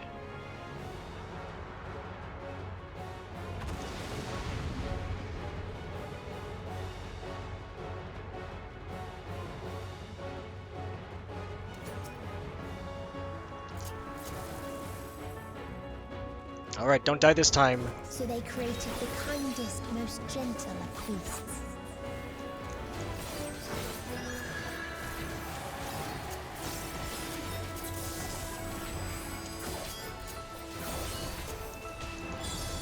Ouch.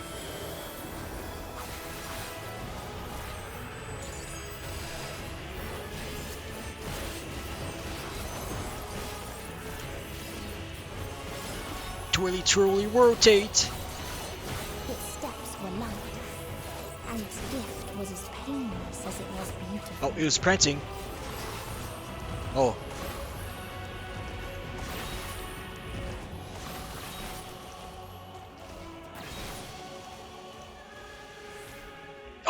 Avoided. Nice.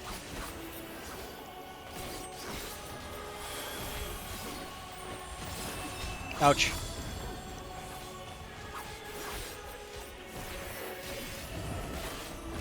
What you gonna do this time? In its golden glow, they all slept happily ever after. Oh. Oh, we're safe here.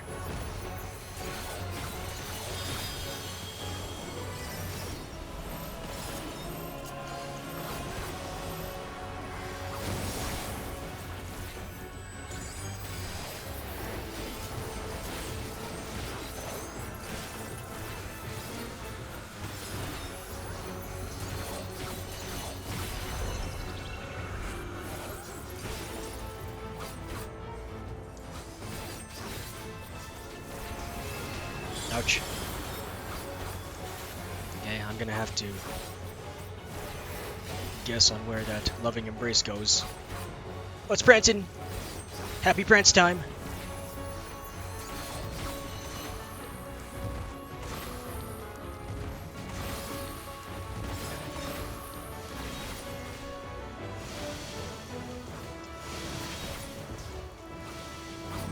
Still embrace.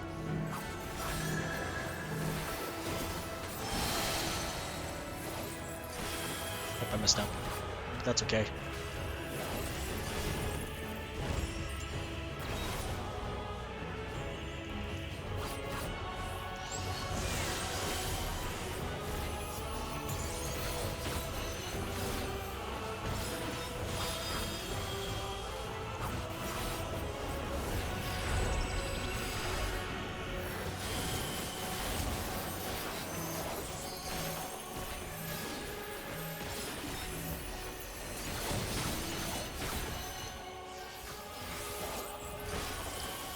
Time to do this thing.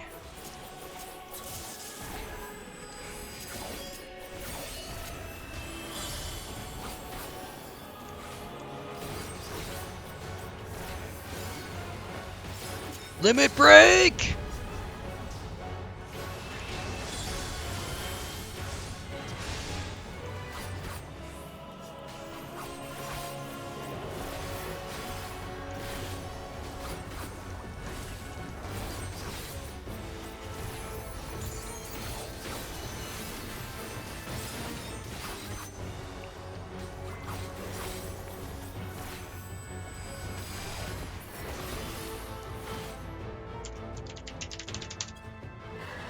Oh, it is dead.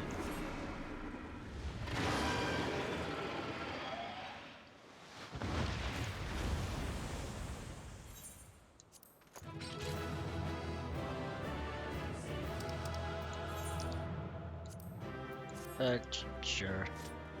Give it to... Nope, that's not for me. Nothing for me? Aw, man. I was gonna commend the bard. They were good. If bard can heal, oh boy. Oh, bird. That you still stand. Your determination defies all reason. The souls within me writhe and recoil in your presence. What must I do? What pain must I visit upon you to make you surrender to despair?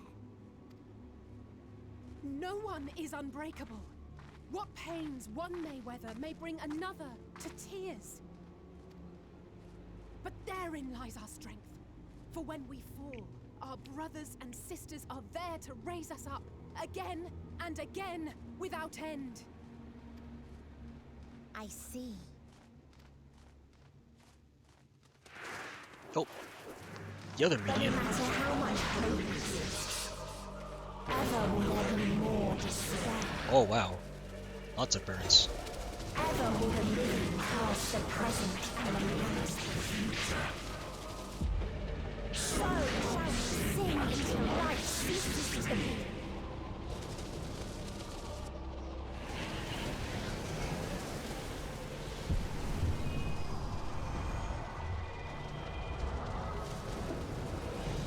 Oh, it's birthing.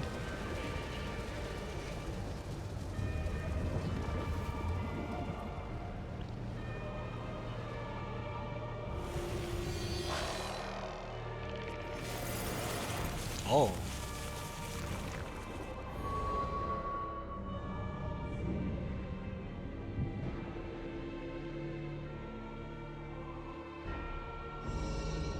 It's a bird lady. Seven hells.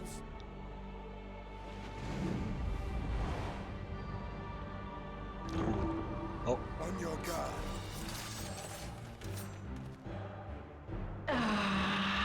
The ensign. The rage. It rises. Rises. Ew. If you had a body, you would be making me feel things. Oh, worlds. Ah!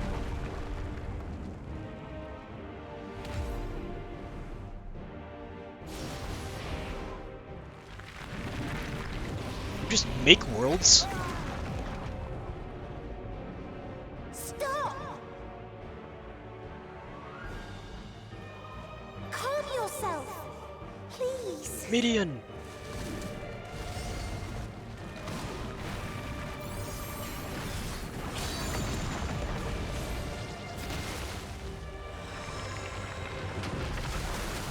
Oh. They're my friends! We die in pain. We die in suffering. Who are you to live? Who are you to hope? Who are you to dictate who can live and who can't? Oriange, watch out! Ooh, good save.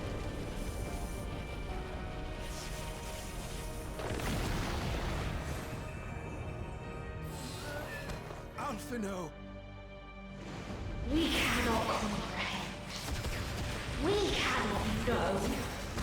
We cannot know.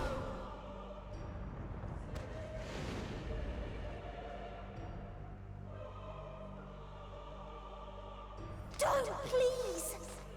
Don't do this to them! To yourself! Just one good strike.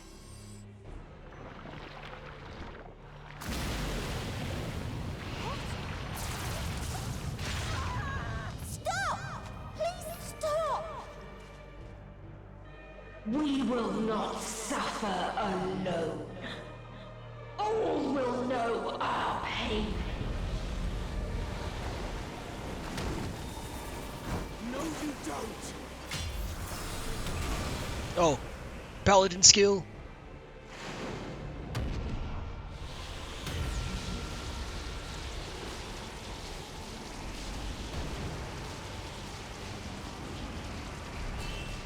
Oh. It's even able to break through that? Oh, my friends! All are washed in ice, a frozen waste, forever silent. The spirit bomb?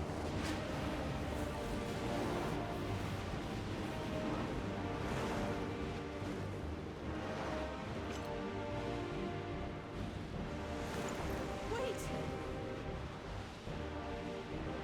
Get out of here. I'll be alright.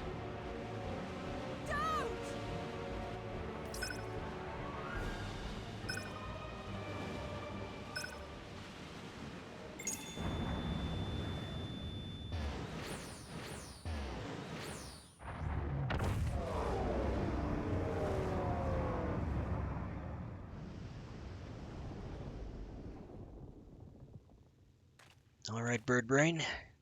It's just you and me. Now, how do you want to do this? You gifted them escape and rendered yourself powerless. I'm not totally without options. Bereft of the synergy you claim is your strength.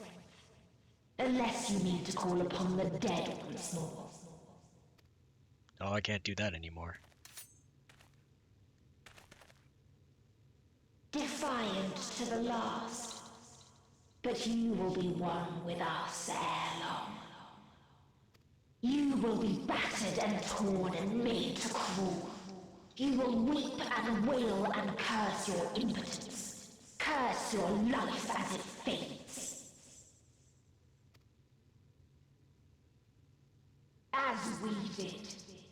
as we died. Such pain and sorrow we felt. Such anguish and rage. We tried. We tried. But it was no use. Only when we surrendered did we find release. Only when we embraced death. So join us in despair and embrace yours.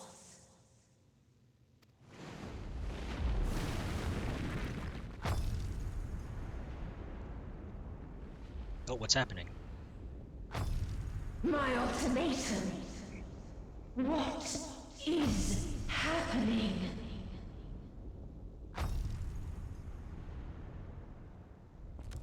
Oh.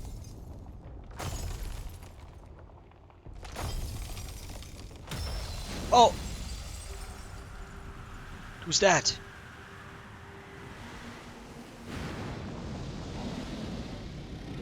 Shinryu? No. Xenos! At the end of everything, I find you, my friend. I sought something in you once, as you did in me. When at last I understood what it was, I journeyed to Sharlayan to seek you out. Struck a bargain with the woman who shares your gift. In exchange for lending the Scions my aid, I was given the means to come hither. Gorging upon what remained of the Mother Crystal, I reclaimed the form of the dragon. And, hungry still for our reunion, I rode the light of the stars to you. I take it this is your prey. Aye. A fierce one she is. But why does it still live? Surely it is no match for you. Oh no, it's the fiercest thing that I've ever seen. I assumed you would be above something so banal as despair. Am I mistaken? No, not me, but everyone else. Whew. If it comes to it, I won't save you.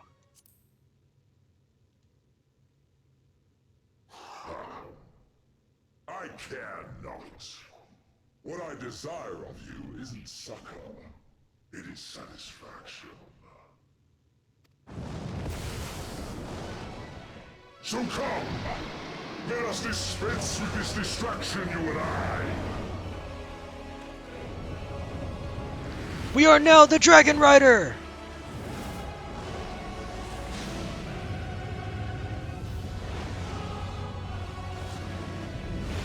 You struggle in vain. You will not silence our song of oblivion.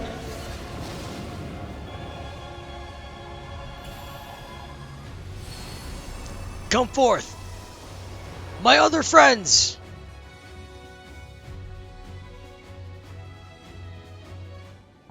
The final day, now accessible.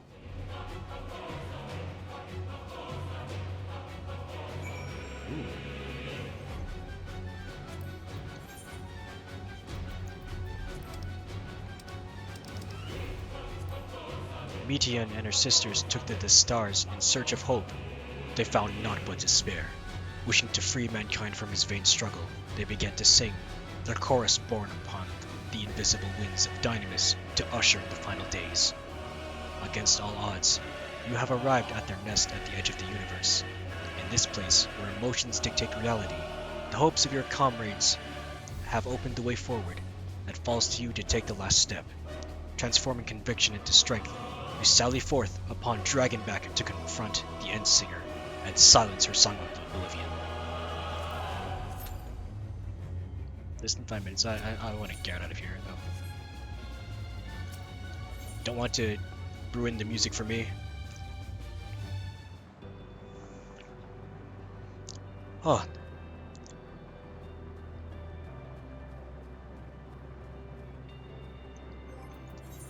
Shouldn't be too long for the queue to pop up. Less than 5 minutes, huh? What to eat, then? How about some pizza? What did I get from the dungeon, anyway? Oh, I don't think I was able to get anything because my inventory was full of this garbage.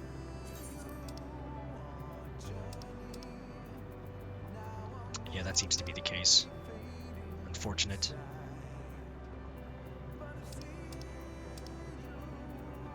Get rid of number 9.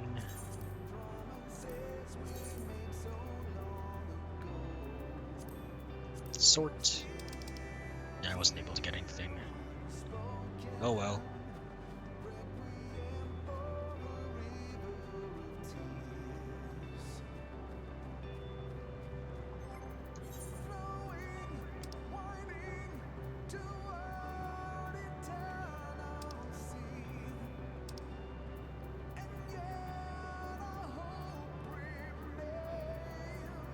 Nope, but also get rid of.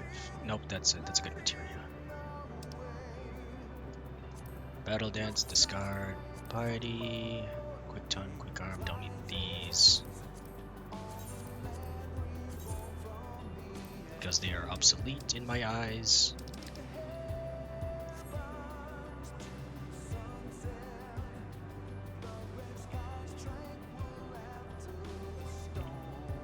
Okay, while the queue is going, I'll try to find the ether current in the wellspring of regret. Unless the queue goes faster than expected.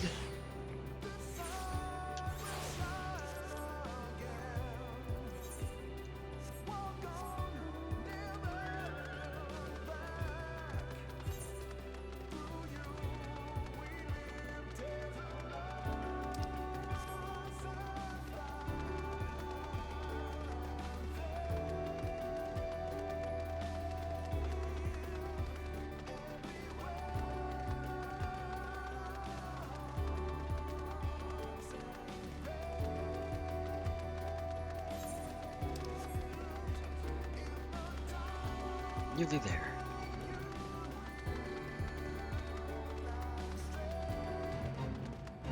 Fate joint, no way. Not today, thank you.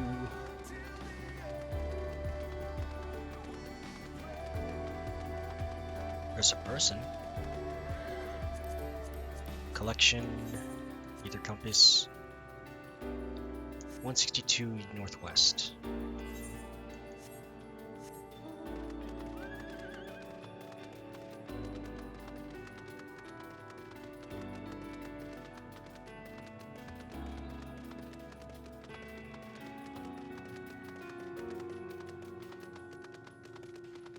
I am not seeing it. So, west then? Oh, never mind. So close, yet so far to finding that ether current.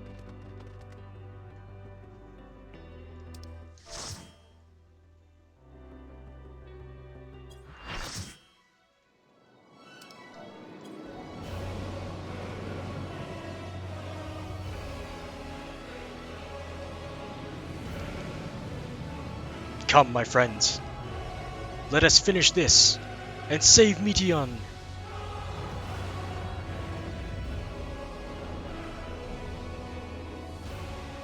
The End Singer. You will never reach it. Will never reach the deliverance you seek. Let's go!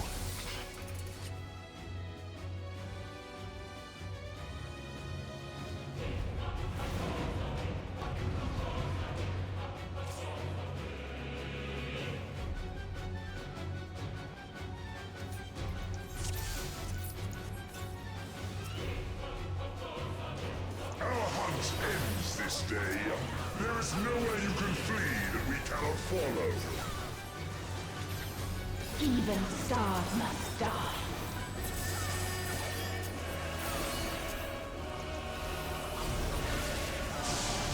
Ouch.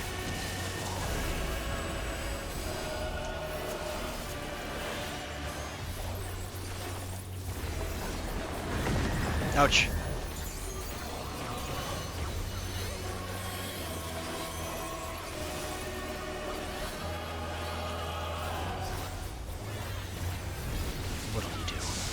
Ouch.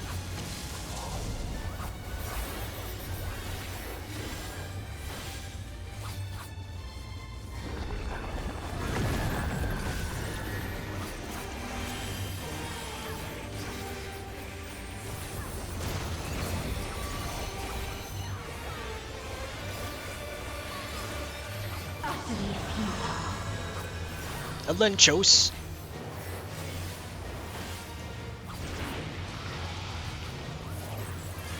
Your suffering is at an end.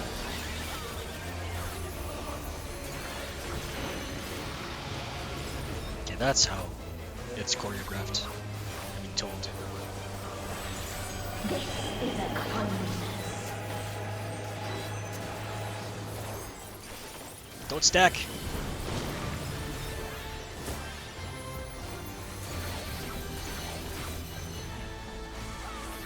All of us have known despair. Aporia.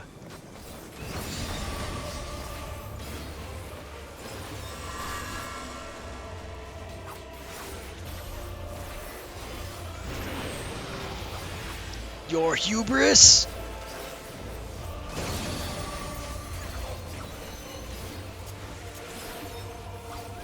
We have seen the end. And like a Unforgotten? What do you mean Unforgotten?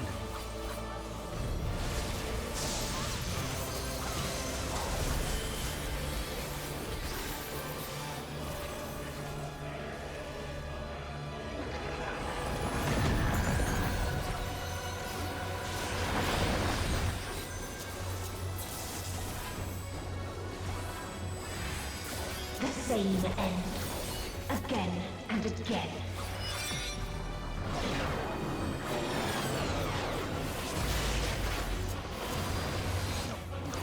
Rewinding time.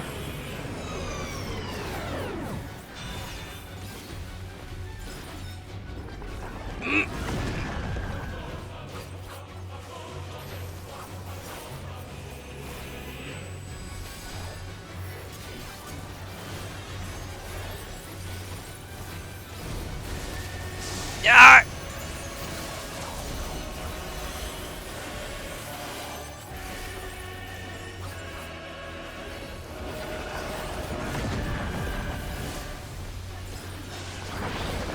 Oh, rewinding time, are you?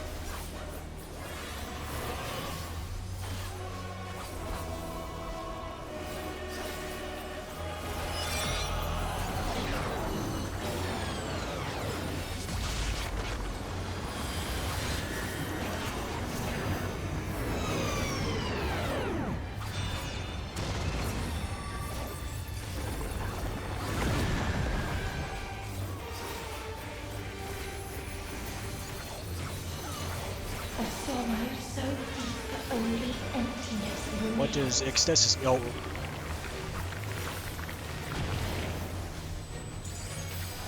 That doesn't look good.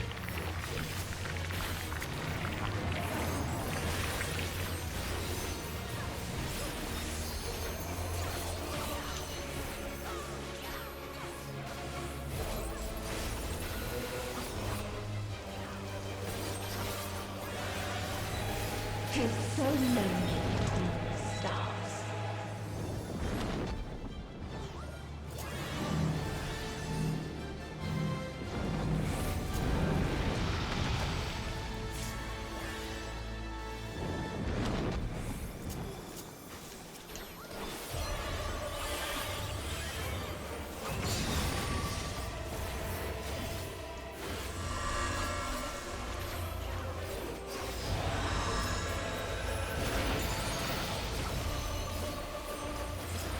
Oops.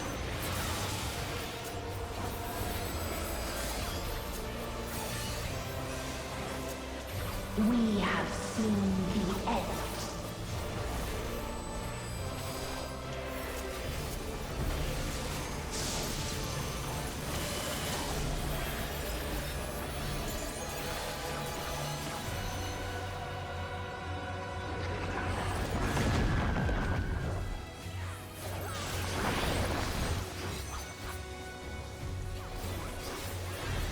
You keep rewinding time. Oh, you're doing even more.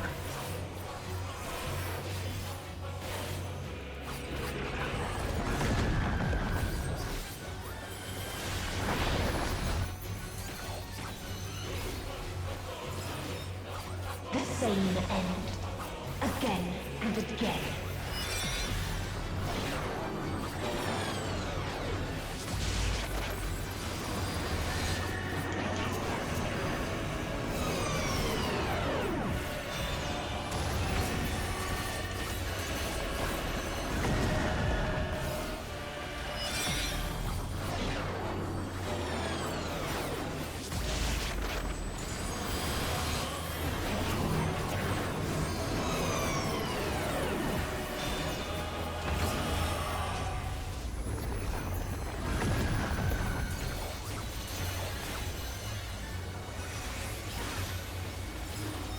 That was the wrong thing to do. This is a kindness.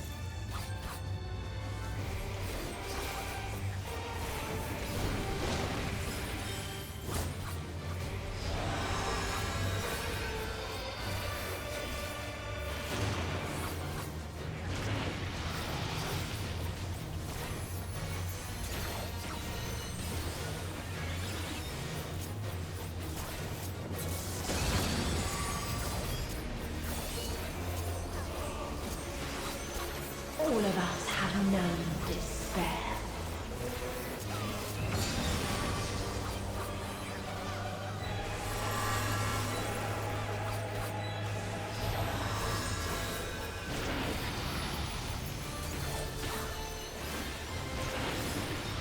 Sure, I'm doing well.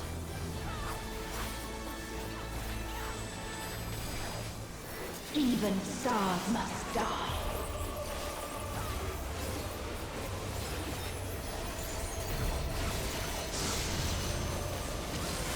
Oh, another planet.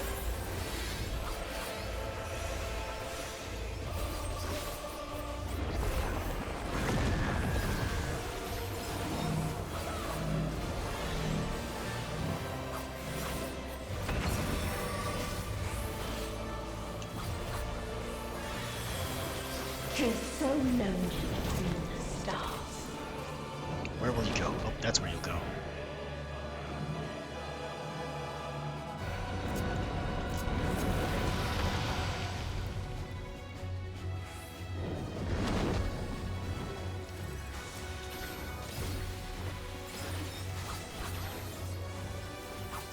This is a kindness. Rotating.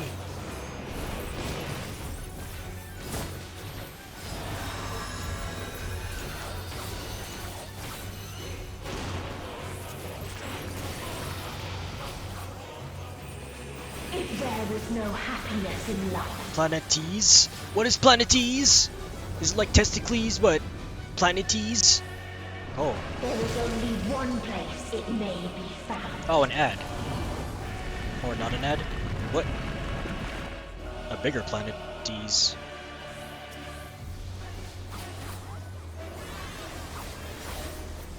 Kakudaimon!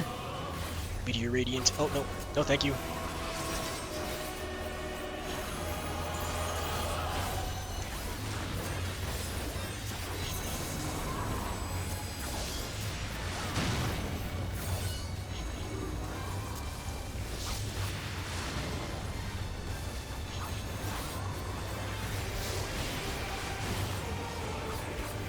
Oh, this is neat.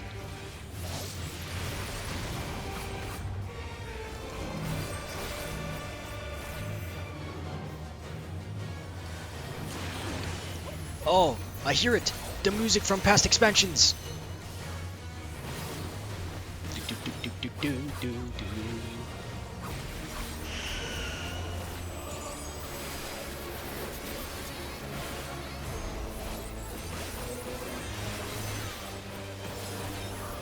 Oblivion.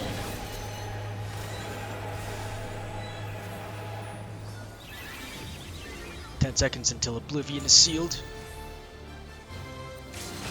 Transcend your limits!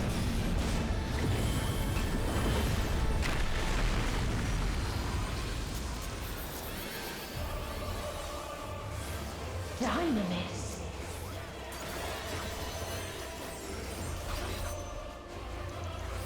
No matter. You only delay the inevitable. This is fate. Fatalism? What do you mean fatalism?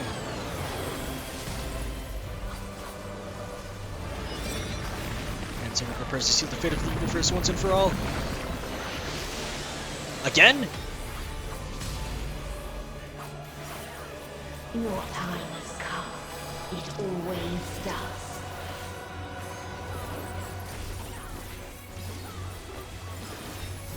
Resist oblivion with all your being! 2, 1, resist!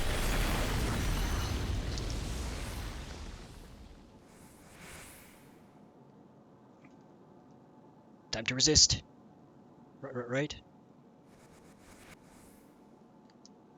Oh, a light! Light the way!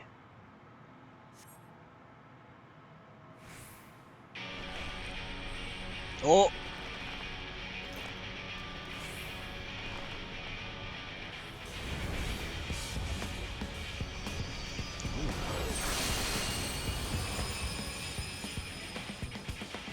We're back, baby! What is this defiance? No. The hatred, the pain, the loss. We cannot suffer it again.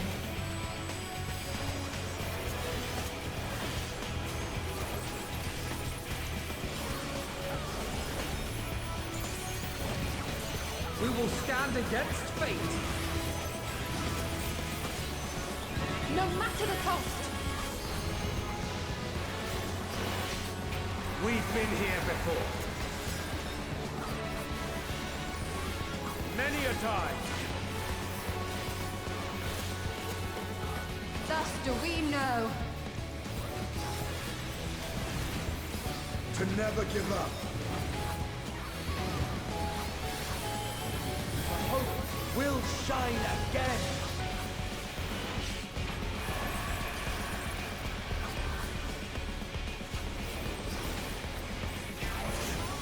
What we saw.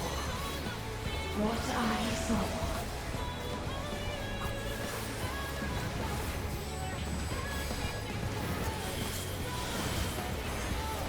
This can only end in misery and desolation.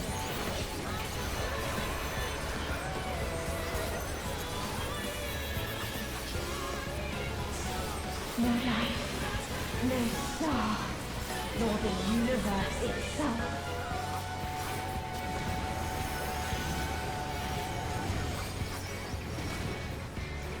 None should hope for better.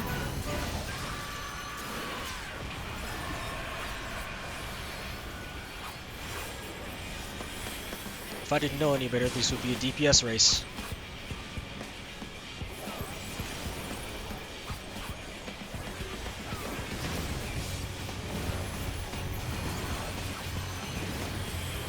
To see who survives who, who outlives who.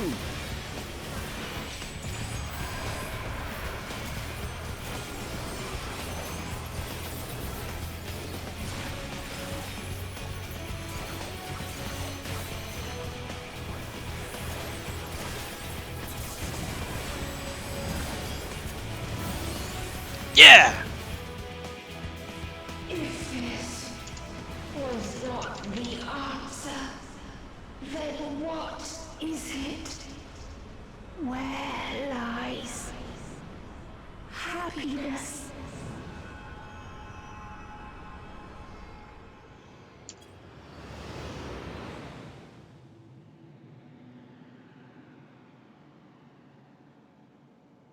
Did we win?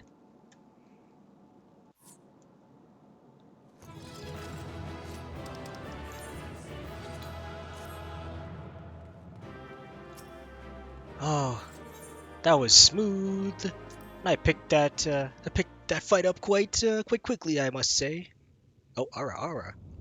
What kind of Ara would you like, Ezra? Ooh. All we did was fight on Xenos' back, and he didn't get to fight. Chocolate Grandma. Oh, once I reach a quiet point.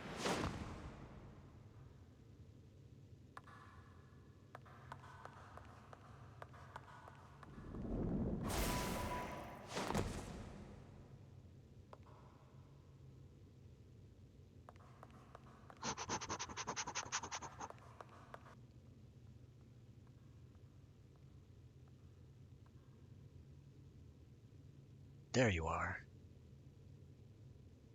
Are you all done doing your despair bit?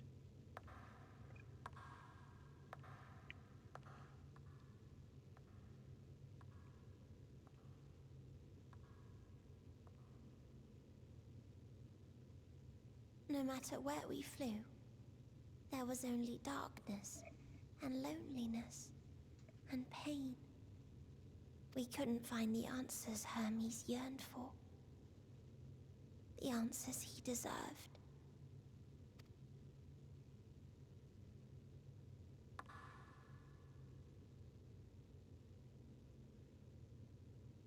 Greetings, you who are my final encounter. I wish to hear your words, share your feelings, know your thoughts. May we please be friends?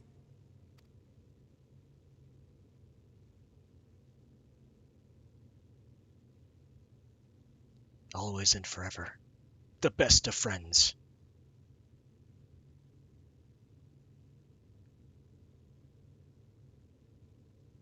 Return to who you once were. Yes, I can see them. The memories of a long, long journey. So many people. The thoughts of them overflowing in your heart.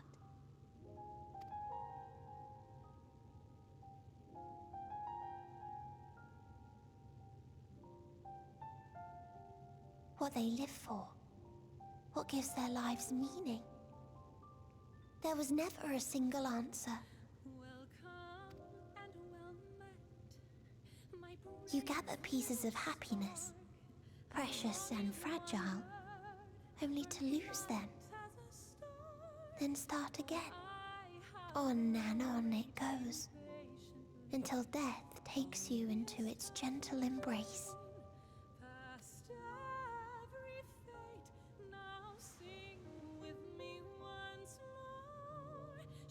That which Hermes sent us to find was there all this time, on Atheris.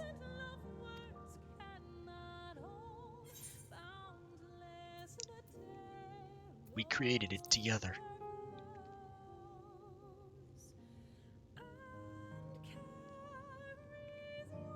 Like a field of flowers, perhaps. At first a single blossom. It spreads and takes on more colors.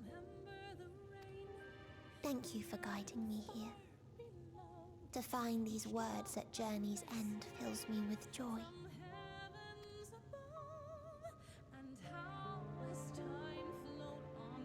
And so, before I fall forever silent, there is one thing I must do.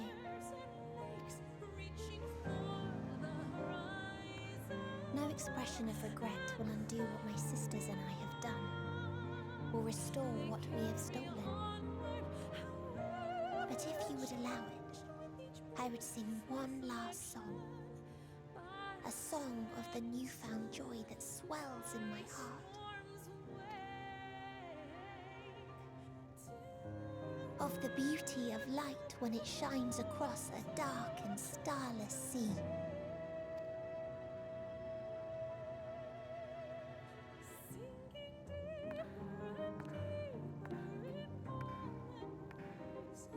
Of a dream that from the soil of worlds now lost to sorrow, life will spring forth once more. Nourished by gentle rains and caressed by uplifting winds. A song of hope.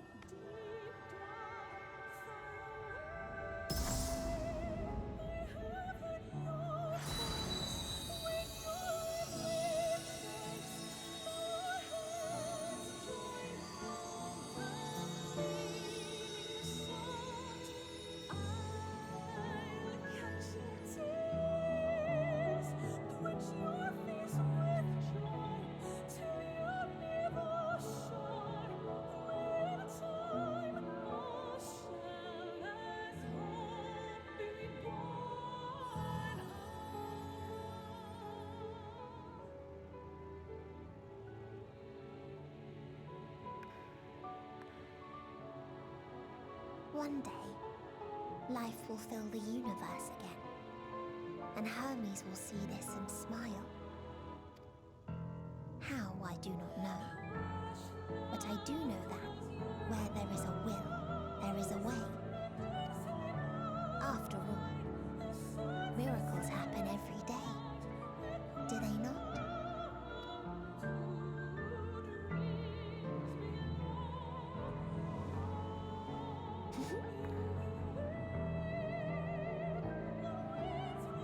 I will create a path back to your ship, where your dear friends await.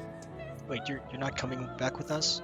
Hold in your heart your desire to return to them, then follow my lead and walk forth. That hope will surely guide you true.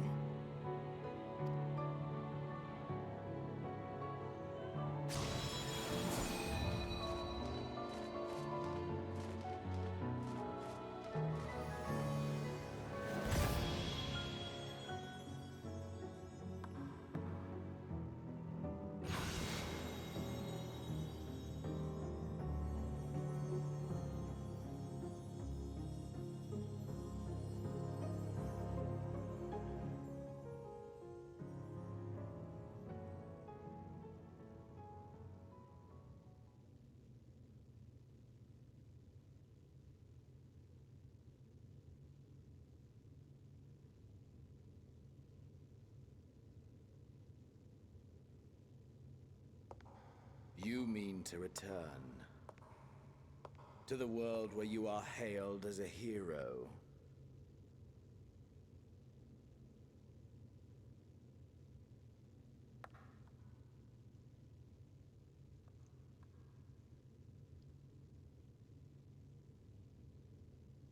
Hear me then. Not as a hero, but as simply you. As I learned in Alamigo, you are a formidable foe. Stronger than any I have faced. Against you, I need bring my all to bear. I need burn through the candle of my life. This is the sole pleasure I know, and it is the sole pleasure I have to share.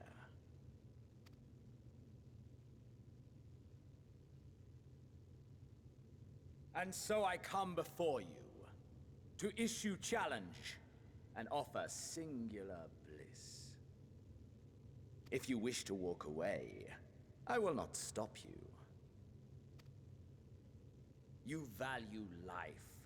You do not burn yours save for reasons you deem worthy.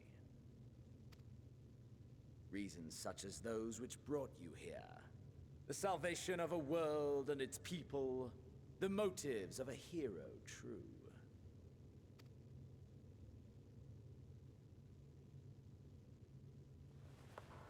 But there is more to you than that. You know this to be true. As surely as you know the thrill of pushing your body and soul to their limits. Of confronting ever mightier foes, dancing ever closer to the precipice, wondering if this will be the one to finally fill the void. Such pleasures you seek for their own sake, and no other reason. Is this not so, adventurer?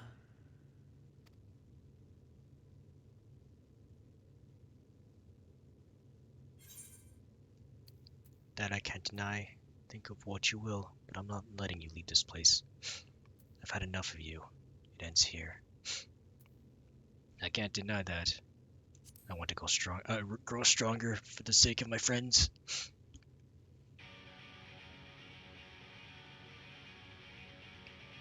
And it's finally time we do this. Acceptance! At long last! The conflagration of our clash will scorch even the stars!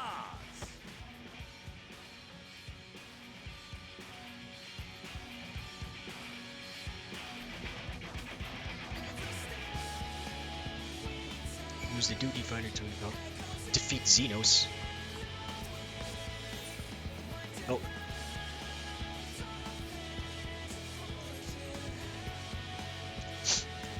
Well then, we are at a silent point right now.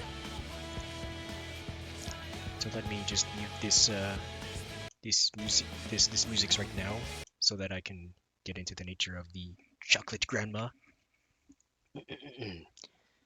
Ah.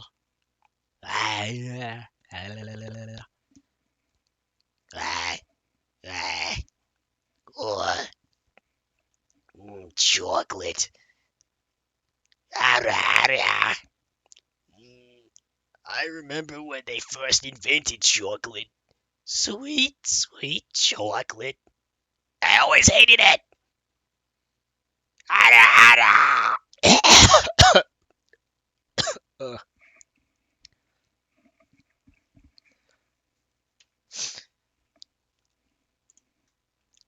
I hope that was satisfactory. Oh, he's the Endwalker music. Defeat Xenos. Finally.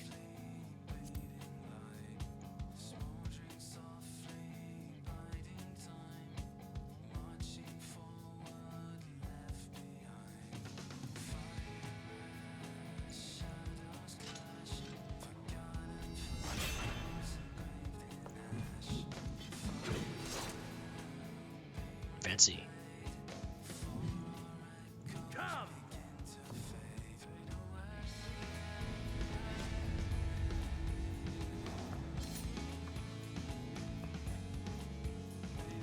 I shall bring my all to bear against you and yours. To finally put an end to this damnable conflict. Xenos Viator Galvis.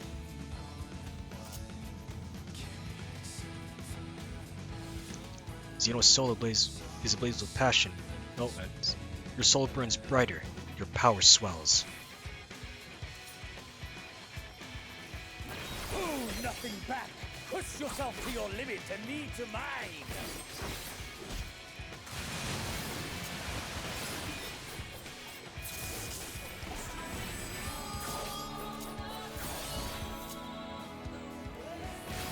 Oh, ouch. Ouch! Is this truly the best Heidelman's chosen can master? Sometimes. Judgment Bolt? Oh, heck.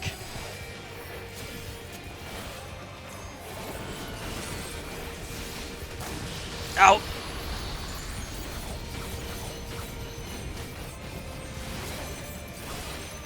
Man, you sure have learned a lot since your time in Exodus. Ah! I gotta pay more attention. Show me your vaunted fortitude. Not Achmorn!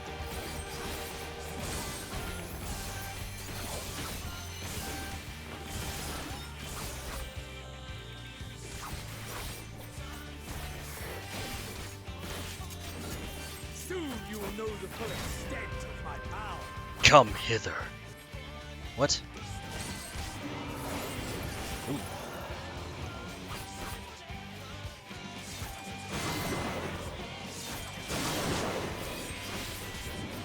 Mine for the taking.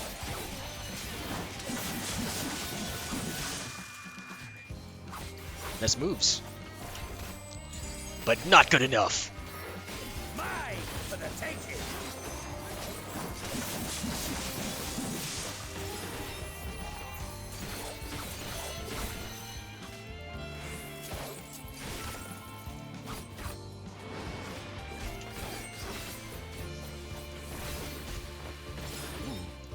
What a dance you're making.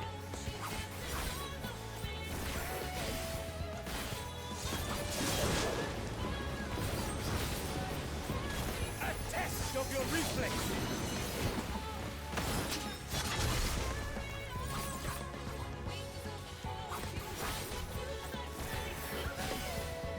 A test of your reflexes. No, thank you.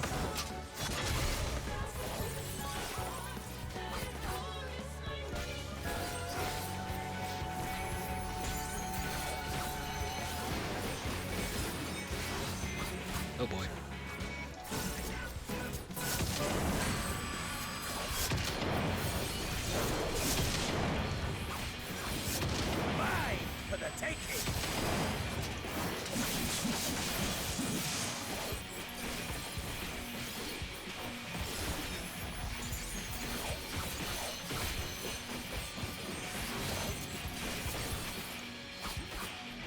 Diamond dust. Ah! Whoa, whoa, whoa, whoa, whoa! Oh, no thank you, I'm just gonna hang out here.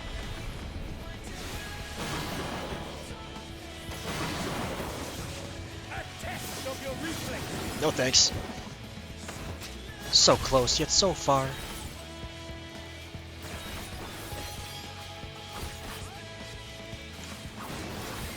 Again?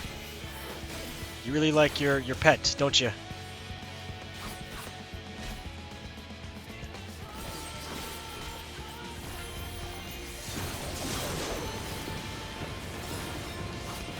A test of your reflexes!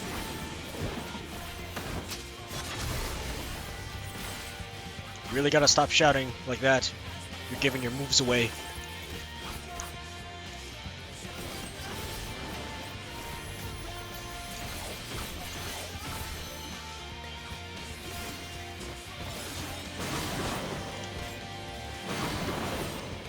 Mine for the taking!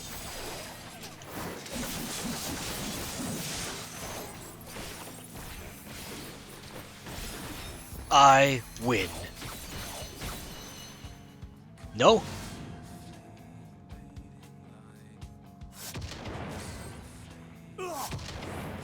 Oh, there you go.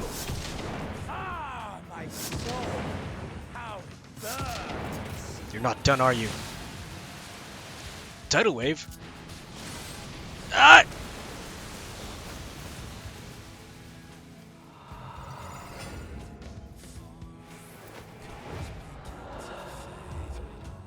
I know you too.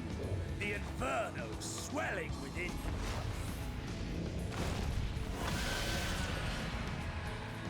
Why do you have to have a second form? Come! Let all creation be consumed by our ravenous fervor! I have you! Ah! Ah! Do not tell me your life's fire is already spent. You sure have gotten better. Come on, get up! The flame of your life is spent, and yet you find the strength to stand. Rise once more! It mustn't end yet! Ethereal Ray. Ah!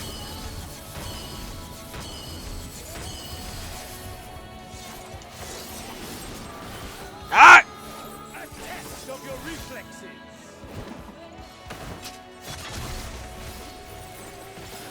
I have you!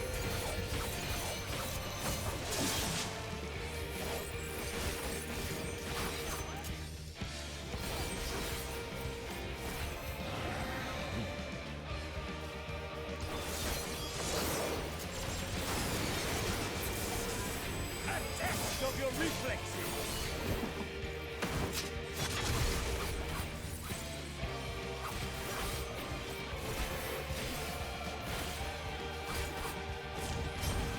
Show me your vaunted fortitude.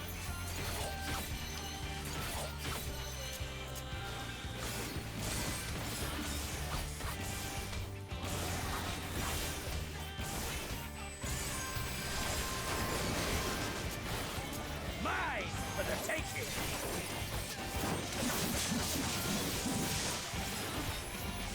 I have you.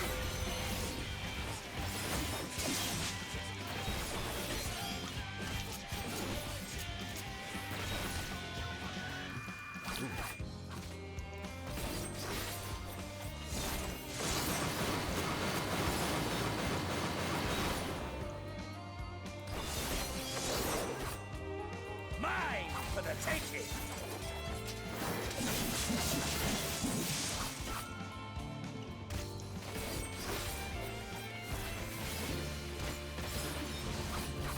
Oh boy. I don't even know how to avoid this.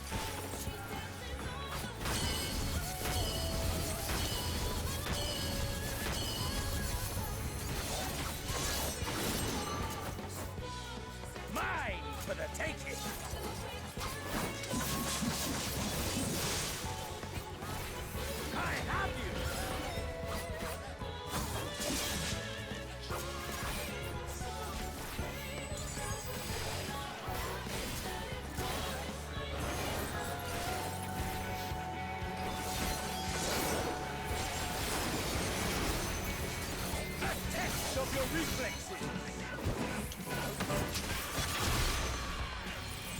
You done yet?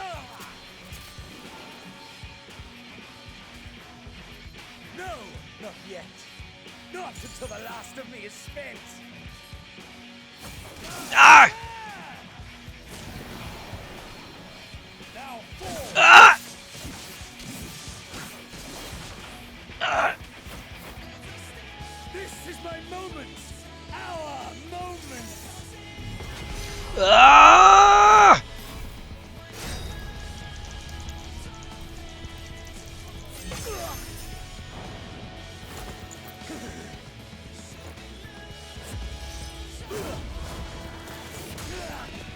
Now we're fighting with fists! Fist! Huh? Ah! My turn! Fist! Ah! Ah. Come on!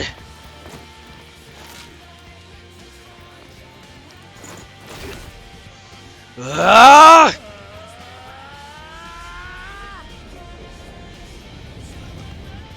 Xenos!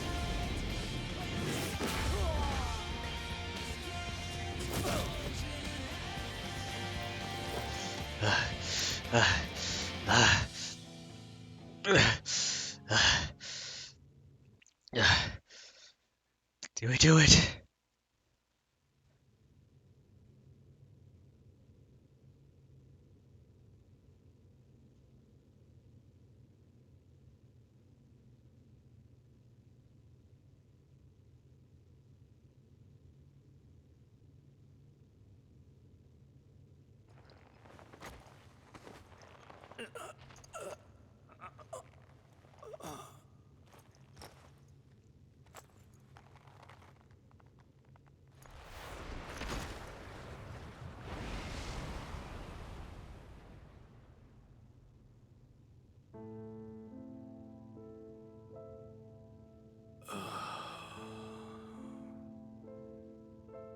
That I should lose again.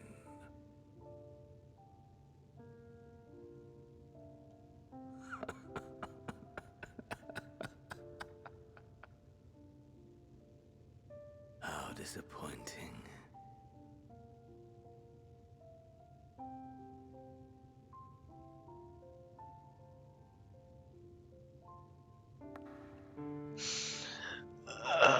Finally.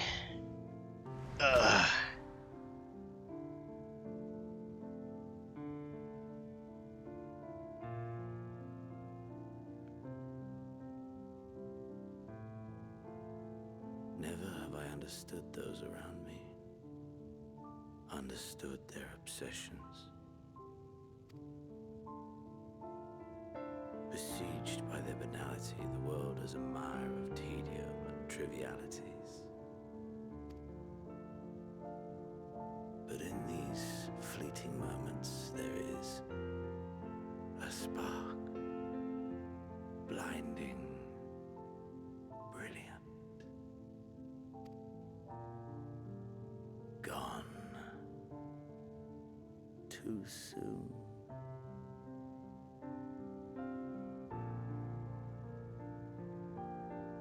What of you, my mirror? Born into this world, bestowed name, bid to seek out strife and adventure.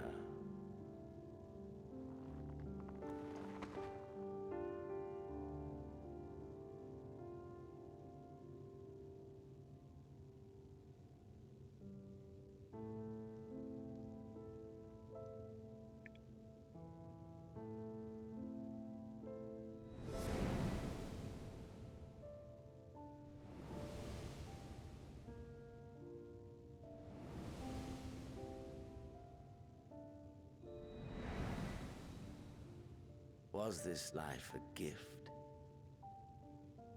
or a burden?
Shut up. It's not morning yet.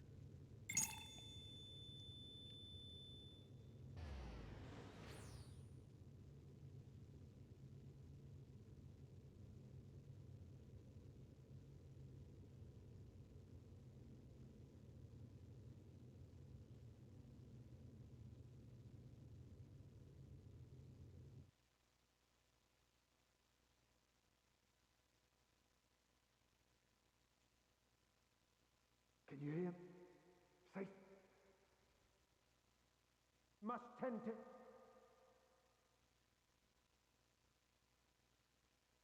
Open your. Please. Someone, and Please.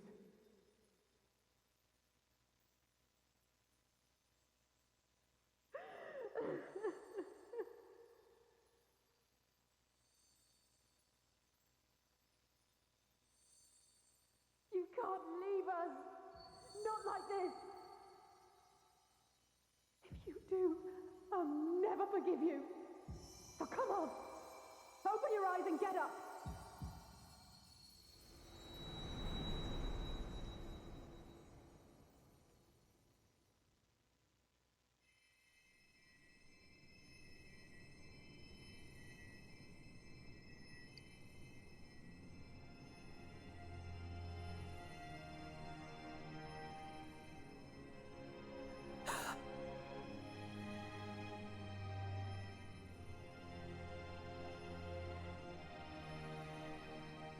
Where am I?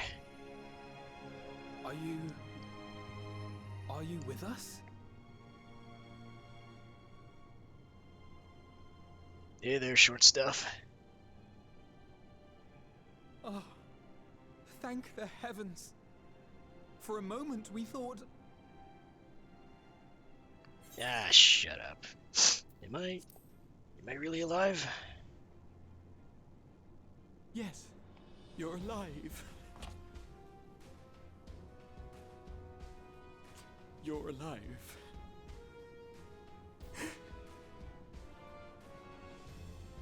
You... How can you keep your promise if you're not here? I know, in spirit. Did I mention that all my bones are broken? Another fine show you've put on, my friend. A fine show indeed. What were you thinking? Fighting alone? Never do that again. My poor heart couldn't bear it. Put yourself in our place. If you hadn't returned, how do you think we would feel? And if that sounds harsh, it's because we care. Ah, shut up, you sappy old dad. We tended to thy wounds as best we could. But how is the pain? I'm still in pain. Come on, get up. I'll be okay. Grievous as thine injuries were, however, I would counsel repose for a time. Gladdening!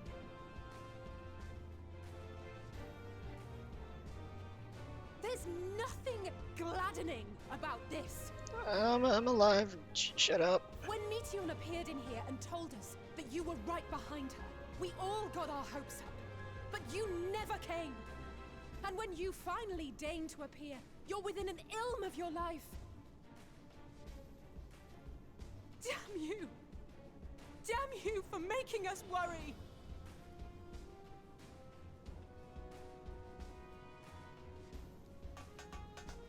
Oh, hey, bunnies. Oh, those were cries of celebration.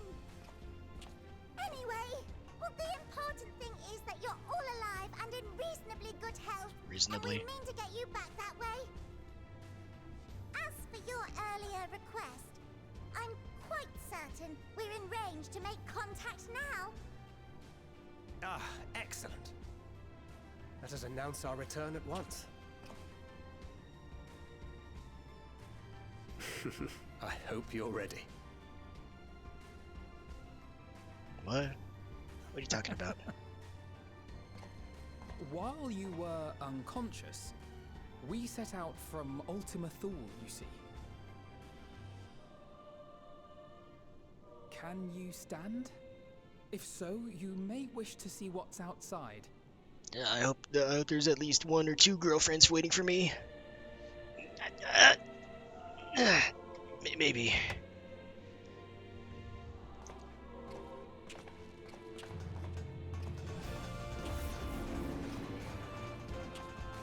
It's a blue sky.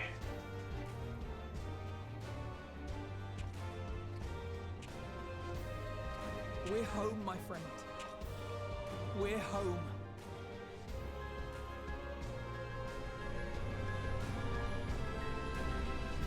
Oh, but where'd Meteion go?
That?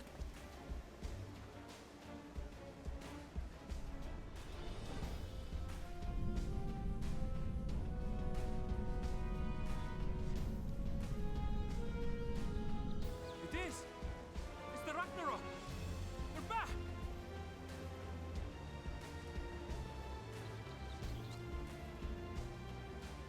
Thank heavens. Truly. They've done it! Welcome home. Yes!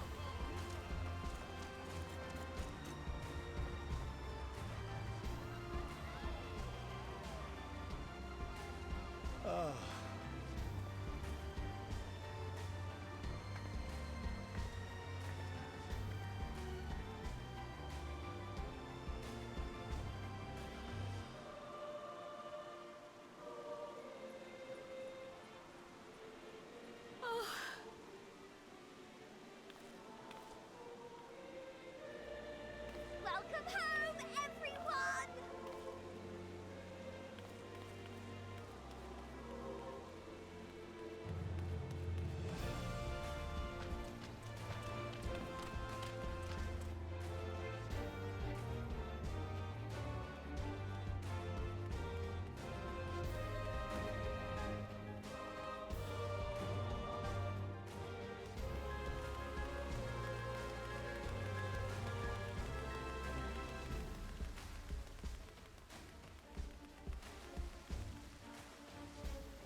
Oh.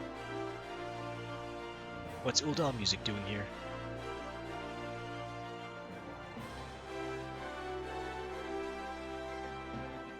Oh. Is the credits. Oh, change scrolling speed. All the speed. I want to see where my friend is. She's got to be around here somewhere. And once I spot her, we skip the rest of credits.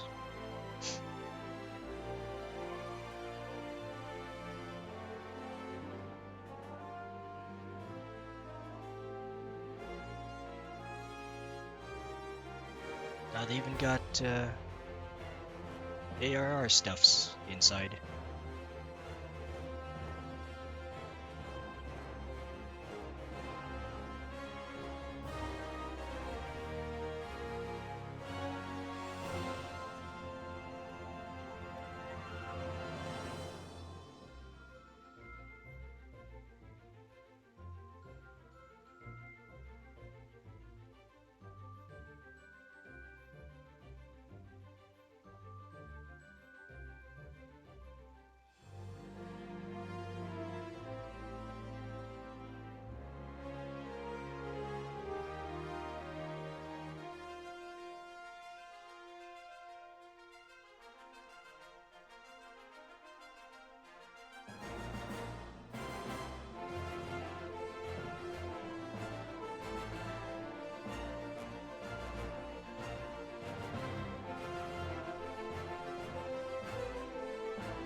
Looking so diligently at credits.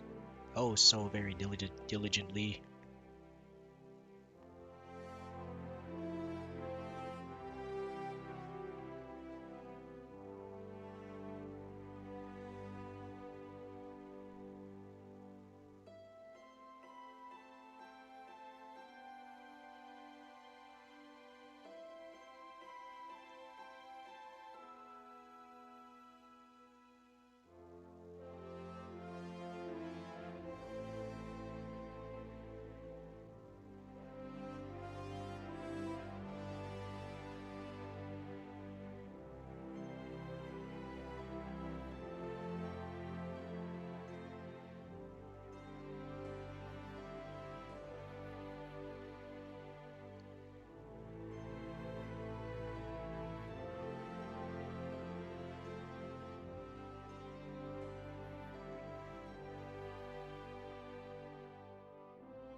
Eventually we'll get there.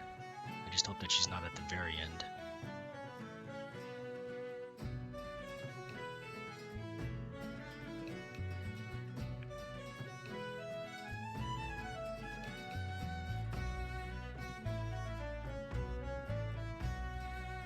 Congrats on finishing. Thanks, Ezra. It sure was a trip. It was a big trip.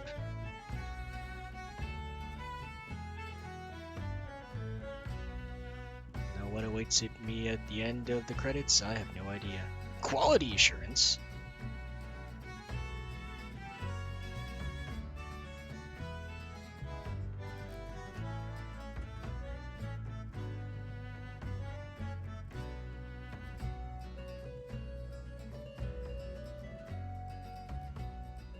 That's a lot of game testers.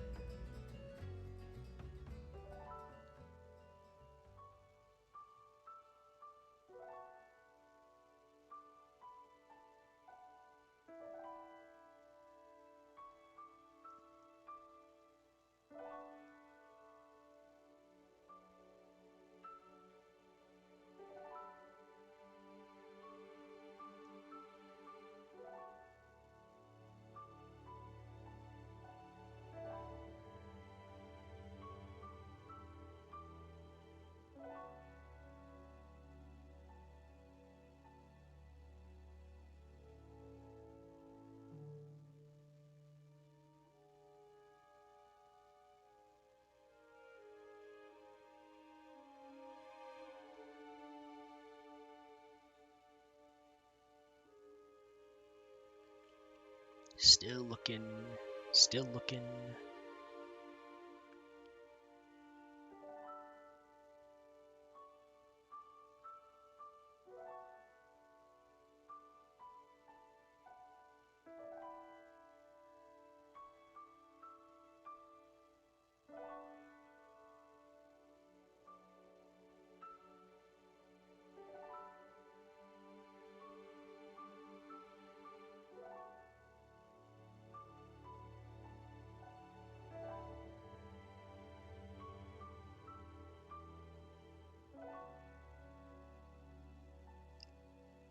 Ooh, IT division.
So many credits. Oh.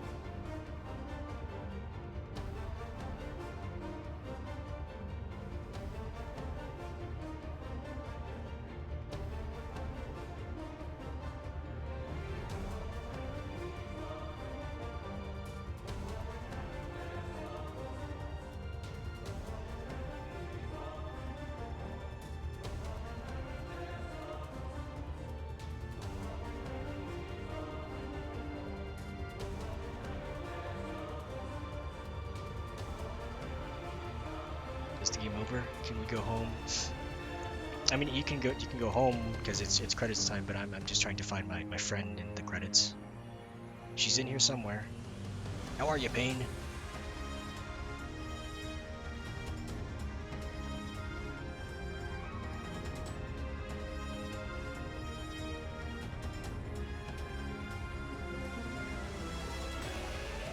Pretty good, just woke up. Oh, good morning.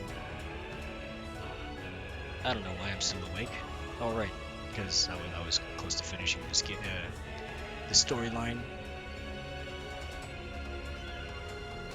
and now I'm here trying to find names, if I can.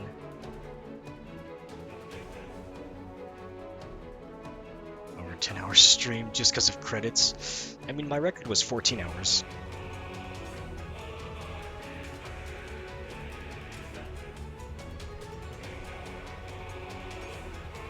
I would have done more of those if I had more time.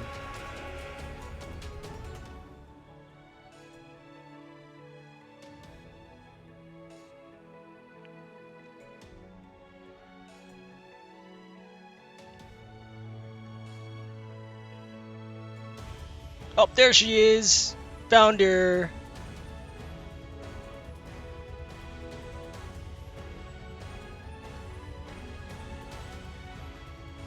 Clearly just have more time, forehead. Well, I found my friend, so I can just skip the credits, but I like this song.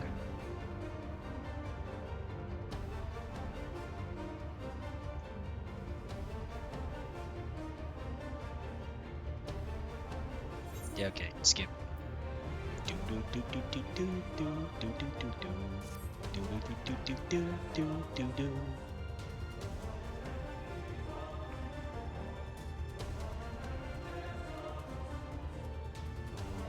Oh, there are more credits.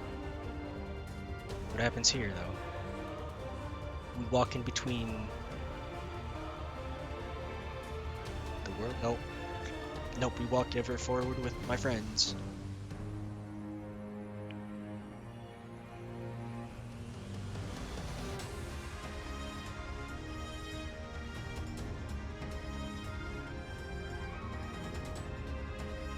Oh, my other friends!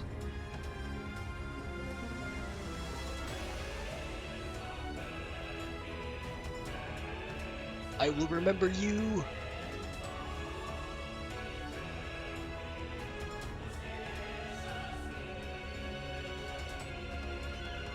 Meteion! Oh hey, it's me, the Warrior of Light.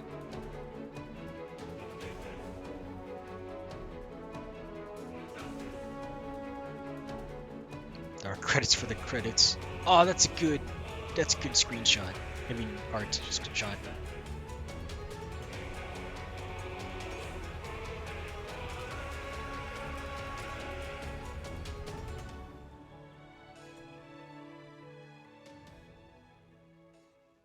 Dearest mother, dearest father, whose walk did you end? I walked my own end. This letter will be the very last that I write to you from the rising stones.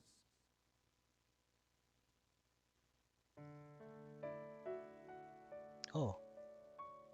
As I commit these words to parchment, I fondly recall my journey as a scion. No more rising stones? From the time I first walked into the Order's former halls, to the time I set forth to forestall the final days.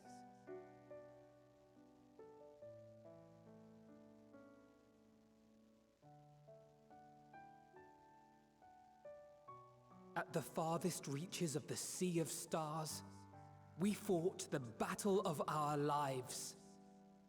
Oh man, former friends. Fought against despair itself. A veritable maelstrom of it, fed by the resignation that dwelled in the hearts of beings not so unlike ourselves. Hope you enjoyed how it came to be in the end. Oh, I did. It was a real trip. Full oft have Oh, I harbored Ilberd! the same malaise. Have I been brought to my knees, crushed by the weight of sorrow and defeat, convinced that I will never rise again. We're gonna get sloppy for El Amigo! However, oh, Heavensward. I have also known many moments of unbridled joy and happiness. Who? Oh, some dude. He just likes to say this grief sloppy! Do I find hope within, blooming resplendent, like the Elpis flower. Who are you waving at? Are you waving at me? And thus do I endure. Do I look forward to creating more memories with my friends and loved ones. Oh hi, we're home. For from these fertile seeds, yet more hope shall spring forth. All of my bones are broken though. And they will grow to become shining lights that illuminate the dark. How am I still standing?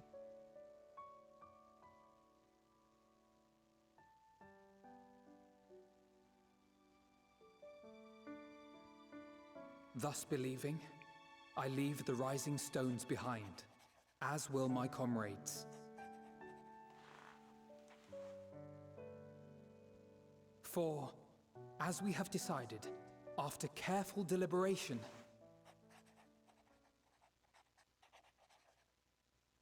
we are disbanding the Scions of the Seventh Dawn. Oh yeah, we aren't needed anymore, are we?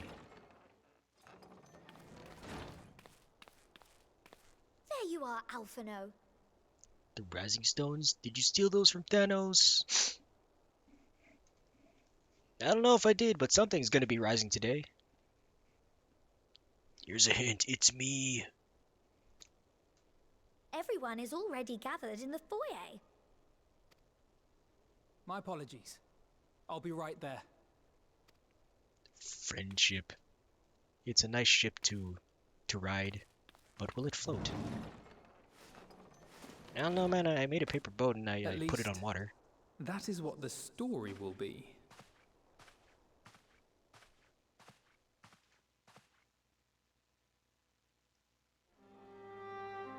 Oh hey, here's everyone.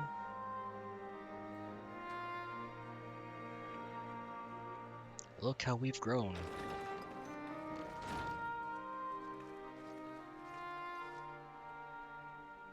Sorry to keep you all waiting. Kept you waiting, huh? What could you possibly have left to do now? Why is your katana a fishing pole? Oh, it just looks... Well, that's what the sheath looks like. But underneath it is a very glowy weapon. And I like it. Oh, just a letter.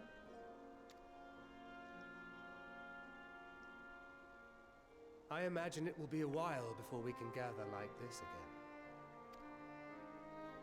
So it must be, if we're to keep up appearances. From now on, it falls to the Grand Company of Eorzea and its allies to deal with the realm's crises. Meanwhile, we shall return to our erstwhile ways. Maybe I'll take up fishing in the meantime. Retreating from plain sight to take our place in the shadows once more. Indeed. For the foreseeable future, I expect that we must work independently as we seek out problems that want for solving. But a day will come when we face another great challenge, and we will face it together, as we always have.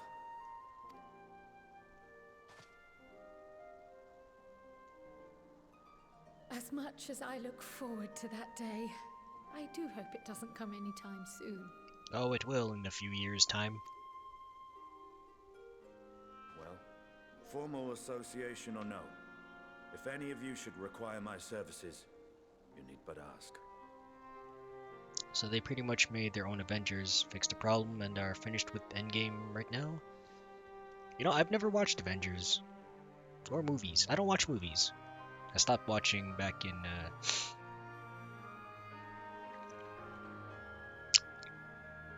2011, I want to say. Even then, I hardly watched any movies. I'll be glad to keep my lance arm honed. But we did solve the problem. I'll hold you to that. So you had better keep your link pearl on hand. Because after one problem, there was another, and another, and another, until finally it's all done. Then you can move on to these nuts.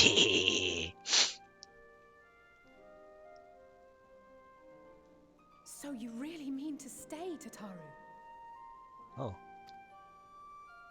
Oh, someone has to keep the Rising Stones in proper order. And even a super-secret organization requires a super-secret base of operations. Oh, that's true.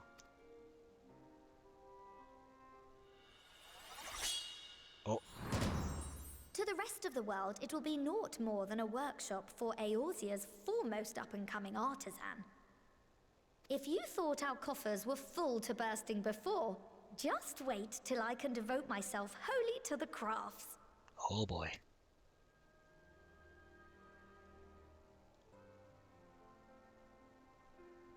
Plotting to build a mercantile empire to rival that of Lord Lodorito, are we? Pose.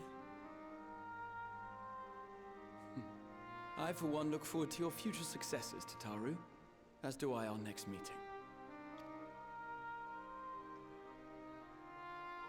I can never take Lalafell seriously.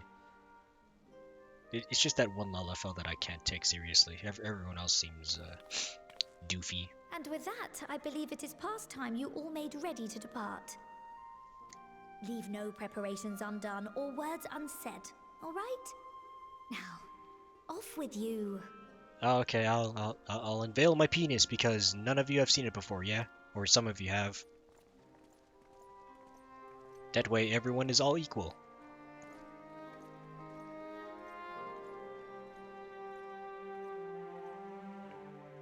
All the women here have. Oh, no one has. Oh, oh. Literally speak with your comrades. Oh boy. That's a lot of comrades. I still remember the day we sparred together as though it were yesterday. To think how far we have all come since then.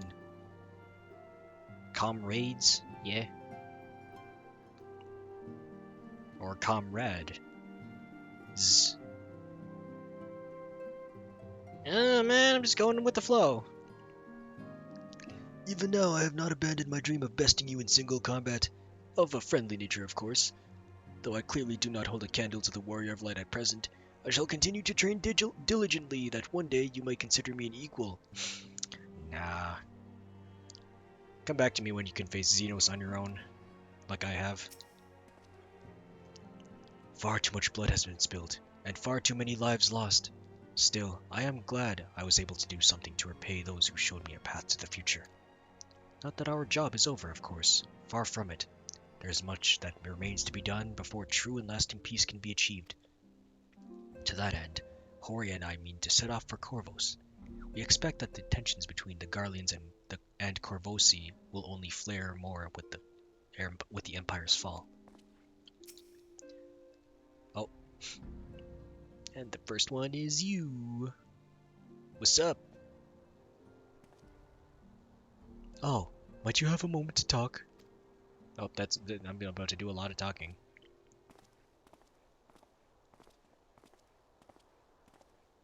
What's up, my dude? With the science stepping away from the public eye, I've been left to consider what new endeavors I might pursue. And after speaking with Kryl, I've decided I will be assisting her in rebuilding the students of Baldessian.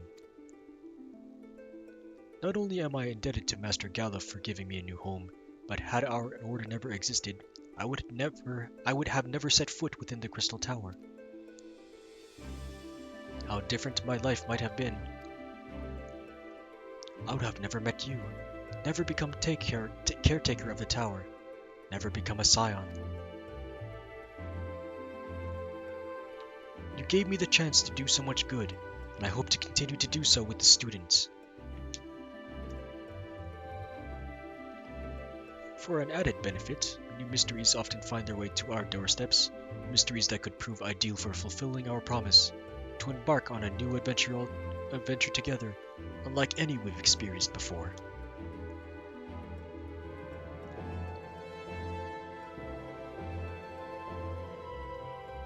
Oh, that's a new emote. Whenever you have the time and inclination, my friend, I stand ready to accompany you into the unknown. Do you recall that in the realm of the Omicrons, when I asked if you thought I may someday be mentioned in your epic? Well, 'tis true that to earn a place at your side would be the stuff of dreams. COVID Omicron? No! Transformers Omicron! In the end, nothing would give me greater joy than to stand with you in the here and now. It needn't be some grand endeavor. There needn't be a promise. Whenever adventure calls, I won't hesitate to invite you, and I hope that you will do the same for me. Second thought, as long as you don't overexert yourself, because we're gonna keep telling you that. I know. I can all but hear Lena and Beck-Lug's voices each time you remind me. As much as we have already seen, there's still so much we haven't. Who knows? Perhaps we will even encounter survivors of the Omicron somewhere out there. No, there's still Omega. After all, given how they took to the stars, it isn't implausible that some found themselves far from home. And should we encounter a wayward traveler awaiting commands that will never come, I would bid them seek adventure with someone, and with that partner find a new purpose, a new dream. Far from home, Spider-Man? Nah, he's never coming home. I saw the meme. He just doesn't like being home. For if crystals can hold fast to dreams, why not Omicrons? Whatever your plans may lead, do not hesitate to send word. And should a commission of interest come my way, you'll be the first to know.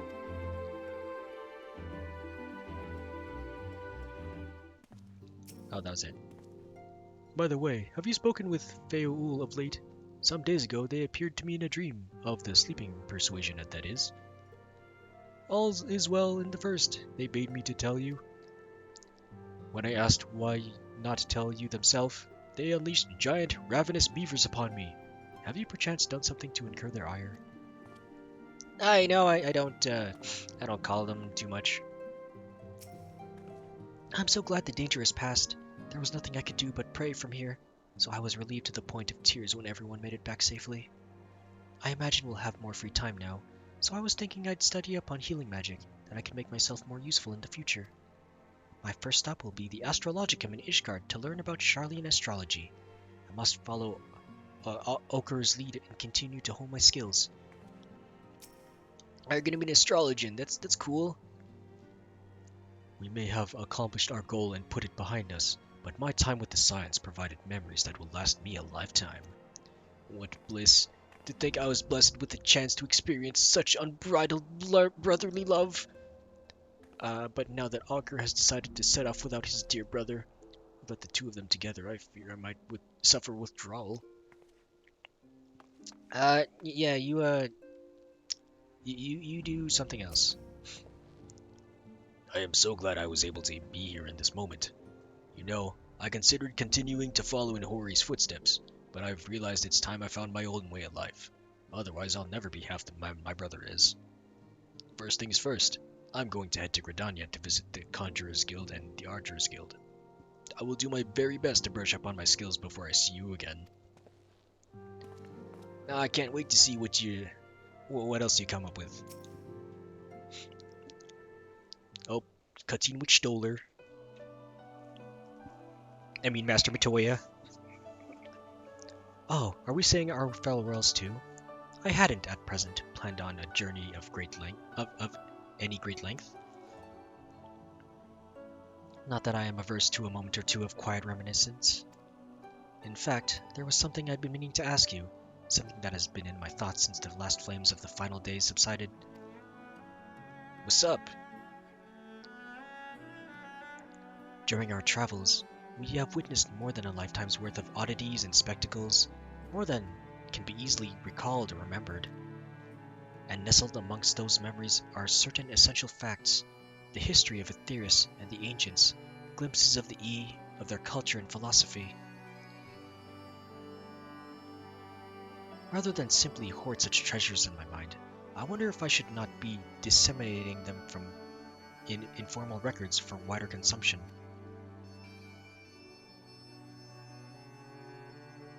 When needed, I have penned reports and prepared briefings, but ever have I balked at the idea of binding the subject of my studies in a book or tablet. Truth is given shape in interpretation. When we seek to capture it with our words, it is invariably molded to fit a narrative, no matter how well intentioned the rendering. An event is described as sad, a summation which fails to express the emotional complexity, and yet the word on the page is what endures, a pale shadow of reality. Throughout history, some have deliberately embellished the truth, but I believe many, if not most, deviations are the result of similar linguistic shortcomings, piling one upon the other, until the end result is unrecognizable from its origin. Which is why I fear that writing an account on my own words would be akin to diluting fine wine with water. Yet even with the potential for corrupted meaning, I do of course realize the importance of keeping written records. Without them, my search for wisdom would be a painful affair indeed. But what say you on this matter? Should I take up the quill, reflect upon those experiences only we have shared, and seek to preserve them for posterity?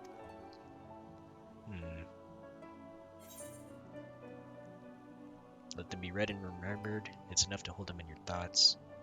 Now let people remember.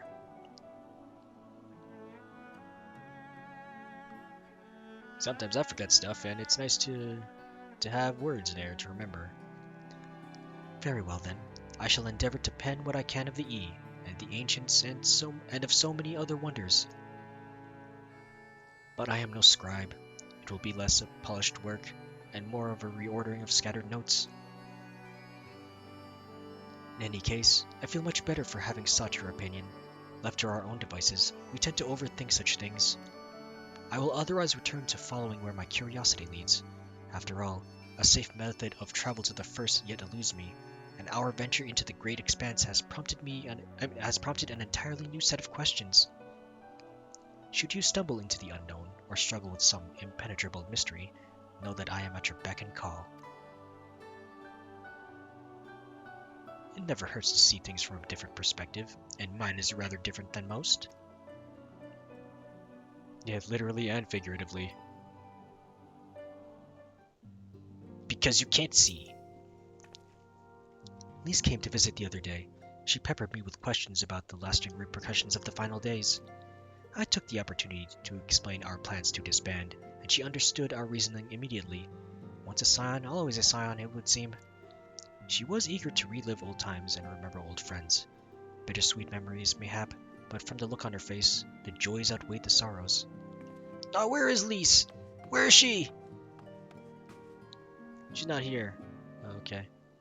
Sup, Dragon Man?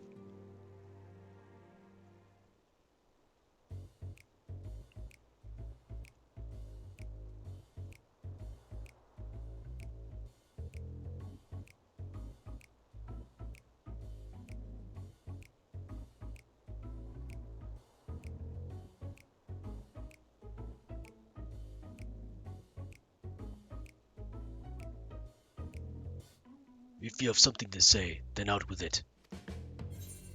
Just worried how you'll learn to keep now. Just wondering how I'll earn my keep now.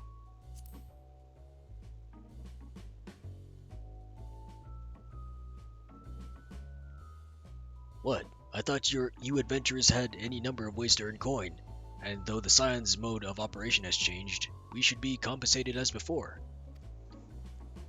In any case, I do not want for options, even if some are worse than others. No sooner did Emmerich hear about our disbandment than he offered me a position as a guardsman in the Imperium district.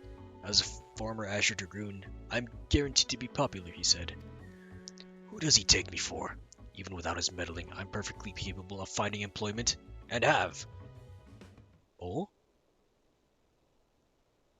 Some days ago, a Hunnish envoy arrived with word from Vritra.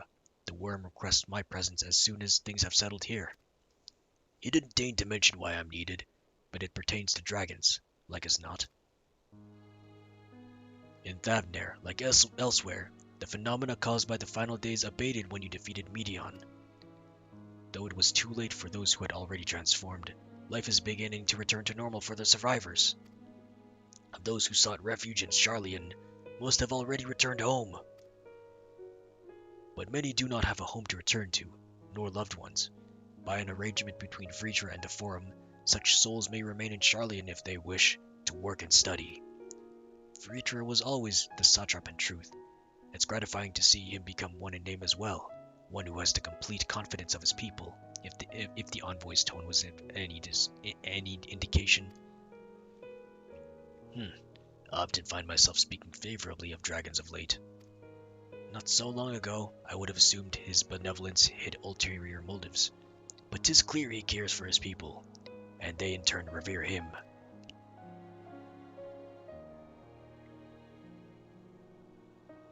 To know such a nation may flourish is comforting. Vritra's kin sought release from conflict. So weary they were of the suffering it brought, they surrendered into oblivion. To oblivion.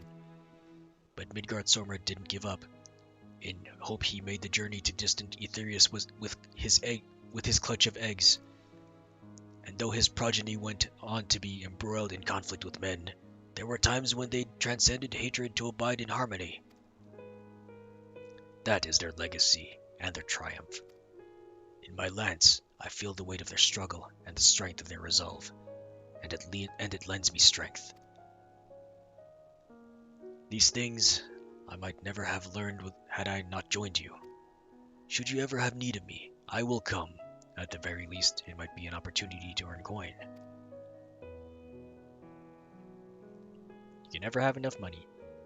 He will come? Well, I came! Word has it a false deity born in the Tower of Zot has survived, and occasionally appears to terrorize the locals.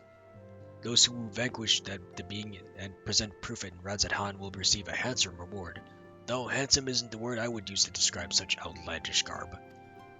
But while I'm at Thavner, perhaps I will acquire a set to send Emmerich in lieu of an answer to his job offer. Let him stand guard thus attired and be the talk of Imperium. If not, I'll cur this. Oh hey Flamine, what's up? The salvation Minfilia dreamed for Eorzea comes closer to reality with every step the Scions take. Yes, the world may still be in the throes of change, but it is improving. I see it happening day by day. I sit here, praying that whatever new road you walk will bring you the wonder and joy you deserve. Should you need a rest between your journeys, do come and join me on the terrace for old time's sake. I've only been there once. It was an okay place. Ah, our champion and savior. I was beginning to think my chance for an audience would never come. That sounded more amusing in my head. Speaking of heads, I was worried about yours, and the rest of you, for that matter. On the mend, I trust? Yeah. Glad to hear it. You were in a bad way, and healing magics or no, I'm impressed by how swiftly you recovered. Then again, 'tis hardly the first time you've cheated death. Your strength of will has never failed to astonish me. Look what you've accomplished. Meteion defeated, her Song of Oblivion cut short, the Source and all her reflections delivered from the final days. If you had faltered at the last, then all hope would have been lost, but you held fast. Now Reen has a tomorrow to look forward to, and I couldn't ask for no greater gift than that.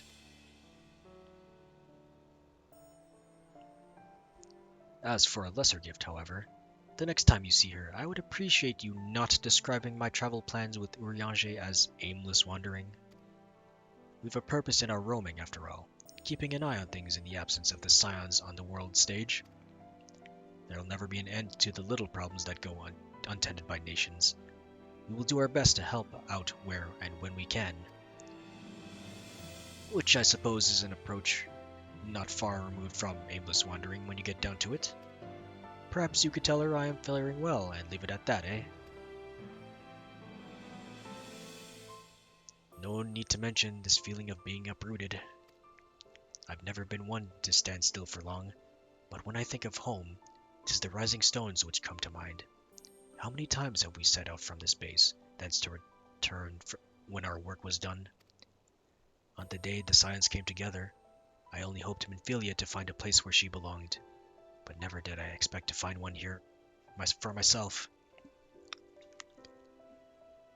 Indulge me, I have a question for you, and imagine Minfilia herself is asking. Are you glad you joined the Scions? There's never a dull moment, that's for sure.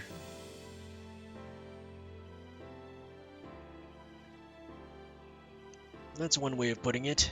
In many ways, the experience has left us far stronger than when we began. But all good things must come to an end, at least for a time. Should you need a helping hand for infiltration or reconnaissance, you know who to ask. I'll come running, and you'll likely get a certain funny-talking fortune teller into the bargain. Where is the funny-talking fortune teller anyway? Oh, he's over there. 'Tis a shame the Scions are disbanding, even if only in name. I still fondly recall the day you granted me my uniform. The memory remains vivid, yet it feels like a lifetime ago. Bro, it was a lifetime ago, like 3 or 2 years ago. I considered returning to the Adder's Nest, but since I've come this far, I decided I ought to continue my journey and venture to Garlemald instead. I can't hold a candle to the infamous wandering minstrel, but I thought I might share with the Garleans the tale of your epic deeds, extend to them an olive branch of a song, if you will. Oh, who's this? The exploits of you and your companions are truly an inspiration to us all. I have never felt more compelled to hone my skills, that I one day might be able to accomplish such heroic deeds. Ergimus means to visit Limsa Lominsa, and I will join him to continue my search. I know not when we will meet again, but please take care of yourself. They were mentioning a name. I can still scarce believe our battle extended to the ends of creation, but seeing the Scion's mission to completion was both an honor and a privilege. As for myself, I've spent quite a while away from home, so I think I'll return to Lominsa for now. And once I get there, my first order of business will be drowning a pint or three at the Drowning Wench. No, that's a man who knows how to live. Go on, don't miss this chance to say a word to each of our friends. After all you've been through together, I'm sure they appreciate it. Oh, but I'm not the one saying words. They're the ones saying words to me. You were but an amateur adventurer when we first met, but look at you now. You've grown into quite the fine young lad, just as I always knew you would. One might say I'd have settled down in my old age, but seeing you now has set my adventurous spirit ablaze once more. But the first journey I set out upon will be a long-awaited hot springs tour with my dear friend Home. There has been naught but chaos since the Telafri first appeared. Towers, lunar primals, the Empire, the final days. Yet we have weathered it all and lived to see the sun rise on a new day. And now that peace has returned, I can finally resume my travels with my grandfather. Perhaps we will go first to Kugane to relax in the Bokaisen hot springs. That might be nice. Of course, my journey will not simply be for pleasure. I will collect information on the territories I travel. Perhaps I shall visit Nangsha via Doma. Maybe you will, maybe you won't. Oh boy.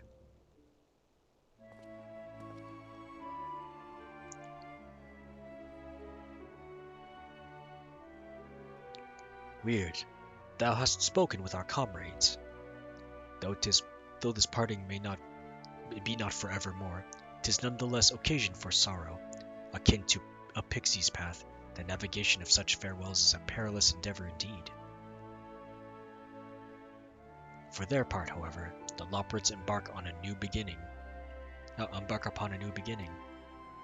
Though bereft of its purpose as a vessel, the moon yet remaineth hospitable for creatures of Aetheris. Thus do our lunar visitors convene with the Forum, intent upon assigning some new and beneficial role to our solitary satellite.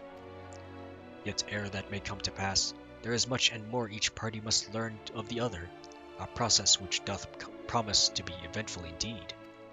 To that end, a cadre of Loporrits hath gleefully dispersed across our lands in the name of mutual understanding. Hydaelyn, 'tis said, did imbue them with her love for all things born of this star, and 'tis Venna's own nature, I believe, which doth manifest in this inexhaustible curiosity of theirs. Having witnessed that which they strove to achieve, I wish most keenly for their long labors to be rewarded, that abiding their affection for man in result, a boon for us all. Moreover, I hope to continue our acquaintance, and share in knowledge as they see fit to impart. Acquaintance, I call it friendship. You are the first to truly understand them. You really are. Dost thou think so? The Loporrits are certainly possessed of a unique outlook, and it hath been my pleasure to act as their facilitator upon this star. Mayhap I might yet serve as a bridge betwixt them and our fellow man, as Monbrita once did for me.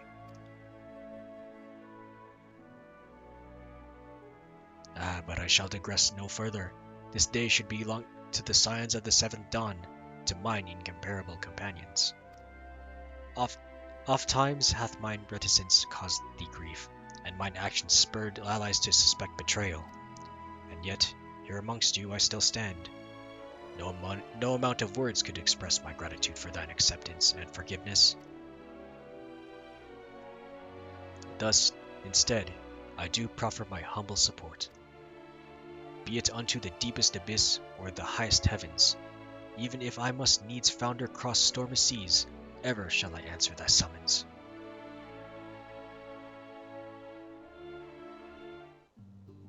Yeah, that's right, you owe me.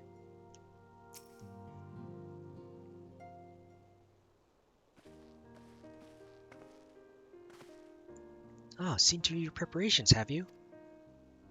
I'm just making another sweep of my belongings.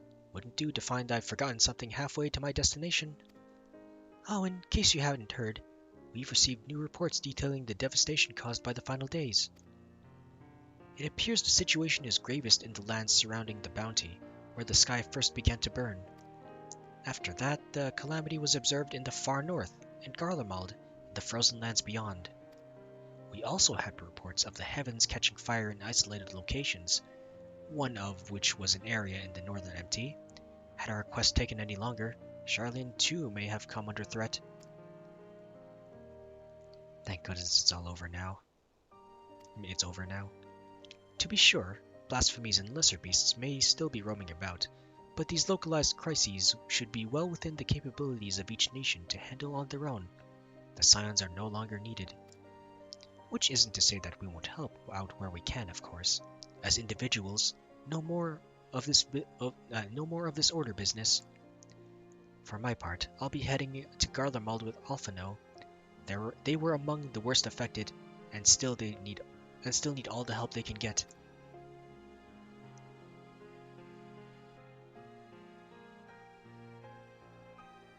It won't be easy. An inevitable part of aiding those in need is coming face to face with tragedy. Knowing it doesn't make it any easier, though. That'll curse my weakness, my inability to fix every problem and save every soul. But no matter how much it hurts, I won't give up. I'll do what I can for as many people as I can, begrudging no effort. And should I find myself discouraged, I'll remember you. Think back fondly to one of your many moments of triumph and the accompanying determined expression. Even those that still annoy me in retrospect, like when you activated the teleporter without warning. Hey man, that was necessary. And should you hear about me, I want you to remember too. Remember that I'm out there somewhere, trying my very best. Look forward to hearing all about the legendary Alizé Levia. Think you can keep up with me?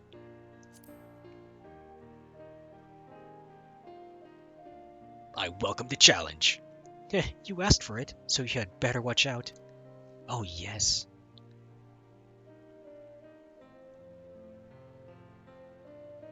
The next time we meet, I'll be vastly improved, so don't be surprised when you find yourself marveling at me.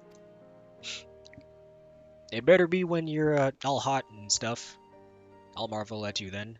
But until then, you look like you're 12. Sorely so, in fact. Ehrenwald had pressing matters, according to him anyway. A pity he couldn't be here to witness this momentous occasion, though he bids me tell you congratulations. As for me, well, once the Scions disband, I intend to resume my work in Ralger's Reach. I suppose Ehrenwald will need support in Garabanya too, though he would not admit as much. Well, he will have my help, whether he wants it or not. At least Ehrenwald's still going strong. Feels a little strange now me link pearl's gone quiet. Since my unique skills are no longer needed for the safety of the star and all that, I'm going to become an adventurer like you, traveling far and wide. I imagine I'll start by heading to Mericidia or the New World. Just need to find myself a ship first. The New World? Monster Hunter New World?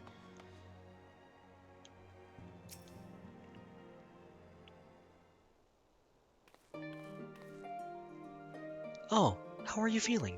Any lingering aches or pains? Yep, still hurts. I can't apologize enough for sending Xenos to find you in Ultima Thule. Well, it's what he wanted. When he came to me in Charlene, I was truly torn. As ever, there was only one thing on his mind. Forced to make a decision, I reasoned that if he would not be deterred from seeking you out, he might at least aid us in our cause, and so I struck a bargain. In the end, he was true to his word, and you defeated him despite your earlier exertions. But knowing the state you were found in, it could have ended very differently. My decision almost cost you your life, and no words could express the remorse I feel. Worked out you did the right thing. I won't lie, I thought that was it for me.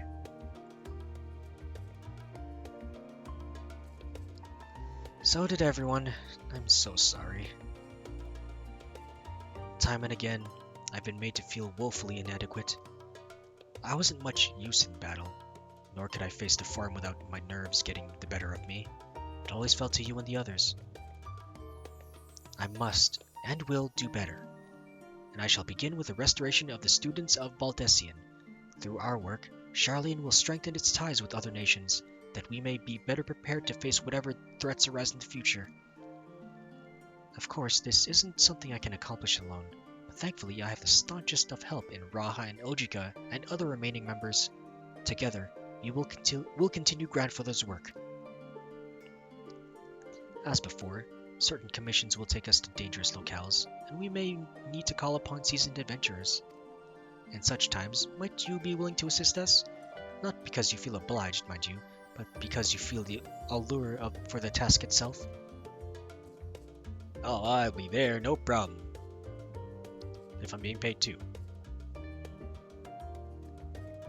Marvelous. Should something of interest arise, I shan't hesitate to reach out to you. Until that day, I shall endeavor to become a more dependable comrade.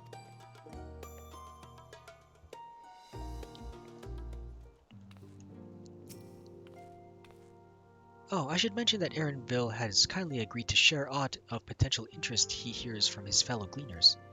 In exchange, he will help them to restore the archives to their proper order. With the Exodus abandoned, all items must be returned whence they came, a task no less grueling than their removal. Even now, Ojika assists in the sorting of arcane artifacts. Oh yes, not only is he a skilled administrator, he's also a certified appraiser specializing in relics from the 5th Astral Era. Oh, he's pretty good. Real good. Despite his qualifications, though, he seems none too keen on the work. I shall have to go and relieve him as soon as I can. Oh, forgot to talk to my other friends. Did I forget to mention anything? Ah, yes, the Hanish envoy who came to see Estinian also bore a letter from Matsia. He writes that Mevan and Karasev's little girl is doing well, and he often goes to visit her. It won't be easy growing up without her parents, but with her fellow villagers watching over her, I dare to hope that she won't want for warmth as she grows up. I understand that following thy clash with Xenos, the teleportation device thou had discarded fell to thee from on high, to return to thee in such a manner. I did confer with Vilfson and Lovida, yet they insist the device was possessed of no such capability. 'Twas a miracle befitting the nature of that place, where emotion becometh tangible reality. Whence then arose this timely wonder? Thine ardent wish, or another fervent prayer? Well, we'll say I got good luck, sometimes. In case you've not heard, the Waking Sands will be converted into a warehouse. We'll be keeping the place free of rats and cobwebs, so it can still serve as an outpost should the need arise. Considering Tataro's ambitions, however, I'd not be surprised if she claimed the lot for her budding empire. Word has it oh, I already talked to you. Did I talk to you? No, yeah, you talked about Lise. Okay. Last but not least, my boy Alfie! He's grown up so much!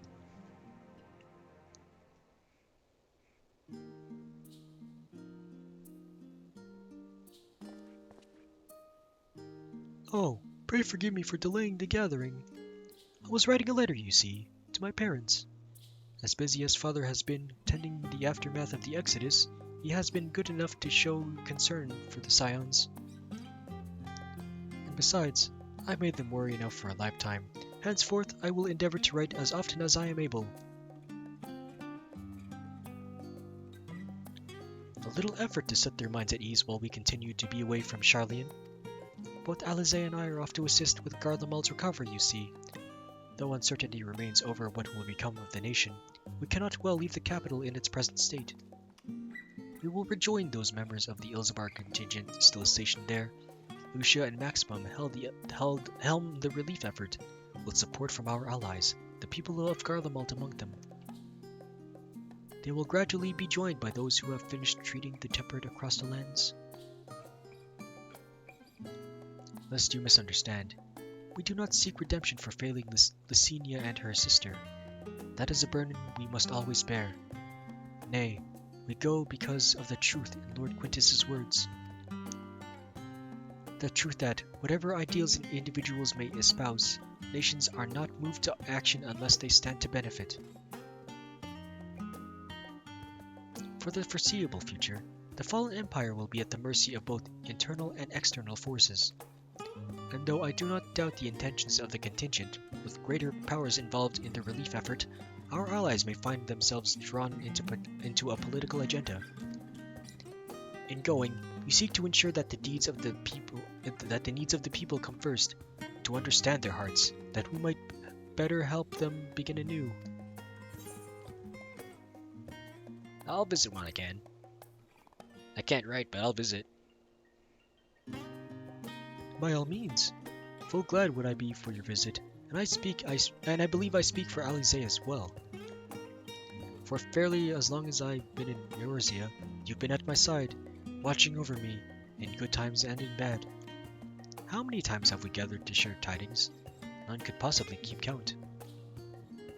Maybe there's a new game plus, I could count from there. The world is changing and I will continue to do so. Yet no matter what the future brings, I hope that I can ever look to you, in good times and in bad, as a dependable comrade and a dear friend both. You can count on me. Thank you, from the bottom of my heart. He sure has grown. I have been keeping Ehrenwald abreast of the situation in letters, but unfortunately he could not be here today. When it is convenient for both of us, we should pay him a visit. Oh. Spoken your fill, have you? If so, I'm thinking to send everyone off. Leave the rising stones? Wait, not yet. Entrance to the solar? I'll look inside the solar. One final look around. Oh! Unakalai! What are you doing here? A pleasure as always. What would you ask of me? Oh, you're just part of the thing, but you're still here. But you're part of the thing, but also still here. Why are you still here? You're just a dude that I completely forgot about. Entrance to Dawn's Respite. I mean, Dawn's Respite. But also Respite.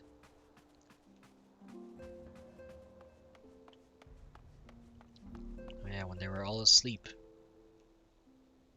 Forever asleep.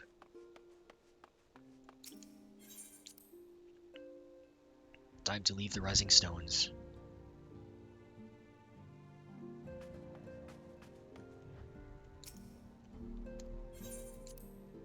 With your permission, then. Your attention, please. At the risk of spoiling the mood, the time of departure is upon us. In my capacity as your receptionist, I bid you all safe journeys. Till next we meet, be well. Oh! Argus Horn! Wind up Herois! What was this? Come on, you know who this hero is. I don't know who that is. Endwalker Footfalls Orchestration Scroll. Flow Orchestration Scroll. Ooh.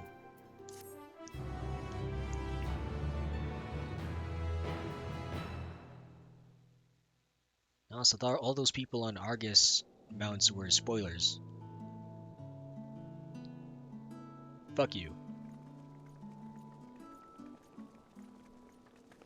I was wondering when I would get an Argus mount. I thought it was, for a moment I thought it was a money bot.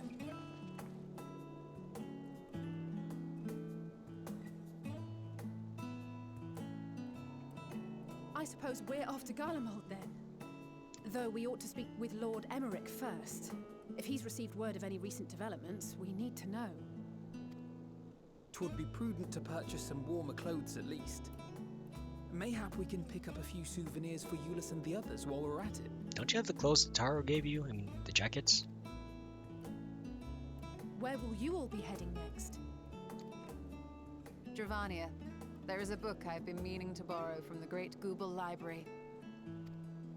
And I can think of at least one person who will be most displeased should I fail to visit before leaving. We've no particular destination in mind, but we do intend to stop in Sharlayan before we set off. We had thought to ask after the Loporrits. I am curious as to how well those who chose to remain are adapting to their changed circumstances. Might we accompany you then? Raha and I were planning to return to the Baldessian Annex. Commissions have been piling up in our absence, and they must be dealt with ere we begin our work in earnest. Estinian, you will return to Radzat Han, will you not? Aye. For Vritra's benefit, though I've yet to hear the details. I may not stay long. I see. Then it is here the Scions at last part ways, each to some far-flung corner of the realm.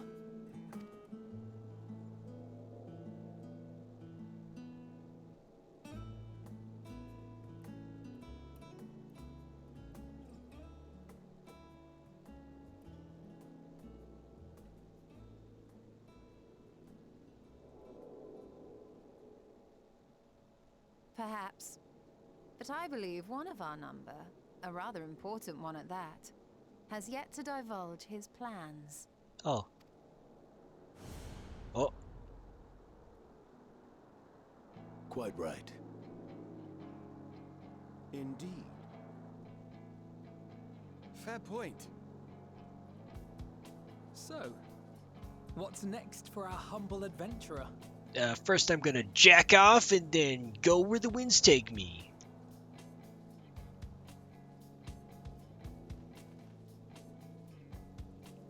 Oh. Well, I'll follow a little blue bird then.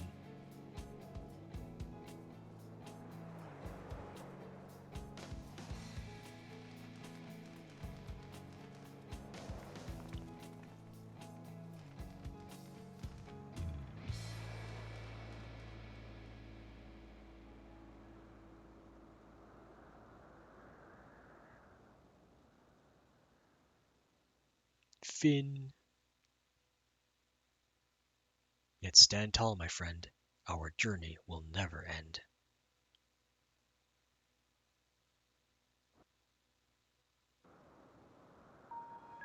Oh.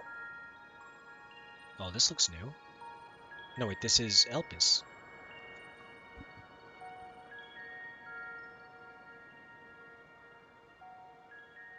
The constancy of this place never ceases to amaze me. An ocean of souls, shimmering and eternal. Wait, would you be Azem?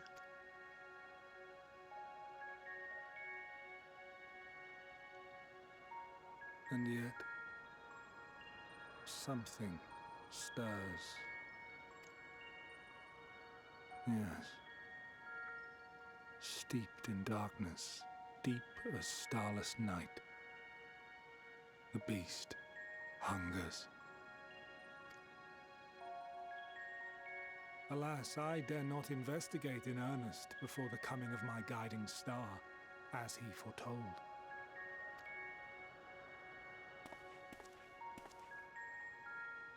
We shall descend to the depths, you and I, to confront the dread beast Pandemonium.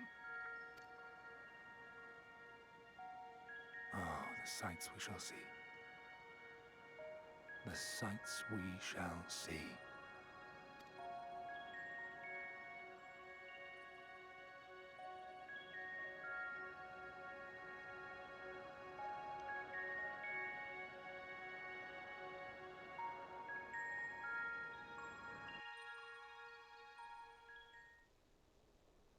You have completed the main scenario quest Endwalker.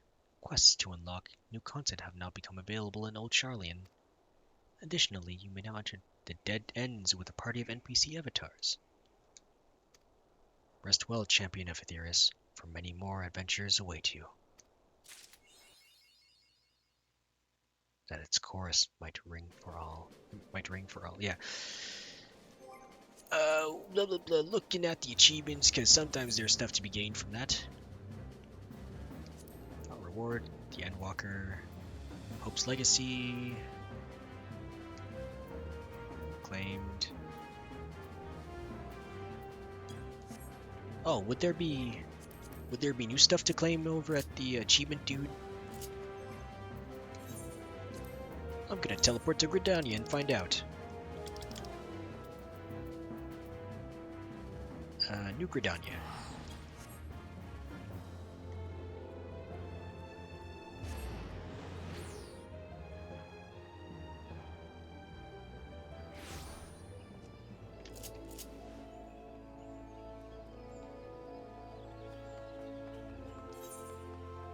I'll go through this entrance.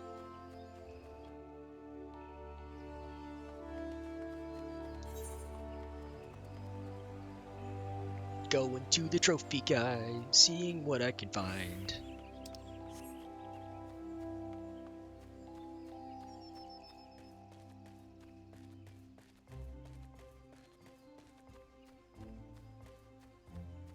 Oh, I hope I find something new.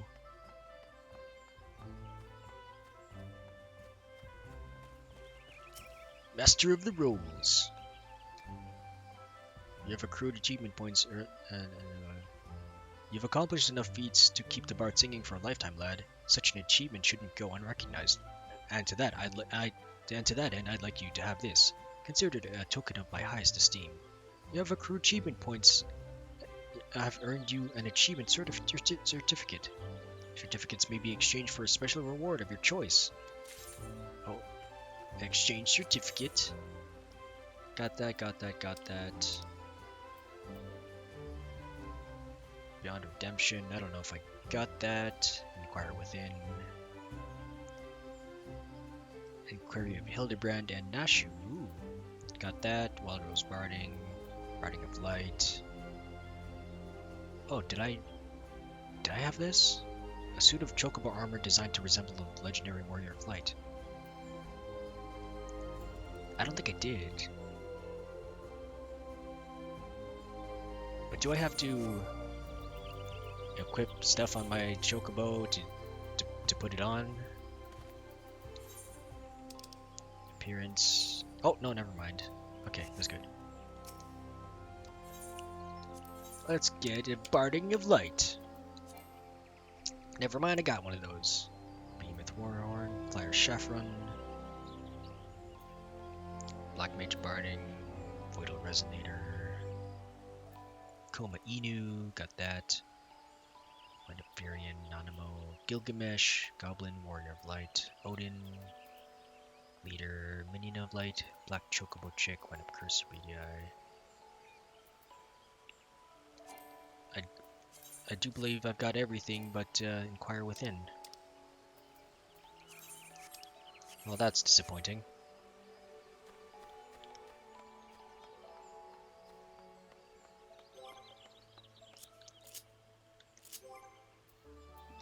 Okay, let's teleport over to somewhere else while I find someone to raid, because I am done. Finally.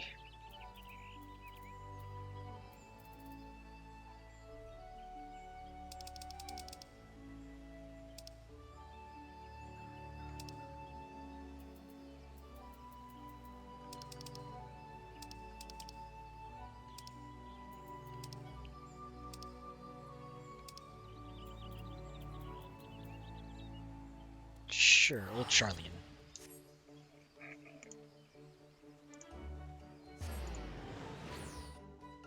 Who is on? Who is on?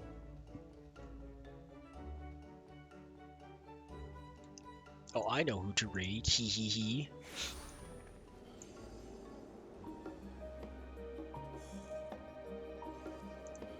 I raid Nye because why isn't she playing FF14?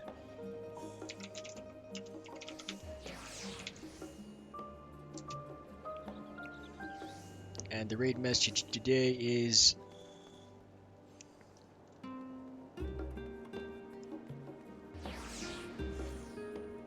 what? Walked over the end, and an emote of your choice.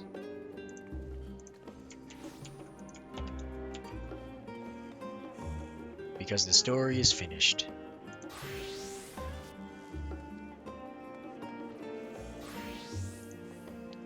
Thank you so much for joining me today, everyone.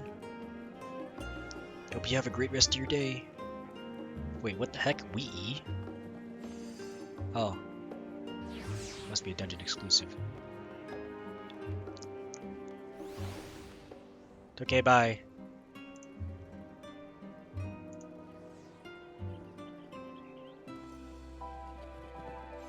Now I can jack off.